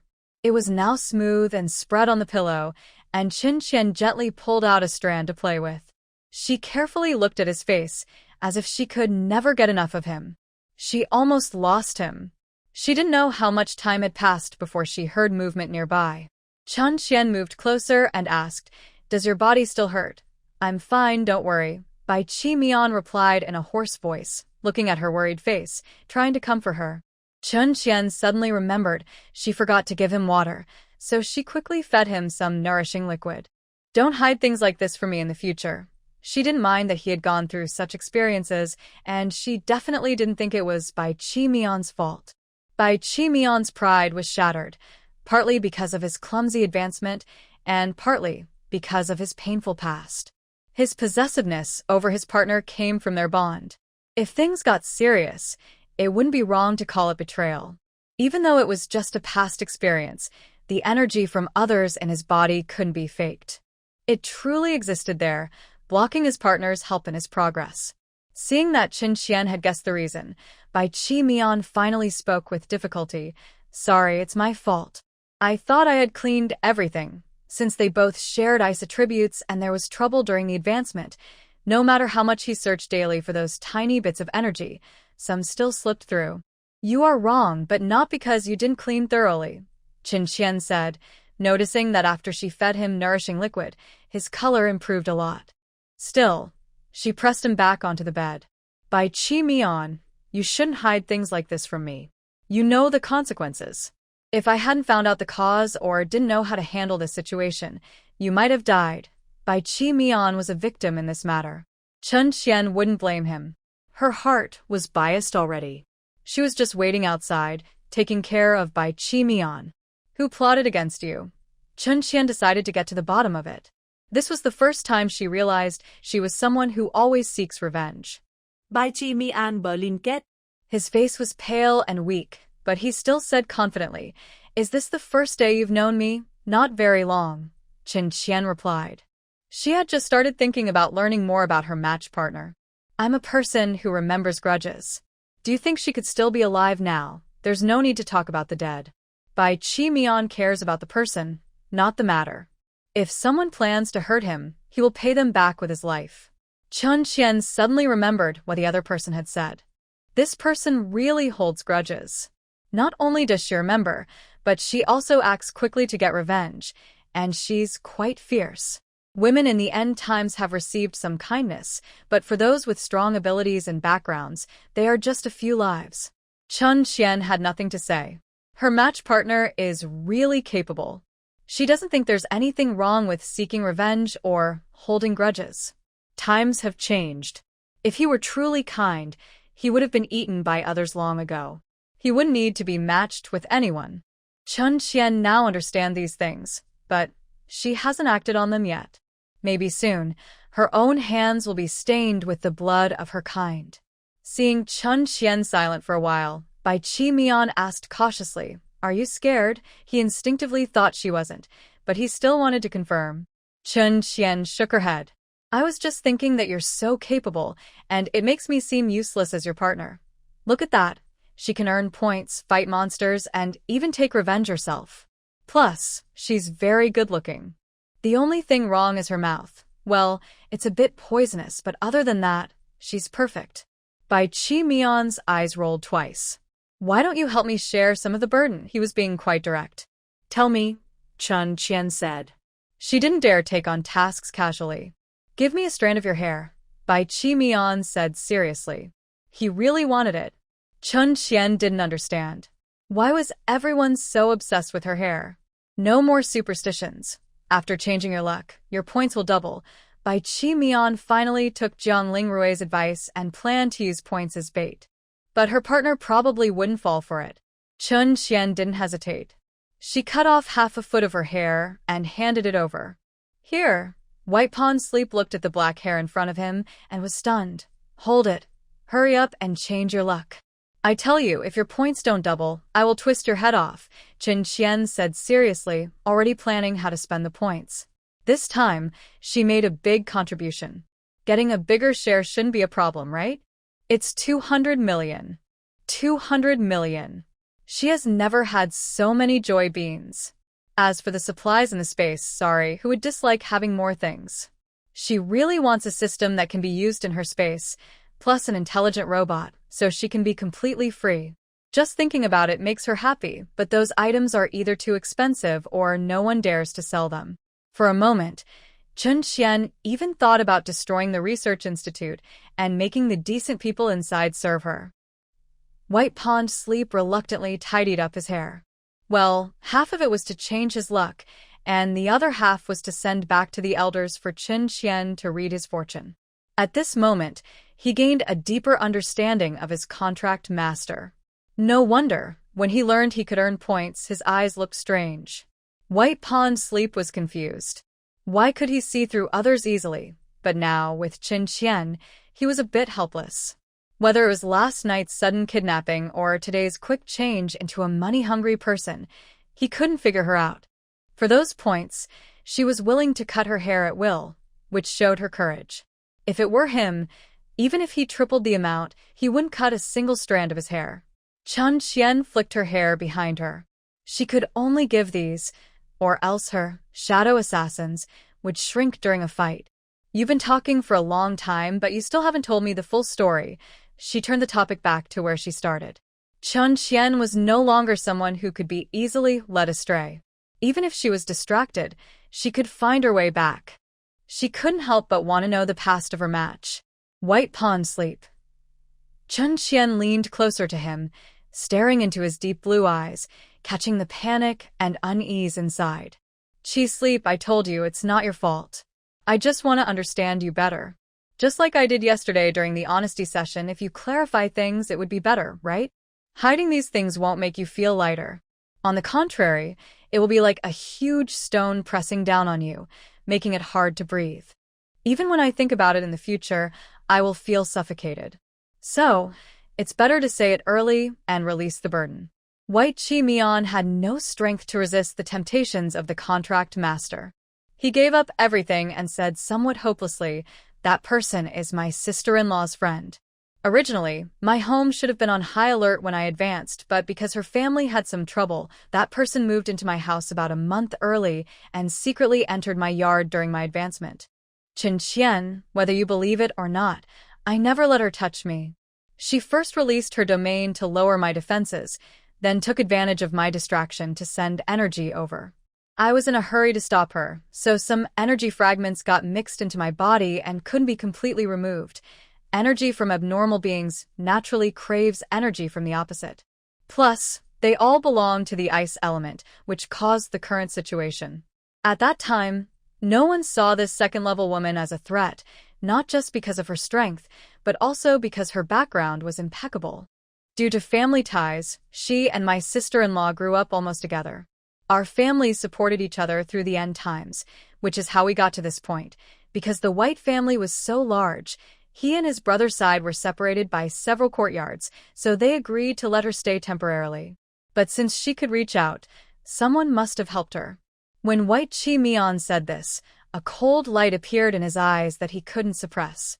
Chun Qian quickly noticed the abnormality, grabbed his hand, and slowly released energy to comfort him. Only then did he withdraw the icy cold that had taken shape. Later, I didn't rush to eliminate her. Instead, I followed her gradually, and surprisingly, I found a long list of people who had been secretly inserted into minority groups. Many of them used this method, forcing a contract. If the contract failed, they would pretend that the other person had failed to advance. Failing to advance could result in becoming a parasite or dying from energy agitation. The more they investigated, the deeper it went. In the end, they only found the final contact person in S4 City, and after that, nothing more. White Chi Mian was still talking about revenge methods, but Chun Qian felt that he was radiating a sense of grievance from head to toe. Yes, to be inexplicably wronged like this, and after all the investigation, they still couldn't find the culprit. If it were a more calculating contract master, he might have been broken free from the contract. No one would doubt the possessiveness of the contract master. White Pool Sleep simply said a few words, but behind them were countless lives. The tribespeople who had formed bonds could only be exiled along with their contracted partners. Apart from that person, not everyone could be killed. Neither the tribe's rules nor the law on the surface allowed for such harsh actions. Chun Qian, maybe it's because of this that I became the person with the lowest compatibility with you. White Pool Sleep explained everything, then looked toward the corner of the wall. His voice was calm, but Chun Qian could hear the long-held bitterness and humility in it. If 97% is considered low, then this contract system might be worrying. Chun Qian gently turned his head back, so his eyes looked at her and continued, compatibility is just a result evaluated by the system. Many factors are mixed together. Maybe it's because our fire and ice attributes don't match. Even my own attributes don't match my true self, so you shouldn't worry about those numbers. Compatibility is just the starting point of our contract, not the end of our feelings. You must believe that you love me completely. I won't accept any other numbers you mention. She still trusted her instincts. This sharp-tongued snow wolf, though he spoke harshly, was more sincere inside. His true feelings were clearer than he showed. His words broke all of White Pool Sleep's worries. In Chun Qian's bright eyes, he softly said, "I believe in myself." He believed he loved her with all his heart. Chun Qian rewarded him with a gentle kiss. She had planned to stop there, but when she saw his face slowly turn red and delicate, she was also charmed. She couldn't help but hug him, pecking his head repeatedly. After confusing White Pool Sleep completely, she proudly said, "Enjoy our sweet kiss for now. Don't think about anything else. I'm going out to drive home." After all that fuss, Chun Qian stayed awake all night but didn't feel tired. Her body was strong. When Chun Qian left, White Pool Sleep finally woke up from the series of kisses. His pale face was now flushed, and his body, which had been chilled by ice, finally warmed up in the heat. In the quiet room, only these two words were spoken very clearly. Chun Qian didn't realize how sweet her own teasing was in her room. Now she is focused on going home, hoping she can get Bai Qi Mian treated by a Ling before he leaves. Fortunately, she drives quickly. When she gets home, it is just dawn. "A Ling, come and have a sip." Chun Qian, who just climbed over the city wall, quickly stops Jiangling Rui, who is about to leave early in the morning. Wow, he's really trying hard. It's only about 7 o'clock? Okay, don't worry. Let's talk when we get home. Jiangling Rui first looks at Chun Qian carefully, making sure she's fine, then speaks. Jiangling Rui follows the strength of the contract owner and is pulled into the inner courtyard. First, Chun Qian brings Bai Qi Mian out for a Ling to treat, then she goes into her space to check if Hua Xiao has woken up. Before she knocks, Hua Xiao comes out looking energetic. Judging by his appearance, he probably slept well. "Good morning, Qian. Is Bai Qi Mian feeling better?" Seeing Chun Qian, his smile becomes even brighter. This guy always shows his love openly. Before Chun Qian can speak, he hugs her tightly. Chun Qian is prepared. She follows his strength and wraps her arms around his waist. "Good morning, we're home now." He's being treated by a Ling. "Should I send you out first?" "Sure." Hua Xiao reluctantly nuzzles against Chun Qian, then she pushes him out of her space. Without the young man's protection, Chun Qian finally sees how Wei Jingzhe looks right now. "Did you not sleep well?" Chun Qian walks over, gently touching the dark circles under his beautiful eyes with concern. "Not really," Wei Jingzhe answers seriously, with no hint of complaint. He lowers his head obediently, allowing the contract owner to check him. Although his voice is cold and steady, Chun Qian can tell he must have suffered last night just by his appearance. Sigh, the food chain at home is clear to Chun Qian now. This little bunny can be bullied by anyone, except a Ling, who can't be beaten. But others have no resistance in front of a Ling. It's just cough. Her contract owner can only be biased privately and can't do much else. So, Wei Jingzhe, who didn't sleep well, gets a morning kiss. What did a Xiao do last night? Jingzhe probably isn't easily affected, right? Hit me, kick me, fall off the bed, climb back on, sleep. Just a few simple words, but they sound terrifying. Wei Jingzhe's emotions finally stirred, feeling like helplessness, mixed with confusion. The other person didn't cause any real harm, only making him unable to sleep well.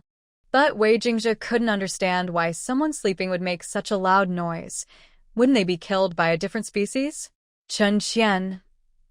Feeling numb, he suddenly wondered what to do if he worried about himself in the future. Chun Qian patted Wei Jingzhe's shoulder, with complicated feelings. "You've suffered. Don't sleep with him anymore. It's better to stay away, and quickly stay away." With the contract master's words, Wei Jingzhe definitely wouldn't sleep with the other person again. Let's go home first. We'll have breakfast together later, and you can take a nap." When they left, Jiangling Rui had already finished treating the person. The internal injuries are quite serious. We need to use the treatment device again later. A 5th-level healing ability is extraordinary. Even with such serious injuries, they can heal in just 1 day with the device. Chun Qian thought to himself how impressive that was. But in the blink of an eye, he saw a subtle meaning in Jiangling Rui's eyes, which made him smile wryly and praise inwardly, Ailing is really amazing. Jiang Lingrui responded with a smile and then asked, haven't eaten yet? Let's go to the dining hall. Although it was a question, he had already arranged the food. No, you haven't eaten either? Chen Qian narrowed his eyes dangerously. Jiang Lingrui, under the contract master's probing gaze, struggled to answer. No, Chen Qian looked defeated, full of self-blame. It's my fault. I made you so busy. Not only did you not sleep well, but you also didn't eat properly. Sorry, Ailing. It's all my fault. I'll try harder. His sudden apology made Jiang Lingrui flustered. He quickly comforted Chen Qian and then hurriedly apologized himself. It's my fault. Qian, don't blame yourself. I'm used to it, but I'll change. Really? Chen Qian looked guilty. Jiang Lingrui felt heartache. Really? Then you better remember that. Chen Qian immediately changed his attitude to achieve his goal, looking clever and mischievous. Perfectly teasing Jiang Lingrui, TSK, even you have today, by Qi Mian, who was nearby watching the show, said with a look of enjoyment. Jiang Lingrui, regaining his senses, let out a helpless sigh. He was actually fooled by Qian Qian's acting skills. Hua Xiao saw Chen Qian about to help by Qi Mian and quickly stepped in to catch him, pulling him over. Qian, don't be sad. I'll work hard too, help you share the burden when the time comes. All right, the one who was also fooled was Hua Xiao. Wei Jingjia, in the corner, softly assured, I'll try my best too. There's one more. What did I miss that's so lively?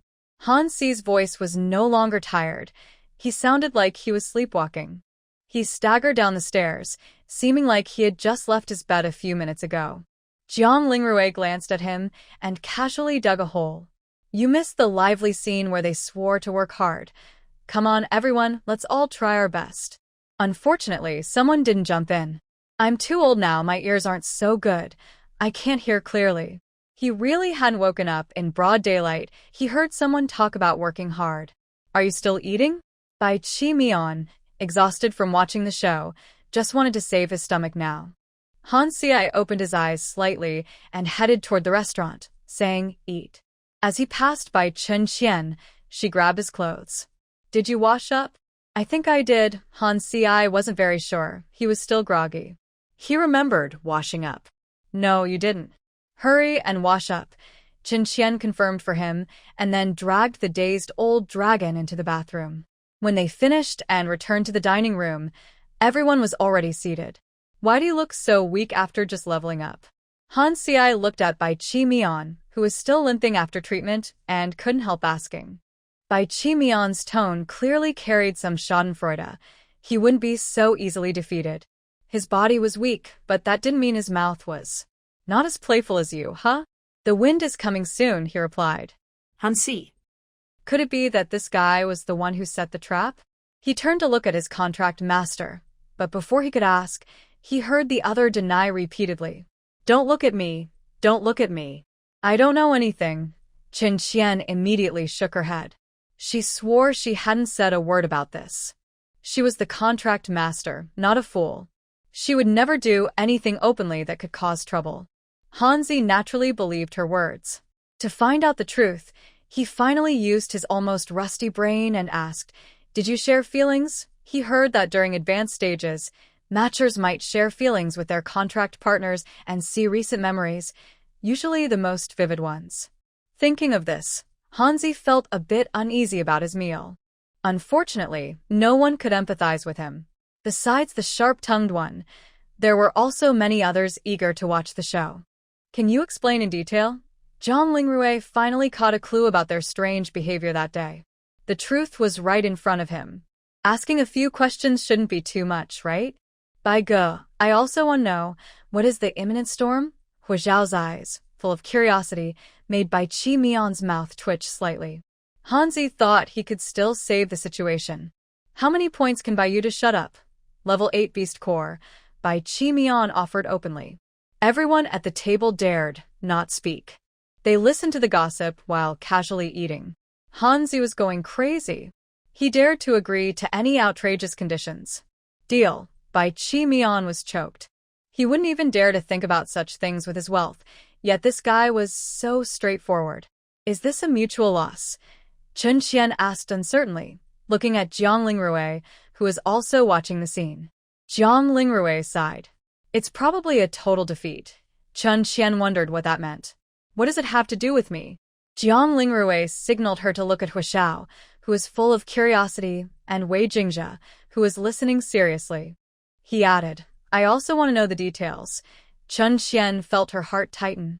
This really was a total defeat. She didn't want to explain what she had done or the meaning of that word. Why was breakfast so choking today? Tomorrow, ask the kitchen to make the food softer. I have indigestion. Also, I want to go out with you later. Chen Qian said stiffly, hinting that she planned to slip away with Jiang Lingrui later. Today, Aling felt a bit guilty. She probably wouldn't question her too much, so let the four of them torment each other at home. Okay, just in time to meet some people. Jiang Lingrui originally thought they would return home later, so he wanted to finish his arrangements first. Chen Qian realized she had a surprisingly good memory. Have those researchers arrived? Yes, not only them, Han Qianquan can arrive before noon. Han Ci, do you want to go there? Everyone who comes together must register at the Mutant Hall. Not everyone gets the special treatment that the four of them do, where Zhang Qi provides door-to-door service. Of course, if Han Qianquan really does that, Zhang Qi will have to make a trip. Han Ci doesn't want to go out. No, just a few days after hiding, they came after her again. Sure enough, when she first went out, she should have asked Aunt Jing for medicine. Taking so long on the way made her tired. Chen Qian is somewhat familiar with this name, having heard them talk about it a few times. I'll go see them. There are some things I need someone to do. She then looks at Han Ci. Did they really use me? All yours, Han Ci says, looking like he's not giving her orders, but rather freeing her from those who want her to work. Chen Qian isn't sure whether to feel sorry for her subordinates being abandoned or for her own match being chased. But she can help her own black dragon first. All right, I won't be polite. She hasn't been here long, so she hasn't gained much trust yet. There's still a long way to go to build loyal followers. By the way, I'll also send them to the Mutant Association. You can meet them there, Bai Qi Mian says, treating the Mutant Association like her own home. How about this? I'll book a restaurant for lunch, so we can eat together. Chen Qian says, already making reservations. Since she's now the head of this family, she needs to make a formal appearance. As for other things, she can't afford them now. She'll handle that after returning from outside the domain. Thinking about this, Chen Qian adds, in 3 days I plan to go outside the domain. Do any of you want to come along? Compared to things that take a long time to see results, the high-level beast cores they currently lack are the most urgent. Honestly, in her heart, the most important thing is still them. Right now, they can only handle things up to the 5th level. She alone isn't enough. Me. Huishao immediately raises his hand. Killing monsters with Qian Qian, killing Wei Jingzhe also quickly agrees, I will go. Teaching guards just needs to make sure they learn how to hide and hunt effectively. Besides practicing more during battles, there are no shortcuts. Han Ci responds slowly, let's go. Anyway, he doesn't need to hurry. He can just rest in space. Bai Qi Mian and Jiang Lingrui exchanged a glance, as if only they were really busy. Be careful, both of you. I and Bai Qi Mian won't go. Jiang Lingrui sighed. There are many things to handle in City C29. Even though he has made plans, there is no one fully responsible here, so he has to manage everything himself. He can't leave for a while. The supposed holiday turned out to be more tiring than usual. He wanted to be with the contract master. Just stay here yourself.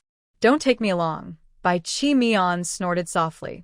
I'll make arrangements in the next couple of days, and then let my subordinates keep an eye on things. How many points does it matter if he leaves the contract master? Jiang Lingrui. He really wants to give up. He needs to find a way to go with them. The subordinates he has transferred are suitable for this heavy task, all from the guard army. During peacetime, they can't manage city affairs, and the people he trained from the Mutant Association are few and already have their own plans. As for others, Cough, Aling, Chen Qian tugged at Jiang Lingrui's sleeve. He looked like a little orphan who had been abandoned. What is it? Jiangling Rui was about to switch gears. Chen Xian felt a bit embarrassed. For the sake of her own matchmaker, she had to sacrifice her newly recruited subordinate. It's a bit inhumane. Han Xian plus Zhang Qi. Zhang Qi isn't from her family, but in this city, he can almost be considered part of her team. Han Xian isn't from the Mutant Association. So many things need to be relayed through Zhang Qi. From the few times she met Zhang Qi, she knew how to handle him easily. As for Han Xian, she didn't need to think much. She knew he's definitely talented. After all, with Han Ji's lazy attitude, if he didn't have a capable person watching over him, he would have gone bankrupt long ago. Jiangling Rui's eyes flickered. He had thought about this person before. Qian, didn't you say you wanted him to do something else? Those aren't urgent and they aren't big matters. He can do them when he's free. Qian waved her hand. So, the candidate was decided. Han Xian's original master watched as the two arranged everything clearly, without saying a word. When Chen Xian and Jiangling Rui arrived at the mutant hall, it was just opening time. Unlike the quiet scene when Chen Xian first visited, the mutant hall was lively now. It was not an exaggeration to call it bustling. New laws and the announcements from yesterday morning had everyone excited. The first thing that caught everyone's attention was the recent achievement of the Eastern District, where a new human peak was announced. After years, a new 7th-rank mutant had appeared. The increase in high-level mutants, the discovery of a way to find a master to improve strength, and the successful development of space accessories all brought great news. These breakthroughs gave people more courage to move forward. Even when hearing about threats like beast invasions, society remained calm and did not panic. With the new rules and regulations, each city began to prepare nervously. So, the normally quiet border city's mutant hall became busy because of these developments. Jiangling Rui first shared some key points with Chen Xian. As for other details, they could wait for now. The two of them talked as they walked to the office they had shared before. It looked the same as before. Should we have them come over now? Jiangling Rui sent the information of those people to Chen Xian and asked after she finished reading. Okay, Chen Xian nodded. Meeting them and getting a general idea was enough. There was no need for special preparations. There were 10 researchers in this group. 2 of them were women, which was quite rare in a world with more men than women. The other 8 were men, not very high in rank, but they looked reliable. Based on the information she had just seen, Chen Xian could get a rough idea. Still, some of them seemed unremarkable, almost making her overlook them. These researchers were hired privately and only needed to register with the Mutant Association. Before Chen Xian could speak, a sharp-looking, mature woman stepped forward to greet them first. Miss Chen, Mr. Jiang, hello. I am Ding Xian. Nice to meet you. I didn't expect you to be so young and beautiful. I almost didn't recognize you. Her attitude and tone were perfectly polite, without any flaws. They had known about the limits of human lifespan for a while, so they had some experience in judging a person's true age. The so-called increase in lifespan and unchanged appearance are actually just relative. If you look closely at the subtle changes, you can still see the differences. Even Chen Xian can tell at a glance that this woman is about 30 years old. This is evident from her demeanor and the look in her eyes. Chen Xian politely smiled at her, but did not respond to her words. Hello everyone, you've traveled a long way here. I believe you're tired. I won't waste time with unnecessary talk. Just 2 points. First, this is C29 City. I hope your future research follows our city's rules and avoids any messy methods. Second, I only care about results, not about who you are. This is no longer just politeness. It's the way a superior speaks. When she arrived, she had already spoken with Jiangling Rui. They are, to put it kindly, boss and employee. To be blunt, unless they had no other choice, they wouldn't want to come to this remote place. So, there's no need to get too close. Even if they are talented, the rules and attitudes they set must prevent others from easily controlling them. In just 2 sentences, these people understood that this seemingly delicate and beautiful woman exuded a commanding presence. It was not only the aura of someone in a high position but also the pressure of a senior advanced level researcher. They all responded in unison. Even the woman who had just stepped forward stopped her efforts. She was smart. The current boss was not like before, who liked clever and articulate people. So, she also gave up her attempt. Actually, this is quite good. Why bother with fancy tricks and research? It doesn't help the work. But in the circle of high-status people in S-level cities, having some tact and good judgment is essential to move upward. Once her master gained authority, Zhang Lingrui went to secure the favor. He said to another woman, Xie Xingzhu, Ding Xian, later Zhang Qi will send someone to take you to your new homes. As for others, I will send you the address of the research institute, where there are suitable accommodations. I've already transferred your previously agreed salaries. Additionally, I've given you a 20% bonus this month as a thank you for traveling so far. Your permissions and benefits in this city are also posted in the group, so please check them later. The benefits exclusive to women are not mentioned here. Other benefits for researchers, based on their professional ranks, are transparent. In short, just one sentence. Once the money is in place, please follow what my family's contract master said. Honestly focus on research and avoid any tricks.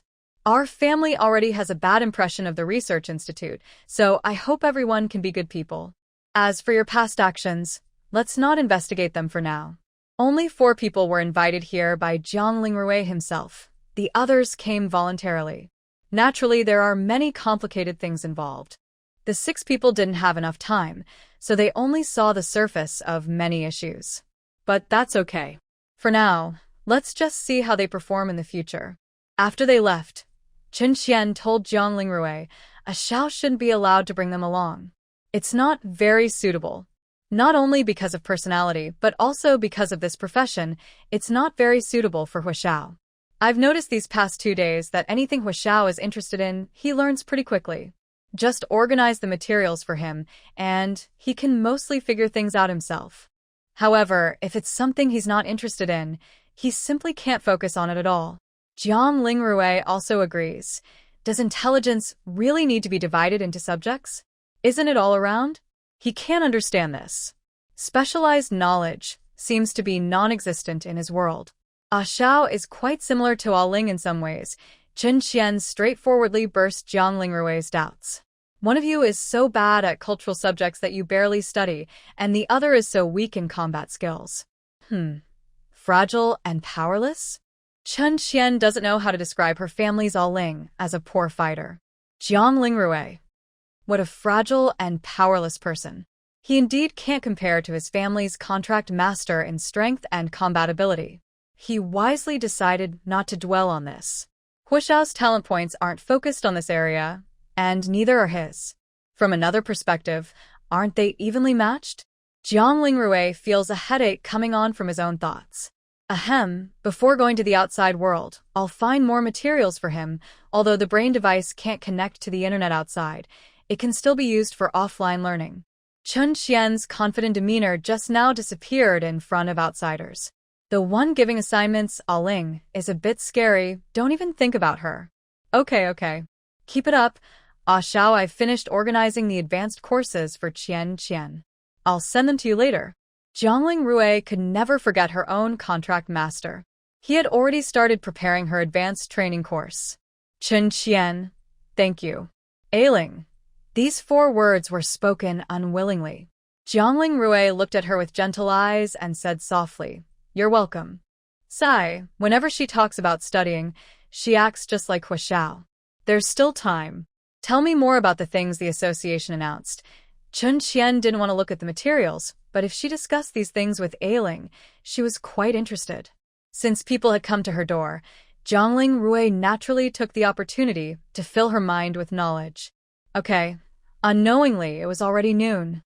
When Chen Qian left the office, her head still felt fuzzy. She was wrong. She shouldn't have been so arrogant. So, she decided to take things slowly. Chen Qian was secretly annoyed with herself for being too proactive, while Zhang Lingrui was quite satisfied. It was great. She finished a week's worth of lessons in one morning. Her contract master's potential was truly deep and unpredictable. He should work harder to prepare even more lessons. The moment Chen Qian saw Han Qianquan, she knew he was not someone to mess with. His face was full of scheming, cruelty, and hostility, boldly showing he was not a good person. It was quite impressive. Chun Qian wondered how her black dragon egg managed to keep this guy in check. When Chun Qian reached the restaurant door, Han Qiankuan and a group of people came to greet her, kneeling on one knee in unison, saying, "Master."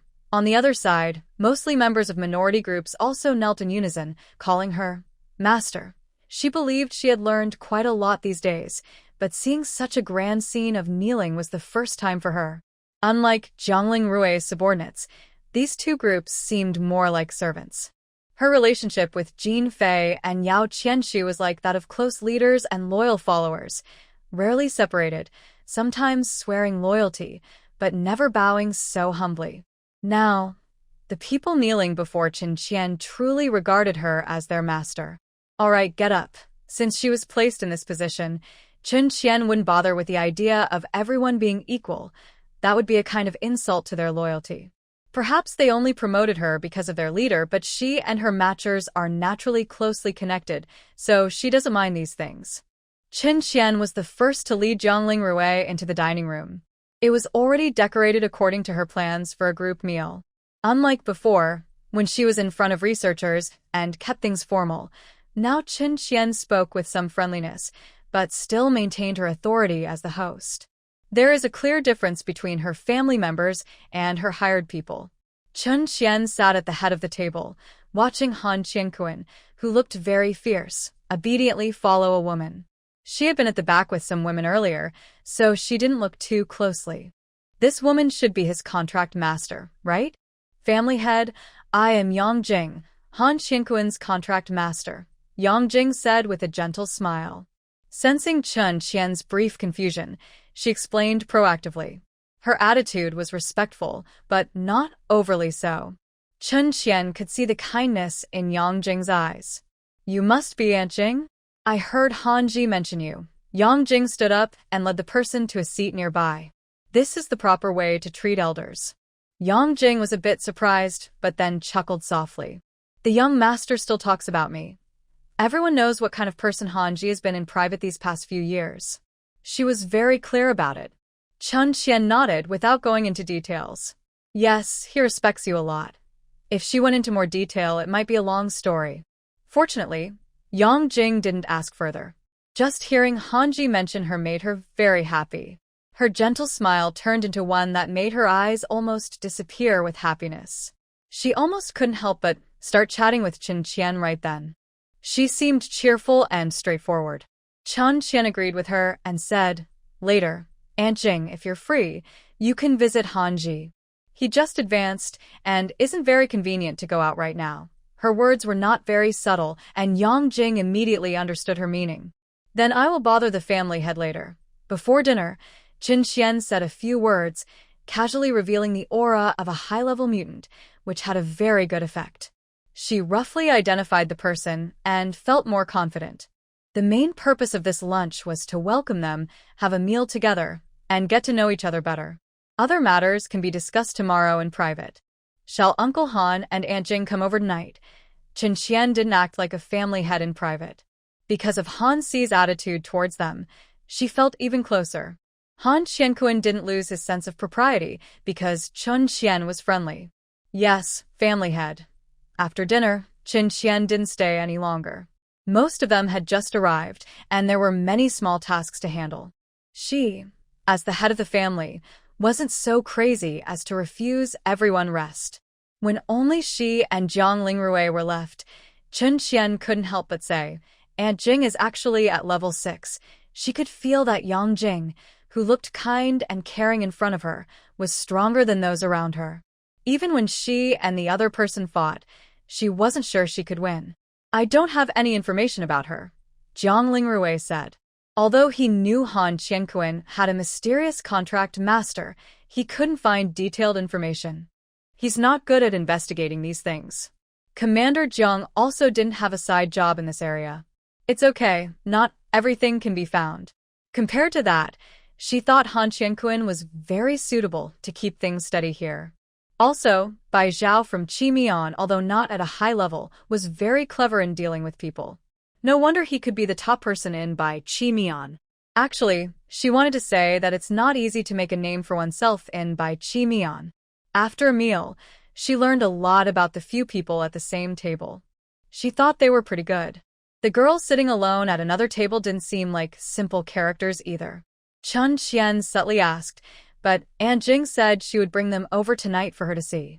It seems many things are not suitable to talk about openly. In the afternoon, I will go see Zhao Yuran. What about you? Chun Qian thought since she would be gone for a long time, she should say hello first. There are some things to handle with the Association of Mutants. I will come back a bit later tonight. It's impossible to be a careless person. Everything must be arranged properly. Even if she hands things over to Han Qingquan, she needs to make sure the plan is on the right track. Only then can she leave the rest to time. Chun Qian looked at him carefully now. Good. Don't forget to take care of yourself. She reminded him to remember the promises he made to her. I will watch the time, Zhang Lingrui said very obediently, not daring to argue. His tone was gentle and polite, with a slight softness at the end. With just this sentence and a gentle smile, if anyone said he wasn't intentionally doing it, Chun Qian definitely wouldn't believe it. Zhang Lingrui drove her to the place where she had arranged to meet Zhao Yuran, then asked, later, should I ask Hu Xiao and the others to pick you up? No need. I'm not sure about the time, so I'll just take a taxi when the time comes. She still hasn't attended a single driving lesson since getting her license. All right. If you need anything, contact me anytime. Zhang Lingrui didn't insist further. This time, they moved to a villa, a special place for the members of Breaking Cocoon to study and gather. Chun Qian also checked the group chat over the past 2 days and was almost shocked when she saw it. Not only had the group members increased by hundreds, but the rules and regulations had also been improved. Because the name, Breaking Cocoon to Butterfly, was a bit long, they divided the members into 2 groups. The first group was the Cocoon Breaking Group, consisting of those still working hard to improve themselves but who hadn't yet broken through the 4th level or passed the first 8 virtual training scenarios. This type made up 99.99% of the members. It's not that they wanted to set such a high standard, but in this end-of-the-world situation, they couldn't afford to make mistakes. The stricter the conditions for becoming a butterfly, the better their chances of survival in the future. The second group was the Butterfly Group, which currently had only one person, Chun Qian herself. Looking at the string of cocoon-breaking badges and the small butterfly with wings fluttering on her own name, Chun Qian sighed softly. This wasn't something to be proud of. Without the distinction, perhaps it wouldn't be obvious. But now, the clear ratio makes everyone intuitively feel how difficult their environment really is. Fortunately, they now have a clear goal. With Chun Qian as an example here, in the near future, more and more of those small butterfly badges will appear. The entire villa was built with special materials. Chun Qian also used some of her private savings to support it. Besides 2 large discussion and exchange rooms, the rest were divided into single-person training rooms, while the neighboring villa served as a place for leisure and entertainment. Indeed, having official recognition makes a difference. However, this official recognition currently only represents City C29. The attitude from the association is still ambiguous, and things are still dragging on. They probably won't loosen up until they see tangible results, as those people won't easily give in without proof of progress. Chun Qian arrived in less than 2 minutes, and Zhao Yuran also showed up. However, she was accompanied by a strange man she had never seen before. He was very handsome, and his overall demeanor clearly showed he was an honest person. As expected, the match for the young lady would definitely be a loyal type. Even though this young lady's character has already fallen apart.